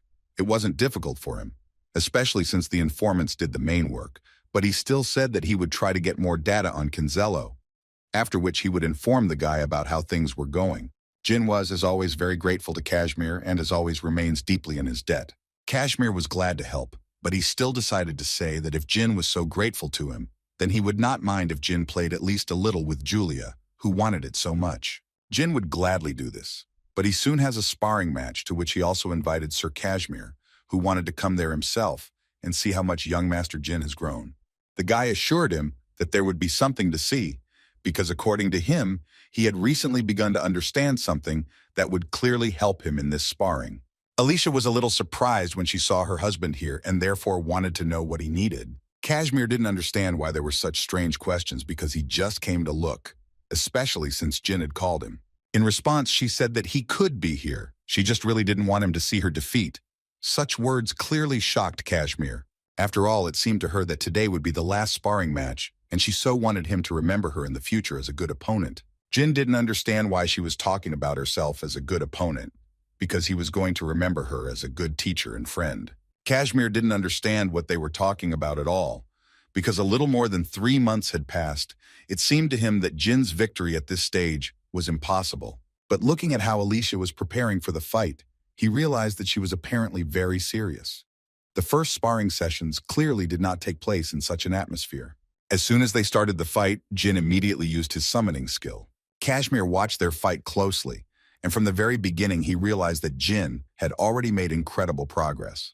Phoenix at the 6th rank, mages get the opportunity to enter into contracts with assistants, but no one knows who exactly they will meet. Since magicians can only open spatial gates to the world of fire, this bird was chosen, and it is for this reason that magicians desperately want to be chosen by a special phoenix. And the rarest of them is the one that is able to summon blue flame, such as what Jyn summoned, which seemed impossible. This blue phoenix was called Tess, and those magicians who managed to summon Tess became the greatest magicians of their time. And now that Jyn was friends with such a comrade named Tess, He was ready to start a real fight with Alicia. She also did not stand still all this time and desperately tried to accumulate energy in her hands in order to attack him at one moment. So as soon as she had the opportunity, she immediately rushed into battle. But Jyn's Phoenix didn't give her the chance to get too close to him. Alicia understood that this was 5th-tier fire magic, but what she also noticed was that the flame had a strange feature. If she touched it, her body became heavier. This makes her life much more difficult. Every time she jumps, she feels incredible pressure that literally pulls her down. Because of this, the amount of stamina she was losing would increase dramatically, so she began to realize that if she wanted to win, she needed to finish this fight as soon as possible. But for Jyn, the situation actually didn't look the best. Because even though he currently had the advantage of the Phoenix, he realized that with its development, he would be able to support Tess for another 3 minutes. So he also needed to go into battle quickly. The young master was confident that this time would be enough for him to finally defeat his teacher. After a few blows, Alicia received another pretty good blow to the same shoulder. But this time, Jyn was not going to stop and was determined to finish this fight. Alicia couldn't believe that the guy was capable of using sword magic, although upon closer inspection she realized that it was wind magic. After 3 months, Jyn finally realized that Miss Alika was using different variations of movements, and they all had one thing in common. This is dominance. A woman needs to dominate her opponent no matter what, otherwise the fight will not go well for her. Therefore, Jyn immediately noticed that now she was most likely trying to regain the advantage. But Jyn wasn't going to give her that opportunity, and decided that it would be best to take advantage of this now to strike. At first, he tried to strike with his sword and did it one after another, but then he realized that it was time to use magic again, and so he struck with fire. Although Alicia was able to dodge this blow, it was in any case just a maneuver to distract her attention so that he could strike with his sword. She understood that if she dodged one blow, the second would catch up with her. But on the other hand, she apparently has no other choice, and she will now have to continue to defend herself from Master Jyn's attacks. Alicia decided that it was time to pull herself together and start a real fight. So she gathered all her strength into a fist, and was going to show who was stronger to this magician and swordsman at the same time. With this attitude, she was still able to stop his attack at one point. Moreover, she believed that she would finally be able to carry out a worthy counterattack, because it seemed to her that she had caught him in a mistake. But at some point, she had to take her words back, because her opponent simply disappeared in an instant, leaving behind only a shadow. She simply couldn't believe her eyes, because until that moment she was sure that it was his sword. But to her great regret, she was wrong, and she realized this when she began to feel incredibly strong pressure again. But it was too late because Jyn dealt her a strong enough blow to finally end this fight. After such a blow, the woman could not help but admit her defeat and saluted her opponent, Jyn Randell. The first thing Jyn did after that was turn to Kashmir and ask him to call Enya so that the girl could heal Alicia. Moram couldn't believe that Jyn had managed to defeat Alika in battle because he was still so young, moreover. Only 3 months had passed since their first sparring. But on the other hand, he didn't care who he defeated there. Now he was interested in the question, who did Jyn summon in order to defeat? And when Kashmir said that Jyn was able to summon Tess, even Kikantel was surprised. After the fight, Alicia and Jyn talked again as friends, and the woman told the guy that she went too far when she decided to use the aura shield to win. But this ultimately became her downfall. She could not even imagine that she would ever lose twice in a row because of a blow to the back. But to be honest, according to Jyn, he had planned this since their first sparring session, although it sounded rather arrogant. In any case, he did not forget to tell Alicia how much he was grateful to her, but she in turn told him that she also had fun, and he could not even imagine how proud she was of him. Their dialogue was interrupted at one point by Moram, who ran into the arena and started screaming like crazy. He didn't even say hello to Jyn, but simply started asking him to summon Tess because he wanted to see it with his own eyes. Jyn didn't really understand why he needed it, but he still fulfilled his request. As soon as Jyn did this, Kikantel bowed before him and thus greeted the Master of Flame. Moram, unlike her, did not do this, but simply said hello and said that they had not seen each other for a long time. For such words, he received a fiery slap in the face and clearly regretted his words. Kashmir also stood there and watched all this carefully, when suddenly he felt an incredibly pleasant feeling inside himself. Moram didn't like the Phoenix too much after the long separation, so the Shadow Dragon asked Jyn to remove him as quickly as possible. He didn't understand why this bird was suddenly so negatively disposed towards him. But he is not here for this, but to tell Jyn that this is not Tess's real form. After all, according to him, the true form can only be seen in the Kingdom of Fire. Jyn thought that this was the name of the world in which phoenixes live. After all, he actually knew about the existence of another world, but this was the first time he heard about the Kingdom of Fire. But for Murakami, it was not surprising that the guy was hearing about it for the first time, because this name is used only by gods and dragons. It is simply more convenient to call this place, because even the gods of the highest rank do not know the real name of this place. Jyn understood that if even the gods did not know about this place, then most likely this place was beyond the power of the gods, and this was the correct assumption. This was confirmed by Murakami, and he added that even the god of flame, Sinu, could not use the flame of the Kingdom of Fire. And then he would like Jyn to listen to him very carefully, because everything he is going to tell him now is very important. According to him, in the past, some gods left the Kingdom of Fire, and this also applies to dragons like him. But some gods were bothering Tess, and that day they saw her true power. An enraged Tess burned 5 gods and several dragons on the spot. Jyn couldn't believe that Tess was so incredible, because he couldn't even imagine how strong a person had to be to summon this power. But Murakami immediately answered his question and said that in fact, it was impossible. According to him, no matter how strong he was, he couldn't just summon all of her power, and no matter who he was, he couldn't fully summon the power of a being from another world. As Murakami explained, it is a kind of penalty, so the gods who come to this dimension cannot do anything, and that is why Tess cannot use her full power in this world. But to put it another way, she could burn someone like Jyn alive, because Murakami didn't understand at all how such a dangerous old woman could fight under his command.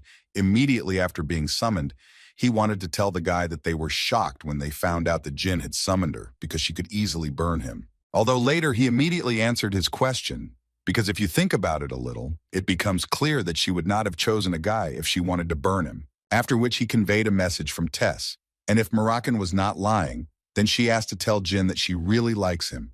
And with this, the Shadow Dragon sincerely congratulated Jyn. For a long time, the young master could not get his head around the idea that Tess was so great. Although on the other hand, he understood that no fire would help against the son of Keliark and the dragon of the Guardian of Kaduna. However, this is still good news for him, considering that when the Runkandel and Zippel families fight, her strength will greatly help him in that battle. In the winter of the following year, Chiron received another letter in which it was said that Jyn was able to summon Tess, which was quite interesting to learn for him, although he had never cared about these phoenixes his whole life. He was more embarrassed by the fact that Kashmir wrote only 2 lines about how his fencing had improved, although the man had allowed him to use magic and shadow energy, but he still didn't want the guy to forget that he was from the Runkandel family. Therefore, he asked Khan to tell him some information about the grandson of the Heron family, and the knight had just received some information about him a few days ago. As it turned out, this information was about an order for a space competition and the destruction of a pirate who took part in it. According to Khan, Dante Hiran is listed under a pseudonym on the list of participants, and all they know about the space competition is that it is a combat competition organized by pirates. Shirin remembered that 10 years ago, Mary took second place in this tournament, and this was the young lady's first defeat. In any case, now Shiran wanted the younger one to attend this tournament as well, so he ordered Kanu to send him there. Shirin believed that there would be a lot of people there, so he would not be able to use magic and shadow energy and would have to use only his sword to win.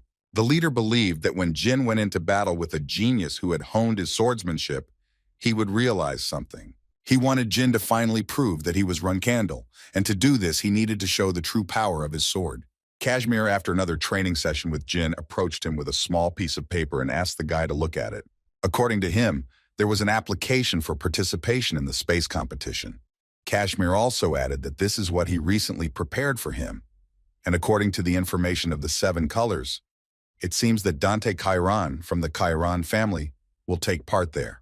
Currently, this guy's grandfather is the patriarch of the Heron family, and before he became the head of the house, he was on par with Sir Shironi, and Dante Heron is his valuable grandson, whom he probably taught something. But when Kashmir looked at the genie, it seemed to him that the guy was not at all interested in finding out how strong Dante was. Instead of answering this question, Jyn wanted to ask again, did he really need to participate in this? This question slightly shocked Kashmir, and he immediately began to tell the guy that he should not take this personally. It was just that the noble sword believed that he would no longer have the opportunity to cross swords with him, and he was most likely the next head of the Haran family. Jyn decided to agree since Sir Kashmir insisted so much. Mentally, at that moment, Jyn understood why Sheeran had asked for a personal conversation with Kashmir that day. It seemed to the boy that behind his back, his father asked the noble sword to purposefully force him to fight the grandson of the Haran family. And this could only mean one thing, that fencing remained the main priority in their family. And the guy's thoughts were interrupted at one point by Kashmir, who told the guy that he had to go out tomorrow because there was very little time left. Jyn was clearly not ready for this, but Sir Kashmir was no longer going to stay with him and wanted to leave as quickly as possible while wishing the guy a safe journey. The next day, Jyn arrived at the Belao Empire and was overcome with thoughts that this was the first time he had done something on his own since his trip to Mammoth, and this place was actually even more disgusting to him than Mammoth. The space competition is a combat competition, but the main feature of this tournament was that you can destroy your opponent and there are no restrictions on weapons. It was even possible to destroy or poison your opponent before the match started. And considering all this, Jyn would never have thought that the grandson of the great Haran family would participate in such a competition. Apparently, their head of the family is also a little crazy, since he made such a decision. Although on the other hand, he understood that in reality the reason was not important, because fighting with him would really be good and a good opportunity to evaluate his skills. Jyn came first to register for the tournament, and the man at the registration desk was not friendly to say the least. The first thing he told him was that the application period was over, and the guy would be better off getting lost or falling head over heels somewhere. But Jyn still politely continued to tell him that they were accepting participants until sunset today. But these words only made the man even more angry, so he yelled at the guy and told him that he was not in the mood to accept applications now. Then Jyn couldn't take it anymore. He applied a little force and hit the man on the head, after which he began to get up little by little. And at that time, Jyn threw him 2 gold coins and once again asked him to write them down on the list. This made the man admit that the guy was quite pushy, so he would do him a favor and sign him up. After he did this, the man handed him a paper and added that Jyn was in group 13, and the guys inside would politely explain everything to him. Well, finally he was able to wish Jyn a romantic and fun time at their tournament. When the guy went inside, he handed a note to the assistant. Inside, this note was written in order, in which the man told him to choose a worthy opponent for this guy, and if there are none, then they should feed him to the sharks. This pirate was surprised that the youngsters were still flocking here this year. Before Jyn, as it turned out, there was another guy who got into a fight with the captain at the check-in counter. It was just a pity that they were in different groups because he would have really liked to see their fight, although he didn't rule out the possibility that they could meet him in the final. After the story, he led him to the territory of the 13th group, where the rest of the participants were. The first thing Jyn noticed was that there were too few rooms. And even in those that exist, 2 or 3 people live. It's a kind of warm-up.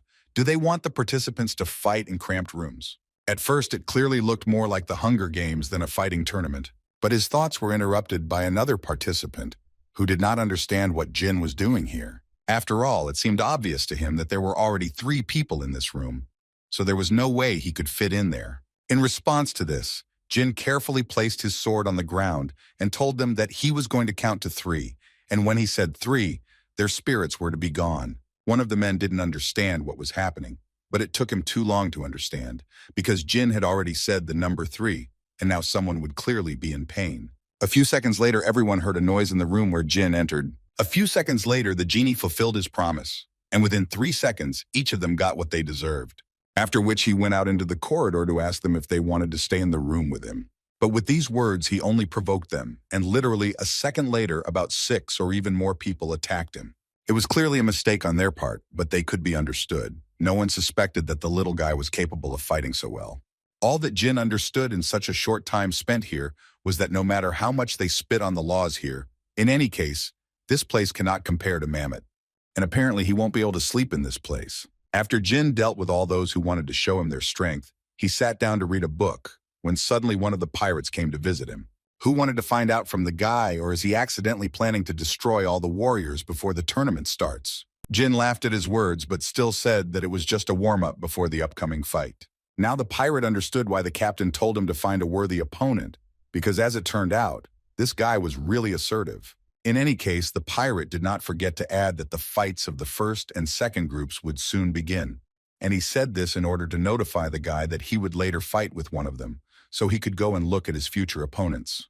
The pirate personally decided to take him there, and before leaving, He told him that waving a sword in the stands was prohibited, so he immediately asked Jyn to sit still and watch. Jyn was taken aback by how many people had come to see it, so he felt like no one would recognize him, although he still didn't deny that he should have spent more time on his disguise. While he was passing by the rows, they were already talking about him and referring to him in not the best words, saying that he had killed half of the guys from the 13th group on whom they were betting. But what bothered him most was that in these rumors, they were talking about the possibility that one of them was the reserve captain of the Randell family. Some people didn't understand what the Randell family had to do with it, and why they needed tournaments like this. But these questions gave rise to new rumors that Randell wanted to test her boyfriend. Moreover, they thought that it would be great if it turned out to be Jyn Randell, because they remember how everyone went crazy when the guy reached the 5th rank at his rather young age. Jyn was surprised when he also heard the names of Tun's brothers. He was not surprised that there were rumors about him, but for them to know about his brothers, that was already problematic. So he decided that when he saw his brothers, he would put them on night watch. His thoughts and attention were drawn to the captain of the ship, and at the same time, the host of this show, who came out to the center of the arena to greet all the fans and guests of today's tournament. This captain's name was Cosmos, and he was not shy about saying directly that he had no idea that so many people would come to line his pockets. After which he decided that it was enough to listen to all this chatter, and it was time to start the battle, in which 13 groups would participate, in which there were a total of 182 martial arts masters. And right away he decided to introduce the participants of the first battle, the first of which was the main hero of the first match, who reached the round of 16 last year, that same cutie from the gang of shark pirates, Mentis. Mentis' opponent this time will be the man who is participating in their tournament for the first time, and the name of this swordsman boy is Paul Meek. People were surprised to see such a young participant in the arena, but Jyn understood perfectly well who this kid could be and what kind of madman made him participate in this. And as soon as Cosmos announced each participant, he decided to immediately announce the start of the fight. Looking at Mentis' expression, it was clear that the pirate thought he would quickly finish this kid and move on to the next round. But before he could carry out his attack, Paul Meek simply took out his sword and thereby cut off the pirate's head, and the fight could be considered over. Nobody could have expected this, so all the people in this arena sat with their mouths open for some time. Mentis' head rolled like a small ball across the arena, and every time it touched the ground, the sound cut the ears of every spectator because there was deathly silence in the arena. Jyn didn't show any emotion while watching all this, but still, in his mind, he was surprised that this guy was able to decapitate Mentis using only the energy of the sword. But now he had no doubt that this little boy was that same Dante Heron. Suddenly, Jyn's thoughts were interrupted when he heard an incredibly familiar voice shouting in support of Paul Mika. Jyn didn't want to believe until the end that it was Veridin Zippel, but apparently he would have to do it, because it was definitely him. But the most important question is just what's he doing here anyway? Veridin at this time only shouted that he would put all his money on this guy. He believed that Paul Meek was the future, and thus, he attracted the attention of more and more people. Jyn suspected that this guy hardly came here just to watch the fights. Most likely he was also on a mission, although for a mission he was having too much fun. In any case, Jyn knew that if he was recognized, then he would be in too much trouble, so he decided to turn around and hope that he would not be noticed. How did Veridin suddenly start shouting across the arena that he recognized this guy and wanted to know what he was doing here? Dante Hiron looked at the stands and noticed his old friend Veridin Zippel. In fact, they had only met once at the Zippel family banquet, and it was quite surprising to Dante that he would so openly support him in such an unfamiliar place. But still, he was incredibly pleased to watch this, and he decided to wave to Veridin as well. Jyn, sitting between the two guys, could only hope that they wouldn't notice him. Their greeting was interrupted by Captain Cosmos, who wanted to give a few words to their first winner before the start of the next match. Dante didn't really think about what to say, so he decided to start by saying that he was incredibly happy that there was one less villain in the world. And he will also hope that in the next life this person will not become a pirate. These words made the captain laugh so much that he could hardly say that children definitely shouldn't become pirates. Jyn watched the matches that followed closely, but no one interested him except Paul Meek. Therefore, he was sure that Paul Min was Dante Heron and he looked really young, but his skill was the only explanation for this relationship with Heron. But looking at how easily he dealt with his enemy, Jyn began to have doubts about whether he would be able to defeat this guy or not. He understood that this was certainly possible if he used magic and shadow energy. But unfortunately, in this tournament, he only had access to the mastery of his sword, which was clearly not enough to defeat such a strong opponent. But he still decided to forget about it for now, because they said that tomorrow the matches of several groups will end, and this means that there are 4 days left until his match, so he still has time to think about his actions. In the meantime, he still had to survive a few more nights in this world. The elder told the boy that he had not given him this pendant for him to play with, since the deputy head could only use this item in case of emergency. So he asked him to do everything possible not to lose it. The guy decided to immediately ask him for forgiveness for this. According to him, he just liked this thing. He also added that he thought it would be better if he took him with him, but on the other hand, he very much doubted that the elder had called him only for this reason. But the guy clearly didn't expect that they would start talking about the annual martial arts tournament called the Space Horizontal Bar. The guy pretended that he didn't understand what the elder was talking about, although his words about not knowing about any tournament that the pirates held every year made the elder understand where he disappeared to every year at this time. In any case, he called the guy over to talk about Dante Heran, the temporary head of the Heran family who attended last year's banquet, participating this year. That's why he wanted to ask the guy to go there in order to evaluate his future opponent. The old man wanted the guy to take advantage of this chance to see him personally. That's what Veridin was told to do. That's why he's here. That's why he was given a little pocket money so he didn't worry about it. But the main problem was that after Dante's match, there was no more interesting match. Veridin understood that he had already seen what he needed, but otherwise, it was incredibly boring. He tried to find at least one interesting fighter on the schedule whose fight he could go to, but so far this effort had been unsuccessful. And he had this feeling until he saw the name Jean Grey, and now Veridin realized that apparently the guy didn't just come to watch the fights. He had an idea in his head of why he was here. So from his expression, it was clear that he would stay here for a couple more days to watch the confrontation between Jyn and Dante. Jyn, meanwhile, returned to his room thinking that there were only 147 surviving participants, and 35 died. 5 of them died in duels, and the rest outside the arena. All this data made him understand that he would soon be attacked by members of another group. And because of this, there would not even be time to rest, because Jyn understood that anything could happen if he decided to sleep. He was thinking about how when he was a cadet, he also didn't have enough time to sleep. But this was the first time he hadn't slept for 4 days in a row, when suddenly his thoughts were interrupted by some noise. Jyn immediately noticed that someone was approaching, but what was even stranger to him was that they weren't even hiding it. Were these guys really that confident in themselves? But when he saw who came to him, the guy was slightly surprised and stood motionless for a while. It was Dante who first said that he was very sorry that their meeting was going this way, but he asked for a little time from Jyn so that they could talk. He wanted to offer Jyn a deal in which the guy would stand guard while Dante slept, and then they would switch roles, so he thought they could rest. Jyn didn't understand why he came to him so abruptly, but Dante interrupted him and said that in fact he had been watching him since yesterday, and that's why it seemed to him that Jyn was a real martial arts master. But before he could ask Jyn for this favor again, Dante simply fell unconscious to the floor. Jyn didn't understand what was going on here at all. It was strange for him to realize the fact that Dante hadn't been trained in endurance without sleep. But then he felt a strong smell of blood and realized that apparently the guy was simply attacked by many fighters, which is why he was not feeling his best. Besides, he realized that he was still being pursued, and when Jyn came out of his room, he saw that he was absolutely right. Without thinking twice, Jyn struck one of them and added that if they continued to attack them, everyone here would die. After which he said that he was very surprised that they were not aware of the rumors that everyone who entered this room left it already dead. Suddenly one of them shouted that he knew the guy. He called him Jean Grey, and as far as he knew, he destroyed everyone who was with him in the group. After which he asked Jyn to calm down, because in fact they didn't come here for him. They only wanted to take Paul Meek, and if he gave him to them, then they would simply leave here. And before he could finish speaking, a crossbow was fired at Jyn.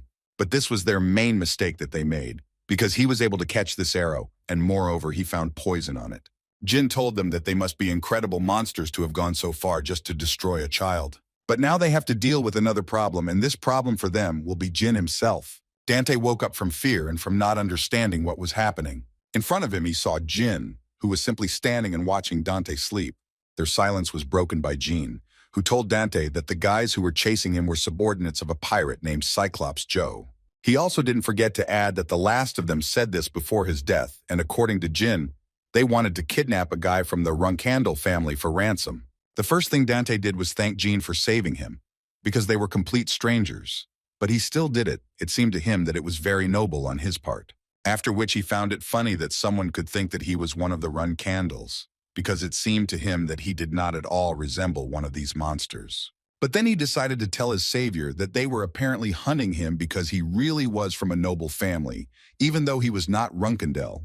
Although he could only say that he was from the noble Bement family, he could not say more, and Jyn understood him perfectly. After which he thanked him again for his understanding, and now, according to him, he owes his life to Jyn. And now he assured his savior that if he were in danger, then regardless of the situation, he would try to save him, even at the cost of his own life. Jyn didn't even let him finish before telling him that Dante could do whatever he wanted, but now he just needed to take care of him while Jyn got some sleep too. He also asked him to wake him up before the start of the match of the 13th group. Dante looked at Jyn carefully while he slept and kept thinking that this guy seemed too cold towards him, although he had recently fought for him. But considering all this, Dante decided that he actually had a great friend. The next day, the battle between the fighters of different groups continued, and again the fight began with Paul Mika, who again managed to defeat his opponent with just one blow. On the other side, a new strong participant appeared, whose name was Jean Grey, who also destroyed his opponents with just one blow. Jean Grey quickly gained recognition from all the spectators of this tournament and thus quickly became a favorite of the public. Some of them even started talking about how he was probably stronger than Paul Meek, although they thought that Paul Meek was the reserve captain of the Runkendell family. The other participants were not at all happy with the fact that this year's finalists were a couple of kids, and for the same reason, it was not fun at all because of these brats. How come their conversation was suddenly interrupted by another guy who couldn't believe that they were going to continue to stand by and do nothing? The big guy understood that they were strong, but he decided to remind them that there were only two of them, and if they gathered all the guys before the start of the group matches, then they would be able to destroy them and forget about their existence. But his fiery speech was interrupted by another pirate, who asked him to stop talking complete nonsense. He was going to remind them that Jean Grey was already being called the god of martial arts here, and they clearly couldn't handle him. Moreover, he did not forget to add that they were using the same room, and given this fact, he was sure that they would hardly be able to do this. But he noted that he was stopping them only because they were quite popular, and it seemed to him that it would be a problem if they died before the battles began. After listening to this pirate, they decided that it would really be better if they just left, because no one wants to die in this place. And besides, they don't have any battles with these guys on their program. All this was heard by Cosmos's assistant, who immediately told everything to Cosmos, who could not believe that these guys were capable of doing this and essentially putting up a fake winner, because in that case, he understood that then the tournament would become uninteresting and boring for the spectators. He decided that the best thing to do in this case would be to get rid of the tournament program and arrange everything in such a way that Jean Grey and Paul Meek would get to the final. Space decided that all those decent fighters who talk so much will only become victims of those two kids. He also ordered that the betting rating be increased as much as possible, and so much so that they would not be able to sleep unless they bet on the fight. Veridin was present at every fight of one of the guys, and noticed that one of them shines like a blinding supernova from the first match, and the other exudes the smell of blood from the beginning of the tournament, like a true god. Therefore, with each passing second, he became more and more interested in who would win in this case. One of the warriors who was with Veridin at that time believed that Paul Meek would win this confrontation, and therefore he became interested in finding out, or did Veridin bet on the guy? But as it turned out, Veridin changed his mind at the last moment and bet 10,000 gold coins on Jean Grey. He surprised his people with this decision, because they understood that the odds on Jyn were now 3, and even if he won, the pirates would hardly pay such a huge amount of money, although Veridin believed that Cosmos was a fairly well-known pirate and had several islands that could be sold and he could be paid. Meanwhile, Cosmos came out to the center of the arena and shouted to apologize to the audience for making them wait so long, and he, as the Pirate King, was happy to announce the beginning of the final battle. But they weren't too happy to see him, and so they started throwing everything they had at hand at him and shouting for him to quickly bring the participants into the arena and start the fight. They also wanted to see Jean Grey as soon as possible because for them, he became a new idol for whom they root. He decided to skip the long introduction and call them into the arena, and a few seconds later, Paul Meek appeared in the arena. And behind him is his opponent, the gloomy swordsman from the 13th group, Jean Grey. Veridin clearly stood out from the crowd with his shouts that he had bet on Jyn, and therefore wanted him to go only forward, although Jyn himself did not understand where he was constantly sending him. And as soon as the guys came out and stood one in front of the other, Cosmos decided that there was no need to wait, and they could start the fight right now. A few seconds later, the fight was officially underway and was expected to be the hottest fight yet. Jyn didn't have time to focus on his opponent before Dante attacked him, and he had to immediately block his attack. This fight was different from all the ones they had in this tournament. Here, one attack was clearly not enough to win. Dante immediately noted that he guessed that his little trick wouldn't work on Jyn, and that he would have to do something more than just one blow. Jyn didn't expect Dante to take the fight so seriously, because looking at his sword, he was literally spewing energy, which clearly increased his strength. Jyn decided that he shouldn't be left behind either, so he also used his energy and asked Dante to show everything he could do. They collided, and it became clear that the fight would be very interesting and exciting. Dante launched one attack after another, and so did Jyn. Their lightning-fast attacks could not be seen even by the most attentive spectators. This fight was too intense for most. But after some time of this fight, Jyn realized that Dante's first strike was at maximum speed, but now he controls his power and accelerates only when there is a need for it. Then Jyn realized that there was really only one solution to this problem, and that was for the guy to match his pace. The spectators would never have thought that they could see such a fight in such a hole, so they tried to enjoy every second of this fight. Veridane also did not miss the opportunity to enjoy this fight. Besides, he thought that after this, no one would be able to call this fight childish. Even in such a close fight, Dante managed to talk and even give advice to Jyn. He told his opponent that if he had an ace up his sleeve, it was better to use it now, because he was already going to finish this fight with the help of his incredible speed. But apparently he still underestimates his opponent, and Jyn is clearly not one of those pirates he fought before. However, Dante was still a pretty strong opponent who was able to seriously injure Jyn despite him trying to block every attack. But even after he managed to do this, Dante thought about the fact that he clearly wouldn't be able to simply destroy Jyn. After all, his strong point was his swordsmanship and the blessed body that made it possible. So he had the feeling that Jyn was stalling for time on purpose, using his amazing abilities. But thinking about this, Dante became even more interested in finding out who his opponent really was. All these thoughts at one moment forced Dante to retreat at one moment and not to launch another attack. Veridane did not quite understand this act. What happened? As it turned out, Dante realized that if he had just thrown his punch, he would have encountered something completely different. Jyn also realized at that moment that for a moment he almost released his power because he was hit hard. In any case, he was glad that it was finally his turn to go on the attack. Dante immediately felt that his opponent's attacks had become incredibly stronger, and it was very difficult to repel them. He understood that this was not just a blow, because each of his attacks was as strong as the first, without a single miss. Dante realized that he was now in a very bad situation, and he needed to give it his all from the very beginning. But apparently he realized this too late, and now he had the understanding that he had lost his only chance to destroy this guy. Suddenly, Jyn stopped to tell Dante not to be so arrogant, because in reality there was no one to show off in front of. And he also advised Dante to remember who he was currently fighting.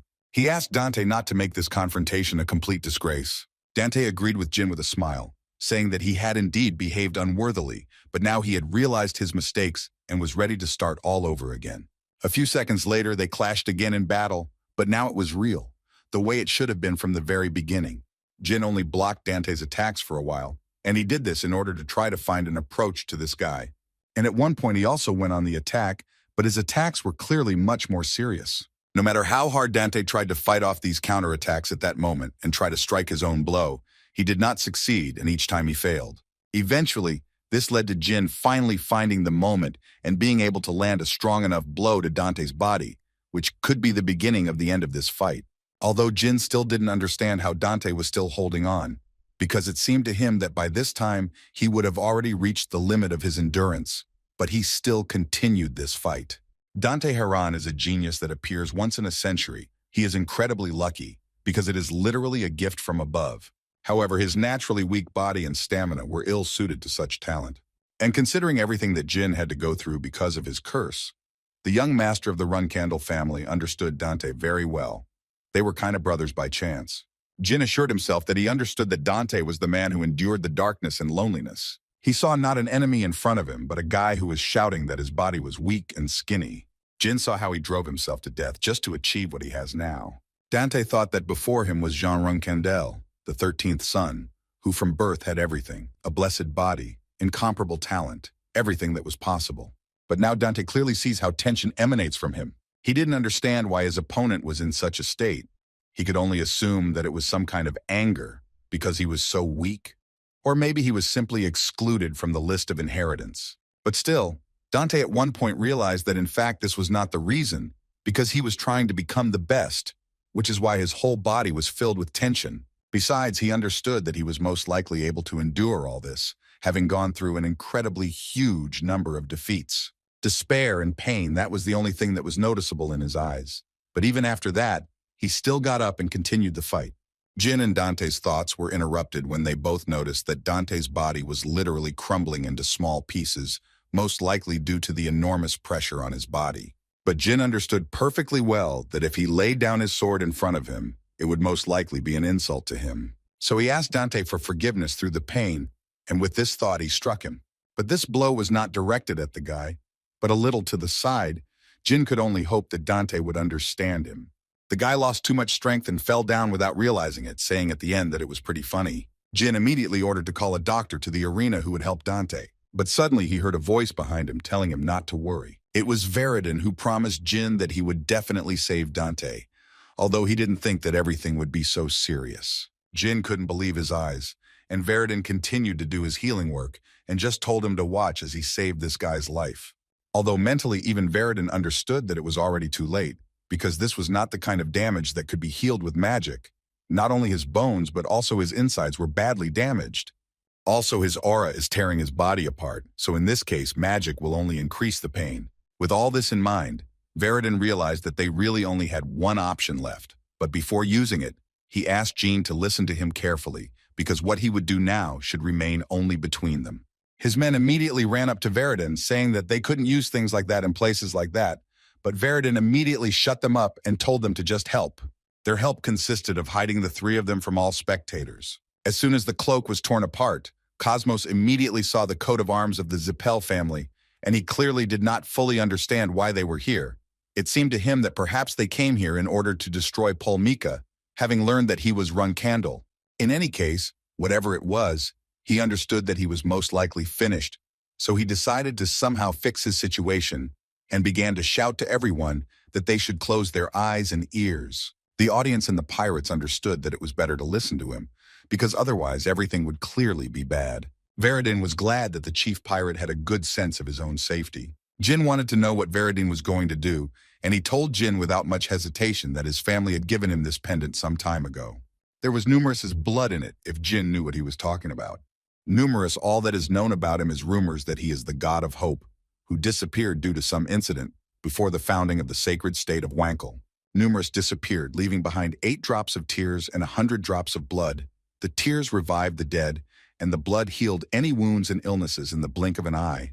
At that time, many were very interested in the miraculous properties of these artifacts, but only such strong people as Zippel could find and get them. Jyn couldn't believe that Veridin was actually willing to sacrifice such a rare material for Dante. But according to Veridin, this is the very reason he wants to keep everything a secret. But he didn't fully understand why Veridin was doing this, because the relationship between Zippel and the Herons was far from good. Suddenly, Veridin interrupted his thoughts and said that losing a good opponent is as sad as losing a best friend. Just 1 drop of blood entered Dante's body, and his body glowed with a bright light that gave hope. And after a few seconds, he opened his eyes and even started talking.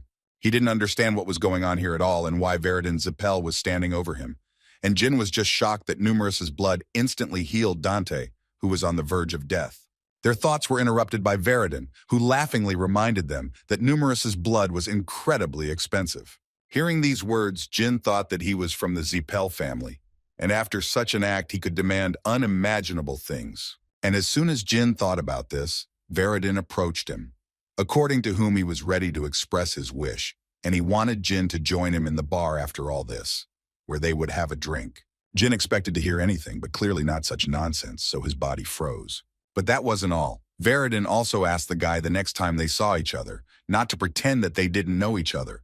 All these requests made Jyn laugh loudly. Jyn always thought that Veridin was just the idiot in his family, but it turned out that he was a pretty cool idiot. So he told Veridin that he would definitely think about his requests. When they met in the evening for a glass of beer, Veridin was surprised that Jyn could be so impudent, because when he was told that he could only choose one prize, he showed incredible impudence and took both prizes. Jyn thought it wasn't fair that he almost died there, and they only allowed him to take one award, and it wasn't big enough to spare. After which the young master said that in fact, he did not really need these coins, so he decided that it would be better if he gave these coins to Dante. He immediately said that he did not mean that the Herons did not have money.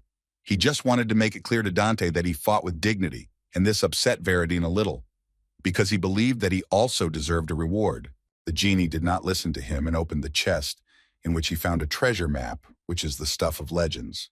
And he decided to give Veridine the very chest in which this map was, even though it was an empty box. Jyn also wanted to ask Dante one more question, in which he was interested to know why he did not use his secret techniques, because it seemed to Jyn that he asked him to give it his all. In response to this question, Dante said that he did not know what Jyn was hiding, but it seemed to him that hearing something like this from a person who himself was not telling the whole truth was quite offensive.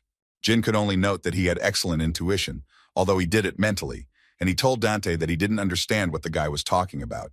After which Dante said that if Jyn thought the fight was unfair, he was always ready to fight again and not hide anything.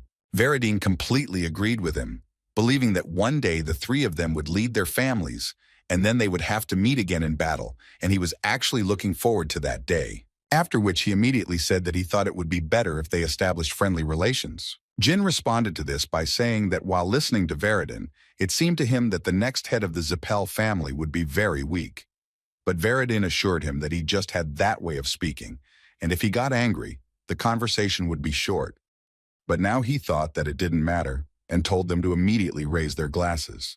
Although each of them understood perfectly well that even if they were now sitting together and drinking, someday they would inevitably bare their swords and become enemies again.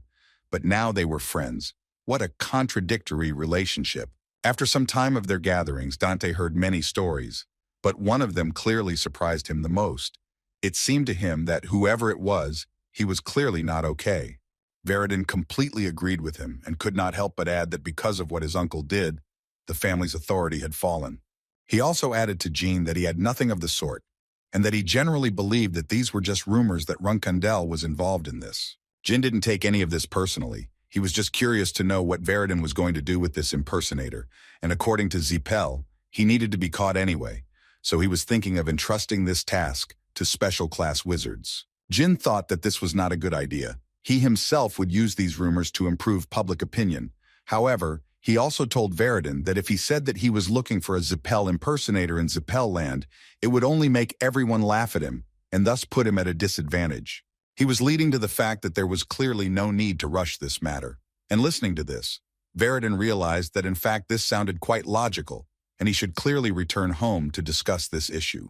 After discussing this issue, Jyn suddenly stood up from his seat and said that it would be better to end their conversation here. He thought there was no point in staying here any longer, because unlike them, he still had a lot of things to do, and Veridine immediately wanted to know if these things were related to the duties of a reserve captain.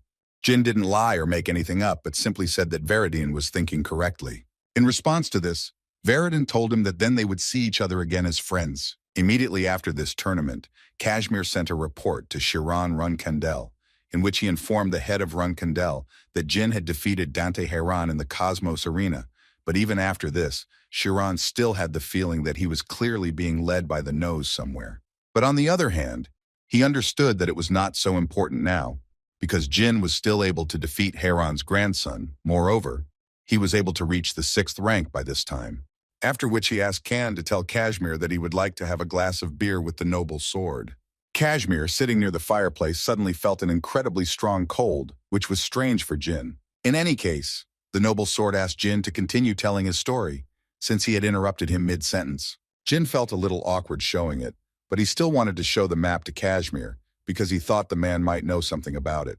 But as soon as he took it in his hands, he immediately said that in fact he was seeing it for the first time. Suddenly his thoughts were interrupted by Julia, who saw a treasure map in her father's hands which greatly interested her. But these were clearly not just games for Julia, because she glanced at this map for just a second and noticed a rather important detail. She believed that this map could help them find something incredibly important that all people had been looking for a long time. But she was so sad to realize this. The girl was so sad that she even fell to the floor and started screaming. Moram immediately intervened to say that her gift was extending beyond her body, and they needed to immediately summon her guardian dragon to calm her down. Latri was already in the room where Julia was a moment later and was ready to calm her down. Moram explained that everything went wrong when she saw something, so he told Latri that he had to do everything to help her come to her senses. Latri tried to calm her down with words and told her that he was next to her and she should take a deep breath and calm down. At this noise, Alicia also ran into this room to find out what happened and why Julia was crying. Latri immediately interrupted them and asked them to be a little quieter because he had just managed to calm her down and she had finally fallen asleep. Moram immediately praised the guy, telling him that he was a great guy, and Latri responded by saying that because of this whole story, he never said hello properly. The Shadow Dragon didn't give a damn about it. He asked the guy to better tell what Julia saw. According to Latri, she saw the past, and he also added that if contractor Asmila sees the past, then there was malice and obsession there. He said that this happens as soon as you see an object or place surrounded by a dark aura, and if they were even a little late, it would be too late, and everything would end up just terribly. So considering all this, Latri wanted to know what kind of place this was. The inhabitants of this land believe only in their own gods, having refused the contract with other civilizations. But thanks to this, they lived, maintaining peace, until they came. The people who suddenly appeared were magicians who said they wanted to get to know the local culture, but they were looking for something in the ground and also demanded the impossible. And one day, one of them killed a local resident's child. And from that moment, when they had nothing to hide, they began to threaten the settlers with death and ordered them to bring something. According to Latri, the magicians were looking for a sacred object that was revered by their people. Jyn asked Mr. Latri to try to draw this object, if he remembered what it looked like. Latri thought that it looked like an ordinary silver mirror, but it emitted light. What Latri drew looked like a mirror to Jyn, and this led him to the thought that he seemed to understand what this object was. Source: before Jyn returned to the past, there was one brave journalist who told about this artifact and revealed the atrocities of Zippel to the world. To find him, Zippel searched for Kallal and exploited its locals. He also confirmed what was done to the people there. The ancient land of Kallal and Zippel is the magicians. Then logically Jyn came to the conclusion that this map shows where that very artifact is hidden. The man finished his next drink of alcohol and said that at this rate he could get used to it. Although the place where he was incredibly quiet, the taste of the alcohol was amazing. Moram noticed that Jyn had a rather mysterious face, so he thought that the guy had some thoughts about this. Jyn knew he couldn't pretend he knew anything, so he decided to say he just didn't like it. And first of all, he turned to Sir Kashmir and Alicia to ask for forgiveness for the fact that Julia had to go through all this because of him. But Kashmir immediately said that it was not Jin's fault, because if a person is a contractor, then sooner or later he will have to go through this. So he was prepared for this to happen to the girl sooner or later. Latri intervened in this dialogue to say that there was no point in Kashmir worrying, because he would always be next to Julia. No matter what happened, he promised that he would protect Julia.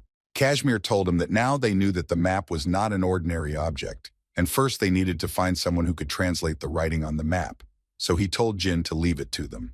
The guy was glad that they themselves offered him this option, because he understood perfectly well that it would clearly not be easy to do. The people of Kallal were almost completely wiped out by Zippel hundreds of years ago, and the survivors were imprisoned in the fortress. So he began to have doubts about whether they would be able to reach the mirror before Zippel. 2 weeks later, a drunk man was walking down the street singing very loudly.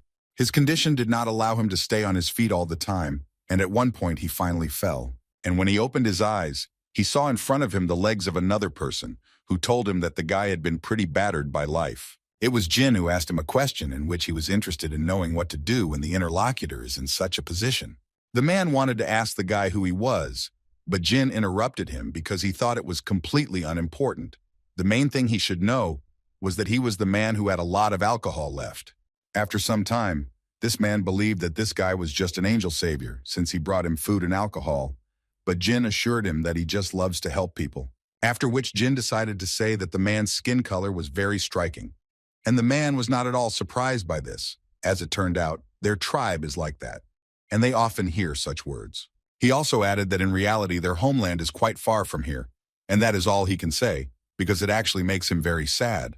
The genie, hearing this, decided to take out of his pocket something that he had brought from distant lands. He took out a card and showed it to the man, after which he said that he did not quite understand what was written there, and would like the man to tell him, if he of course understood what was being discussed here. The man's expression immediately changed, and he quickly came to his senses because he saw what kind of sign was there, and therefore he began to understand who they were. At that moment, Moroccan and Latri approached Jyn and the man, which frightened him even more. The man realized that this bastard knew that the man was from Cologne, and therefore it became even more interesting to find out who Jyn even is. In response to this, Jyn said that he was a freeloader in the house of Tycon's protector, Captain Alicia, and those with black and green hair were dragons. Murakami was shocked when he heard about this, because he sincerely did not understand how Jyn could just tell him about this. Jyn didn't understand why he was so surprised, because it seemed to the guy that they should fill this man in on the situation, but Murakami still thought that there was no need to say everything so directly and that he needed to be a little careful. The young master still thought that nothing bad would happen, and while they were discussing this, the man suddenly realized that they were not Zipel. And when he realized this, he immediately wanted to know why they found it, and Jyn told him that in fact this map came to them by accident, after which he decided to introduce his allies in more detail, and he started with a little boy who was the dragon Asmila, and thanks to him they were able to see the pain hidden in this card. Violence against people who looked like this man. So Jyn told him that they looked everywhere for people who would know something about this map, but found no one. However, in Takana they found a man and it was truly an accident. But the man was still sure that chance was far from chance. And now the man was not afraid of them at all. Moreover, he asked the boys to follow him because he thought that it would be good if they met his sister. As soon as they entered the room he led them into, they saw a girl with a bandage on her face who, as it turned out, was already waiting for them. A man from the street came closer to her, leaned over, and said that he had brought guests without her permission and therefore asked for forgiveness for this. But she assured him that in fact he had no need to ask for forgiveness. Murakami felt like something was clearly wrong here, because he didn't understand why this girl was saying that she was waiting for them. At that moment, Jyn wondered whether he should call this girl a saint, because the energy he felt was not coming from this place, but from this woman. It seemed to him that she belonged to one of the most noble families of Cologne or was chosen. But suddenly, she interrupted his thoughts when she called Jyn a swordsman who was chosen to be a swordsman from birth. But even with this, she did not cease to amaze him, because she said that he came with the last dragon of the Shadow Clan, and next to him stood the dragon guardian of the precious child Asmila. After which she asked Jyn not to be surprised, because according to her, this was just a little trick, although Jyn had already entered this state of surprise and could only think that this aura was unfamiliar to him. And given everything she had just told him, he could only assume that she might be a goddess. Laosa, that was the name of this girl, answered him that in fact she was not a goddess at all, but simply a vessel used by a divine being. In addition, she noted the fact that if she were a goddess, she would definitely not have hidden for so long, having lost her native lands. Listening to all this, Murakami came to the conclusion that she must be a vessel for the ancient god. He also noticed that she had simply amazing insight, although it seemed to him that sooner or later this power would also fade away. In response to his words, she could only say that the black dragon hurts quite painfully right to the heart, but she still hears about the ancient god of Cologne for the first time. Murakami was not going to do this, because he believed that even if he told her, she still would not believe him. Then Leora asked him to show her the map again. While Jyn was doing this, he decided to ask the girl what it meant since he was showing it to her. She started saying strange things in response, something like, "To the person who got Colin's heart and is reading this now, don't turn away from us. Come again and shout for us." Because they can't. They just continue to live. And God gave them a difficult mission but did not send them the strength to fulfill it, and it is so bitter.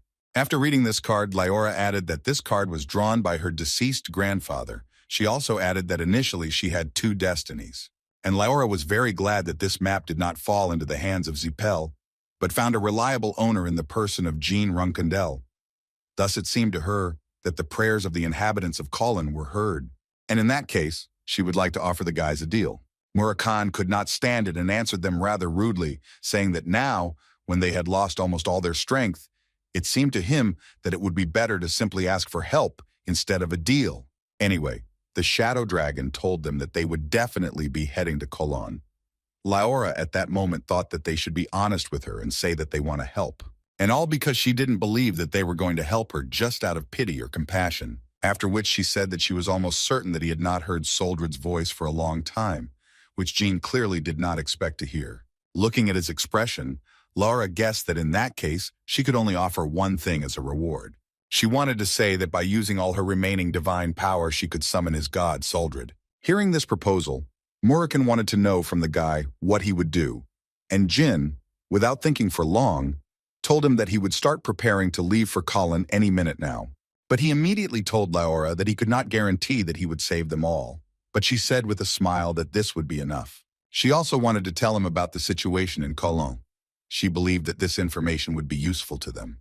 When Murakami and Kashmir approached Colin, they were met by an ominous sign, which screamed with all its appearance that they were not allowed to enter here. It seemed to Kashmir that they first needed to send a reconnaissance detachment here. But Murakami thought that this was complete nonsense, because it would not change the fact that this was a closed zone. At that moment, Jyn was thinking that before his rebirth, the entrance here was not closed, and therefore it seemed to him that his appearance changed everything. He also understood that, in theory, the horrors of this place should have been revealed only after 11 years. And now it was unlikely to happen. Besides, he did not forget that they had no other choice, and his thoughts were interrupted by Kashmir, who wanted to know from Jyn what they would do next. But without waiting for an answer, Sir Kashmir began to say that, as they said, if this place was intended for magical tests, they could enter, but now the situation is completely different.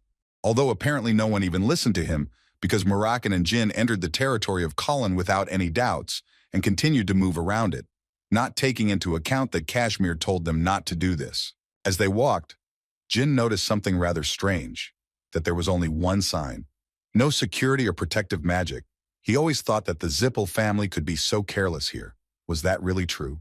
Kashmir understood what Jyn was leading to, and he didn't want to believe that they had already found the artifact. So this territory simply became uninteresting to them? Jyn assumed that they simply gave up because they hadn't been able to find anything for hundreds of years. And Murakami agreed with the guy. He believed that this territory had become a small resort area for them. But suddenly he interrupted his speech and asked the boys to look around carefully. Murakami clearly felt a very strange energy behind him, but when they looked closer, they saw local residents there. But that was not all. In the center of this mess sat a man who had silver hair, and judging by the fact that he was drinking in broad daylight, Jyn realized that it was Moram Zippel. This guy was also known as the Madman from the Tower of Magicians, and instead of becoming famous as the sixth son of Keliark, he was remembered by everyone as a mad magician because of his eccentric behavior. But what surprised Jyn the most was that he was a purebred Zippel, but there were no guards nearby at all. And Kashmir said that he was the master of the 7th magic tower of Zippel, and he was also an 8-star magician who had many items with him. So Kashmir thought that he was a pretty confident magician. Murakami, hearing this, concluded that as soon as they destroy him, all that remains is to simply free everyone. But Jyn left Murakami saying that everything would clearly not be so simple, because their opponent was at least a purebred Zippel, and given the destruction of Andre, they could clearly have problems. So Jyn believed that they needed a reason to destroy him so that Zippel could not respond. And before Jyn could finish speaking, suddenly an unknown man appeared from the bushes, and it was obvious that he was very scared. He didn't notice the guys, but Jyn and company saw him perfectly well, so there were no particular problems in approaching him from behind and quietly asking who he was. In a trembling voice, the man said that his name was Dino Yaglin and he was a journalist. Jyn was stunned because he realized that this was the same journalist who told him about Colin in his past life. But what's even more amazing is that it only happened 10 years later, and Jyn couldn't believe that he had been working alone all this time. Besides, he looked no more than 20 years old, and he was so thin, and even considering all this, he still started fighting with the Zippel family. Jyn was amazed by the guy's courage, but still didn't show it, so he decided to check with the journalist, or did he accidentally come here for a sensation? Dino was not one of those timid guys, although at first glance it was impossible to tell, so first he would like to find out from them where they came from. Jyn, in response to this, assured him that there was no need to worry. He could think that they were just passing by and went into this place just to look at him. He also added that his friend from these places asked him to do something, but since he is a journalist, Jyn assumed that they actually have the same goal. Dino suddenly raised his voice because he couldn't believe that Jyn and his friends didn't know anything about the situation in Cologne. Murakami didn't understand why they couldn't just tell him everything, but Kashmir immediately stopped him and said that they needed this man. The Shadow Dragon didn't understand why they needed him, and Kashmir suggested that most likely he wanted to tell the world the truth about this place, and young Master Jyn could use him as an excuse. After all, given the fact that this man is a journalist, we can say with certainty that he has already collected enough information that could be useful to them. And while Kashmir was telling all this to Murakami, the man at that moment took out a book with his notes and asked Jyn to look at them. While Jyn was watching all these recordings, He was telling Dino that he was a rather fearless person, because everyone knew very well what would happen to him if Zippel saw this. But the journalist unexpectedly assured him that everything was fine, because he had already become close to Moram, since he had been drinking for several days. And when the journalist talked to him, he realized that this Zippel was clearly not the type to be constantly on guard. Dino also added that he would hardly use them to interrogate him, since it would be easier for him to torture him to the point of destruction. Jyn gave him his book back, after which he decided to ask Dino for one request. Meanwhile, Moram was finishing an unknown bottle of alcohol and complaining that his elders had sent him to this place just because of one joke. He spoke all these thoughts out loud, and at one point he wanted to hit his slave who was cleaning up after him, because it seemed to him that the man clearly did not agree with him. When suddenly he was interrupted by Dino, who came to Zippel to ask him if he was tired of drinking alone. Dino was carrying a huge bottle of alcohol, and Moram was clearly happy to see his favorite drinking buddy. Moreover, Moram first of all told him that he thought that he would die here because of boredom, because he didn't even have the opportunity to talk to anyone. But then he suddenly changed his mind, because he saw that today Dino did not come alone, but brought several guests with him, who, according to the journalist, were travelers, and he brought them because he thought that Moram would like them. Although he then began to apologize to Moram because he thought that he should have asked him first, but Zippel assured the guy that everything was fine and there was no point in worrying about it. He would have been better off hearing from Dino where he met them. According to Dino, he met them in the kingdom of Phelan while he was collecting medicinal herbs. After which he asked the guys to introduce themselves, and the first to do so was Jyn, who first of all said that it was a great honor for him to meet him. From the look on Moram's face, he liked how Jyn called him Sir Moram. Jyn knew a little more about Moram, because when they were drinking with Verdun, he told the guys that compared to Moram, the deceased Uncle Andre was not so bad. When Verdun thinks about what he did, he just gets sick, and therefore he did not understand what the elders were thinking when they appointed him the master of the magic tower. Dante was surprised that Verdun spoke like that about a man who was his brother. But Verdun didn't even think for a second when he called Moram a monster from the very depths of the abyss, and such a bright soul as Dante cannot imagine how disgusting this man is. Anyway, he told Jyn that in the future, Zippel will not be able to avoid a clash with Runcandle, so he asked him not to get involved with Moram under any circumstances. Even if it happens by accident, the best option in this case would be to escape. The first thing Moram did when he saw Jyn was ask the guy to tell him a few interesting stories about the adventures that happened to them during their travels. Jyn answered him with a smile that they, as Dino said, had experienced a lot of interesting things, so they had several stories. Moram heard this and said that they had worked quite well, but Jyn couldn't help but point out that they would not be able to compare to the great and honorable Mr. Zippel in any case. After that, Moram turned to Dino and said that they met the guy about 2 weeks ago, and since then, he was interested in finding out who the guy was, or rather he was curious to know how some reporter could so fearlessly penetrate the forbidden zone of Zippel. Dino didn't expect to hear such words, so he immediately decided to ask him for forgiveness. But Moram said that in fact he didn't blame him for anything. He was just a little worried, that's all. But he still wanted to know why the hell Dino needed to ask the locals. Jyn and Moram visibly tensed up because of these questions. They understood that Moram could guess who they were and why they came here. Meanwhile, Moram continued to say that when he was not around, Dino simply could not resist, and this led to the fact that Moram then had to filter out those with whom he spoke. Dino didn't quite understand what it meant to be screened out until Moram told his silly friend straight out that everyone Dino had talked to had ended up missing. Moram called all these people pathetic insects that run around him and do not allow him to live normally. And they do all this with such confidence, as if they were the kings of this land, and all this made him laugh incredibly hard. He said all this only to finally say that he had guessed perfectly well that those guys behind Dino were actually from the Sword Garden. Moram understood perfectly well what was about to happen, so he immediately removed Dino from the attack. And this decision was clearly correct because as soon as he did this, Moram literally immediately used his strength to deliver his blow.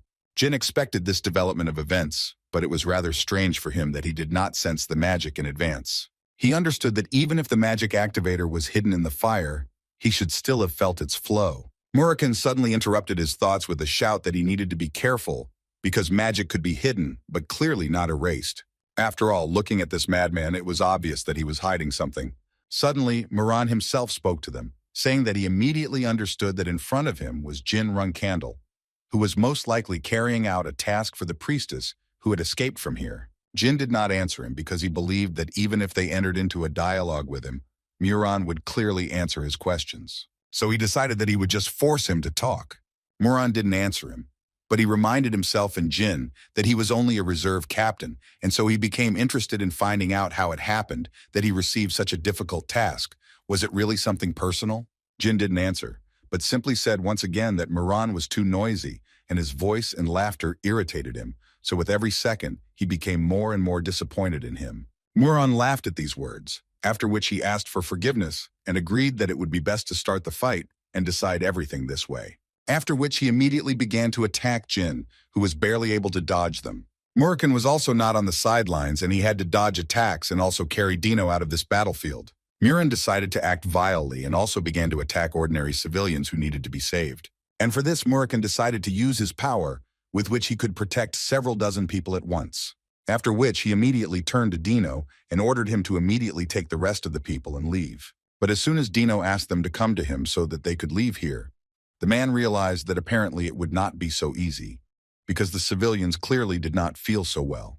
When Dino saw this picture, he immediately started screaming that Moram Zipel was an incredibly vile person who needed to burn in hell.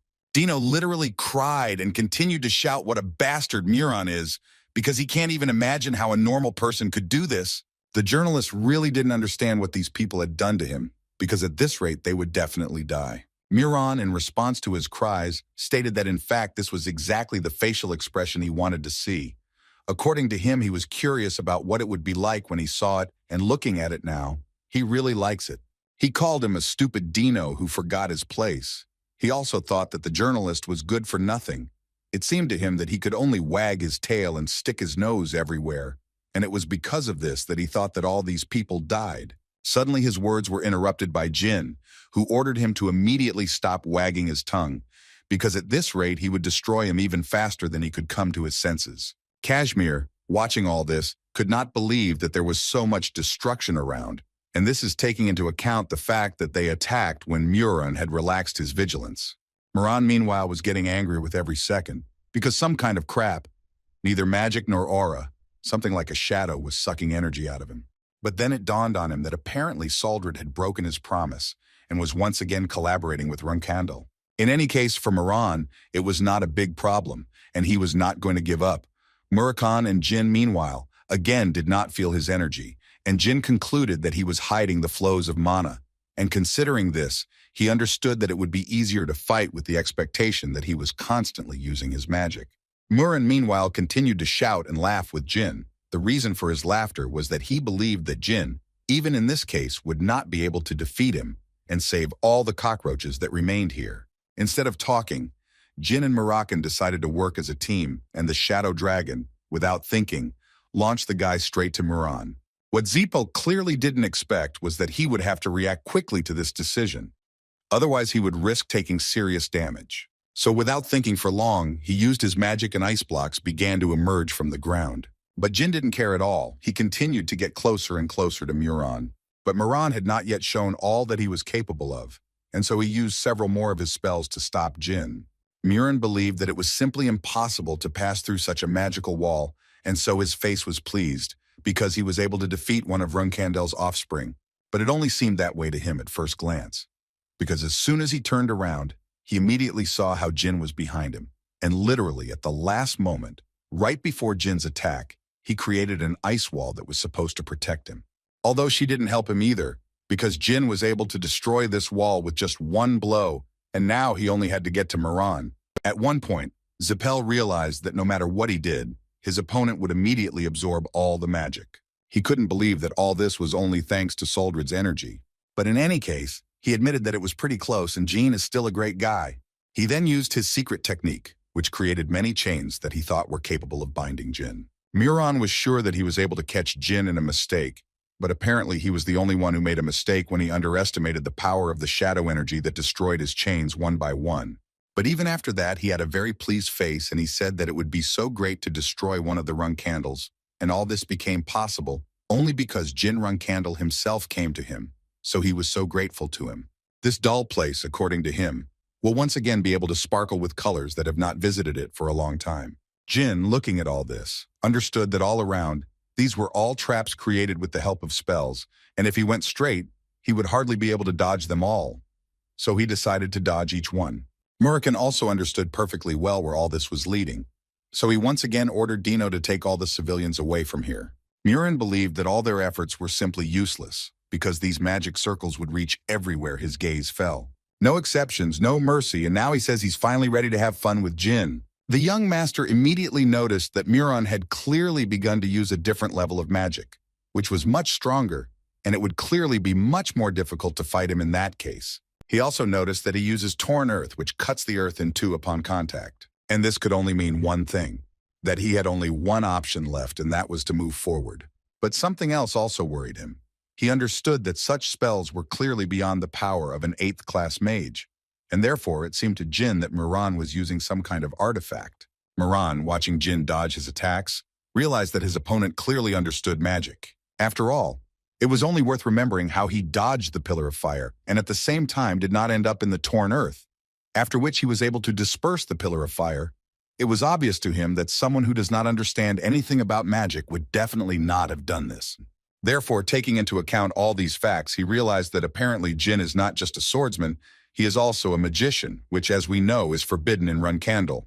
Moram was now sure that Jyn was working so well only because he himself was casting spells, and now he was more than sure of it. And now that he knows that Jyn is a magician, he will fight completely differently, and Jyn clearly did not expect this. Reverse magic flow is the worst symptom for creatures with magic. It is a phenomenon in which magic accumulates in the internal organs and then bursts out of them, exploding all the insides.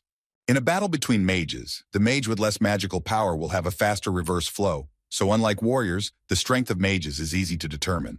However, Runkandle has no magical power, and therefore it was impossible to cause a reverse flow of magic in them. Even with a low-ranking one, they had to fight with magic. But now that Moram knew that Jyn had magic, he realized that there was simply no point in him fighting and wasting time on the struggle. But he didn't take into account just one thing, that Jyn also understands all this perfectly well, and he guessed that when Moram finds out about this, he will definitely do everything to reduce the distance. And so Jyn, as a responsible guest of this place, prepared a gift for Moram, which he would most likely like, at least that's what it seemed to Jyn. After a few seconds, Muram's body was transferred, as if to another dimension in which he saw absolutely nothing. He had a hunch that it could be that same shadow force, but he quickly discarded this option because he had completely different sensations. And he thought so at least because there was a very bright light in front of his eyes, which hit his eyes and therefore he lost consciousness. But he also understood perfectly well that if he was right, then most likely the next attack would be directed exclusively at him. That's why he managed to react before Jyn finished him off, although he didn't do it without losses. Moram realized that Jyn was using ancient light magic. He couldn't even imagine that Jyn knew about such a technique.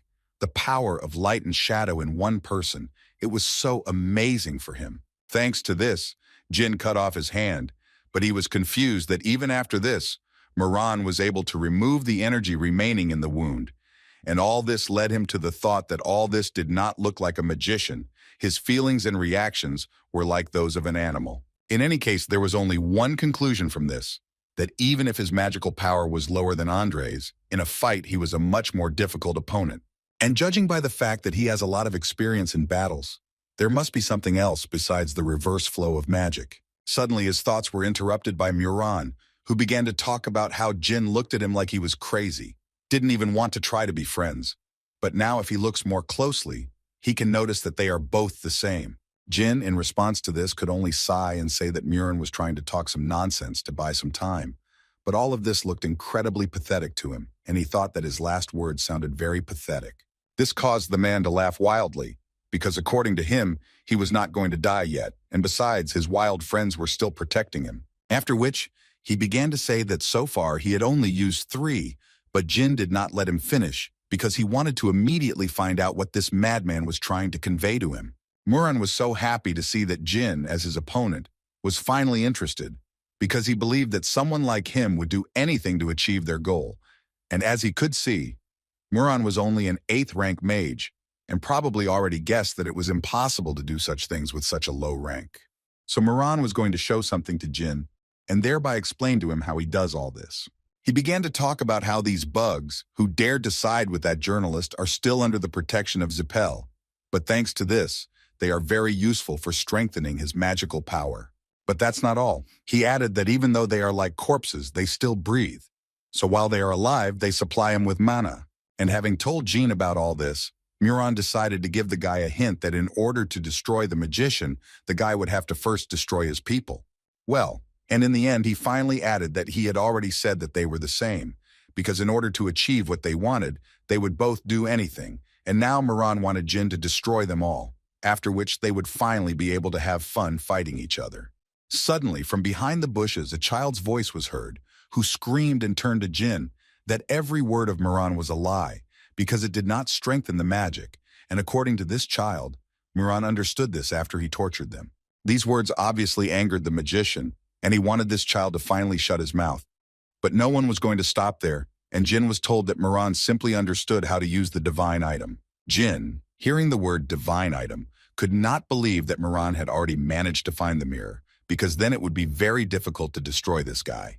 The child could not stop and continued to tell everything he knew about the fact that those who ended up here now were his compatriots who faced such a terrible fate. Moram was already tired of listening to this, so he asked this bug to finish immediately. But she simply couldn't stand all this anymore because all her relatives died and all this because of this monster. Moram couldn't stand it and yelled at her to shut her mouth immediately. Otherwise, she would go to her family right away. But apparently she didn't care so much that she wasn't even going to stop. So she continued to tell that this madman enjoyed playing with people and their lives. According to her, they were all used for experiments, and then simply thrown away like a thing. And even now he lies to manipulate everyone.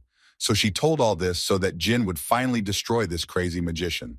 His teeth literally cracked with anger, and he immediately called her a stupid rat who doesn't know her place. After which he was going to destroy her so that she would finally answer for the words she had spoken. He wasn't going to leave the one who was going to ruin his show alive. The screams and despair of these people whose bodies were being cut into pieces was supposed to be the main event of this night, and he only left her because she could still be used. At that moment, Dino turned to Jyn and said that they must save this man, because this girl is the goddess's person. She is the only support of the natives. Jyn, looking at the technique that Moram used on this girl, realized that it was Zippel's secret magic technique, which was called the Blue Fire Magic Eye technique. And it seemed to him that he had already heard about this technique somewhere. It was an ability that only Zippel could use. His teacher told him about this in his past life, and according to her, with her help, you can create a blue fire. Just by looking at an object, and this fire will never go out. The victim rushes around in the fire until it completely engulfs the body. Jyn immediately became interested in finding out how to resist this technique in this case, and the answer turned out to be very simple. You just needed to burn it, using something that could surpass this flame in strength. Thus you can defeat it. And the guy managed to find something that would be much hotter than this fire. He called his Phoenix Tess. Moram's expression spoke for itself. He simply couldn't believe his eyes that Jyn was able to summon this creature. After all, he knew perfectly well that the one Tess chose would become the greatest magician of the century and a magical swordsman at the same time. And understanding this fact made him even more angry, because he understood that Jyn belonged to the Runkandel family, and he could not even think about it.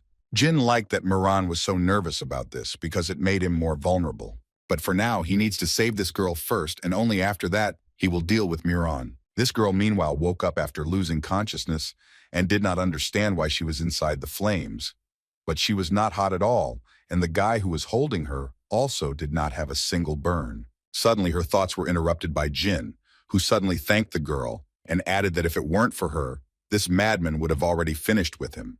But she immediately shouted that now was not the time to relax, because Moram was using the power of a divine item, and although he could not find it. According to her, he tortured them to find out how to activate the divine item, but only they know where it is, and she almost immediately realized that he came here at the request of Saint Laosa, after which she told Jyn without any doubt that when this battle was over, she would show him where the artifact was hidden.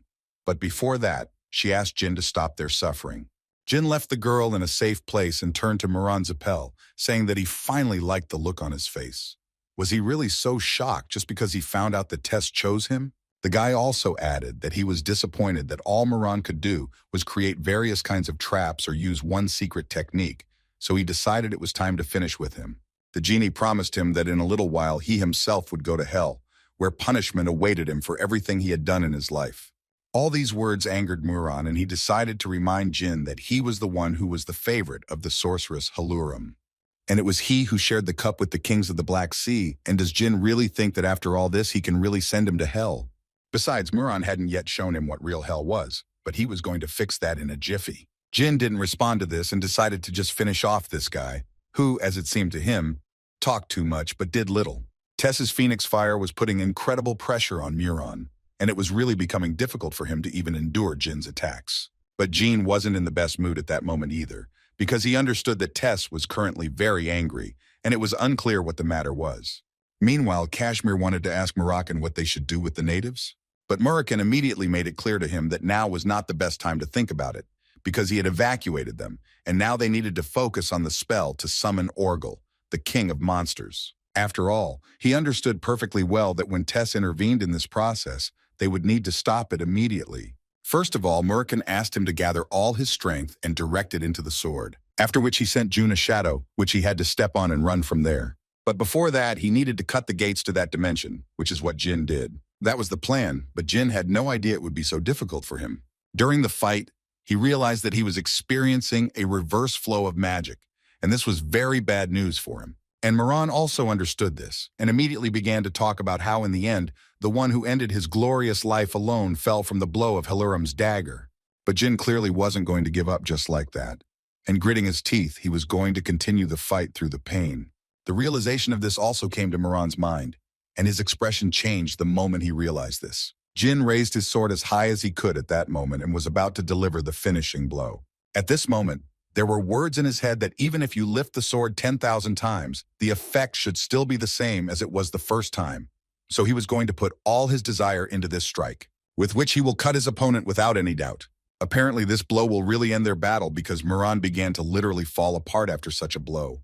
He couldn't say a word, although it was clear from his facial expression that he actually wanted to say a lot. Tess reserved the right to finish this guy off once and for all, so she created a powerful stream of fire that could incinerate even the hardest object. That's why after this, Moram's body became more like a piece of coal. At that moment, Jyn was thinking that when he released the shadow, it was the first time he felt something like this. It seemed to him that it was similar to the response of the sword's heart.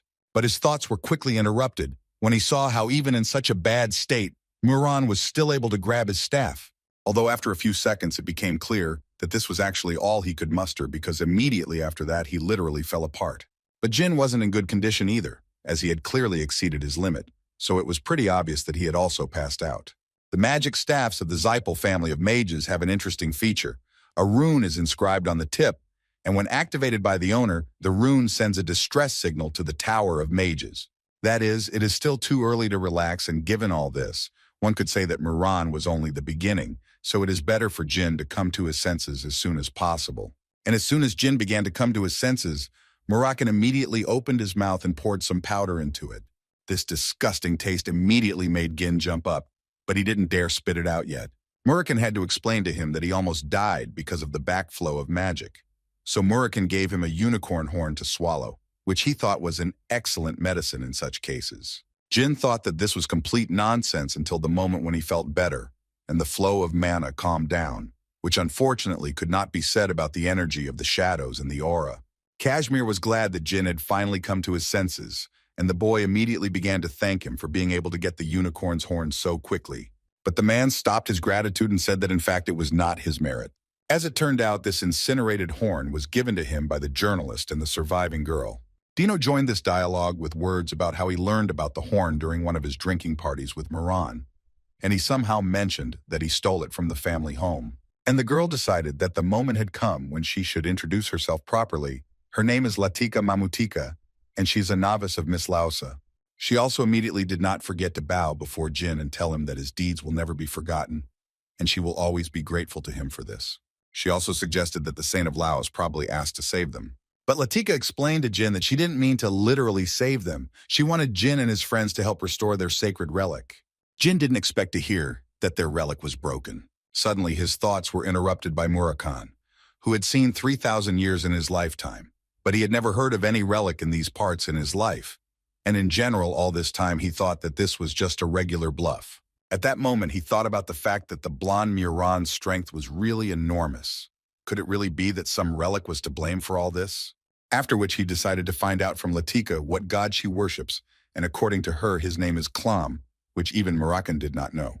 Kashmir could only add that if all this was true, then they clearly shouldn't stay here for long, because even if it was the wilderness, it was still Zippel territory, and no one knew how quickly they would react to what had happened. After these words, Latika decided to say that they would most likely have some problems with this. According to her, in order to take possession of the relic, it must be restored. And to do this, it is necessary to break the seal with the help of the sun's rays. And this was apparently the main problem, because it was midnight outside. That's why they'll have to wait until midday and then perform the ritual with the tribe members, so they need to be returned to the city. Moroccan didn't understand why things were always so complicated with these artifacts, but in any case, even he understood that they needed to hurry before Muron's kind relatives came here. Only Jyn stood at that moment, lost in his thoughts, and thinking that something was clearly wrong here. Something was missing in all of this, something extremely important. Thoughts began to enter his head that Moram was no longer a tenant, and that he could thank Tess for that. Moreover, this was a wilderness that even Zippel had abandoned. All this gave him the idea that they needed to go immediately to the Tower of the Magicians. Jyn told them that Moram Zippel was the master of the Tower of Magicians of their family, but Moram thought that today was not the evening of obvious facts, and asked to explain to them what he meant. The guy picked up Moram's staff and said that they really didn't have time because the guy's relatives would be arriving soon. Kashmir saw Jin's hand on the staff and realized that Moram was the master of the Tower of Magicians. Moroccan at that moment could not understand why they were mumbling this phrase. The noble sword tried to explain to him that it was said of masters with such staves that they could summon all the lower magicians. Moroccan couldn't believe it. But what surprised him most was that Jyn actually knew about it. The young master responded by telling his shadow dragon that the Zippel were rapidly developing, and he was not entirely sure that this was the case. Although in his mind, he thought that it was all thanks to the teacher's words spoken during his coma. After which Kashmir added that there were at least 100 members in the Mage Tower, and most of them were of the 7th and 8th rank. Moreover, Kashmir believed that they needed to protect the civilian population, and considering that they only had 50 mages, it would be very difficult for them to do so. In any case, Jyn wanted to first find out from Sir Kashmir how long it would take them to get here, and according to the noble sword, the 7th tower is located in the far north of the continent, and even with the help of teleportation, they will get there in 2 hours at best. Hearing this, Jyn decided to ask Sir Kashmir for one favor. After listening to everything the guy wanted from him, Kashmir was a little unsure that they would actually be able to do it. After all, Kashmir wanted to point out that at least 1 second of delay, and everyone here, including Jyn, would die, and especially we are talking about them. So he believed that they would be denied this request. But Jyn suddenly interrupted him to say that there was no need to worry about it anymore, because he actually already had consent, but unfortunately, they were running out of time and needed to come up with something urgently. Through his uncertainty and fear, Kashmir finally agreed and told Jyn that he would do everything his boyfriend asked, and all he asked Jyn in return was to hold out until that moment. After some time, Latika and other residents of these lands gathered together in order to begin restoring the relic. Moroccan, looking at all this, thought that the idea was not entirely successful, but Jyn couldn't answer him because he was coughing too much. After which he looked at his hand and said that apparently he had gone too far. All Moroccan could tell him was that he was weak-minded and brave, after which he said that they were barely able to destroy one blonde Zippel, and Jyn also decided to attack his sixes. Considering all this, Moroccan only asked Jyn to learn to accept defeat. But Jyn assured him that it wasn't really that bad because Sister Luna would help them with this, and Sir Kashmir had gone after someone, so everything would be fine. This was all clear to Moroccan, but he doubted that the microbe would be able to make it in time. Although Jyn was sure that if he used the teleport, he would make it in time without any problems. The people of the Zippel family had almost arrived at the scene, and one of them reported that the locals were conducting some kind of ritual, and next to them were 2 unknown people who were impossible to see. One of them turned to the master and asked him to calm down, because there was still a chance that Moram was simply being held hostage. At that moment, the master only repeated that if something happened to his older brother, then everyone involved would beg for a quick death. Moroccan meanwhile watched the sky and at one point noticed 6 dragons and about 30 magicians. The shadow dragon once again turned to Jyn before the fight to tell the guy that if things go really badly, he will remove the transfiguration, but then they will most likely call the entire Zippel horde, so Jyn must cope alone. Looking at this picture, Moram sighed sadly, because he understood that in his best years there would have been no dust left of them. And all this is due to the injury of Timar, who inflicted a wound directly to his heart, which still makes itself felt. And now Moram, looking at these young dragons, did not even recognize them. He could only say that they were definitely not fire dragons, but red ones, a low-ranking type of fire dragon subordinate to Kaduna, but still, these were all his assumptions. Their conversation was suddenly interrupted by the cry of Midor Elner, who was the deputy master of the 7th tower of the Zippel family, and the first thing he wanted to know was where Master Moram was. Jyn answered him without any doubt that they did not know such a person, and especially had not met him. And mentally he tried to remember Midor Elner, but in his past life, Jyn seemed not to have met this guy. Midor interrupted his thoughts at that moment by saying that he, of course, didn't know why they came to destroy his older brother, although he didn't deny the fact that with Moram's character, it was very easy to make enemies, so it seemed to him that they were the dogs of the Runkandel family. Jyn didn't understand what difference it made who they were. Midor was still calm and noted that he wasn't asking them to take off their mask or throw down their weapons. He was only asking who they were. But what interests him most at the moment is the question of whether his brother is even alive, after which he could not stand it and started shouting that he was his own blood, and therefore he literally begged them to tell him what was wrong with Moram, hiding behind the fact that they also clearly had their own family, and he also did not forget to say that if they told him the truth, he promised that he would not touch their loved ones. Jyn found it funny to watch all this, so at one point he finally said that the man was quite funny, and all because it was strange for him to hear something about family ties from the murderers. So he asked Midor to stop talking nonsense. These words made Midor even more angry, so he literally started spitting and shouting how dare they talk to him like that. He continued to shout about how they couldn't equate the Zippel family with some insects, but suddenly he went silent when he saw the remains of his brother behind Jyn. Midor realized that they were clearly too late, and not only had they not only wounded his brother, they had destroyed him. And for this, he will destroy them right here and now, so he immediately ordered his people to prepare for an attack. But first, he would like to take these people alive. Each of them took out his staff and held it up, while Midor said that these people clearly did not deserve a quick death, only the excruciating agony that they were about to give them.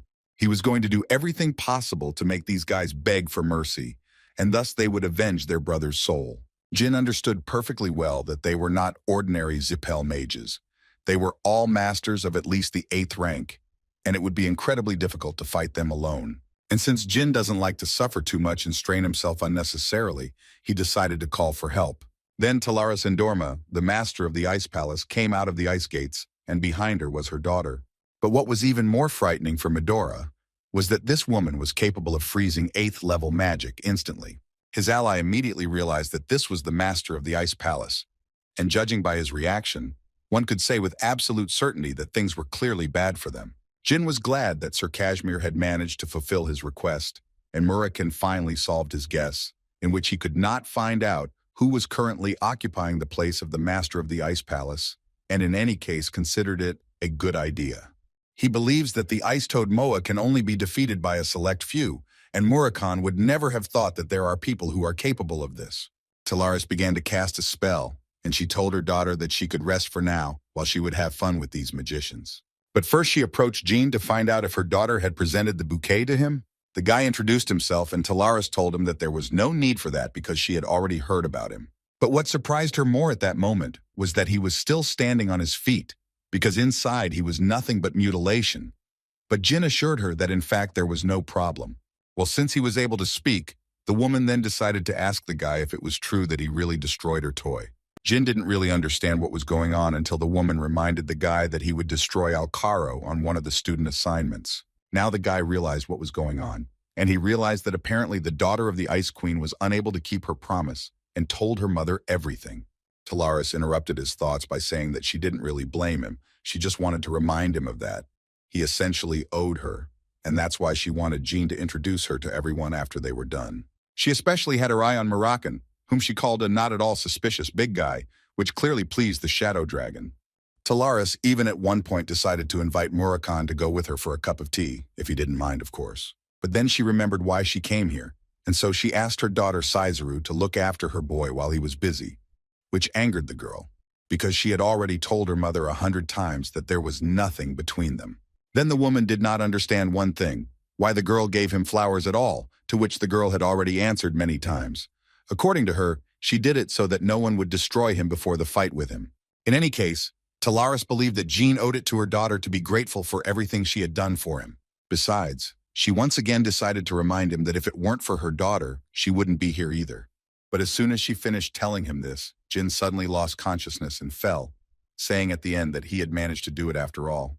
Sarah caught him, and the first thing she said was that she always thought that the next time they met, they would fight again. But apparently this time we'll have to postpone this fight, because it was clear that the guy wasn't wasting his time, after which the girl decided to tell Jyn that the man who brought her flowers, Kashmir, if she was not mistaken, looked as if his own life depended on it. He quite boldly entered her mother's chambers and told her that the young man to whom her daughter had given this bouquet could die at any moment, and that was why he was here to ask her for help as the master of the Ice Palace. According to Sarah, he even managed to wake his mother from sleep, and all this surprised him, how faithful people can be. Jyn responded to this with a smile, but he still thought that he clearly did not deserve that all people were so kind to him. The girl assured him that it was really not worth thanking, because she believed that it was her business too, because it was unpleasant for her to see how someone other than her was beating Jyn. Her words were suddenly interrupted by Jyn, who began to cough up black blood very heavily, and the girl immediately thought about how he had fought with such wounds, and this horrified her. At that very moment, she took out her medicinal brew and asked him to close his mouth immediately. Sarah clearly didn't understand why she was exhausting herself like that, but she still wasn't against helping him. Moram, who was standing nearby, immediately noticed that the girl was clearly not indifferent to Jyn, since she was so worried about him. Talaris, meanwhile, came out of her ice dome to finish what she originally came here for, and the first thing she noticed was that in front of her were clearly not pure-blooded Zippels, because they were not blondes. These words irritated Midor, although he understood from the very beginning that everything would clearly not be easy, so he notified the family before leaving. Well, now all he needs to do is buy some time until the main forces arrive, and so he starts shouting that he is Midor Elner, the deputy head of the Tower of the Seven Mages, who dared to ask Talaris why she was interfering in the affairs of the Zippel family on their own territory. In response to this, the woman told them that she had not really warmed up for a long time, but she still advised them to think twice before telling her anything. But she still understood their side, so she decided to give them a chance and said that she was ready to turn a blind eye if they immediately packed up and left, to which they reacted sharply, saying that she, as the master of the Ice Palace, had no right to threaten the rightful owners of this land. Apparently these words were said in vain, because the woman was clearly angry, because she considered this far from an excuse to speak to her in such a tone, and apparently she will still have to punish them for such insolence. She just looked at the old man, and he began to choke and foam at the mouth. And all that Talaris said at that moment was that she would really like the man to choke on his own rudeness. The third elder fell unconscious after a few seconds. This was clearly a bad sign. Midor immediately ordered his men to raise the barrier and also ordered them to make sure that the ice did not penetrate inside. But he was not going to stop there and ordered his dragons to strike at Talaris. But apparently he didn't even think that it would be such a simple task for her.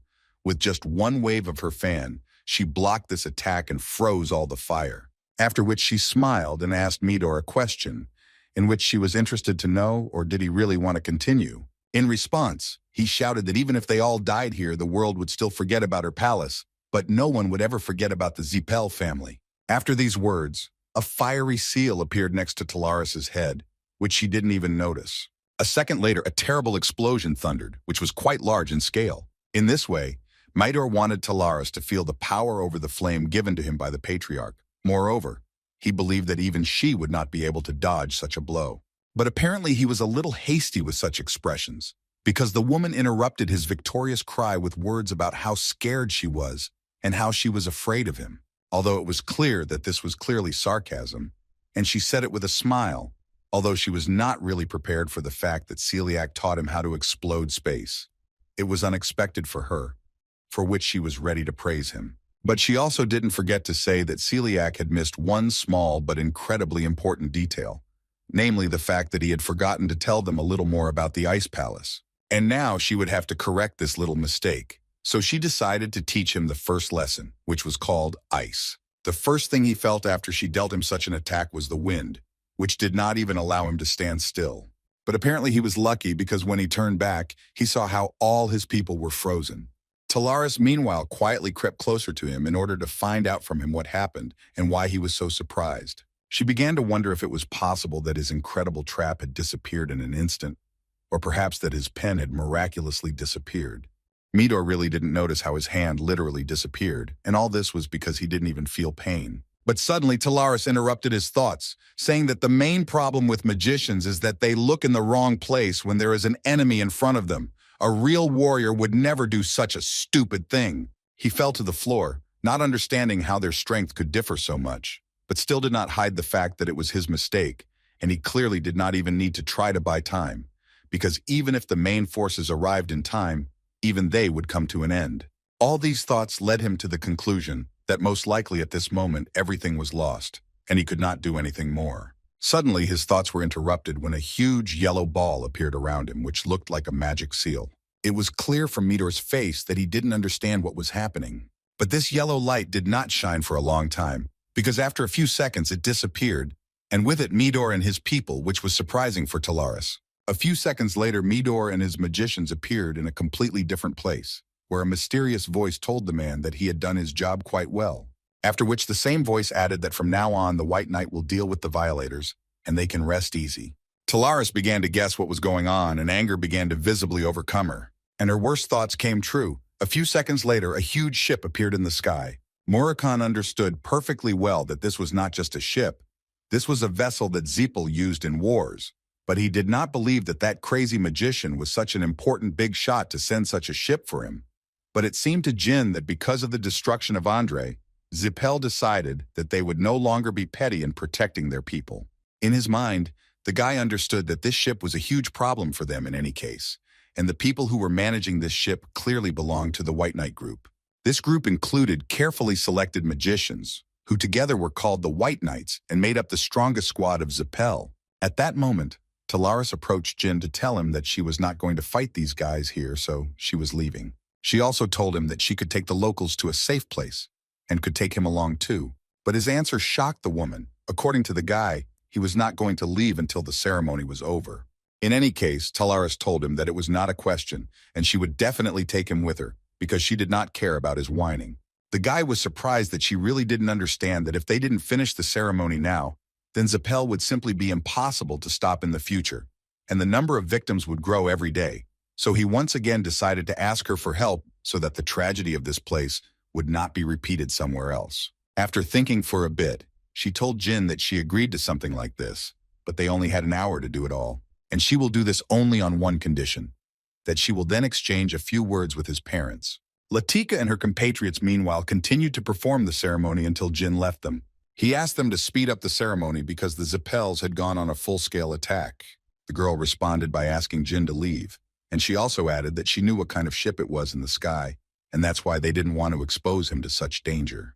Besides, according to her, Jyn had nothing to worry about, because they would do everything so that Zeppel did not know about the relic, and she was ready to do all this for the sake of the guy who was the first one who dared to help them in a long time. Jyn came closer to her in order to explain that he did not help them in order to abandon them later, after which he asked her again if there was any way to speed up the ceremony. Latika thought for a bit and said that if the Princess of Laos were here, then perhaps they could come up with something, but unfortunately, this is currently impossible to do. Cersina came up at that time, was next to Jyn and thought that Laosa must have died, since this was impossible. But the guy refuted this idea, saying that in fact Laosa is currently in Tychon, which made Cersei happy. And apparently, her smile was connected with the fact that she could help deliver Laos here, and she would do it with the help of an ice toad, which she first suggested that Jyn climb on. Talaris, meanwhile, was thinking about the fact that her daughter was already using Mott without any request. Although she was not against it, she was just embarrassed by the fact that children were growing up so quickly, although now was clearly not the best time to think about it, because she needed to somehow hold out for a whole hour. But apparently she won't be the only one to take the rap, because Moram also wasn't against warming up, which clearly made the woman happy. Their conversation was interrupted by a voice from the ship. The white warriors of Zeppel immediately made it clear to the master of the Ice Palace that they would not waste time on talking. But they still offered them a deal, in which they would let her go if she handed over to them the one who was guilty of the death of Muron Zeppel and the local people. Then, according to them, the problem would be solved. Talaris, without thinking twice, immediately told them that if they wanted to cooperate so much, then it would be better for them to give her Kaliak, and then she would think about whether to leave them alive or not. The reaction was immediate. They realized that she was not going to compromise, so they were going to start attacking. The attacks of these Zippels were clearly much more serious than Medora's, and fighting with such magicians is obviously more difficult. Although this was also a wave of fire, Talaris was able to easily block it with her magic. But this was only the beginning, because the Zippel mages were not going to give up so easily, and they began to create a new spell. Talaris decided that standing still and waiting for it to be destroyed was clearly not the best option, so she also went on the attack and began to strike this ship one after another, but it was difficult to cause any serious damage yet. While she continued to attack, one of them tried to figure out who this man was who was standing next to Talaris and how dangerous he was. After all, he didn't stand aside and also reflected part of the blow, but he didn't use aura, but did it with his bare fists. It was absolutely clear that he was clearly not someone they could just turn a blind eye to. So considering all these facts, one of them ordered to contact the base and tell them that they were going to use naval artillery. Meanwhile, Jyn burst into Laos's house and started asking where she was. From his appearance, it was clear that something had clearly gone wrong, when suddenly she interrupted him, saying that in fact they had been waiting for him for a long time. Jyn immediately began to say that they needed to go urgently, and on the way he would explain everything to her. But before he could finish speaking, Laosa interrupted him and said that in fact she was already ready to go.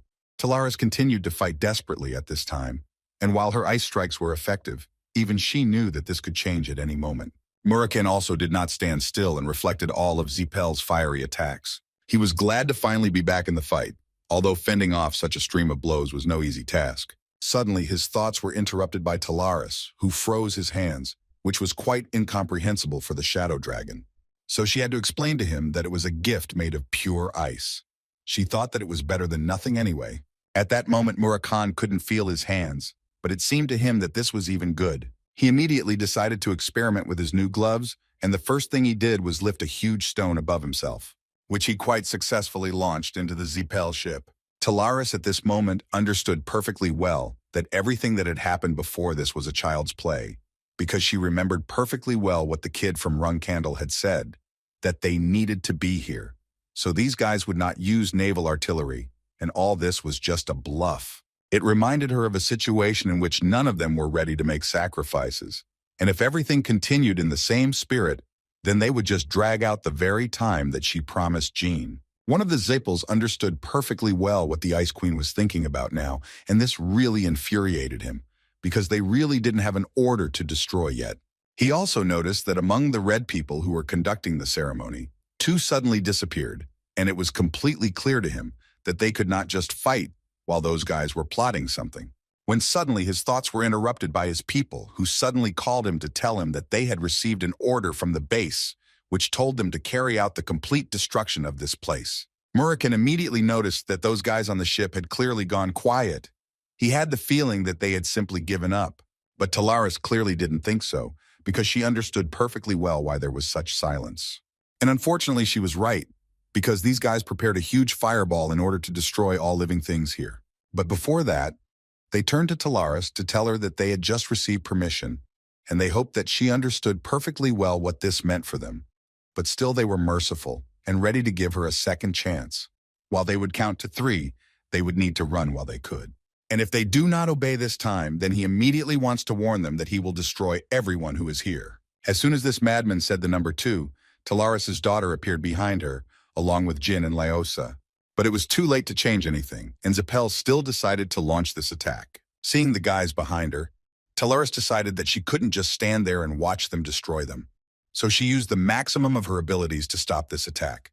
But the fiery stream was so huge that her ice abilities were practically useless, and they simply disappeared into thin air. But the fiery fragments from this collision began to reach the ground and explode. Cicera immediately understood that it was all because of her mother, because she knew very well that everything that her sword touched would freeze, so she asked her not to move and to move away. After which Jyn and Cicera intervened in the fight, who immediately noticed that the guy had become several times stronger. She didn't even think that he would be able to keep up with her. Considering the wounds he had, Jyn told her that the situation was too complicated at the moment, and therefore, he didn't think that it would be easy to deliver the priestess to the ceremony site. The girl still could not believe that this ship was really opposing her mother. Now she was sure that Zipel had gotten something really powerful and serious in strength. The crew gave another warning to the Ice Palace Queen. They told her that if she did not want to cooperate, then they would simply destroy all her allies, even if it meant destroying Cologne.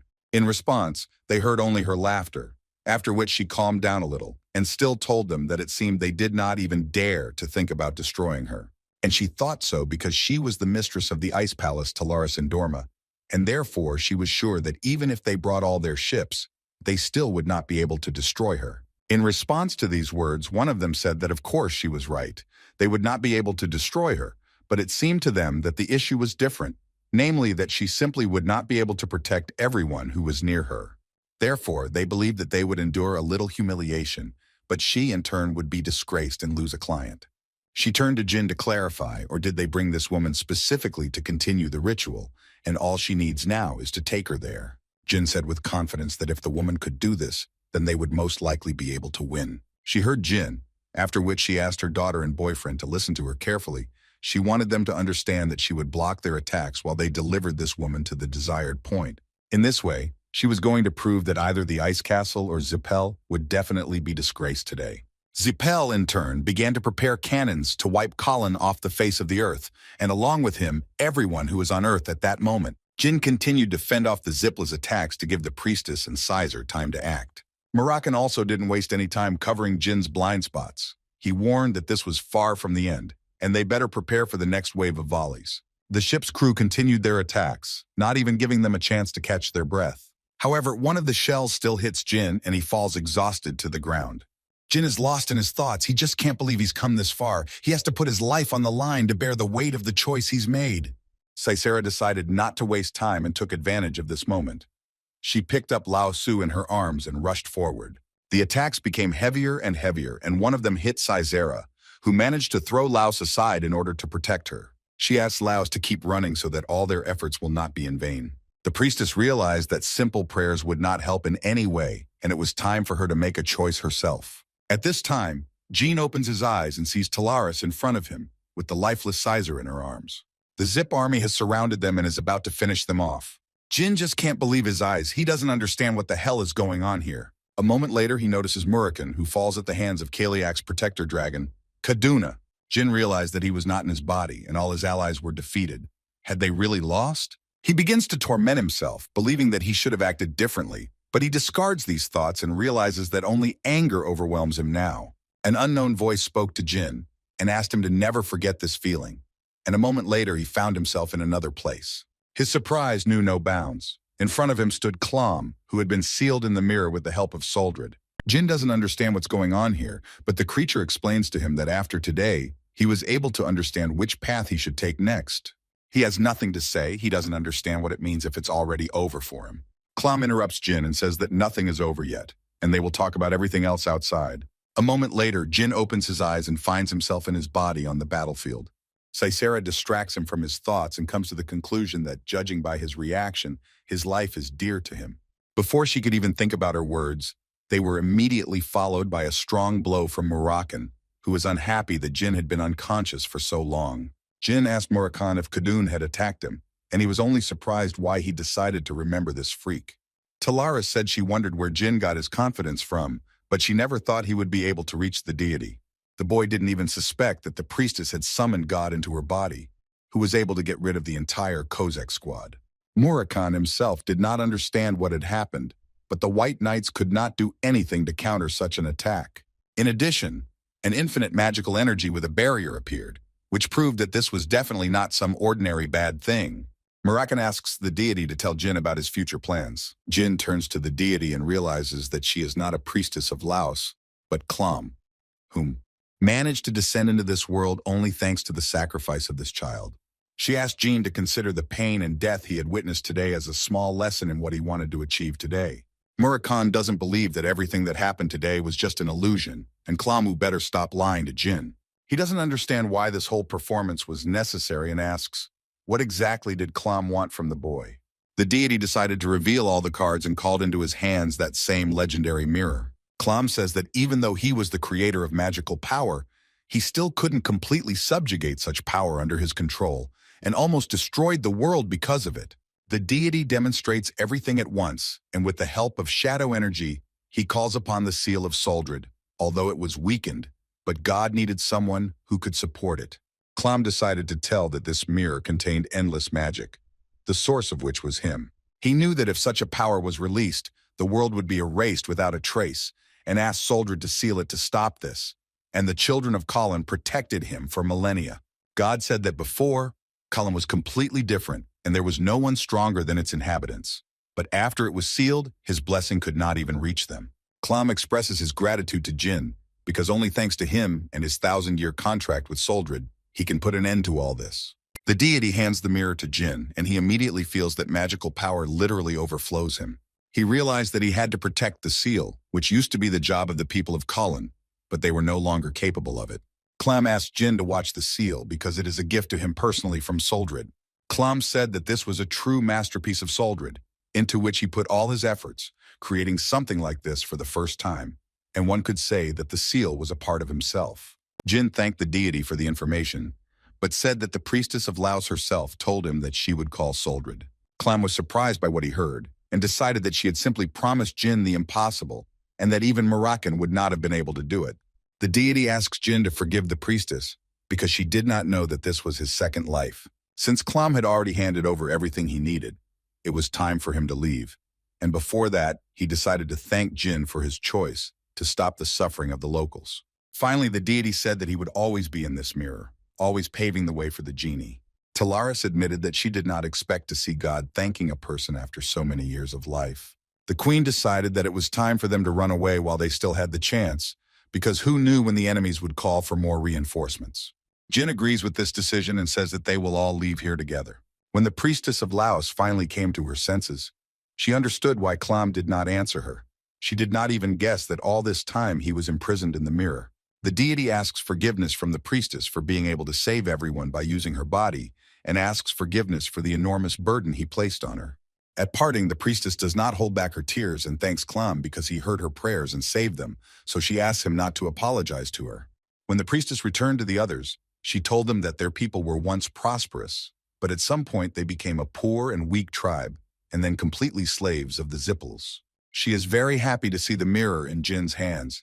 If it had gone to the Zipples, then all their sacrifices would have been in vain. Jyn replies that he was only able to get this far thanks to Colin's help, realizing that if those freaks had gotten the mirror, the world would have ended. He promised that he would organize a refuge for them in the forces of Hoofister, and gave them a letter, and if they showed it on the territory of his family, then it could be given to them.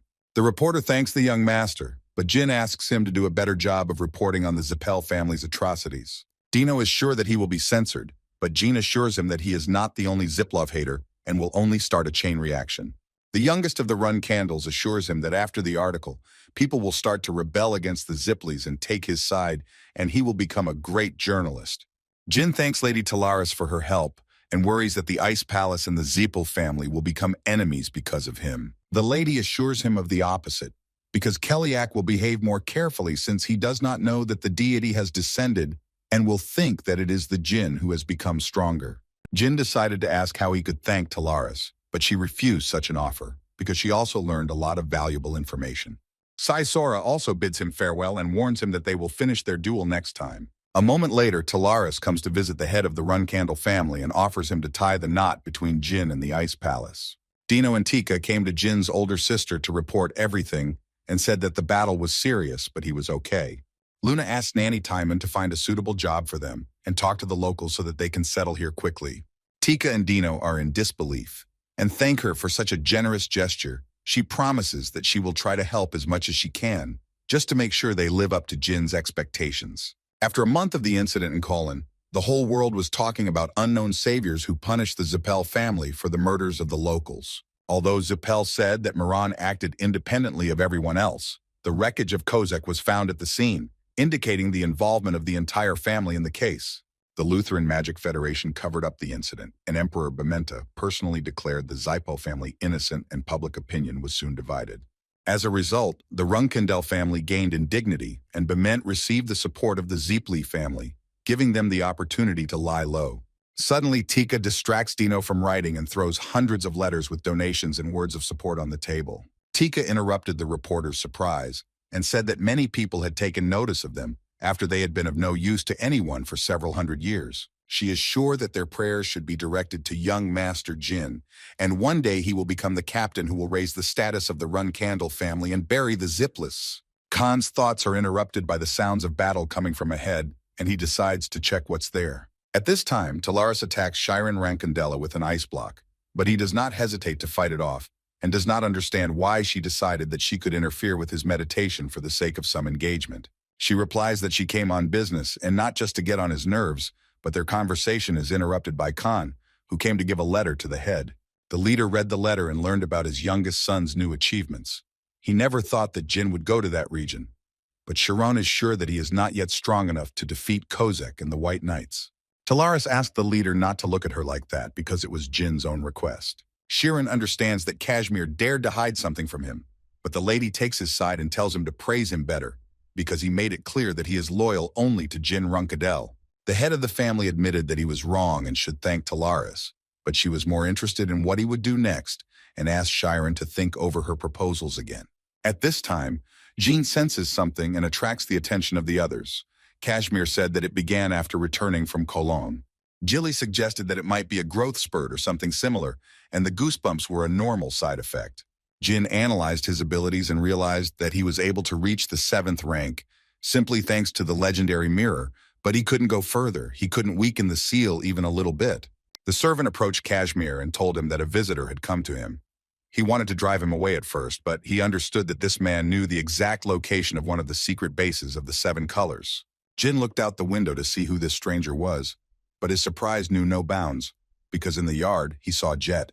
Jyn remembered that in his past life, that bastard Jet had betrayed him several times in his past life, and remembered that he wanted to tear him to pieces. But still, he decided that since he had a son, he understood that he simply could not do this. He saw one problem in all of this. Meanwhile, Kashmir had no idea who this was and why he came here. He decided not to keep him in suspense and ask how the stranger knew about the location of the secret base. The guest introduced himself as an information broker from Arkan, which gave Kashmir the opportunity to understand that he came from Tessing. Jet immediately began to deny this, and admitted that it was he who informed them in order to stop the tyranny and destroy everything from the inside. Kashmir did not fall for the guest's words, and was absolutely sure that this was what young Master Jyn had done before coming here, and decided to repeat his question on which the guest's fate depended, and still find out how he knew the location of the secret base. In response, Jet made a condition that he would not tell anything if he was not accepted into their ranks. Kashmir was seriously angry about this answer, and wanted to lock Jet in the dungeon so that he would not see the sun's rays until he told everything he knew. The genie decided to be the first to greet the guest and remind him of the gift he had left for him. A moment later, Jet realized that the one standing in front of him was the one who had pretended to be Veridin Zippel and had brazenly deceived him, and begged Kashmir not to trust Jyn, otherwise Tikan would repeat the fate of Tessing. At the moment when Kashmir was about to punish the guest for insulting the young master, Murakan appeared, who was clearly angry because he did not find his ice cream, which Kashmir was supposed to buy for him.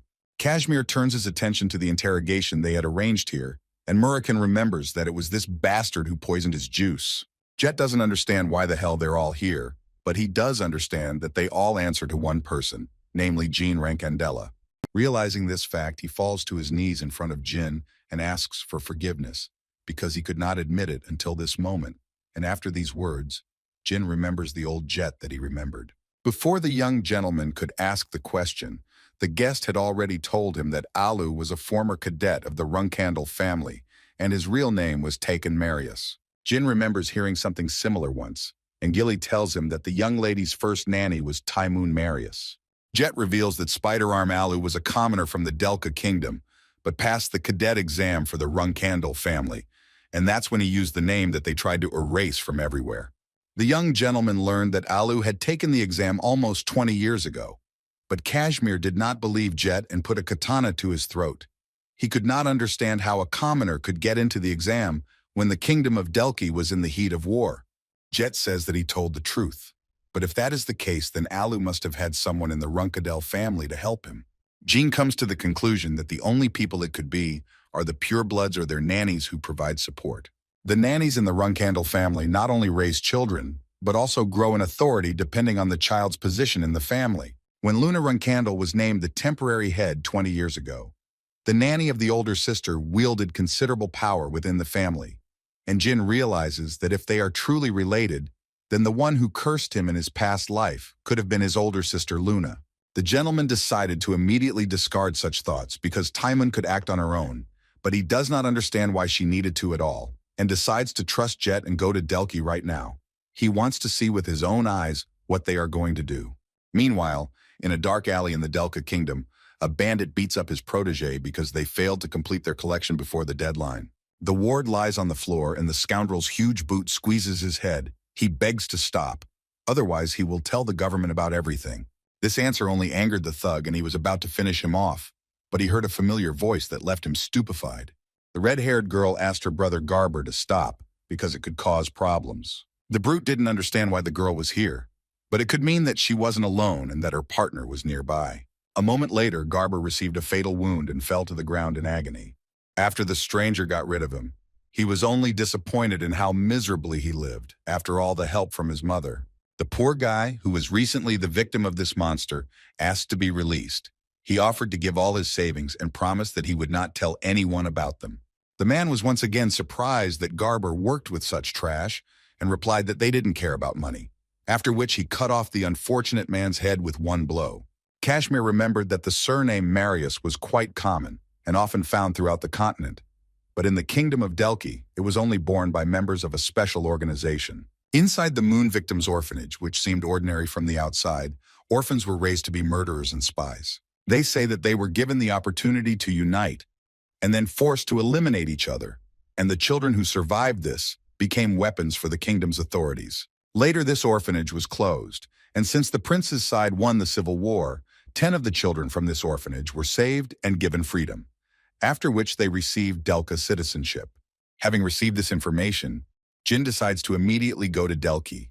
He hopes that this will lead him to clues on the illusion of the blade and the one who cursed it. The next moment, he took Jet with him and went to the Delka Kingdom using the teleportation gate. Jeet shared information that the closest to the gate lives Garber Marius, who is engaged in robberies in the Neltar region. He tells Jyn that he will be away for a short time and offers to find a place to live when they get there. But the young master has other plans and changes course to the western region where the 3 survivors are located, and they will look for a place to live later. Jet approached one of the doors, but no one opened it for him, and Jyn's attention was drawn to the crowd of people, so he decided to come closer and take a closer look at everything. In front of him, he saw 2 bodies that had been eliminated in different ways. That is, the first was disposed of with poison, and the second with wind magic. Jyn was beginning to think that the attackers had the guts to do something like this in Huvester, but his thoughts were interrupted by the screams of a man who said that Garber deserved it because he was always ranting and acting like a gangster. Jyn decided to ask the man how he managed to identify the body, because it was in a very serious condition, to which he replied that he had already met him here many times, and yesterday, drunk at sunset, was no exception. Jyn realizes that, judging by the poison, their original target was Garber, and the other poor guy was only gotten rid of because he was a witness. He still can't understand why they didn't just wait until Garber was alone and had the opportunity to poison him, and comes to the conclusion that they were in a hurry, which gives him a new idea. He asked Jet to tell him who the next person on the list was, and it turned out to be Weatherway Marius, who lived 2 hours away, but the young gentleman was not satisfied with this and decided that they would get there in an hour. When they finally got to their destination, they entered the house, but there was no one inside, and at the end of the room, they noticed another victim tied to a chair. Jyn came closer and looked at everything carefully and saw that the poor guy had died not so long ago, and from exactly the same poison that had been used to eliminate those first 2 men earlier. He realized that this was not an ordinary poison, but an adaptive deadly poison, because the skin tone and the condition of the body did not change, and this meant that this was the work of the same person. Jet decided to find out more about the thoughts of the young gentleman, and he told him that someone was already killing the survivors from the shelter, and they needed to hurry. They continued to follow the list, but when they came to the next place, they saw another dead body in a pool of blood. Without wasting time, they moved on. When they ran to the next address, They were stunned with horror before they could even enter, because there were many lifeless bodies lying on the floor and marks from the magic of the hellish wind next to them. Jet says there are only 2 people left on the list, and they themselves could become suspects because they were at all the crime scenes if they don't catch the criminals. He suggests reporting everything that is happening to the guards, but Jyn immediately denies this option and says that if they report, they will also be interrogated, and then it will be too late. Jyn just doesn't understand how these worthless bastards dared to disturb him on the land of the Run-Candle family, even though he's only a reserve captain, but he promises to catch up with the degenerates, no matter what it takes. The pair of killers continue to go down their list and realize that there is only one left, and they had such expectations. But in reality, everything turned out to be more boring. The stranger asked her partner because she did not understand how the elders could be so weak if they were trained the same way as everyone else. But the man only said that the fact that they were trained the same way did not mean that they were the same. He turned to his partner Varys and said that they were the chosen ones, and that they were obviously orders of magnitude better than some defective surviving orphans. The pair of killers ignored the obvious signs of an ambush and reached the last point of their path, instantly cutting through the wooden door, burst into the house and realized that they had been beaten to it, and that there was no one at home anymore, and only the emptiness left after a carefully planned escape awaited them. At the same time, Jyn had already managed to evacuate the last victim with his daughter, and said that he was the only survivor from a group of children from the orphanage known as the Victims of the Moon. But he was more stunned by the scale of the tragedy that had occurred, and realizing the danger, he began to prepare his companions for a possible attack. Jyn explained that the unknown assassins were methodically eliminating everyone in a certain order, moving closer to the spatial gate. Their next target was him, and in order to save someone, he had to hurry and leave his partners no choice. Touched by his words, the man expressed his sincere gratitude and said that although they had gone through harsh training, even that could not prepare them for such a cruel reality, in which only Varys and Kujan had enough skills to deal with the victims with ease. Stunned by the new details about the number of survivors, Jyn realized that he was wrong in thinking that only 10 people escaped from the shelter. In fact, 12 people survived, and among the pursuers were 2 killers who were specially trained, turning them into real monsters. Suddenly, a powerful stream of wind magic fell next to Dan and his daughter, knocking them off their feet, and Marius, seeing this, heroically covered his daughter with himself, doing everything possible to protect her. At that moment, a mysterious woman approached Dan, calling him brother, and asking how he knew that they were coming specifically for Niman. She looked at him with obvious surprise, waiting for an answer, but he only remained silent. Dan, trying to understand why they were chasing him, asked his question, but the killers were not going to give an explanation, as they were too exhausted, because they had been chasing him since dawn. But their conversation was interrupted by the young master, who instantly appeared next to them with a powerful lightning spell. The young gentleman admitted that he became curious about who was interfering with his plans, and he stated that he would find out who was behind the order to carry out the massacre on his family's lands, and this alerted the killers. They understood that their situation had become much more serious. Jyn, looking closely at the killers, noted that they were both under 30 years old. But the girl, to his surprise, possessed 8th-tier magic, although she did not belong to the Zippel family, and this stunned him, since such abilities were extremely rare. Varys asked Kujan if he knew how Brother Dan could have learned of their plans and why he had a bodyguard, but Kujan was sure that Dan himself could not have guessed anything.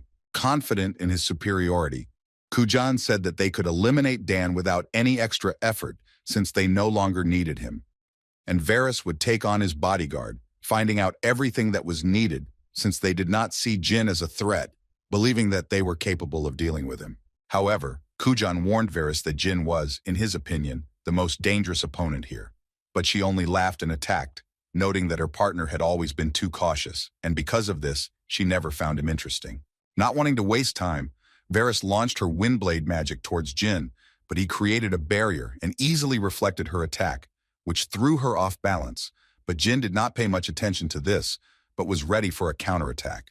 Puzzled that Jyn had managed to repel her attack, Varys quickly justified herself by saying that she had spent a lot of energy throughout the day, and now she needed to conserve the rest of her energy. But nevertheless, she had already begun to prepare for the next attack, hoping to take him by cunning.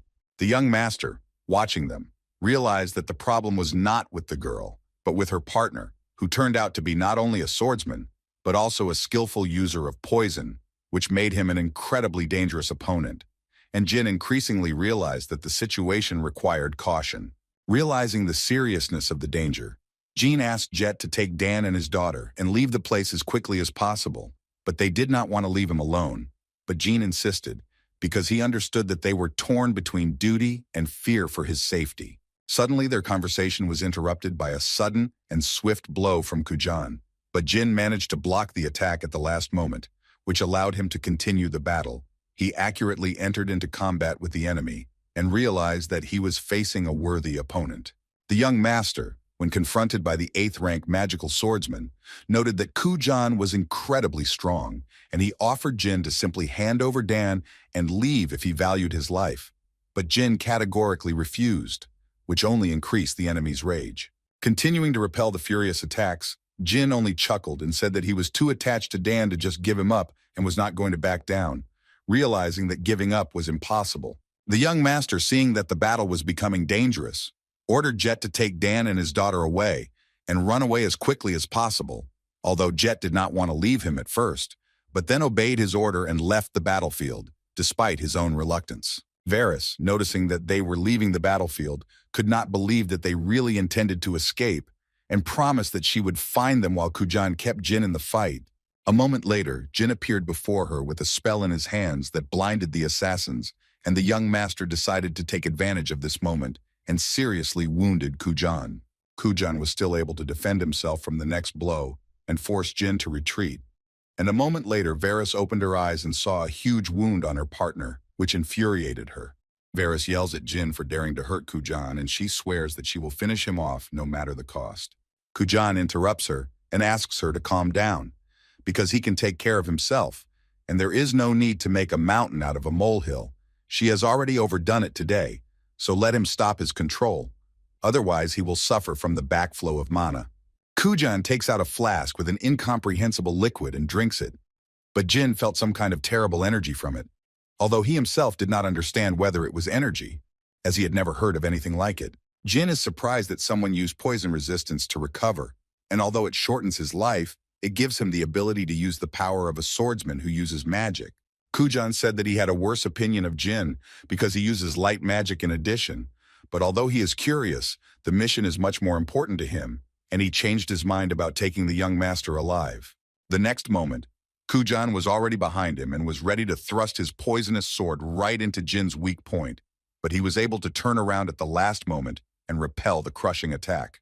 Before Jyn could catch his breath, the Varys began to attack him from the air with wind magic, leaving no chance for survival. While dodging attacks from above, he also needs to block Kujan's attempts, who continues to attack from behind. Kujan just doesn't understand what's wrong with this Jyn Randell, because he has a rank 6 aura, and his movements are even better. But the worst thing is that he is sure that this is not all, and Jyn still has secrets up his sleeve. Jyn wastes no time and decides that the first thing he will do is deal with the mage, using Tess's blue flame and directing it at Varys, who cannot believe her own eyes. Tess's blue flames literally left her no chance, incinerating her body into ashes. But that wasn't the end, and there was still her partner, who couldn't believe what was happening. Jyn was surprised that Kujan dared to look away from him and did not forgive such a mistake, absorbing the bastard into impenetrable darkness. Before Kujan can even comprehend what's going on, he falls to the ground from 2 fatal blows that Jyn delivers with surprising ease. In the last minutes of his life, he thinks that he has never seen anything like this before, because it was not magic or an aura, but some kind of dark energy. He realizes that he has met a strange opponent who first used the blue phoenix and then shadow energy, but he is still most interested in whether his poison will work on someone like Jyn. At that moment, Jyn realizes that this is not just like that, and the bastard managed to poison him, which is why it becomes unbearably difficult for him to breathe, and the blood from his mouth does not stop flowing. Jyn tries his best and realizes that he needs to hold on or he won't survive, rising from his knees with the help of his sword. They both got it badly, but neither was going to give in. But their battle is interrupted by the sudden appearance of the prince and his army, who pointed their bows at the couple. The prince introduces himself as Lyka Delki and orders the strangers to immediately drop their weapons. But Kujan is not going to give up so easily, and taking Varys' body with him, promises that he will meet Jyn again and repay him in full. The knights rushed in pursuit of the scoundrels, and the prince decided to ask Jyn who he was. But as soon as he touched him, he immediately realized that he urgently needed medical help. At the same time, Jyn was thinking only about the fact that he should never close his eyes. But the next moment he woke up in Like's estate, who was already waiting for him to come to his senses. He says they couldn't identify him, which is why he's here now, but Gina is more concerned with how long it's been since he was knocked out. The prince replied that 3 hours had passed, and that he was very lucky to survive as the poison that was in his body could kill even an 8th-rank martial artist. But if it was about Randell's, then it was a completely different story. Leica recognizes Jyn and remembers that when they first met, Jyn was rank 5, and even if he grew up, he should be rank 6. He is distracted from his thoughts by Jyn, who thanks him for his help. But the prince only replies that it is quite natural to save a member of the Randell family, even if he is a reserve captain, and asks whether he did not inform Leica of the main estate. But the prince says that if he had done so, he would have been dead for a long time. He says that as soon as he brought Jyn here, very powerful people began to cause trouble in Delki and asked for forgiveness from him for causing so many problems, but still asks for a favor. He wants Jyn to send as many knights as possible to protect him when he becomes the head of the family, and asks for his share of the gold mines owned by the Randell family to be returned. Jyn was even surprised by what he heard, because he believed that the prince had valued the life of the young master rather low, and he decided that he would double the number of knights and return all the proceeds from the mines.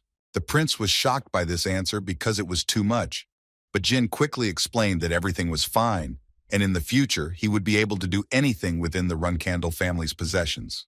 When Jyn returned to his allies, Moram was extremely unhappy with the situation, because Jyn did not even have time to rest from the battle in Kolan, as he immediately went to fight the magician and the knight of the 8th rank.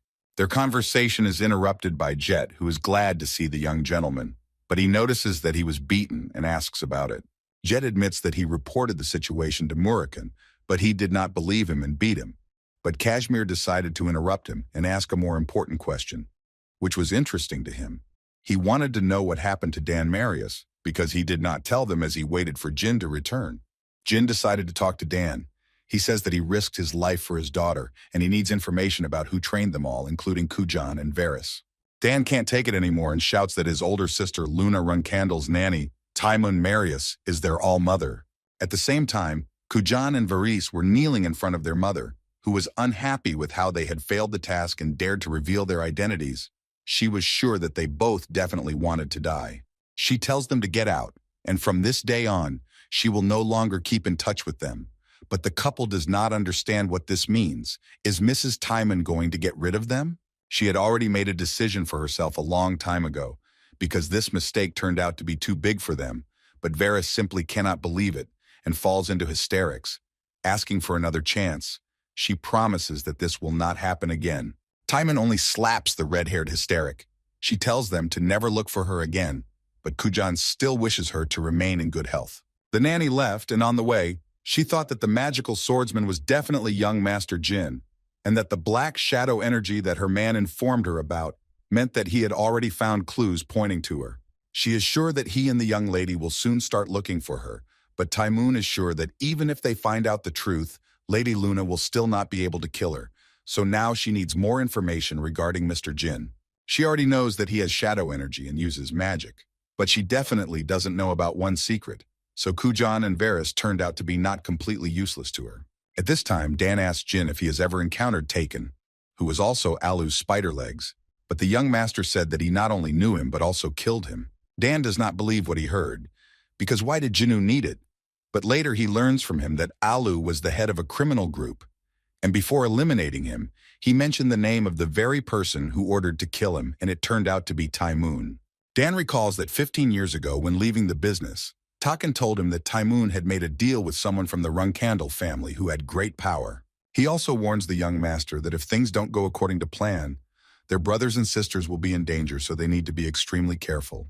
Jyn asked about the details of this deal, but alas, Dan did not know this, and he realized that Randell, who was above Taimun, must definitely know something, and he decided to set off on a journey to meet Sister Luna.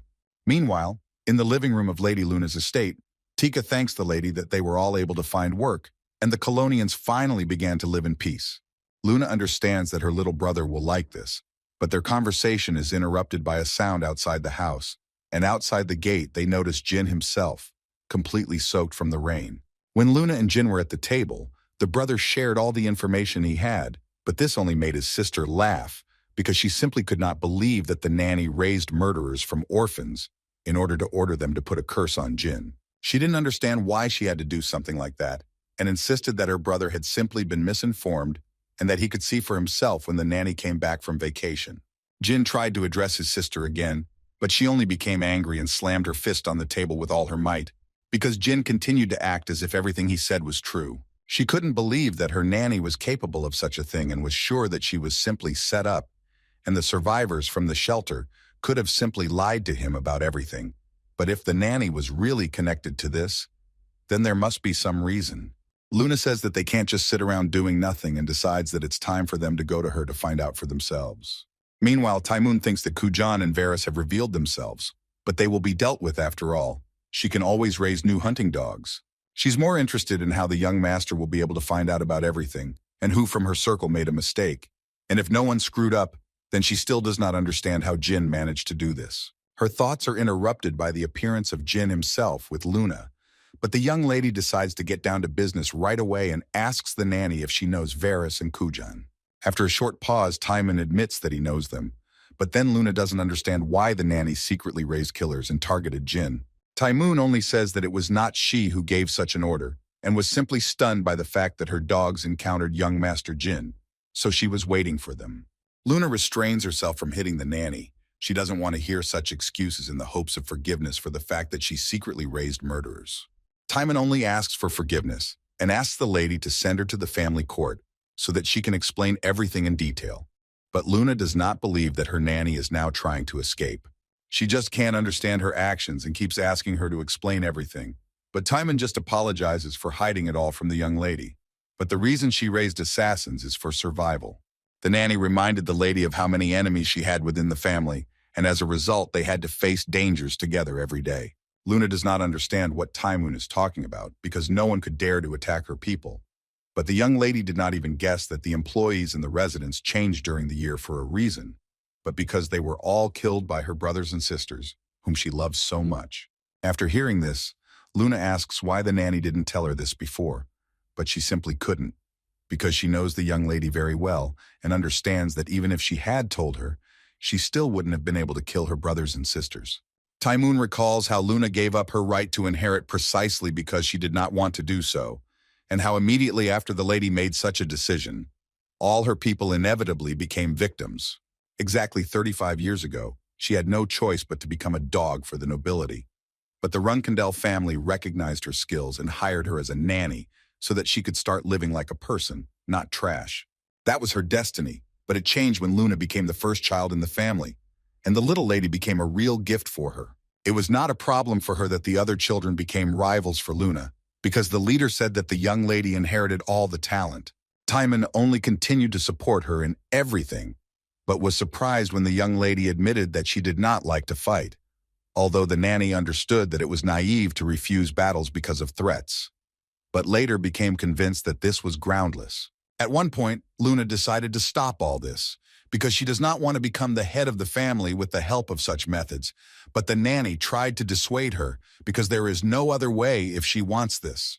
The young lady's words that otherwise she would not become the head shocked the nanny, but she insisted on her own, because for her, it was not a way out to kill her own brothers and sisters, even for the sake of the family. She promised that she would achieve something new and become the sword that would always protect the Randell family. At 19, her long adolescence finally ended, and her honor as a nanny faded away, and the realization that she had failed to make Luna the head of the family for her revenge broke her. Taemoon still decided to follow the lady and share her dream, but in exchange destroy her own. But soon after that, her brothers and sisters realized that the lady had changed and began their hunt. It was unbearable for her to see what her relatives were trying to achieve, and despite the fact that she was involved in murders, the lady should not know about it, because she would certainly start to blame herself for everything.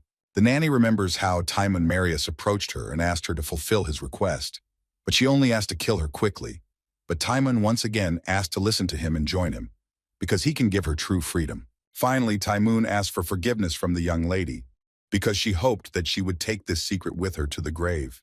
Because the fact is that she trained soldiers and allowed them to point their swords at Jyn. She says that she must be punished for what she did, so she has already reported her actions to the main estate, after which the executioner knights of the Run-Candle family enter the room. Jyn realizes that Taimun has outsmarted them, and is one step ahead.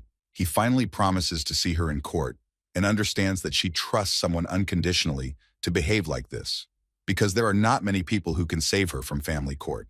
Taimun just smirks, and says that the young master is talking nonsense, and she only has Lady Luna, and even if they want to execute her, she will humbly accept the decision. But Jyn interrupts her chatter, because she talks too much for someone who is ready to die. He says that the court is unlikely to understand her position just because she carried out every order they gave her, which horrifies her. But she says goodbye to the master, hiding her surprise. She thought that Jyn wasn't just lucky to get this far. Maybe she was really abandoned. But at least she was able to get information about the young master. Taimun is confident that if she uses her to make a deal, she can achieve her goals. But one of the guards tells her that the secret man has delivered a message, and the next moment he takes out a sword from under his cloak to mortally wound her.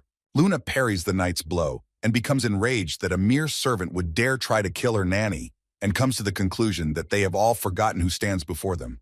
Jyn understands that the executioner knights will not be able to cope with her, even though she cut off their tails, but they will not leave her alone, because they still remain hounds that will pursue her, even if they have to die. The young gentleman decided not to wait, and instantly killed one of the knights. But one of the guards was already ready to attack Jyn from behind, when Luna appeared and sent the bastard to the next world with one blow. But one of the knights caught up with the nanny and dealt an almost fatal blow. But Luna appeared again, torn apart by anger, and she slammed the scoundrel face down on the floor. He tried to resist, but he initially had no chance, and Luna continued to drive him deeper and deeper. Jyn comes to the conclusion that he was right, and Master Taimun was not going to save her. And at this time, Luna lifts the half-dead knight off the floor and tells him to answer her questions if he wants a quick and easy death. She decided to take off the iron mask, but underneath it, she saw a corpse, and blood continued to flow from his mouth, all because of the poison he had taken so that they could not interrogate him. Jyn asks Taimun to tell him everything she knows, because she simply cannot ignore the current circumstances. But Luna is more interested in whether she lied to her when she asked her to find out which of her relatives was targeting Jyn. Luna screams in despair because she sincerely could not understand how this could happen, but the nanny only smirks and says that she knew that something like this would happen, but she was too old to fall under such a simple attack and began to cough up blood. She tries to say something to the young lady, but she asks her to remain silent because the poison will spread faster. How ironic that this poison was given to her by Kujan, and it is too late to try to save her. She understands that most likely it was karma, but Luna, sobbing, screams that this is not what she wanted and asks the nanny to hold on, because she does not want her to die. Taimun realizes that she wants to continue living and beg for forgiveness from Lady Luna. She just wanted to stay with her as long as possible, but at some point everything went wrong. She realized that everything went wrong when her priority became revenge and not Mrs. Luna, and asked Jyn to listen to her carefully. But Luna continued to scream at her to be quiet or she would lose even more blood. Typhoon only replied that she understood that she would not pay for her sins even if she told everything. But nevertheless, she wanted Jyn to know that the magician who cursed him 15 years ago was Kedart Hall. Finally, she tries to tell about the man she ordered to make a deal with him, was the second captain Joshua Run-Candle, and also that he knows about the power and contract of the young master. But her time is running out. She loses more and more blood, but still asks for forgiveness from Luna that she did not tell about everything earlier. She remembers all the happy moments with the young lady, and with her last strength asks her not to carry the memory of the fallen man for too long, finally wiping away the tears that rolled down Luna's face. Meanwhile, Joshua Run-Candle is contemplating how Taimun should have died with dignity, but the appearance of two of Nanny's subordinates distracts him, and he asks them to come in.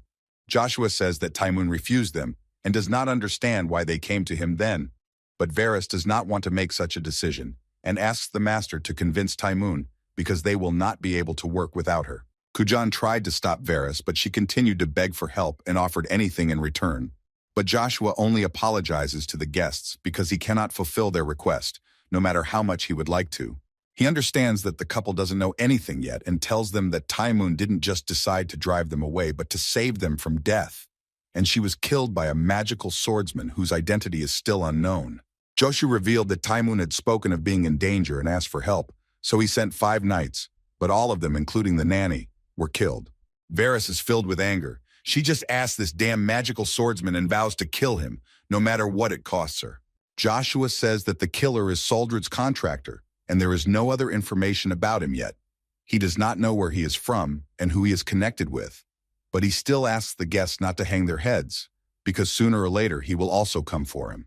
He only asks for trust from Kujan and Varys, but at that very moment, they interrupt the master and fall to their knees to thank him. In truth, Joshua was just making fun of these two. They want to take revenge for their adoptive mother. But it must be admitted that Taemoon managed to raise wonderful dogs. Joshua realizes that it was Jyn who helped him get rid of the nanny in advance. He couldn't even think of a better gift, and once again his thoughts are interrupted by a voice behind the door. He allowed the servant to enter inside as it was an urgent matter, and he told him something important. But Kujan noticed that the master's expression changed and asked if something had happened. Joshua just apologized and said that the couple would need to return today.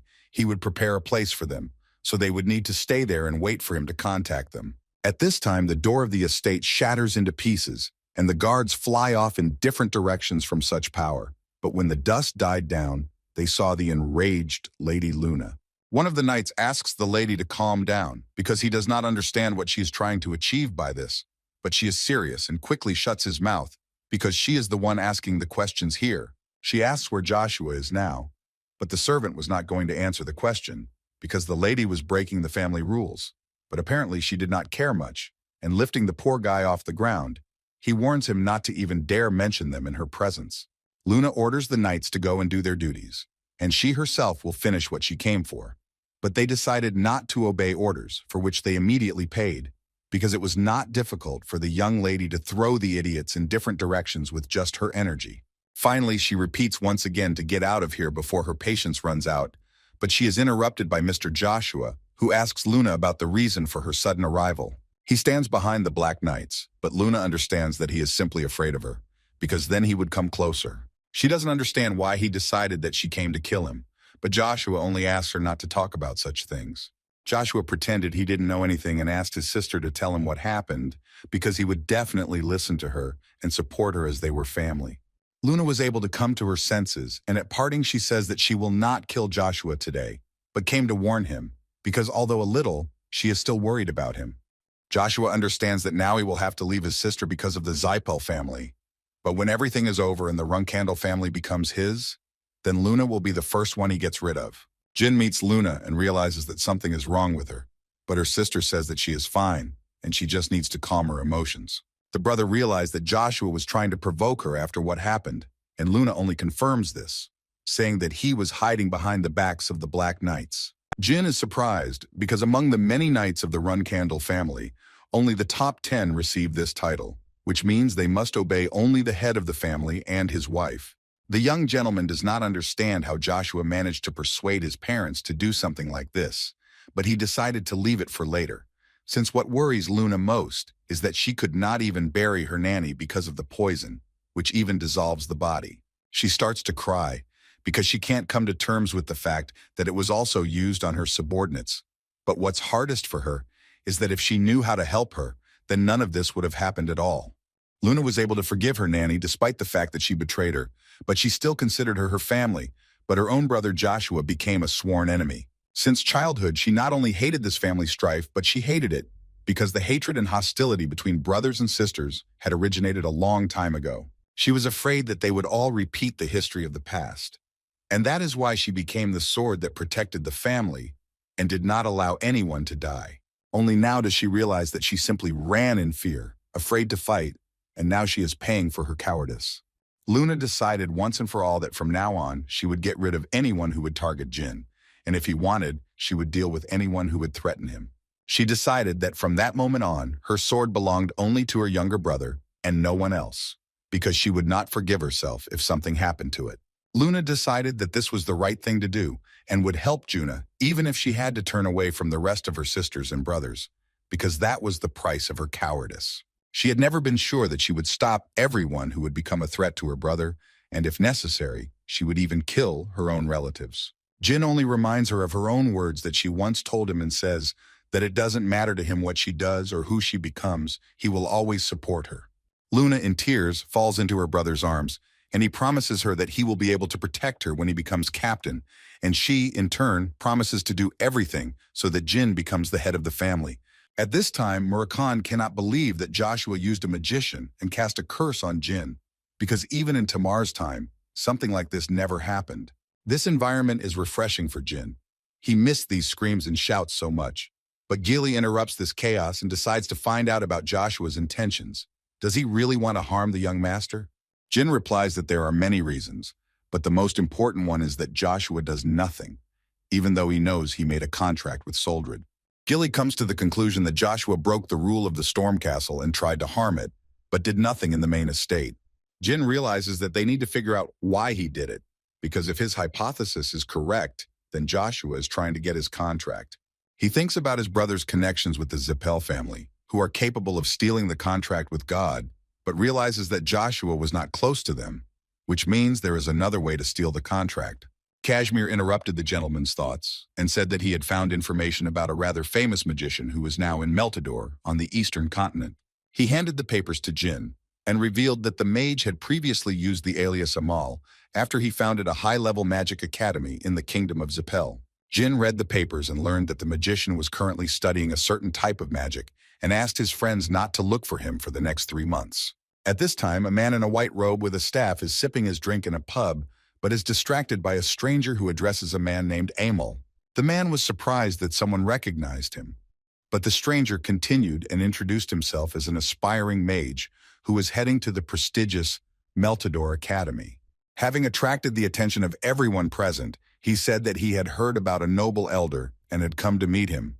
Amal used only a fraction of his power and warned everyone to get out of here before he made them disabled. When everything calmed down, the elder decided to ask the stranger who he really was, because he had long ago realized that the stranger was trying to hide his body, but he could not hide the fact that he had trained with weapons all his life. Amal asked the stranger one last time to state his name, and if he does not listen, he will make it so that his carcass will never be able to use magic again. The stranger decided he should introduce himself again and called himself Huvil Heister, who was the last survivor of the Heister family. Amal can't believe that standing in front of them is a member of the Heister family, which at one time was on par with the Zippel family in terms of magic mastery, because the Zippels killed every Heister. Huvil asked to be heard and took out a book that the mercenary commander who raised him had given him before his death. The author of the book was Shujil Heister, which shocked Amal, and he shouted for Huvil to give him the book, but he only allowed him to look at it, not touch it. Huvil had long ago sworn that no one would be able to touch the grimoire without his permission, and if Amal wanted to take it, he would have to kill him. Amal can't wait any longer and simply asks to open the book quickly, which Huvil does. But only after looking at the book, the old magician realized that the protection system really does look like the Heister grimoire. He has spent his entire life searching for this family's legacy, so much so that he has no doubt about the book's authenticity. He simply needs to study it more closely. Amal invited the guest to stay with him for the night. He asks to follow him and assures that he will provide a worthy reception to a member of the Heister family. They came to a secret place that Amal uses for his research. He asks the young man to tell how he managed to survive. He said that as a child, he was taken under the wing of a group of mercenaries of the Grey Owl. So he held a blade in his hands from childhood, but he had no talent for it. But with magic, everything was different, because he learned so quickly, as if he initially knew what to do. He remembered how it all started after he came across the family heirloom that was mentioned in the commander's will. But since then, the Zippel family began to pursue him, so he hid his identity with the help of the Magic Academy. Amal is sure that despite the fact that this happened 300 years ago, the Zippel family could not leave even a glimmer of a threat, and the reward for Huvel's head is already definitely more than 10 million. Amal says that if he does not want to continue living like a hunted animal, then he can become his student and write his name in history. The old man decided not to keep any secrets and admitted that his real name was Keydart Hall, which shocked Huvel because he could not believe that the same Keydart was sitting in front of him. The old mage is surprised that the young man knows about him since he was famous long before he was born. But LVL can't help but be happy because the man standing in front of him is the same one who became a 9th rank mage without the help of the Zippel family. Kedart interrupts the boy and promises that he will teach him countercurrent magic, and his name will stay with him if he becomes his student. An old mage had stumbled upon the remains of the Heister family's legacy a long time ago, and as if enchanted, had been exploring them his entire life.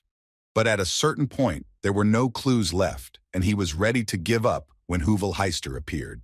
He is confident that with the help of his grimoire, he will be able to develop his countercurrent magic and pass on this improved magic to his student, because if everything works out, he will be able to live on. LVL decided to demonstrate his skills, and the old man was surprised that the young man had already mastered such a difficult spell. Kedart couldn't wait any longer and asked the boy to show him the grimoire, but he was refused because LVL had already said that it went against his beliefs. The old man gets furious and screams, not understanding the stupidity of all these beliefs. He can easily steal it, like taking candy from a child, but he still respects the guy's choice. He soon asks not to take his words to heart, but LVL interrupts him and offers a deal in which Kedart will show the young man something as important as his life, namely to get acquainted with the Book of Countercurrent. The old man immediately agrees to this and asks to wait a little, because it is kept in the endless storage of the Holy Kingdom of Vankel. He says that he needs to go there personally and get her, but for now the young man must continue to study the intensive countercurrent system. Kedart understands that the countercurrent book contains the essence of his magic, and he was going to give it away before his death, but he is sure that it is worth taking the risk, because the Heister family's book contains their magic, and with its help he will be able to surpass Zippel. He leaves LVL, but the young gentleman is only happy with this outcome of events, because everything is going according to his plan, and he will immortalize his name in history. When Kedart returned home, he decided to ask the guy if he was still practicing with the intensive countercurrent system. But LVL decided not to wait and demonstrated his power, which felt like it belonged to him from the very beginning. The old magician confirmed his suspicions. He knew from the very beginning that this boy was a genius, but he was more concerned about the book, and they were finally able to exchange them. He understood that it would take some time to decipher, but it didn't matter, and he allowed LVL to read the countercurrent book as much as he wanted. But he admits that he has not reached the level to understand the master's works, so he's just glad that he trusted him. Kedart decided that since the boy was learning the intensive countercurrent system, he should do some practical training, for example, test it on beetles. LVL didn't know that countercurrent magic could work on more than just humans, but Kedart wasn't talking about insects, but about the little people who lived in the village where they met. He believes that these creatures who simply live and breathe are ideal for practice, because at one time the magician himself practiced on them, and they became only expendable material. LVL interrupted the old man and said that in that case he had a request, and he wanted the magician to use the countercurrent on him before he began practicing himself, because it would be useful for him to experience something like this for more effective growth. The old man is simply amazed at the guy's ingenuity and asks him to watch carefully, and the next moment he uses a countercurrent bomb, which causes the opponent's mana to be depleted using the force of mana attraction. He warns that he will now start to drain mana, and he should concentrate and feel it, but his surprise knew no bounds. Heidert couldn't believe that his countercurrent didn't happen. He couldn't believe that LVL's magic wasn't just higher than the 7th rank, it surpassed the 9th. The next moment, he's seriously injured and falls to the ground, and LVL, in turn, takes out a magic mirror that contains an infinite amount of mana. He said that it was only thanks to him that he was okay even after the backflow, but initially the bastards from the Zippel family wanted to use the artifact, which would have led to terrible consequences. The next moment he takes a vessel of water out of his pocket and pours it over his head, washing away the false color of his hair, because initially it was he who should have suffered all his life because of their actions. The one who 15 years ago Heidert cursed and put a curse on in the Thunder Castle was Jyn Randell, and he returned from hell to kill him. The old mage can't believe it, because he checked the facts about the mercenary group, but he remembered that this is the story of a real survivor from Heister, which happened 44 years ago. For Jyn, everything had already been decided, and he pressed the scoundrel into the floor with his foot, because after all the suffering and humiliation he had endured, he simply had to take revenge for everything. He asked Heidert not to regret too much, as he will make good use of his book, which has become the work of his whole life. But in fact, everything was not so, and the magic of the countercurrent originally belonged to the Heister family. Jyn promises that he will tell the truth to the whole world, and if he succeeds, then everything that Hydert has achieved will disappear from the pages of history forever. In his last seconds of life, the old magician screams with all his might that he will not allow this. But the very next moment, Jyn decided to stop the empty chatter, sending the bastard to the next world. Jyn leaves and, covering his tracks, sets fire to the magician's house. And in all fairness, Hydert should be grateful to him for giving him a peaceful fate. Jyn realizes that this is just the beginning, and he definitely won't be as generous when he gets to Joshua. Gilly spends her time with Moram, who is now in the body of a cat, and she only thinks about the fact that 3 months have passed since the departure of young Master Jyn. Moram recalls that after Jyn became his student, he directly said that he would wait for the opportunity to kill him, but still, sometimes he is cunning as a fox.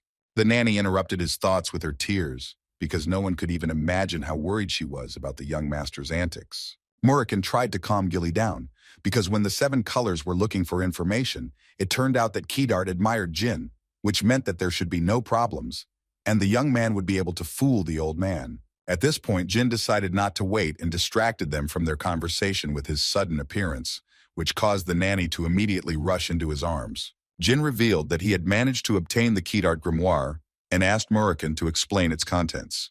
At this time, in the main estate of the Rungkandel family, all the brothers and sisters gathered at one table to have dinner. Joshua placed papers next to him that contained information about the main suspect in the murder of Kadath Hall, known as Jean Grey. One of the brothers is sure that this is the second personality of the junior reserve captain. But the second does not believe such a thing, because even though the junior was good, he could cope with a 9th rank mage. Mew couldn't hold back after hearing this. She didn't believe that they were talking such nonsense when they had never seen a mage of this level in their lives. But this only made her older sister angry, as they were interfering with her eating. Joshua decided to stop the shouting since they hadn't gathered at the same table for a long time, but he still added that he also thought that Jyn could have killed Hydert. He explained that Jyn could hardly handle everything alone, but it would not be possible if Yona helped him. The brother can't take it anymore and asks Joshua to stop. He asks if he is really afraid of Jyn that he decided to drag Yona into all this. Joshua hastened to reassure his sister and brother, as this was only an assumption since the cause of the magician's death was unknown, which could also be the work of nameless people. He said that the nameless are considered the best organization of assassins, and Sister Yona has long been in their ranks on the orders of her father. Joshua comes to the conclusion that Jyn made a deal with them to get attention, and Yona, feeling abandoned, helped the younger one to get him on her side. The sisters immediately understand what is going on, because if Yona helped him, then this explains how he coped with missions as a cadet. But Mary couldn't stand it and attacked her sister, sending her to eat the earth and later to finish her off, but her brother stopped her. He asks her not to overdo it because the more she reacts to something like this, the more it plays into Joshua's hands. Mary is filled with anger and admits that she cannot oppose the decision of the second heir, but she is sure that her father will not stand aside if they harm Yona. The brother asks Joshua to admit that he is simply afraid of Yona, but he can simply subdue her with the sword, rather than using threats and incitement, since the Rungkandeli do not do that. At this time, Haytona and Daytona pray only for Jyn to return quickly because they can no longer be here. At the same hour, Veridin Zappel and Dante Hiron discuss that at the scene of the murder of a 9th-level mage, a note with the name Jean Grey was found. They understood perfectly well who was hiding behind this name, and Veridin suggested Dante to discuss a plan to go to Jyn together in a few days. When the butler heard about everything, he immediately reported to the unknown man about their conversation. He talked about a report that said that the relationship between their families was not the best, but considering that they are now together, everything fits together.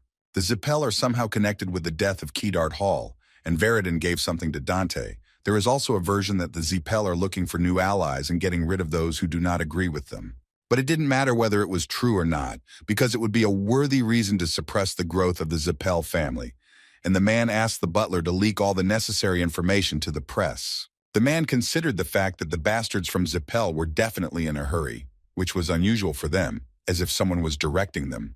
At the same time, Julia does not want to let go of young Master Jyn because he has not even had time to rest, as he is already heading to the dangerous city of Samil.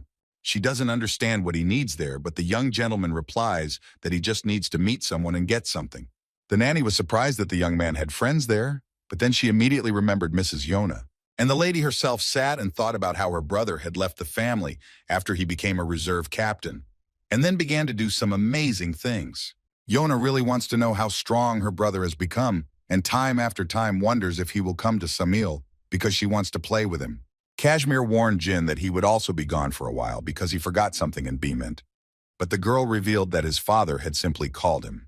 At this time, the door opens and Murakan comes in, saying that he has completed what Jyn asked him to do. He said that everything was ready so that he could write everything on the young master's back, because with this he would be able to use Kedart's magic without any problems. Jyn felt like he had received the weapon he needed, and Murakan said that he had noticed several very useful elements of magic in the text, and even if a group of 7th-level mages wanted to eliminate the master, he would be able to crush them with one. Jyn decided to immediately test Murakan's words and release shadow energy that filled the entire room. They already thought that everything was going as it should, but at that moment, Mrs. Enya enters the room, and Jyn has no choice but to stop the magic before it gets to her. Enya said it was incredibly cool and asked to do it again, even though she was injured. Miss Kiantel hurried to pick up her partner because she was bothering the young master, and it was getting worse every single day. Jyn only said that it was his fault, and he would definitely apologize to Enya. But at the moment, Kiantel was more worried about the rumors that the master was going to send to Samil. She warns that the entire territory of Samil is a training ground for the Nameless, so you can't just go there because he might get killed. Kiantel admits that the current Jyn will be able to withstand the attacks of the Nameless cadets, but the longer he remains in Samita, the stronger his opponents will become, and eventually the best assassins will come for him. She can't guarantee that he or his older sister will be able to escape the real Nameless killers, so she asks Jyn to take this pouch from her. She said that if the assassins whom he could not cope with captured him, then he would have to show the contents of the bag, and then he would survive.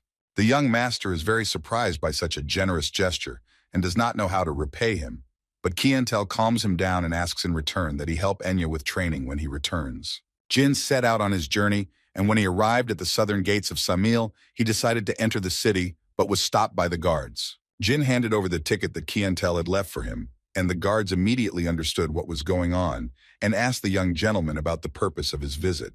He replied that he had come here for training and the guards had let him in, saying that he had come to the right place and that it would be a good experience for him and that he would receive his mark when he left the city. Jyn felt that something was wrong and asked the guards, or did the laws of the Nameless really apply to a visitor as soon as he entered the city? The next moment, the man behind his back took out a knife and tried to deal with the young master. But it was no trouble at all for Jyn to dodge such a simple blow and knock out the bastard with one blow. He threw a coin at the poor guy and told him that he had been carrying around murderous intent the whole way, so he should change jobs. Jyn looked at the others and asked if they were also going to attack him, but they answered that they were not going to attack because they were learning to kill and not to show off their martial arts. The gate opened and Jyn was able to get inside, and the first thing he saw was the snow-white color, which symbolized the Nameless, because it was so customary that they were sure that there would be no bloodstains on their light clothes. Jyn noticed that he could see people in front of him, but he could barely feel their presence, and this city was much more beautiful than he had expected, but he still got goosebumps while being here. In this clean and quiet city, there are no prisoners, and the cadets, perfecting their killing skills, can spend a very long time in the so-called nameless buildings that tower over the entire city. For the residents of this city, guests were simply special opponents for them, and so every day they had to kill each other, so there was a high risk of being killed in the hotel. Jyn asked the guard to rent a room for him, but the surprised guard does not understand whether the young master is seriously going to confront the nameless cadet in Salem, the city of murders. He suggests that Jyn just go to the hotel and stay there, but the gentleman has long understood how this could end. He does not want a large number of visitors at night. The guard asks to follow him and says that he will not take money from him, and leads Jyn to a room where he can rest, and be sure that he will keep his word and not attack while he is here. Jyn immediately decided to inspect the room for traps, but soon realized that there were none here, and he could rest peacefully. But before that, he needed to come up with a further plan of action. Jin's thoughts were interrupted by a clap behind him. He was about to draw his sword to defend himself, but when he turned around, he saw no one. He did not feel any presence of the enemy while he was watching the master from the ceiling. The girl on the ceiling was thinking only about how she almost got caught. She noticed a guy who looked like the youngest person in the city and decided to follow him, and it turned out to be Jyn. Jyn sat on the bed and thought about the loud bang that came from the roof. but most likely he was just imagining it because he was too sensitive right now. The girl notices that the young gentleman is very wary now, but he really needs to be careful because he is now in Samil. The lady noticed something unusual about Jyn and decided to test her guess, instantly moving to Jyn, who definitely noticed something. The girl realizes that it is her brother in front of her and cannot believe that he was able to sense her presence, which means that he was able to half open his inner eye at such a young age. She decided that she couldn't just leave him like that, and as an older sister she had to train him, and the next moment she started jumping all over the room. 4 days later, the man who rented out his room asked Jyn to move out immediately, but the young gentleman does not understand what the rush is, so the man admits that he simply does not want to try to kill him anymore and admits his defeat. He admitted that he thought Jyn was the heir to a famous martial arts family when he showed him his nameless mark, but he never would have guessed that the boy's strength was so great, since he couldn't find a single hole in his defense. Jyn realized that the man had been unable to get to him because Jyn had spent the last 4 days trying to gather as much information as possible and had been on guard for the unexplained presence the entire time. The man admitted that the fact that he was unable to kill the visitor was a huge minus, because soon there would be a promotion check, and therefore he asked the young man to move out, since he failed to achieve his goal. He also said that his progress had been stalled lately, but thanks to Jyn, he was able to learn something, and for that he decided to give advice. He asked the young man to always think of him as a mage or a swindler when he fights the killer. He warns that at the moment when the gentleman leaves this house, it is precisely such people who will stand in his way, and finally wishes him good luck. Jyn had barely left the house when he noticed hundreds of traps on the floor and immediately remembered the man's words to think of the enemy as a magician or a swindler. He realized that it could be an ambush and at the last moment managed to fight off the poisonous dart, but the attacker had already disappeared without a trace. Jyn still managed to notice the killer's tracks, and he went after him to the roof. But when he climbed up, there were already 3 opponents in front of him, who were clearly not in a friendly mood.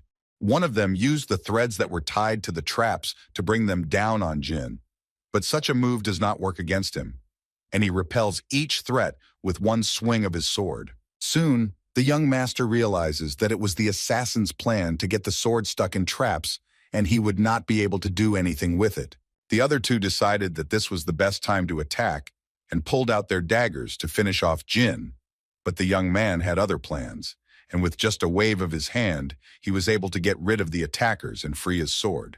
The bastard with the strings can't believe his eyes and immediately falls to his knees to admit his defeat. But Jyn finishes what he started and finishes off the cadet, breaking the floor underneath him.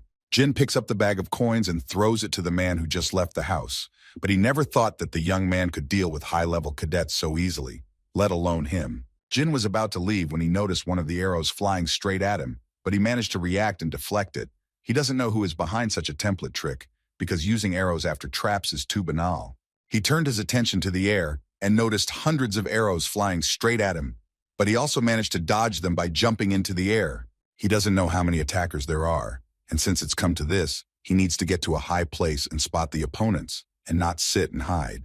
At that moment, 4 cadets attacked the youth in the air in hopes of catching him, but he defeated them all with the same ease using his sword.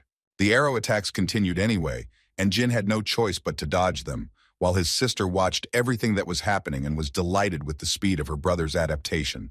She is sure that testing his level for 4 days was definitely worth it, and her brother needs to work a little more, because after a week of such games, his inner vision will be completely opened. She thought that Jyn might be weaker than she thought, and might die in the process, but it couldn't be helped since it was a common practice for people to die during training. Jyn had defeated all of his opponents without any problems, and he had a chance to think things over and catch his breath before he was discovered again. He understood that the cadets were moving according to someone's instructions, but he didn't understand who needed this. And as soon as he found the culprit, he would immediately deal with him. Jyn knew that everything was going according to his plan, seeing how many cadets he could control, despite them being some of the best nameless assassins. When the young man noticed the letter, he decided to open it, but inside there was only an invitation to play again at night, and he immediately realized that this was the work of his sister, Yona. He understood that if everything went well, he would be able to ask her for what he needed so much, for example, the elixir of 1,000 poisons. In this world, Runkandel's descendants can resist many poisons, such as Kujan, and his poison was very toxic. That's why Jyn needed the elixir of 1,000 poisons, because it was a secret potion that was given only to the best of the nameless assassins. Jyn recalls that those who drank it became immune to almost any poison, and Yona's sister, who is considered the best and youngest assassin, also received this elixir. He recalls that in her past life, Yona was originally born immune to poison, so she didn't have to drink it, and was eventually tricked by Sister Annie into taking it away from her. Annie was definitely on Joshua's side in a past life, which means Jyn needs to get rid of them before they become just as strong. He understands that to do this, he needs to overcome the nightly trials from his sister Yona while dodging hundreds of arrows. Jyn continues to easily get rid of the killers, and does not notice how he finds himself in someone's house, having broken the wall with another blow. He heard someone hiding behind the wooden door and asked them to come out, because he knew that they were not nameless cadets. Jyn warned that he had been followed for the past 2 days, and it would be better for them to show themselves while he was still kind and calm. The door opened, and in front of him he saw old acquaintances who definitely shouldn't have been here. Jyn asked the couple what the hell they were doing there, but Veridon told the young master to calm down, since they came all this way for him. Dante confirmed his words because they had to use all their savings to get the mark from the nameless ones, and that's how Jyn addresses them. Jyn realized that it was useless to remain angry any longer and asked the couple why they had come here. The couple replied that they just missed him, which enraged Jyn, but he was able to control his anger and asked how they got there. As they said before, they spent all their savings for the mark, and therefore they have to sleep and eat without having money. Jyn says he will pay for their food since they are here because of him, but in return, they will have to work and help him deal with the cadets. At that moment, one of the bastards dared to attack Dante, but it was not difficult for him to deal with the scoundrel with the help of his skills. Yona notices Jin's new friends, but feeling the strongest energy emanating from them. She doesn't understand what the hell is going on here, and who the hell they are. At this time, Sir Owl, the king of the nameless, comes to her and says that even she is forbidden to create more chaos. She has already destroyed several cadet houses, but that is not the main thing now, and she is most concerned with games with Jyn, and some strangers are bothering her. Owl analyzed the situation and came to the conclusion that Jyn was in front, and behind him were the heirs of the Zippel and Heron families. Yona, hearing this, said that she would deal with them, but Owl stopped her because if she really went down there, then they were not bait. This is all Yona is counting on, but she still gets banned because Owl offers her to play a game of their survival, which will start right now, and there will be only 3 rounds. He wanted to send real assassins instead of cadets, and if they died, she would win, and if they survived, she would lose. She understands the fact that then, the chances of her brother's death will increase, but she still hopes that he will survive, because he was able to play with her for 2 whole days. Yona agrees to the game, but wants to be sure that Owl will not interfere in any way, and that she will choose the killers herself. He gives his word, but what's more important is whether Yona knows how many buildings in Samil have already been destroyed. She said she didn't know what had angered the man, and he shouted that 37 buildings had been destroyed because she had sent the cadets to play with her brother. The girl left silently, and Owl was only thinking that he should have also asked her not to interfere. But what was more important was that the future of the Nameless was almost in danger. At this time, Jyn dragged his partners into the house, who immediately fell asleep after hearing that they would not be attacked during the day. He analyzed Dante's body and concluded that he was still physically weak, but his skills had improved due to his development through studying the secret techniques of the Heron family. And then Veridon, but he doesn't understand how someone who in a past life was a genius living in another world, and now looks for me without any cunning plans and helps in order to get money for food. Jyn knew he had to get rid of them in a way that would also protect them from what would happen tonight, because he was sure that Yona would send more skilled killers. He didn't understand how he should prepare, when the next thing he knew, Owl appeared in front of him, but Jyn couldn't notice his presence at all. This was the best nameless assassin he had ever met, but he still couldn't understand why he was here, since no one except Sister Yona had a reason to check on him, and this means that in front of him is the king of the nameless. But Owl was more surprised that the boy was not even scared, but on the contrary, was in a good mood. Owl admitted that Sharon had a worthy younger heir, but still noted that it was rude to continue sitting on the bed when he realized who he was. Jyn assured that he dared to do this, even though he did not know whether he would be spared, only because the Runkandeli are not afraid of death. Jyn didn't understand why the king himself came to him, and the only guess was that it was somehow connected with his sister Yona. Owl can't stand it and says that even Sharon tried to speak less here, and he, the pathetic younger heir, dares to mention Yona.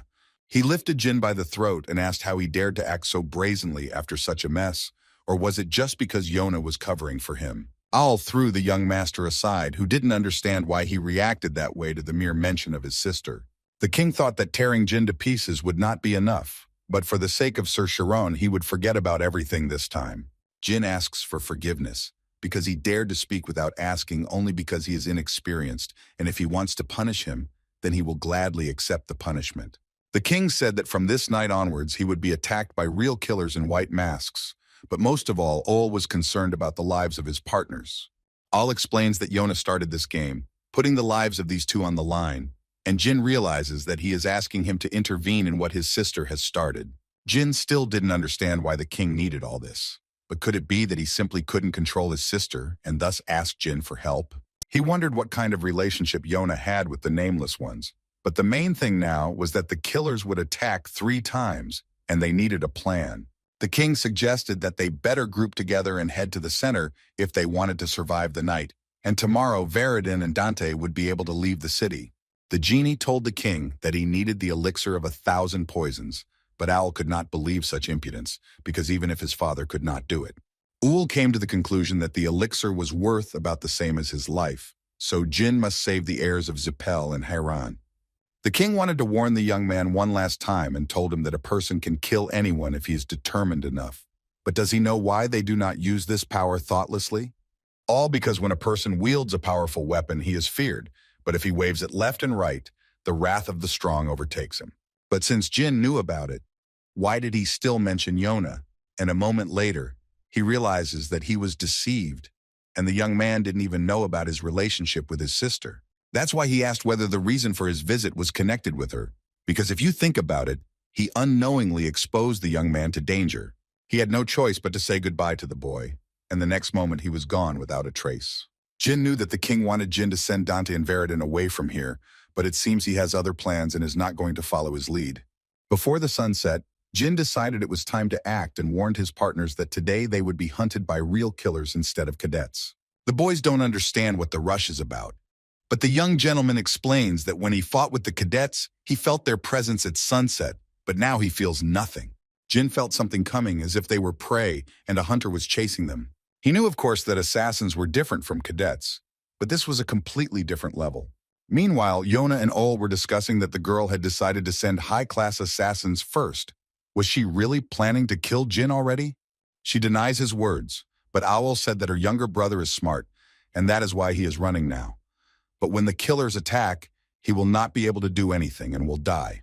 Yona asks the king to calm down, because Jyn has already opened the eye of the mind halfway, which shocks Owl, because he is too young, but has already developed it despite his age. She noticed that Jyn seemed to move instinctively, but she was still sure that he felt something too, because over the past few days his mind's eye had begun to open.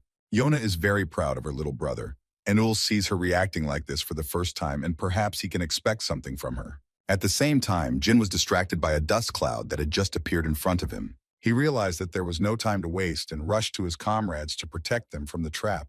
After all, in the dust cloud there was a mechanism that activated and began to launch hundreds of shurikens, preventing the group from moving freely. At one point, Jyn sensed the presence of an enemy behind him and was able to instantly block his attack. And in response, Veridin used ice magic to freeze the bastard's head.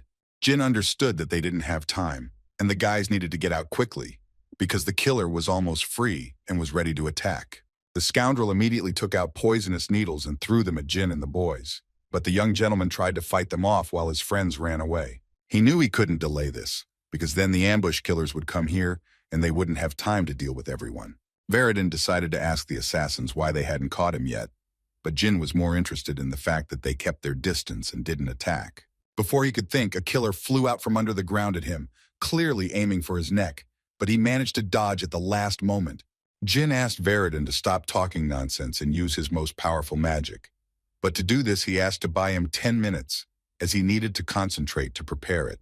Veridin used the first form of the spell of 1,000 destructive flames, which shocked the killers because they had not seen such magical power for a long time. Jyn was also impressed by this spell, as he couldn't believe that he had already managed to learn it at such a young age. But Jin's thoughts were interrupted by the fact that one of the killers wanted to get rid of Veridin, but he managed to protect his friend, blocking the bastard's attempt. Jyn knew that there was only one enemy in front of him, And that could only mean that they could attack Dante, who was left all alone.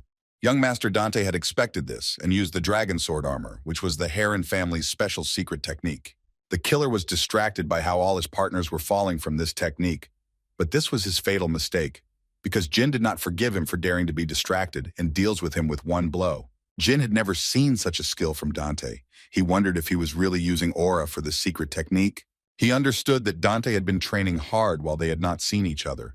But not only he, but Veridin had also become much stronger. Veridin asks the young master for forgiveness because he screwed everything up, and it looks like he won't be able to complete the spell because he has started to have a backflow due to the fact that he hasn't practiced it for a long time. Jyn ordered Dante to take Veridin and escape to the designated point, but the assassins must catch them that night. Otherwise, Lady Yona will personally train them, which causes them fear. At this moment, Yona doesn't understand what's going on and asks Zul if he dared to help her brother and his friends. It's really strange that they knew about the existence of a no-kill zone, and then they headed straight for it, right into the central district of Samil. This is the place where the relatives of the Nameless and the benefactors lived, and as soon as they got there, they were convinced that it was true, and the attack stopped. Dante understood that as long as the killers had no emergency situations, and the enemy did not invade, the Nameless ones must follow the tradition of not carrying weapons in the central district. Veridin couldn't believe that this wasn't some kind of test, since Jyn knew about this place. But the young master asked him not to worry about it. At the same time, Yona did not understand how they found out about this if no one told them, and Ul once again assures her that he did not tell them anything. But she easily realized that the king was lying to her and that he was the first to break his promise, which meant that tomorrow night she would take charge of everything herself and attack them. To the king of the Nameless Owl, the head of the best assassination organization, Yona was more than a daughter. She had an incredible talent that other killers couldn't even come close to, and she was already considered a natural-born killer. This is exactly how the few witnesses who saw the blade, colored by the chaos that slumbers inside her, spoke about the girl. She repeated once again that she would fight her brother and his friends, since Owl had broken his promise and should not interfere. The king knew there was nothing more he could do to stop her, and he could only hope that Jyn Randell would be able to raise the heir of the Zippel and Heron families. Yona says that it's time for her to get rid of her little brother and his partners, and suggests that Ulu also go with her. Owl knew that Jyn was a smart guy and would follow orders because he understood the seriousness of the situation, but he would still have to deal with Yona because he had no other choice. The king agreed to go with her, but deep down he hoped that Yona might take pity on Jyn since she liked him. At this moment, Owl noticed that Jyn and his friends were in the neighboring building, but they continued to sleep despite the danger. Yona couldn't take it anymore and attacked to get rid of Dante and Veridin, because they dared to talk and laugh with her little brother in front of her, when she hadn't even talked to him. Suddenly, Yona turned to Ulu to stop pretending that he didn't notice that Jyn was holding the silver dragon's fang in his hands. Jyn didn't understand why there was no reaction, because if everything was going as he planned, then the killers would definitely have said something if they had noticed the fang. He turned around again and saw behind him the king and his sister, who were in the same room with him, but he still could not even sense their presence. He sees and greets the 85th Nameless King for the first time, and Yona's sister, which makes all surprised that Jyn is smart enough to play along with him. The king noticed that Jyn was ready for their visit and even gave his friends a sleeping pill so that they would know less, and Owl decides to get straight to the point. He is more interested in where the guy got the silver fang. Jyn said that he received it as a gift from a silver dragon he met during his travels.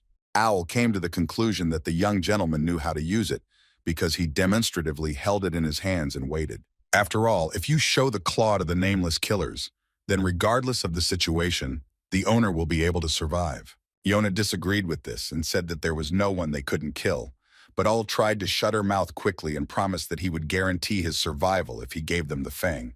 But before that, Jyn has a question. He is interested in why he was pursued by trained killers and not cadets. Owl reveals that she and Yona had a bet, and he bet that his friends would survive, and she bet that they would die. Since the king won the bet, thanks to Jyn, from that moment on the assassins will stop pursuing them, and none of the nameless, including him and Yona, will harm them. He says that this promise will be valid for the next 10 years, and as long as the Randell family does not attack them, this will not change. Jyn realizes that 10 years is enough time to not have to worry about the nameless ones coming for him while he fights his brothers and sisters. The king admitted that since Jyn had already received the silver dragon's fang, He was entitled to a reward, but they would discuss later what the young man would like to receive as a gift. And now he is sure that he and his sister have a lot to talk about because they met for the first time after Jyn arrived in Samil and left them. At the same time, a group of scumbags are discussing the connections between the reserve captain and Mrs. Yona, and since they have determined the situation, they will soon have enough evidence. They knew that the level of assassins targeting Jyn was increasing, and the reason for it was unknown, but they still came to the conclusion that it could just be high-level training. Their vassal warned them that they could not kill the young master yet, but they still had to be on guard. At this time, Yona admits that in fact she did not want to fight with her brother, but on the contrary, to help him develop, but Jyn interrupts her. He asked, or does this mean that it was his sister who sent assassins after him? She admitted that she didn't want this, but then immediately changed the subject and asked who his partners were. Jyn introduced her to the heirs of the Zepel and Haran families, but it was very unusual for her that one of the Rungkandel would contact them. She asks him to understand that she was unable to complete what she started only because of the Silver Dragon's Fang, which was more important than killing them. Jyn thought that Yona would report everything to her family, but she denied it, because if she did, her little brother would be maimed or even killed. But Jyn didn't understand what she was talking about, because if she herself didn't want to get rid of him, she wouldn't have methodically sent killers after him. He asked her again why she did it, but the girl admitted that she just wanted to play with him. Jyn asked his sister if he really considered him just another toy. But Yona immediately started crying and hurried to apologize to her brother, because everything was not like that at all. Jyn didn't understand why his sister was crying, and did she really just want to play with him? The young master simply cannot understand why his sister continues to cry, because she is the best assassin who was taught to suppress her emotions. Yona admits that nothing like that happened, because her mother told the Nameless that she would be able to kill without it. Jyn was surprised, and asked if she had been killing before she came to the Nameless, since she was sent here when she was about 12. She remembered that when she was about 8, she was in Storm Castle and one of her cousins was bothering her and she killed him. After that, the nanny who was in charge of her training disappeared. And then, whenever Yona went to Thunder Castle or the main estate, she was forbidden to train with her siblings. She thought that she was being punished for killing her cousin, but she was wrong, because this was a talent from birth, and now she herself takes orders and kills people. Jyn realized that his father had separated Yona from the others in order to protect the other children from premature death. Yona is glad that she can at least talk to her younger brother like this, and she doesn't care where they send her. She's just worried that she will never see her family again. Jyn didn't understand how his sister didn't even feel guilty for the murder. But even that didn't mean she didn't have other feelings. He knew it was a difficult choice, necessary to protect the rest of the children. But was it really worth it for the leader to avoid his daughter like that? Yona noticed that Jyn was angry, and thought that he also hated her. But he quickly convinced her otherwise, because it was unfair that she was considered a puppet for murder since childhood. She didn't even understand that it was bad, but later she remembered that her younger brother had never killed anyone, and when he fought, he left everyone alive. Yona said that she was born like that, and nothing could be done about it. But the young gentleman asked his sister if she wanted to be a contractor since she was born like that. He was sure that his sister was hiding something, but she assured her brother that he didn't need to know, because he also had his own secrets. She said that she knew about his power, because from the moment she saw Jyn, her instinct told her to kill him. Yona said that Jyn might think that she liked him so much that she went against her instincts, but she wanted it to be mutual. Jyn doesn't understand what her sister is talking about since they didn't have any pleasant memories, but Yona thought that she could share the elixir of 1,000 poisons to create such a moment. She understood that this was the only reason why her brothers and sisters came to her, but Jyn also only needed him. She said that she would give him the potion since she didn't need it, but Jyn refused the offer, which shocked Yona. He said that even if she gave him the elixir, his opinion would still not change because of it. Yona didn't understand what she needed to do to please her younger brother, because now she had a moment when she could finally get closer to someone from the family. Jyn notices the bright moonlight and invites his sister to go for a walk, since connections are formed through conversations. He knew he needed time to think about how to treat such a stupid and pathetic older sister. Yona explained that there was no one on the street because they were having fun here, and because of that a curfew was imposed. They came to the place that Jyn wanted to get to, and all they had to do was climb up to see the flowers and the cliff. Yona promised that she hadn't intended to push her brother, but even if he fell from such a height, he was still unlikely to die. Jyn noticed green roses in front of him, which are usually considered weeds, but when they absorb the moonlight, they become incredibly beautiful. The sister admits that these are her favorite flowers, because they can survive even if you step on them or don't water them for a long time, but even if they die, new ones will bloom in their place. She picks a couple of roses to give to her little brother as a gift.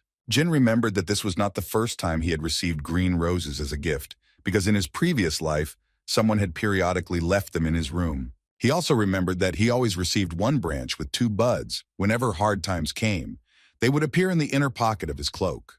Yona admits that she only gives them to those she likes, and Jyn decided to ask how she came to be here all this time. Jyn asks his sister not to remain silent and to talk to him because they have so much to tell each other. The brother decided to ask if she really tried to kill the king of the Nameless. Yona replied that she was 14 at the time and that he had scolded her well, forcing her to write an explanatory note in his room. After that, she tried 2 more times, but each of them was a failure. But nothing worked because Owl scolded her. She admitted that she had failed then, but she knew for sure that she could handle it now. And Jyn admitted that it was quite in the spirit of his sister to go against the king of assassins. Yona asked her brother about the dragon who gave him his fang, and Jyn told her that he was actually close to him.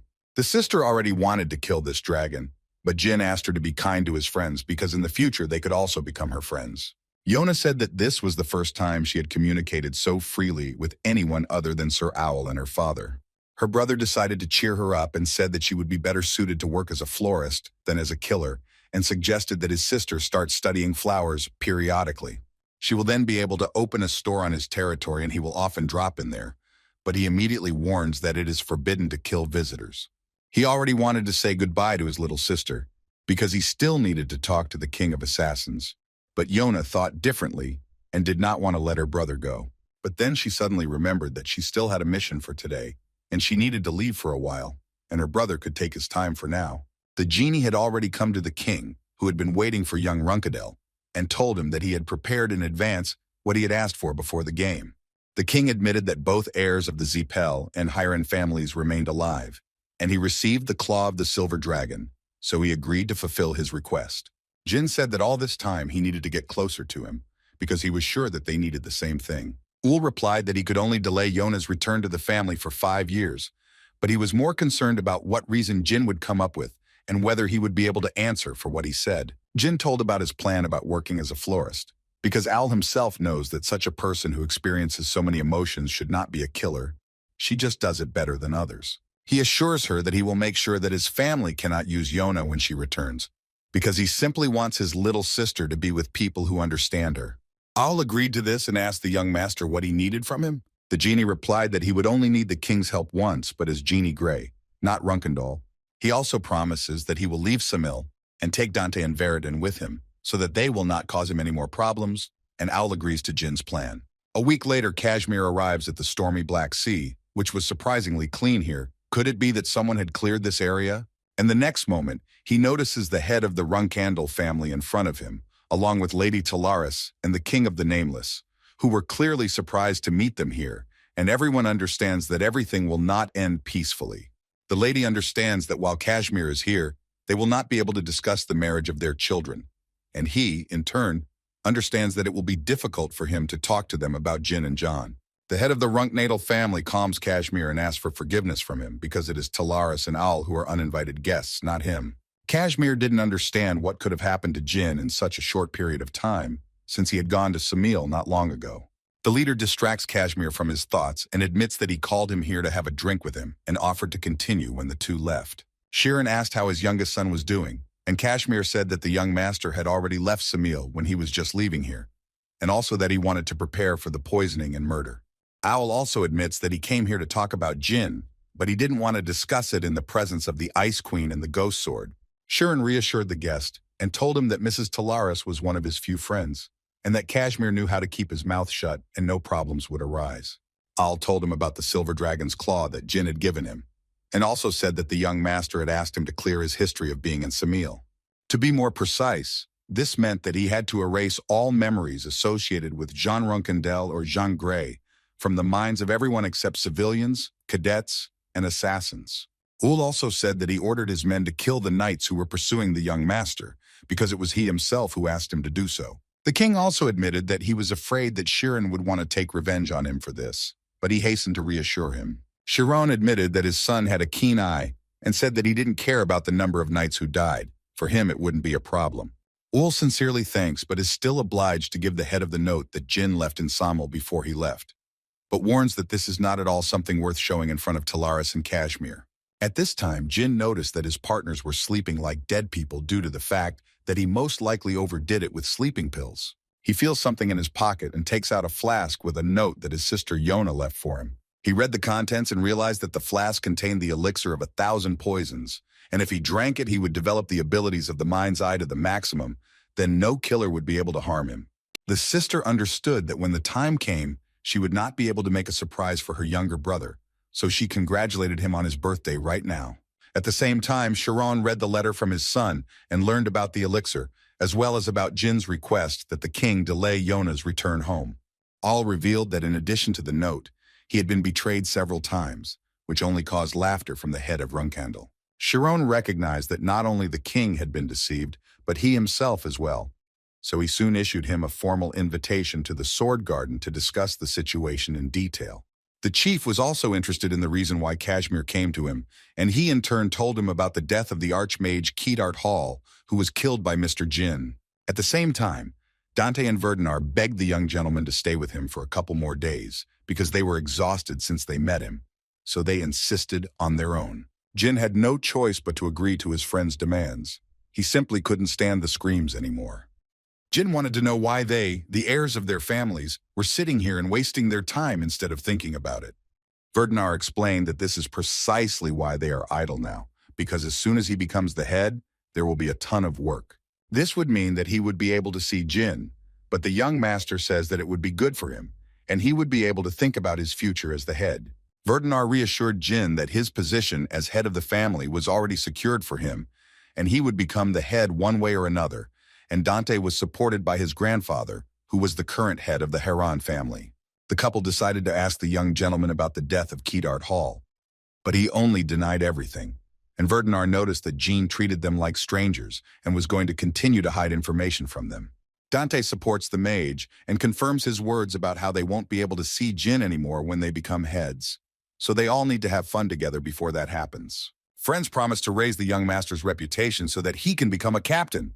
The couple had already decided that they would be able to catch wanted criminals, but their fantasies were stopped by Jyn, who said that they could not travel together. But the guys managed to convince the young master, and he was ready to agree. But suddenly he finds himself in a room in which he does not remember how he ended up.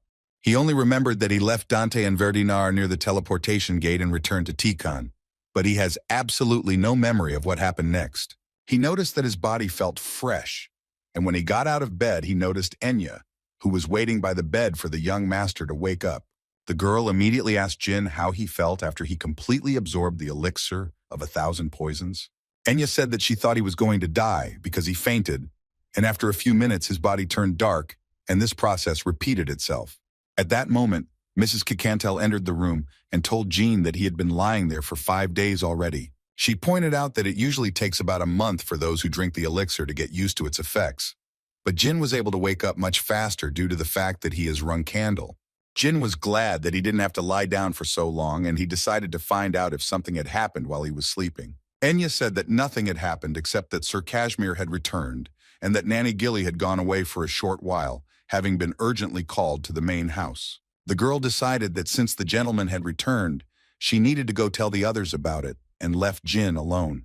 When Murakan learned about the young master, he immediately hurried to him and took with him a pot with an incomprehensible liquid. Jyn didn't want to drink it, but Murakan insisted and was able to convince the young man to drink at least for his early awakening. The young master had no choice but to drink the entire contents, but soon after he learned that it was poison that Murakan had ordered from Jet on the black market. It was a deadly poison that would instantly kill anyone weaker than rank 7 in one gulp. He asked the master not to worry, because in this way, they have confirmed that Jyn has fully mastered the elixir of 1,000 poisons properly. Lady Kikantel reminded the young master of his promise, and Jyn agrees to help Enya with her training as payment for Lady Kikantel's claw. The lady said that Enya is only good in theory, and she really lacks practice.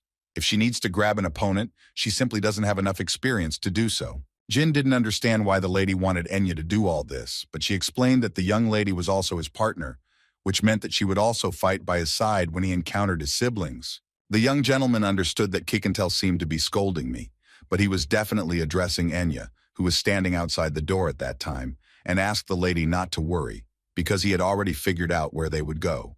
He planned to fight the mages because it would be a great chance to teach her countercurrent magic.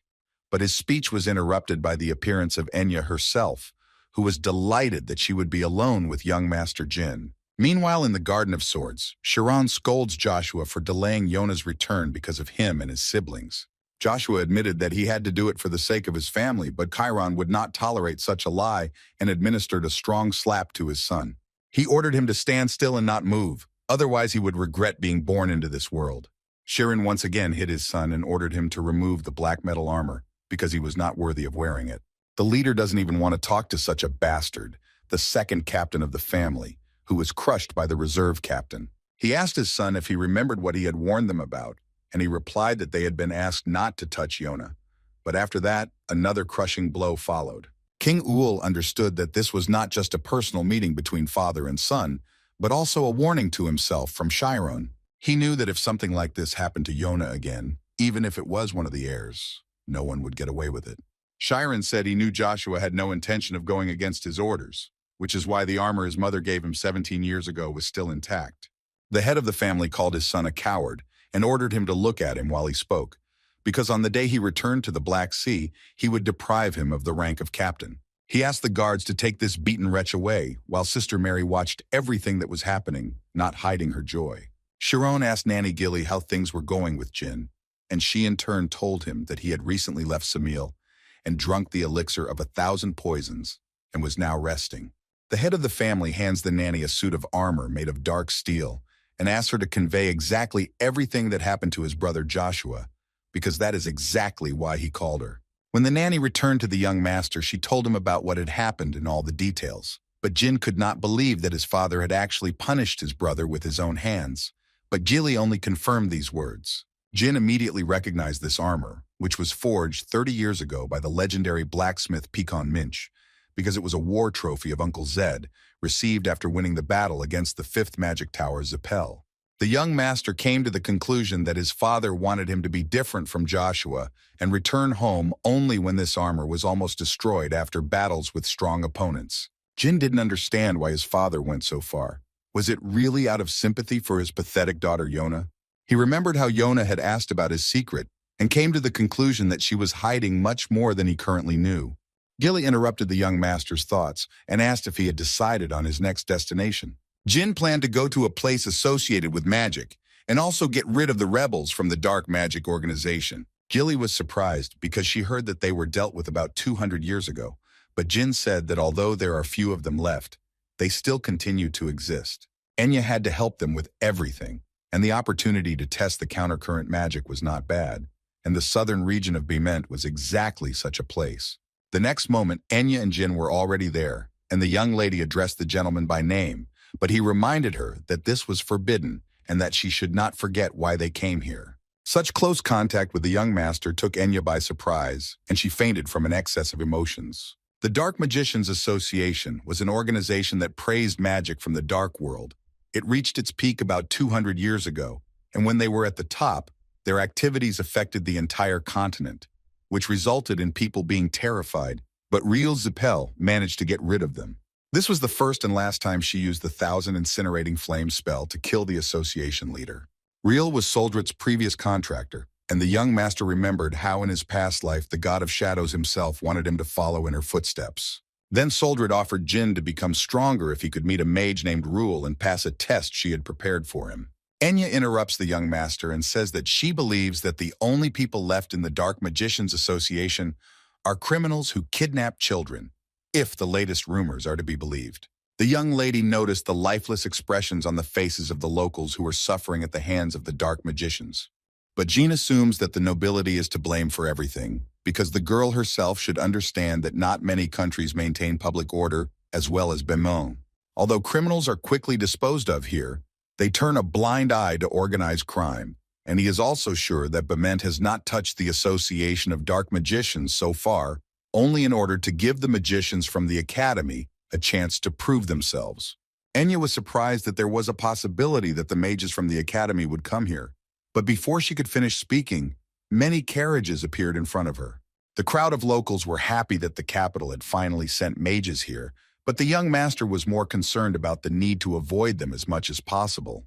Since everyone at the academy has a high sense of self-worth, if he crosses paths with them as he did in his past life, he will only get into trouble.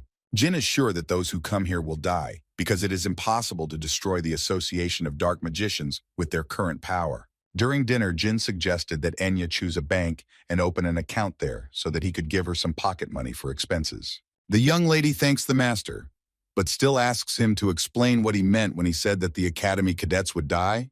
She believes that they have a high enough level of training, all 4th rank, so the remnants of dark magicians should not be a problem for them. Jyn explains that the bastards in the organization were always experienced fighters who did terrible things, while the cadets have no real combat experience. He also said that according to the investigation of the 7 colors, there are about 54th rank mages on average and only about 30 cadets. Even if there are high-ranking mages on both sides, the Dark Mage Association still has a large numerical advantage. Their conversation was interrupted by the appearance of 3 cadets who clearly did not know how to behave properly. The young master turned to Enya, but she couldn't even move because she recognized the 3 of them as the bastards who had bullied her. Jyn realized something was wrong and soon learned that they were the same bastards, but now they had even more reason not to attract their attention. Not even a second passed before one of those scumbags asked the young master who they were anyway. Jyn replied that it was none of his business, but the cadet did not like this answer, and he pointed his staff at the young master to find out why such a commoner dared to oppose him. He warned that Jyn had better answer properly. Otherwise, he would personally throw them out of here and interrogate them later. The owner of the cafe asked the young cadets to calm down and said that they had introduced themselves as travelers. The cadet could not stand it and knocked out the poor old man because he dared to interrupt him. He comes to the conclusion that the inhabitants of the southern regions are not kind enough towards the nobility. He promises to personally teach everyone a lesson, but Jyn is fed up with this chatter and sends the cadet to the side with a single uppercut. The other 2 cadets tried to stop the young gentleman, but he introduced himself as a member of Bement's Special Investigation Department, which shocked the offenders. Enya didn't understand at all what Jyn was talking about, and the cadets asked how he dared to pretend to be someone else. The young gentleman decided not to waste his time, and with one movement caused a countercurrent in the scum. He was even surprised that they poured out so quickly from the initial symptoms of backflow. Jyn ordered them to stand up and warned them that if they continued to talk, he would have to take them to the interrogation room. He wonders what will happen if their families and the academy find out that not only did they abuse civilians, but they also ruined the work of his department. The cadets beg for one last chance. They are ready to do anything, just so that the young master does not tell their families. Jyn decided to take advantage of the opportunity and came up with a job for them. He said that they were sent to find out about the plans of the rebels from the Dark Magic Association, but since everything went wrong, they would have to use their skills to accomplish the goal. Jyn said that he and Enya would constantly watch them, pretending to be their servants, but this filled the cadets with real horror. The young master decided not to delay and asked for the last time whether they agreed to such conditions. The fools had no choice but to agree, and Jyn ordered them to tidy themselves up, and then they would all go to their camp together. He turned to Enya, whom he called Austin in the presence of the others, and asked if he had played his role well. Jyn said that it was her turn now, and Enya went to hurry up the idiots so that they would get ready faster, and also apologized to the owner of the establishment, cleaning up everything here. At the same time, all the cadets were gathered together and warned to remember everything that the platoon mages told them and to follow their instructions. Jyn didn't understand why they didn't care that there were 50 enemies hiding in the forest around them. According to protocol, a scout was sent to find out about the enemy's strength, but Jyn immediately realized that it was an ambush. He was right, and suddenly a vile orc appeared, which scared the cadets so much that most of them wanted to run away immediately. But the squad captain was able to calm everyone down in time and ordered the first platoon to use attack magic, and the second to take care of defense. The orc was defeated, and the squad captain decided to make camp right here, but Jyn didn't understand how they could stay here.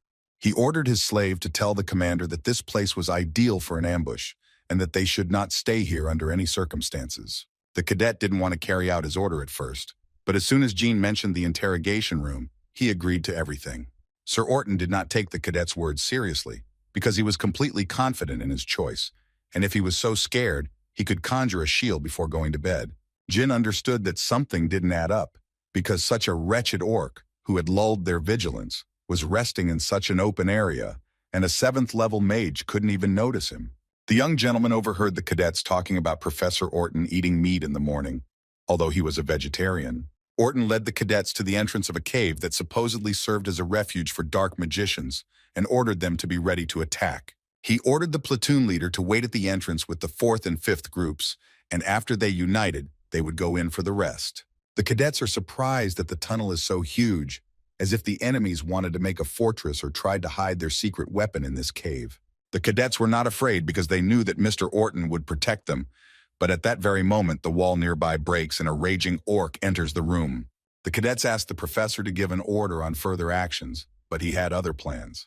That damn bastard Orton sided with the orcs and suggested that the students behave well and become their guinea pigs. Orton ordered the orcs to catch them, and Jyn was only surprised that these idiots from the academy could not recognize their own professor. He asked Miss Enya to get ready and stay close to him, because things would get a little more difficult from now on. Jyn decided to punish the bastard and summon the most powerful reverse tide spell of Key Dart Hall, which completely filled the entire room. He dealt with all the vile orcs in an instant and was ready to finish off the main instigator, but noticed that 2 still managed to survive.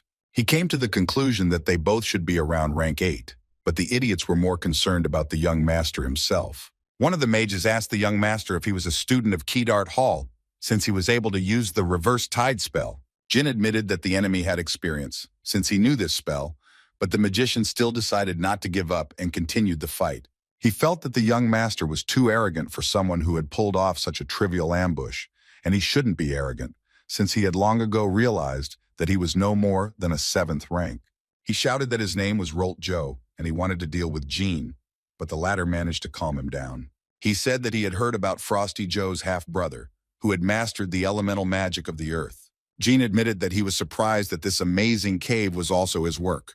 Rolt liked the words of the youth, and he said that in the association of dark magicians, there are 9 magicians stronger than him, and even if he manages to escape from here, they will pursue him for the rest of his life. But since he is a generous person, and since Jyn is not without talent, he will therefore give him the opportunity to join the Dark Magicians Association. Jyn decided not to listen to the bastard and summoned a huge dark aura, because he really didn't understand how this idiot was so stupid that he could talk such nonsense before his death. The mage simply couldn't believe that the young man had managed to mix different types of energy with the reverse tide to increase its power. This dark aura only meant that Jyn was not only a student of Key Dart Hall, but also a contractor of Soldred. Jyn decided not to give the bastard a chance to finish and sent him to sleep with one blow. He was even surprised that he dealt with an 8-ranker so easily. At the same time, Jyn was surprised that Enya was holding up so well. She was doing better than he expected. He understood that this was her first time in such a situation, but she still hid her fear well and reacted accordingly. At some point, the entire cave began to shake, and a moment later, a huge wolf appeared, who was surprised to see people here. He was surprised that the young man managed to kill Rolt, and at that time, Jyn told Enya that this situation would give her a lot of experience. The wolf was surprised by the young master's calmness. He could have been at least a little wary, and also admitted that he looked quite strong by the standards of magicians. Jyn asked his name, but the wolf began to howl with happiness, because the young man was very different from the people he had to kill at the entrance to the cave. He confessed that his name was Gultaf Hafalef, and since he knew his name, he had to fight him. But before that, he wanted to offer the young man something. The wolf invited the young master to join Kinzello, which surprised Gino, because he believed that Kinzello was a cave of the Dark Magicians Association. Gultef hastened to explain that this is not entirely true, since the association itself is considered something like a branch of Kinzello. Only warriors can join it, so mages are forced to join the Association of Dark Mages. Jyn realized that the white wolf he had come across was also somehow connected to Kinzello, which led him to believe that the white warrior tribe was somehow connected to the organization. Gultef explained that since Jyn had managed to kill Rolt Joe, he was offering him a leadership position, but the young master was surprised that the wolf had offered him such a position, but refused because he did not agree to work for someone weaker than him. The wolf was angered by such words, and he immediately struck the young master, because even his generosity has a limit. Jyn used barrier magic to defend himself from Gultef's attacks, which further angered the white wolf. Enya decided to attack from the side and used her magic to finish off the bastard, but it wasn't enough. Gultef easily reflected the spell and asked her not to interfere, because he was not interested in her. He would kill her later. The wolf couldn't stand it and shouted for Jyn to lower his shield and show everything he could, but a sudden injury distracted him. He noticed Jyn holding a sword in his hands. His surprise knew no bounds, because he had always thought that the young master was using a staff. He promised that he would not kill the magical swordsman, because he still wanted to show his discovery to his boss. The wolf attacked the young master, but he had no trouble parrying the scoundrel's blow with just one movement of his sword. Goltef admitted that he felt a 7th rank aura from the boy, but his strength and fighting skills, especially with such a body, were even better. The wolf realized that only a member of the Randell family could do something like this, and ordered him to give his name so that he could risk it and fight. Goltef has sworn the honor of his clan to fight Jyn Randell, confident that the boy will be reborn with the blessing of Javier's soul once he has finished him. Jyn understood that even if he swung the sword 10,000 times, he would still be able to cut it in the end, just like the first time. With the very next move, the young gentleman ended the duel and asked Goltef if he would tell him about Kinzello if he spared his life. The wolf explained to Jyn that he was simply not familiar with their laws, because traitors have no honor, and in the tribe of white wolves there are no cowards. Jyn promised the wolf that he would not be rude to members of his tribe when he fought them in the future, but made sure that Goltef was aware of the courtesy he had shown him. The young master promised to remember the brave wolf, and Goltef was only glad to fall at the hands of Jyn Randell. He will remember him when he stands next to Javier. And with the next blow, Jyn ended Goltef's life with just one blow, cutting his body neatly in half. Enya praised Jyn for being so amazing, but he was more concerned about how much the White Wolf's skills varied. He understood that Goltef was definitely stronger than the wolf he had met as a cadet. But even so, this battle could not be called difficult. The young gentleman asked Enya how she was feeling, since it was the first time she had seen so many deaths. But she admitted that she realized what she needed to do to avoid being a burden to her loved ones. Jyn quickly said that he could always remain a non-combat mage if she didn't like it. But their conversation was interrupted by the surviving cadet. The last surviving cadet was Pascal Chip, who begged to be saved, promising that he would not touch civilians anymore. Enya decided that she had to stop playing this masquerade and took off all her disguise to introduce herself to her former acquaintance. He couldn't believe his eyes that it was that same Enya standing in front of him, but she quickly interrupted him and reminded him that if she wanted, he would already be dead. She ordered Pascal to remember that he was saved by Jean Grey and the contractor of the god of time Ulta, as well as the future Archmage Enya. Enya also promised that she would never help scum like him again, but would only follow her dear comrades. Orton woke up tied to a chair. He was absolutely sure that he had tricked the Academy upstarts and lured them into the cave, but he did not expect the back tide. He thought that the person in front of him was a student of Keydart Hall, so he offered to talk to him calmly about everything, since they were on the same side. He wanted to know why he had ambushed them, but the man only denied the fact because it was one of the scum who hid in the small nations and enjoyed killing that told him.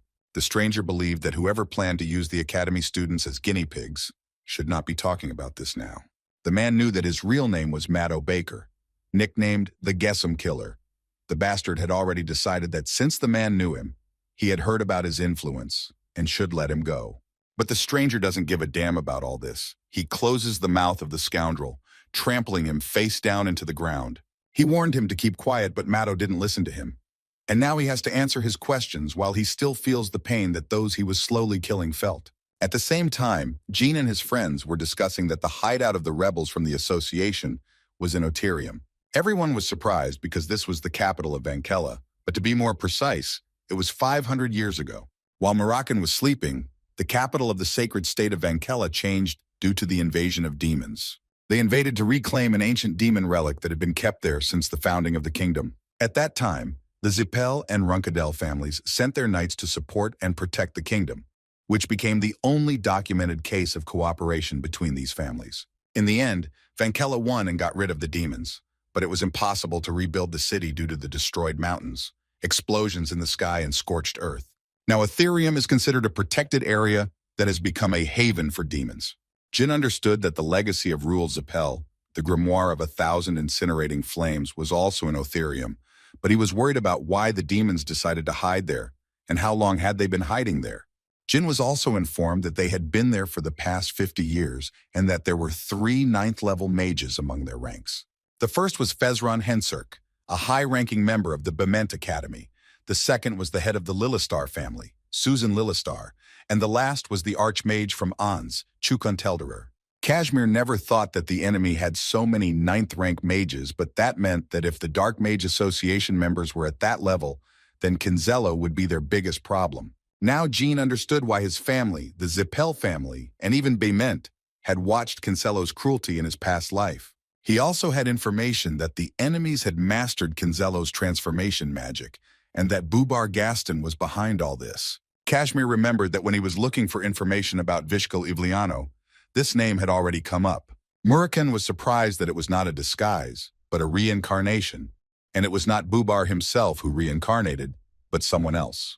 Kikantel is also surprised because she thought that this ability was only available to dragons. Merkin suggested that Matto Baker himself did not know all the details because after the anesthesia he passed out, and when he woke up he had already been transformed. Jyn remembered running into persistent pursuers from the Zippel family who had transformed into escort knights when he left the Storm Castle. He decided that he needed to meet with Bubar Gaston, but in the meantime he had an errand for Kashmir. The young master asked him to investigate the relationship between Kinzello and the White Wolf tribe with the 7 flowers. A week later, at the main estate of the Heron family, the head was told that 20 cadets from the academy who had gone to exterminate the rebels had died. The chief understood that the plan had failed, but the man tried to quickly convince him otherwise.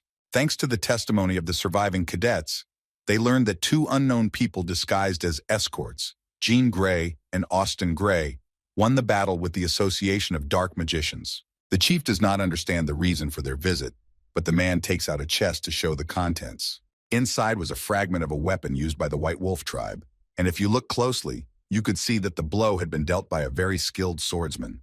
Did he ask the young master, or did something come to his mind when he looked at it? Dante just laughed, but the chief quickly said that his son was indeed very talented and skilled, but even he could not make such a clean cut. The leader was sure that at least an 8th-rank swordsman had done this, and Dante only confirmed his father's words, since he had not yet reached that level. The guests realized that they had traveled all the way here in vain. It was time for them to leave. Dante immediately realized that they were talking about Jyn, but he couldn't even imagine that he was already at such a level. The man understood that Dante Hiron was the only one who perfectly matched the description of a short man with a hoarse voice and excellent swordsmanship. He knew for sure that Dante Hiron was hiding his skills and ordered his men to track his every external activity.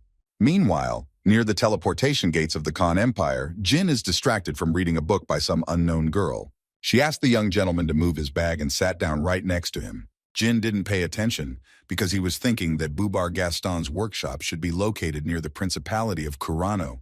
The girl continued to watch the young man. She simply could not take her eyes off him. Jyn still managed to get to Bubar's workshop, despite the fact that he had to stay late and visit other workshops so that Bubar wouldn't suspect anything. If we are to believe the words of the owners of other workshops, then Kinzello was a brilliant sculptor. Jyn knocked on the door, and a moment later the enraged owner was shouting at him until he found out that he was Jyn Randell. Bubar did not understand what Jyn was doing there, but the young gentleman hastened to answer that he had come as a guest. He didn't even want to see him on his doorstep, but Jyn reminded him of who saved him and how to properly treat his savior. Jyn recalled that if his family had heard what Bubar said at the banquet, he would have been dead long ago. Bubar didn't like this and attacked the young master, but he dealt with the impudent bastard with one blow to the face. Jyn walked inside and noticed Mr. Wishkel, who was clearly surprised by the young man's sudden appearance. Vishkel asked why he was here now if he was supposed to be taking a test to become a reserve captain. Bubar did not let the gentleman finish speaking because he wanted Vishkel to kill him because Jyn had dared to humiliate him at the banquet and now beat him up. Vishkel hid his anger as best he could and hastened to reassure Bubar that the young master had definitely had his reasons for doing so. Jyn interrupted the gentleman and asked for forgiveness. He came here to order a sculpture of his father, but now they are putting him in a difficult position. Vishkel understood that something was wrong here because the young man's behavior was different from the Jyn he knew. He understood that Jyn had more selfish motives from the start. He wanted to meet not Bubar, but specifically him. Vishkel was surprised that the young master wanted to meet him. Did he really want to fight him as a reserve captain? Jyn admitted that Vishkel was right because he was unable to meet the Ivliano family without an invitation, so he came to Bubar, who was always with him. Vishkel immediately refused because he came here to relax, not to fight. He also noticed that Jyn was quite rude and decided to teach him a lesson. The next moment, he made a lightning-fast lunge towards the young master, who was unable to even notice the movement.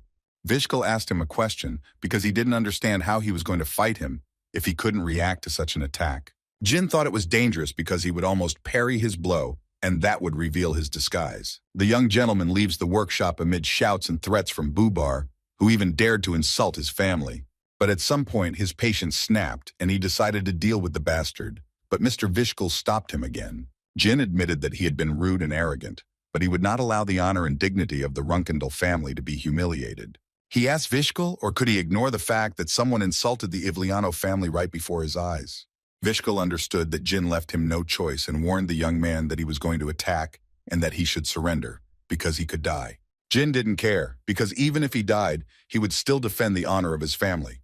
Vishkal understood that the young man was not bluffing, and regretted that he had not immediately shut up that bastard Bubar. He himself had wanted to get rid of this idiot for a long time, but for the sake of his business, he needed Bubar's abilities. He made it clear with his whole appearance that Bubar should get down on his knees and ask for forgiveness. Otherwise, he would kill him himself. Bubar tearfully asked for an apology, but Jyn was not satisfied with it, since he deserved to die for dishonoring the Runkendal family. Vishkal admitted that Jyn did the right thing, so he asks him to leave quickly. As soon as Jyn left, Bubar began to appear again. But Vishkal was not interested and ordered his servant to shut up and listen to him. He said that the commander had announced that the alliance with the Zippel family had been broken, which meant that the amount of ancient civilization remains they received from the Zippel family had been halved, and it would now be more difficult to obtain remains of dead gods. But according to the terms of the alliance break, they got back some of the products that were given to the Zippel family.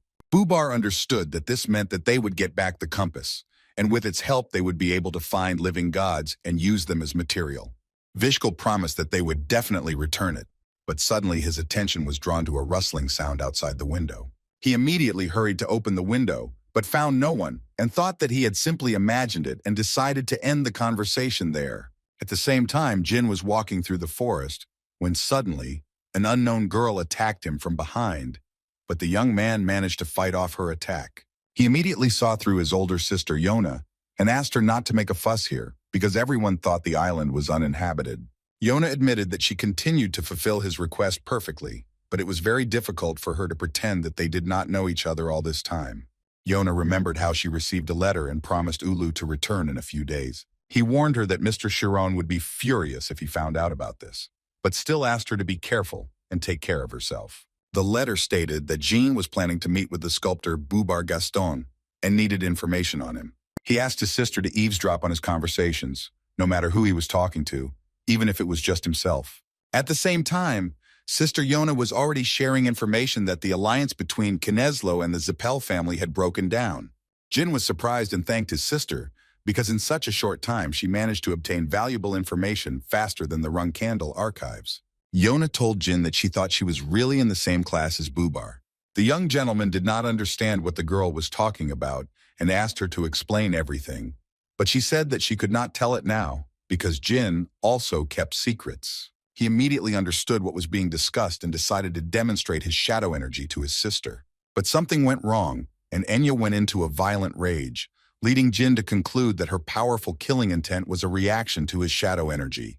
Yona asked him to never show this power near her again, and did not understand at all why he did it. She thought he would keep her secret until he became captain. Yona thought that a sister like her couldn't be relied upon, but Jyn interrupted her. He remembered that he had planned to do just that until she showed him those green roses that had become something he could rely on in difficult times. Jyn said that this was enough for him and that he would never hide anything from his sister again in his life, but now he just wanted to spend time with her. The sister did not understand her brother because she had just tried to kill him, but he asked her to calm down because he was going to become so strong that even she would not be able to harm him. The next moment, Han came to the head of the Runkendal family to report about his youngest son and said that Jyn and Yona were just having fun for the past 2 days, but Joshua was more concerned about whether the youngest was using her help or asking for something. The Khan said that according to the knights, nothing like this had happened, and he believed that the young man had not even thought about it, since the leader himself had warned him about it. Joshua admitted that Jyn was fearless, as even Owl had received several death threats, and Luna held him at arm's length. But Khan interrupted the chapter and handed over a letter from Kashmir, which stated that Jyn had defeated Goltef Hafalef, a warrior of the White Wolf tribe. Joshua remembered that he once fought with the head of a White Wolf clan, who was strong enough to be remembered. He also read that the young gentleman had cut Goltuff's hammer in half in his own style. Joshua knew that this was not just style, but that it all matched what was in the reports. The leader understood that it could be a shadow sword, and the last time this skill was used was 1,000 years ago. It was the technique of the first head of the Runkandel family, Mr. Temar. But he did not believe that Jyn had already surpassed him in level as a magic swordsman. At the same time in Tikon, Kashmir was pondering the fact that Zippel and Kinzello were allies, but they broke off their alliance for a reason. And the reason they broke up was because the Devil Stone that Andre Zippel had simply broken. Jyn confirmed his friend's suspicions and also said that the fake stone was made by Bubar. He used the remains of dead gods and the ruins of ancient civilizations using his special sculpting skill. He created or transformed dangerous artifacts, and one of these was the Kinzello core. Murakami remembered that Jyn didn't know everything yet and told about how he went to the Carano Principality to help the cadets from his faction. Then a grave giant appeared there, looking like it had 2,000 years ago, but he dealt with it quietly. Murakami didn't understand why he appeared there, but now he came to the conclusion that it was Bubar's doing. Kikantel suggested that Bubar might be related to Well, the god of sculptures, but Jyn had never heard of him. But this was not surprising, because he disappeared from the pages of history, having made a huge contribution to the creation of the Stone of Origin. After some time, the stone was destroyed, and Well lost the rank of god and became an ordinary mortal. But in order to protect the graves of the fallen gods, he created grave giants. Kashmir couldn't understand. Could it be that Bubar Gaston had made a contract with a dead god? Kikantel immediately said that it was impossible, but the Well version was the only reasonable explanation for what happened. Jyn also revealed that among the artifacts created, there was an item capable of tracking God's contractor. Murakami didn't want to listen to all this nonsense any longer. He shouted that until the contractor personally showed force, no one would know that the contract had been concluded. Jyn said that the artifact is called a compass, but fortunately it does not work perfectly. He also remembered that when Julia was found, it was not her who was kidnapped, but the dragon protector Latria. Kikantel realized the seriousness of the situation, because the enemies would continue to search for contractors using the compass to force them to absorb the Devil's Stone. Jyn knew that they couldn't just sit back and do nothing. They had to get the compass back before something terrible happened. The young gentleman told his partners that they would have such a chance in June of next year, when the Zippel family would be returning the artifact back to Kinzello. Jyn knew that before the Zippel family got the compass back, the enemies would try to find as many contractors as possible, so they had to take Julia and Enya to the Ice Palace. Kashmir also noted that it was dangerous for 3 contractors to be together, as Tikon was not the safest city. Before they part ways, Jyn sets a date for them to meet again. It will be in the Balado Empire in May of next year. He is sure that after that the enemies will go to the lands of the pirates, where the exchange will take place. Kashmir still asked where the young master was going, because there was no safer place than the Ice Palace. A few hours earlier, Murakami had suggested to Jyn that he should go to the underworld, as now was the time. Gilly decided to ask Murakami if he knew anything about his inhabitants suppressing the beastmen. Murakami confirmed her words, but Jyn was more worried that he had no idea how to get into this underground world. Murakami said that it must be somewhere in the great desert of Mitra, in the lands of the beastmen, but only Jyn can get there.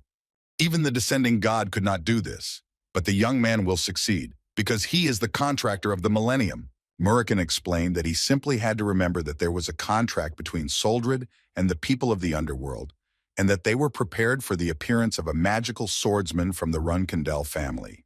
Jyn has already reached the lands of the Beastmen, where his first cadet mission took place, but to get to the Mithra Desert, he needs to cross the mountains. Jyn tried to avoid any contact with the locals, but still came across harmless watermen. They remembered Jyn and noticed that he looked shabby, so they offered him food. But this time, Jyn didn't come for food, but to pay them for the fish he got last time. He handed the water sprites a huge fish, which immediately interested them, and they began to jump for joy. Jyn decided to ask if they had secret paths that only they used. The water spirits decided to help him and brought him to a cave. They warned that Jyn would die if he did not change his mind about going there. Jyn thanked the watermen for their concern, but there was no need to worry. He was confident in his abilities. Meanwhile, they came to a huge room where they were able to collect water, but they had to go a little further, and then they would end up in the desert. Jyn also noticed the mouse and was surprised, because he saw such a species for the first time. The mouse immediately began to scold the waterman, who showed the strangers the way, because it was against the rules, and only he was allowed to use this way. Vadyanchik offered a coin to his old acquaintance and promised that he could be trusted, And with him, his friend didn't have to worry. The mouse immediately agreed to let Genie through after receiving his payment and asked the guest to follow him. He led Gene to the doors and told him that when he opened them, he would find himself in a convenience store, and then he could go out to the Yuka Yuka market. Finally, the genie thanks the waterman for his help and asks his name.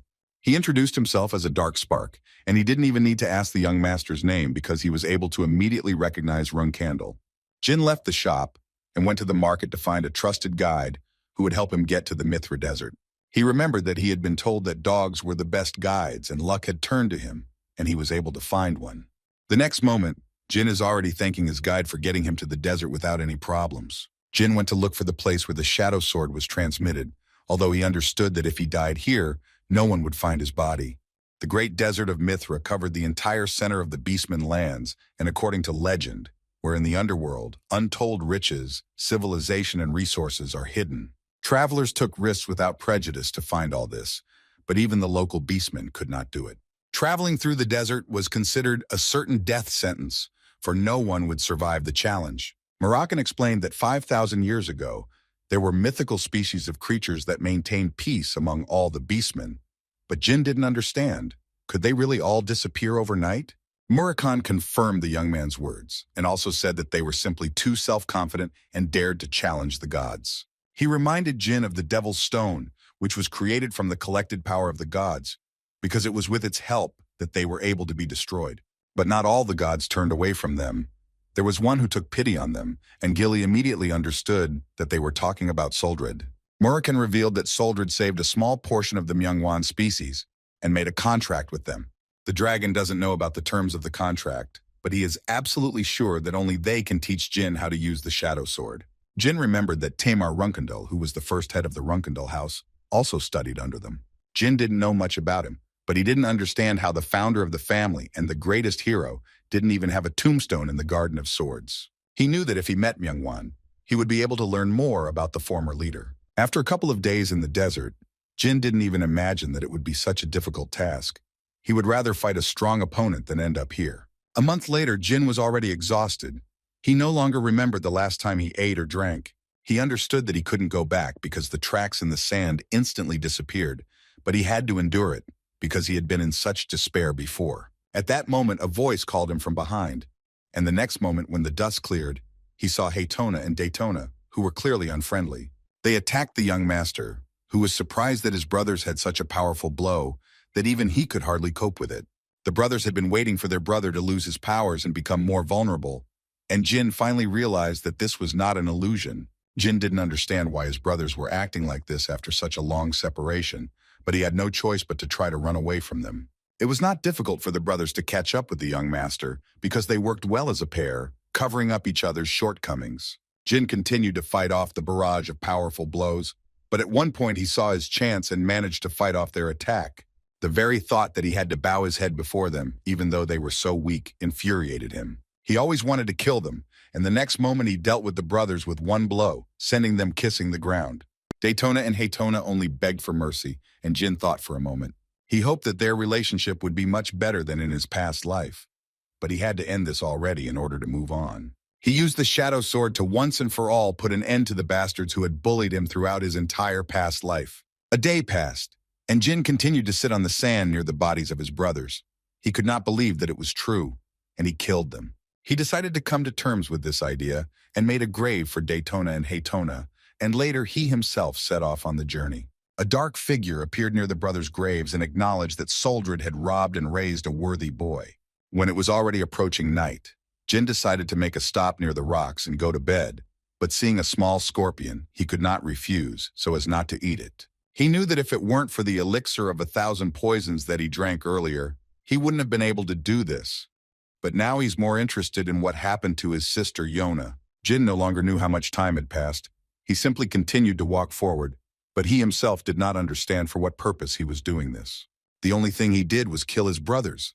He didn't believe that he had gone all this way and couldn't achieve anything. Falling from exhaustion, he thought that his end had come, but an unknown woman appeared and handed the young man some water. Jin immediately came to his senses and put a dagger to the stranger's throat, and this did not surprise her at all, because at their first meeting he did the same thing.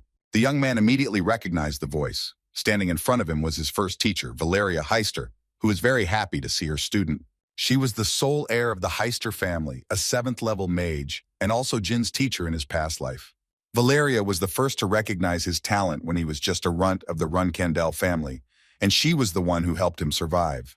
When they first met, he had just been expelled from his family and was wandering the world like a lowlife, but all that was in a past life, because they had not yet crossed paths in this one. They found themselves in the middle of an oasis, which surprised the young master very much, because he had not even noticed how it was here. But more importantly, his teacher now looked the same as she did during their last meeting in a past life. Jyn thought that Valeria was another mirage because she was 2 years younger than him, but continued to look the same as the last time they met. She offered the young man a drink, but he refused because he thought that if he drank it, he would have to fight her. Valeria confirmed the young gentleman's words and noted that in such a state, he would not be able to withstand even one attack. Jyn asked if there was some other way, but Valeria said that the young master himself understood everything perfectly well and asked him to drink faster because he had to fight with her. She allowed the boy to use the sword and shadow energy, but Jyn was confident that he could do without the sword. Valeria noticed that Jyn had become more impudent since their last meeting, but he would soon regret it. Jyn admitted that Valeria was everything to him when it came to magic, and would always be that way, so he wasn't going to lose. Valeria said that recklessness had always been his specialty, but he had better be prepared. The next moment, she used a spell and summoned a huge thundercloud that covered the entire horizon. Jyn had a hard time dodging each thunder spear and finally realized that the teacher was actually trying to kill him. He had fought her hundreds of times but had never won, but she had never actually tried to kill him like she was doing now. Jyn understood that her lightning spears were at the level of the 7th rank, but with such a volume of mana, it would not last long.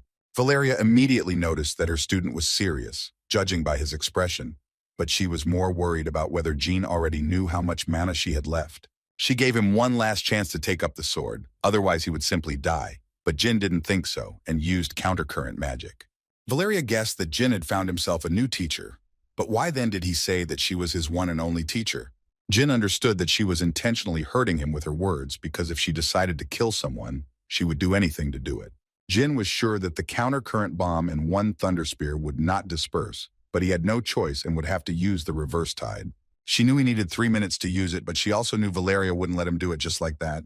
Valeria continued to attack the young man with various magics, and at some point she managed to catch him with a magic circle. Jyn couldn't believe that she could maintain 5 copies at once, and she also had enough mana for a magic circle of that size. The fiery chains wrapped around the young man, causing unimaginable pain, but he also shouldn't forget about the spears that were already flying at him. He understood that among the 5 copies, only one contained real mana and summoned the blue phoenix Tess. Jyn knew that Tess wouldn't last long with her remaining mana, but he only needed 1 moment. Tess helped the young man fight off the attacks and free himself from the chains, and he managed to use the most powerful reverse tide spell with his last strength, but Jyn did not last long and he fell to his knees without strength. Valeria said that mana backflow is something that those who don't know how to use magic properly experience, but she knew for sure that Jyn knew about it and was just hiding something. The young man simply admitted his defeat. He had nothing to say because the teacher consumed a huge amount of mana left over from his spell. There was no one in the world who had the ability to endure the back tide and use different types of magic at the same time, except for Valeria. Jyn began to approach his mentor, but she warned him that she would attack him with everything she had if he came any closer. The young man asked only to take a closer look at her one last time, but Valeria continued to scream at him to back off. Jyn didn't listen and continued walking, so she launched all her thunder spears to finish off the young master. Jyn knew that the back tide was the only way to identify a real spear. He was able to dodge every threat, and in the next moment, he used the dark sword to end it all. He told his mentor that it was for this attack that he had abandoned the use of Bradamant and followed her strategy, using everything he could to lower his opponent's guard. He plunged his sword straight into the teacher's heart and admitted that this was his way of showing respect to her. Valeria asked the young master with her last bit of strength, or was that why he hadn't used the sword from the very beginning? Her last words were that the young man had become incredibly strong and that she was very proud of her precious student. Jyn knew he was serious during the last attack, otherwise he would have lost.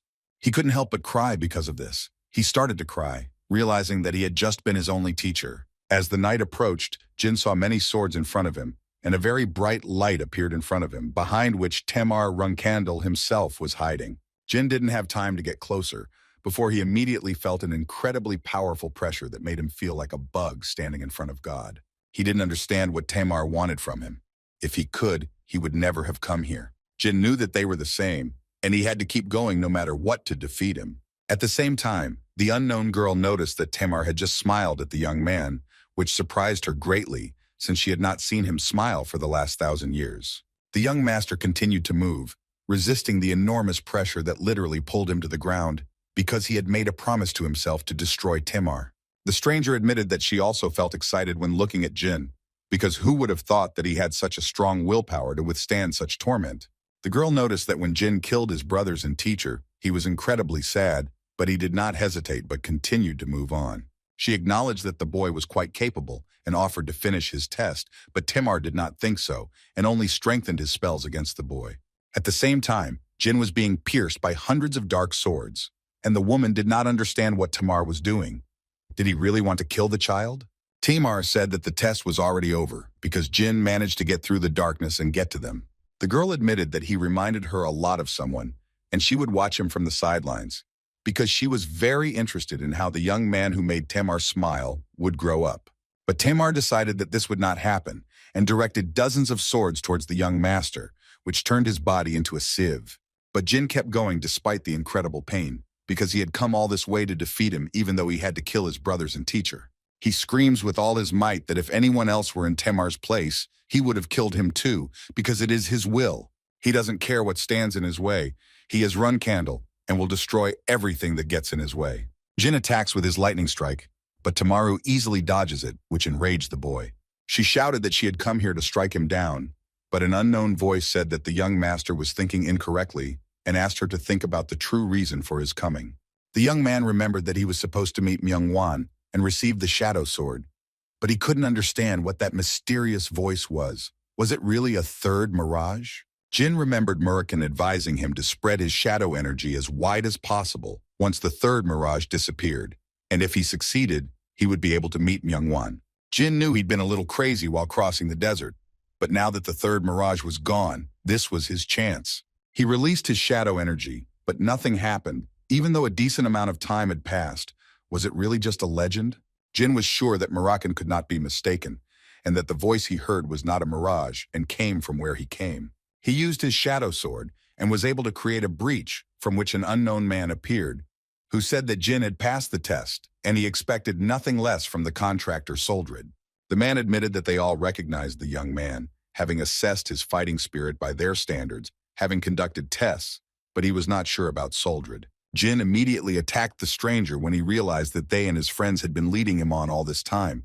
But the man easily parried the young master's blow and admitted that his name was Tantel. The next moment, Tantel greeted the young master in La Parosa in the lands of Myung-Wan. Tantel said that La Parosa is also known to humans as the City of Black Light, but Jyn really worked hard to come here. Tantel handed the bottle to the young gentleman, but after taking only a sip, he began to spit it all out because he did not understand what the hell alcohol was in it. The man said that it was not alcohol, but a precious drink made using their special method of cleaning diamonds, which relieves fatigue and increases willpower. Jyn immediately felt a change, as if his head had become much clearer, but he still had to meet with the Tantel brothers. Jyn was surprised that considering that La Parosa was built 5,000 years ago, the city itself and the civilization seemed too advanced. He immediately noticed the luxurious and extravagant buildings made of gold, the doors decorated with precious stones, and it became clear to him why many travelers disappeared in search of this city. Jyn noticed that the decorations on the doors and on Tantel's chest were the same and decided to ask what kind of stones they were. Tantel said that these are not just stones, but their hearts, and if the owner of the house is alive, then the stone on the door will shine. The young man noticed that they had been walking for quite a long time, but had still not met anyone, and there were no shining stones among the doors. He asked Tantel about the number of inhabitants of the city, and he answered that including the god of battles and the 12 white kings, there were 77 people. Tantel said that according to Soldred's contract, his brothers will be able to give the young man the shadow sword, and they are already waiting for him at the place where they are going. Soon they came to the Temple of Battle, where Jyn would be given the sword, but the young man was more confused by the incredible energy emanating from within, which reminded him of the pressure in front of Mr. Tamar. He understood that if the third mirage had not passed, he would not have been able to even move now. let alone be ready for anything. Tantel warned Jyn before they entered that the boy had better watch his words when dealing with his brothers and sisters, because unlike Soldred, they would not be coddling him. Jyn went inside where many people were already waiting for him, eager to ask their question to the young master. An unknown woman ran up and joyfully lifted the young man up, because finally their student, for whom they had been waiting for a whole 1,000 years after Temar's death, had appeared. She said that it was impossible to welcome the battle god's family with a dirty body, and asked who would wash the young master. But Jyn was clearly not satisfied with this outcome, and he tried to say that he could handle it himself. Nobody even listened to him because everyone wanted to wash the young gentleman, but to solve everything with the help of a game of rock, paper, scissors, and the last one who remains the last one will get such an opportunity. Jyn still managed to convince that he could handle it himself. He understood that their knowledge about people was very outdated, because Temar was here a whole 1,000 years ago. Jyn thought that everyone he met today had large, strong, and to some extent blessed bodies. It was not for nothing that they were called the warrior type. Jyn walked outside after the introduction, wearing traditional guest clothes, and Tantel was quick to compliment the young master on his appearance. Jyn was asked, or did all this preparation mean that he would soon go to meet with the king and the god of battles to hand over the shadow sword? Tantel confirmed the young man's words. They would go to the temple, where the battle kings were already waiting for him. But Jyn was not allowed to carry weapons with him. When they arrived at the temple, Jyn noticed that Tantel's heart began to glow brighter and brighter. There was no such bright glow when they were with the other battle kings. Tantel explained to Jyn that while he was in the temple, he had to answer the questions asked. Otherwise, he would be sent back where he came from, at the first command of the god of battles. As soon as the door opened, Jyn immediately felt the strong energy he had noticed outside, and in front of him stood 12 kings, and on the throne sat the god of battles himself. The young man noticed that, compared to the others, he looked noticeably smaller, but his presence was more powerful than that of all of them put together. God turned to the young man and said that he and Tamar were not at all similar to each other, but their energy was very similar. The kings also noticed this, but they are not sure that Jyn will be as good as Tamar and will be able to become a better warrior. But they also rushed to protect him, because he was, after all, the first person here in the last 1,000 years, which meant he had enough skills. Jyn understood that he was being protected by the king of battles that he had seen before, but most of them still considered him to be just a shadow of Sir Temar. He understood why they thought that way, but he wasn't going to let them treat him like a dog.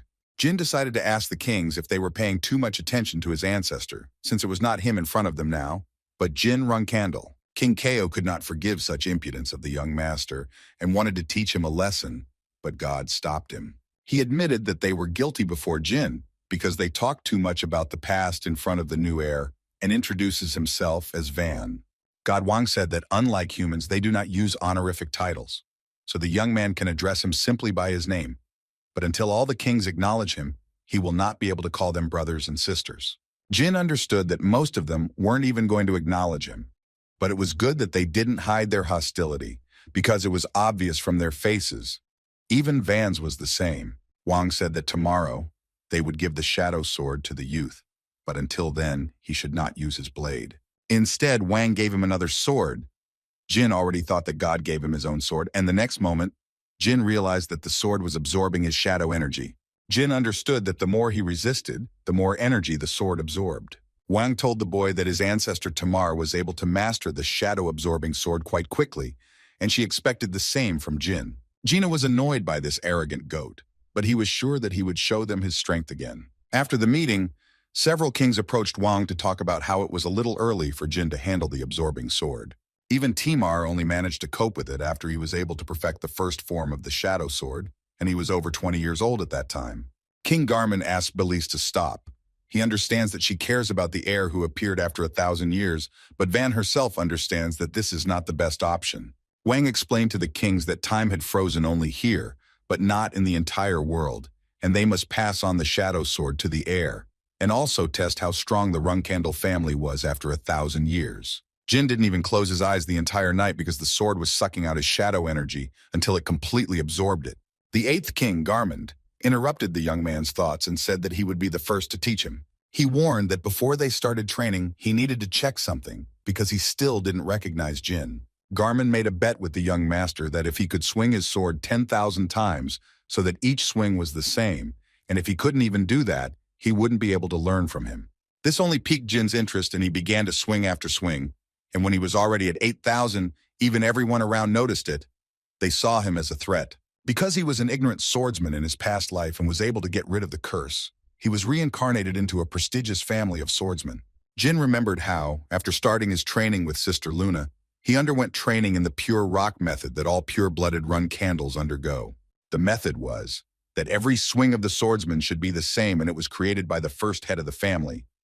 This is the way of thinking of the run candle family. Jyn was able to cope with the task and could not believe that Garmin actually gave him a swing test. He really miscalculated if he wanted to scare him. Garmin was surprised that the young man actually succeeded, because even considering that he was run candle, few people were able to pass the test perfectly. He didn't even think about what to do if he succeeded, but the young man didn't give him much time to think and asked why the king was silent. Garmin admitted that Jyn not only swung with equal force, but also managed to do it quite quickly. But the young gentleman wanted to hear a compliment that was not indifferent. The king did not understand what the youth was talking about, but Jyn asked him to simply admit that Garmin was ready to teach him. Garmin had no choice but to admit that Jyn was ready to learn the secret technique of the shadow sword from him, the 8th king of battles. The public only rejoiced at this outcome.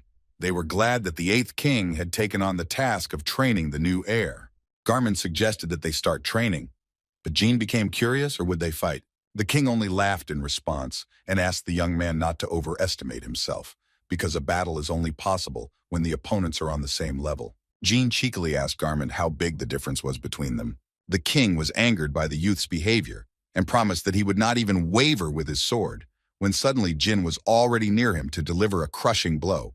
But Garmin managed to put his sword under him and block the attack. Garmin asked the boy what he was doing, but Jyn only said that he was trying to move his blade, since he said he couldn't, but he still managed to. The king began to justify himself, saying that this was not what he meant. He wanted to say that no matter how much their swords crossed, his sword would remain unshakable.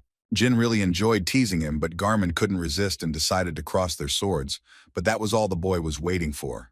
Jyn decided not to hesitate and repeat his lightning attack, but his blow was blocked again, and it felt like he hit a wall. He understood that it was not just about his muscle strength. There was clearly something else hidden here. The king was quick to disappoint the young man, because he said that his sword would not waver from his attacks, but Jyn was not going to stop. Jyn came to the conclusion that since he couldn't use shadow energy, he was using a skill that couldn't be used in real combat, using aura. He struck with tremendous force, but Jyn didn't know that the difference in skill was so great, because Garmin didn't even move from his spot. Although Garmin didn't show it, the pain was such that it felt like his wrist was about to be torn off, something that hadn't happened in the last 1,000 years. He also noticed that the youth's strength was also rank 8. Could it be because of Runcandle's inhuman strength and his progress in the Great Desert? Garmin gave the young master 1 week to perfect an attack that would shake his sword. Jyn asked him to teach him this, because he is his teacher, but Garmin asked him if he didn't learn it during the 3rd Mirage. Garmin explained that faith can cut through anything, and the essence of this training is precisely to raise this thought and impose it on his shadow energy. It all became clear to Jyn, and he only asked how much time it took his predecessor Tamar. This attitude raised the king's spirits. He said that Tamar had managed to do this in just 2 days. For 4 days, Jyn honed his blows until he managed to break off part of the 8th king's sword. But the young man was still not satisfied with the result, because it was 2 days longer than Tamaru needed. Gurman realized that he had originally thought that a week was a rather short period of time, so he had expected that Jyn would be done within a month. He can't believe that he did it in 4 days, but if he compares it to Timar, it took him longer. But Timar didn't use the absorbing sword, so even he might not be able to handle it like Jyn. Gurman knew he couldn't tell Jyn that this was a huge achievement, and he also remembered Van's words that it was his job to check how strong the Runcandle family had become over the past 1,000 years. He didn't believe that they had really become so much stronger, and even thought that they had almost nothing to teach Jyn. He shouted loudly that young Runcandle had managed to impress him, and that he recognized him. Gurman said that his brothers and sisters will also open their hearts to him, because they have no choice. They feel in him a pure and strong warrior soul. He also asked to try the young master's achievement first, but Jyn didn't understand what he was talking about, but still agreed. The king thanked the young man and took from him the piece of the sword that Jyn had broken off with his blow, but the young man did not understand what had just happened and why he needed it. Gourmand ate a piece and admitted that La Perosa liked the taste, but Jyn was more concerned about what his teeth were made of. He praised the young master and warned him that their next training would be tomorrow and said goodbye to Jyn. Having already returned to the room, Jyn looked at the knight La Perosa and did not understand how such a place could exist in their world. Jyn doubted that he did not have the necessary skills to come to the land that only the contractor of Soldred, the magic swordsman of the Runcandle family, and himself, the heir who came after 1,000 years, could enter. Tantel pulled the young man out of his thoughts. He didn't know that the first training session was so exhausting that Jyn became so thoughtful. Jyn only replied that she was normal, but Tantel laughed at such an answer, because he heard that the young man had not slept for 3 days because of her, but still admitted that, to be honest, he almost died. But if he had at least a little shadow energy, it would have been easier.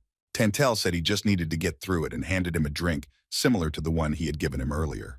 Jyn thought there was something suspicious here, but Tantel calmed him down and told him that last time he only had drinks with him, but this time it was their traditional snack of some kind. The king said that it is certainly not as good as drinking, but it also restores energy and also relieves swelling. Jyn was really convinced that it had an effect. He was surprised that there were so many incredible things in Lepraros, and when he returned, he would definitely have to take some with him somehow. The young man also asked how the ranks of the battle kings work. Are those with a lower rank really stronger? Tantel replied that no, because the number was only determined by the order of becoming the king of battles, and according to the rules, excluding God Wang, they had no ranks. Jyn was surprised by such a rather honest system, but a voice came from behind him and said that, unlike humans and beastmen, kings never drew blades on each other, so they did not need a hierarchy. The young man immediately jumped back, sensing danger, and wanted to take out his sword, but the stranger was already near him and did not even allow him to move it from its place. Before him stood the 5th king of battles. Boris, and the youth remembered that he had seen him at the entrance next to Garmund, the 8th king of battles. Boris immediately came close to the young man and opened his mouth. He was interested in why Jyn was missing one wisdom tooth. Jyn was surprised at how fast the king was. He was right in front of him, but he couldn't even react. The young man said that he lost a tooth during the last check on the way here. He used everything he could to cut through Tamar's mirage, but before his blade reached its target, the mirage disappeared. He was so angry that he clenched his jaw until a tooth broke off. But this only amused Boris, because he thought that Runcandle's teeth were stronger than most monsters. Boris offered the young man a new tooth, and without a second's hesitation, he immediately pulled out his own tooth, which can bite through cobblestones, steel, and diamonds. He warned that it would require a proper jaw, but he was confident that Jyn could handle it. He just needed to file it down and put it in place of the old tooth.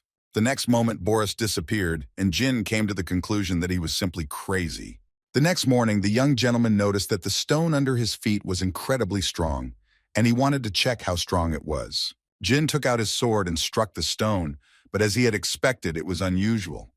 Perhaps as strong as the 2,000-year-old iron that Bradmante and the Black King's armor were made of. The young man noticed many blows to the rocks and was surprised at how hard the villagers trained. But among these marks was a huge cut that dwarfed everything else in the training hall. Jyn couldn't figure out where he came from, but then Garmund showed up and said that the gym hadn't changed at all since yesterday, and he only saw marks, which meant that the boy was focused on training. The king said that this mark was left by Timar, and if today Jyn mastered the first form of the Shadow Sword, he would be able to do the same, but Garmund was not entirely sure that the young master would be able to use it at the same level. Jyn only replied that he would achieve this at any cost. He would do even better. Garmund liked his attitude and told him that the first form was called Soul Slice and was the fundamental skill of the Shadow Sword. He said that instead of explaining, it would be faster to show, so Jyn had better not faint and remember everything carefully. Garmund used shadow energy, but this did not impress Jyn at all, because it was clear that since he was teaching him the Shadow Sword, therefore, he should use shadow energy, which was clearly given to him by Soldred. He asked to show him the soul cut, why they gathered here, and the king decided not to wait and used the soul cut, with which he left a huge hole in the floor. Jyn noticed that the technique was similar to Sister Luna's Red Moon, perhaps even weaker, but faster, and the stamina consumption was noticeably lower. He understood that if he could use Soul Slash continuously, then swordsmen below the 7th rank wouldn't even be able to handle it. He simply had to learn it. Jyn admitted to the king that the blow was indeed big, powerful, and fast. But Garmund only admitted that it was only half his strength, so the mark was exactly half the size of what Timar left. Jyn thought that the soul cut was the beginning and end of the shadow sword, meaning that the best it could do now was leave a mark the size of a training hall. Garmin admitted that it would work if the young man mastered it perfectly, but if he could master the shadow sword, then the soul cut would become a power, not a technique. Jyn didn't understand what that meant, but Garmin decided to ask the young master why the first form of the shadow blade was called the soul cut.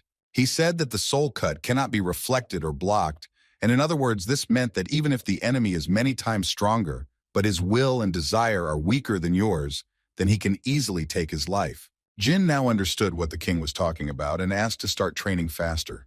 Garmin explained that in order to learn soul cutting, one first had to learn the sensations of unity between shadow energy and the sword. Jyn remembered that he had heard something similar somewhere before. He said that if it weren't for the energy-absorbing sword, he thought he could have repeated it. Garmin laughs and asks the young man to explain everything, and he tells him that he first felt something like this when he fought Moram Zipel. When Moram tried to open the gates to hell with the spell of the demon Orgel, something similar to a spell awakened in the young man. He said that it was as if the beginning and end of tens of thousands of swings merged into one whole, and he, with all his will, sent Moram to the next world. The young man also remembered that something similar happened when he fought with Goltef Hadalef, and in the battle with the mirage of Mr. Tamar in the Great Desert. He felt at one with the sword and believed that he could cut through anything that stood in his way. Garmin confirmed the hero's words. It was not surprising that he knew this feeling, because it was already clear that the young man would naturally come to understand the principle of the first form of the shadow sword.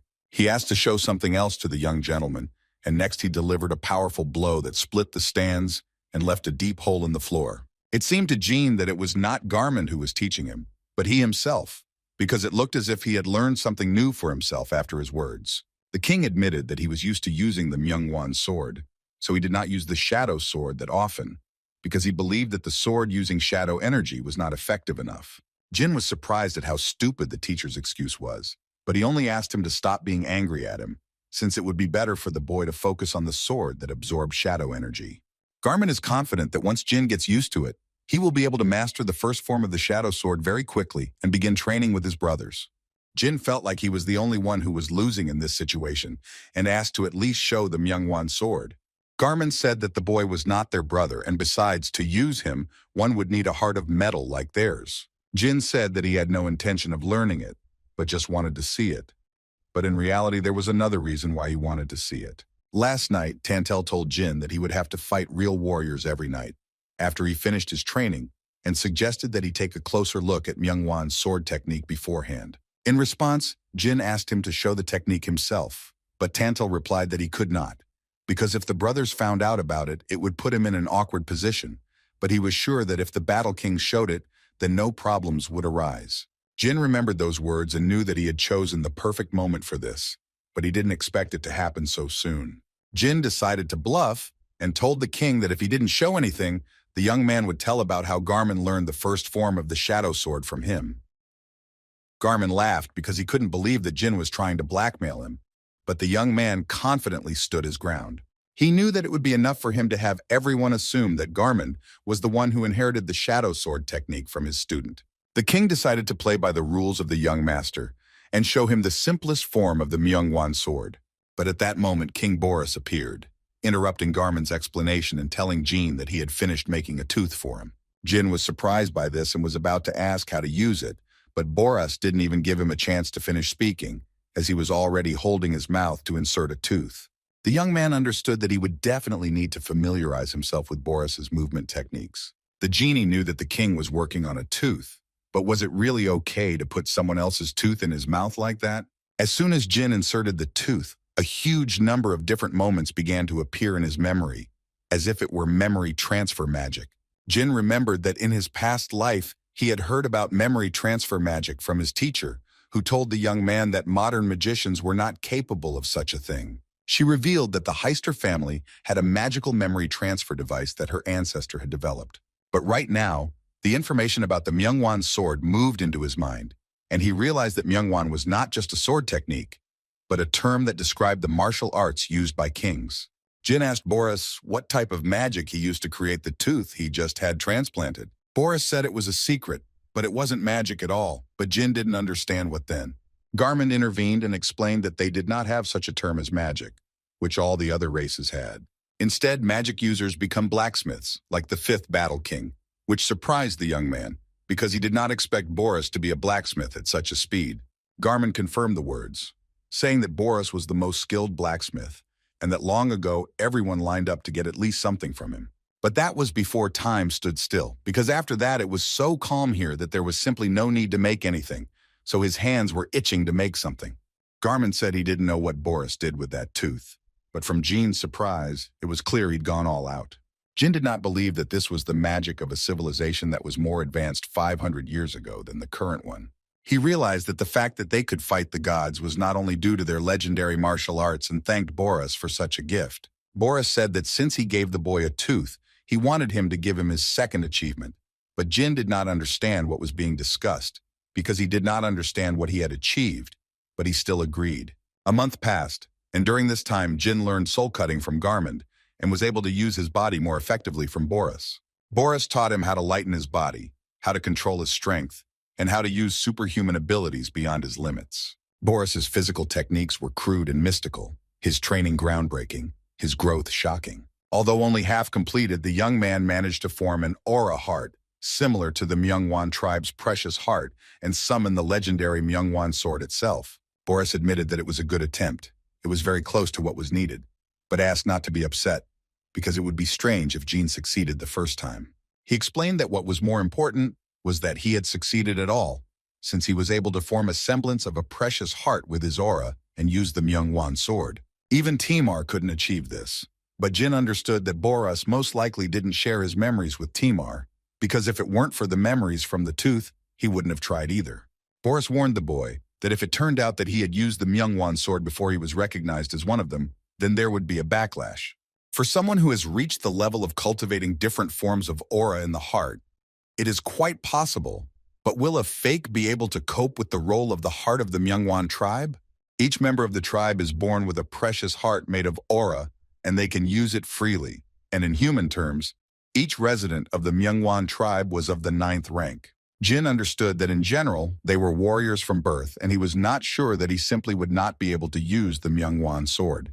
They had finished their training for today, but the 4th Battle King was about to arrive, although Boris had planned to call him only after Jyn had mastered the sword that absorbed shadow energy. But given the boy's progress, he decided that it would be a good idea for them to meet sooner, which surprised Garmin greatly, and he began to think that Boris simply wanted to get Jyn's achievement as soon as possible. The young man wondered what the 4th King would teach him, and Garmin assured him that if he continued to practice the first form of the Shadow Sword, he would be able to learn the second form from the 4th King faster. Boris said that he had completely forgotten to say that the 4th King was mute, but Garmin hastened to explain everything to the young master. The 8th King explained that the 4th King was not mute, but was simply undergoing training in silence. They don't know why, but he has been silent for a long time, and it started after time stopped in Lepraros. Jyn didn't understand how he would be taught the second form then, but his thoughts were interrupted by the appearance of the 4th Battle King. He couldn't even sense his presence in the temple. Jyn knew that Garmin was easy to persuade, and Boris had been friendly from the start, so he was also easy. But one look at the 4th King was enough for him to know that it would be difficult. The king handed the note with his name to the young man. Her name was Rinfa, and she was faster than Boris. Jyn couldn't even keep up with her with his eyes. Garmin laughed and remembered that Rinfa had recently locked herself in her room for the sake of the second successor.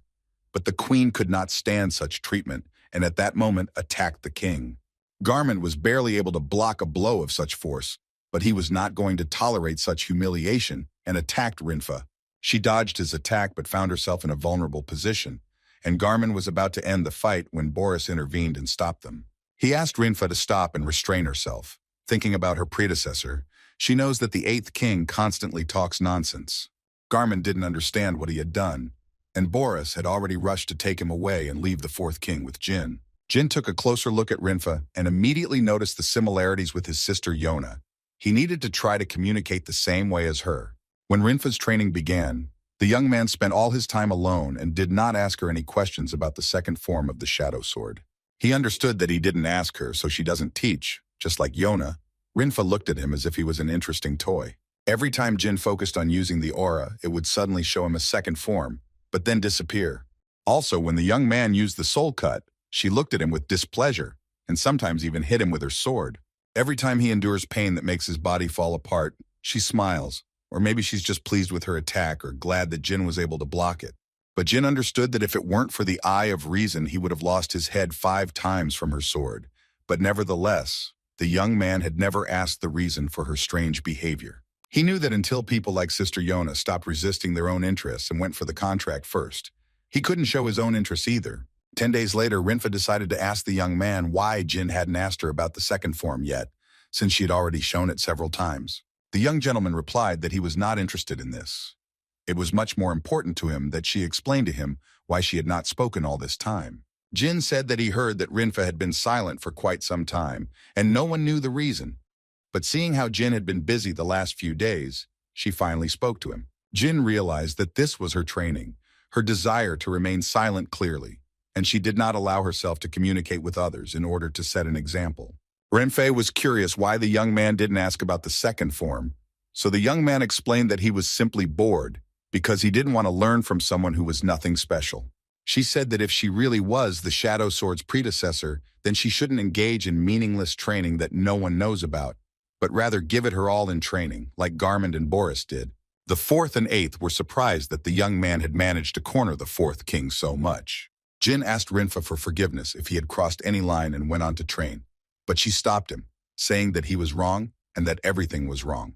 From this turn of events, even the 8th and 5th could not contain their emotions and literally jumped from shock that Rinfa spoke. She admitted that she would be honest and show Jyn something incredible. She focused and attacked, but Jyn noticed that it was a completely different attack compared to the soul cut that Garmund had shown.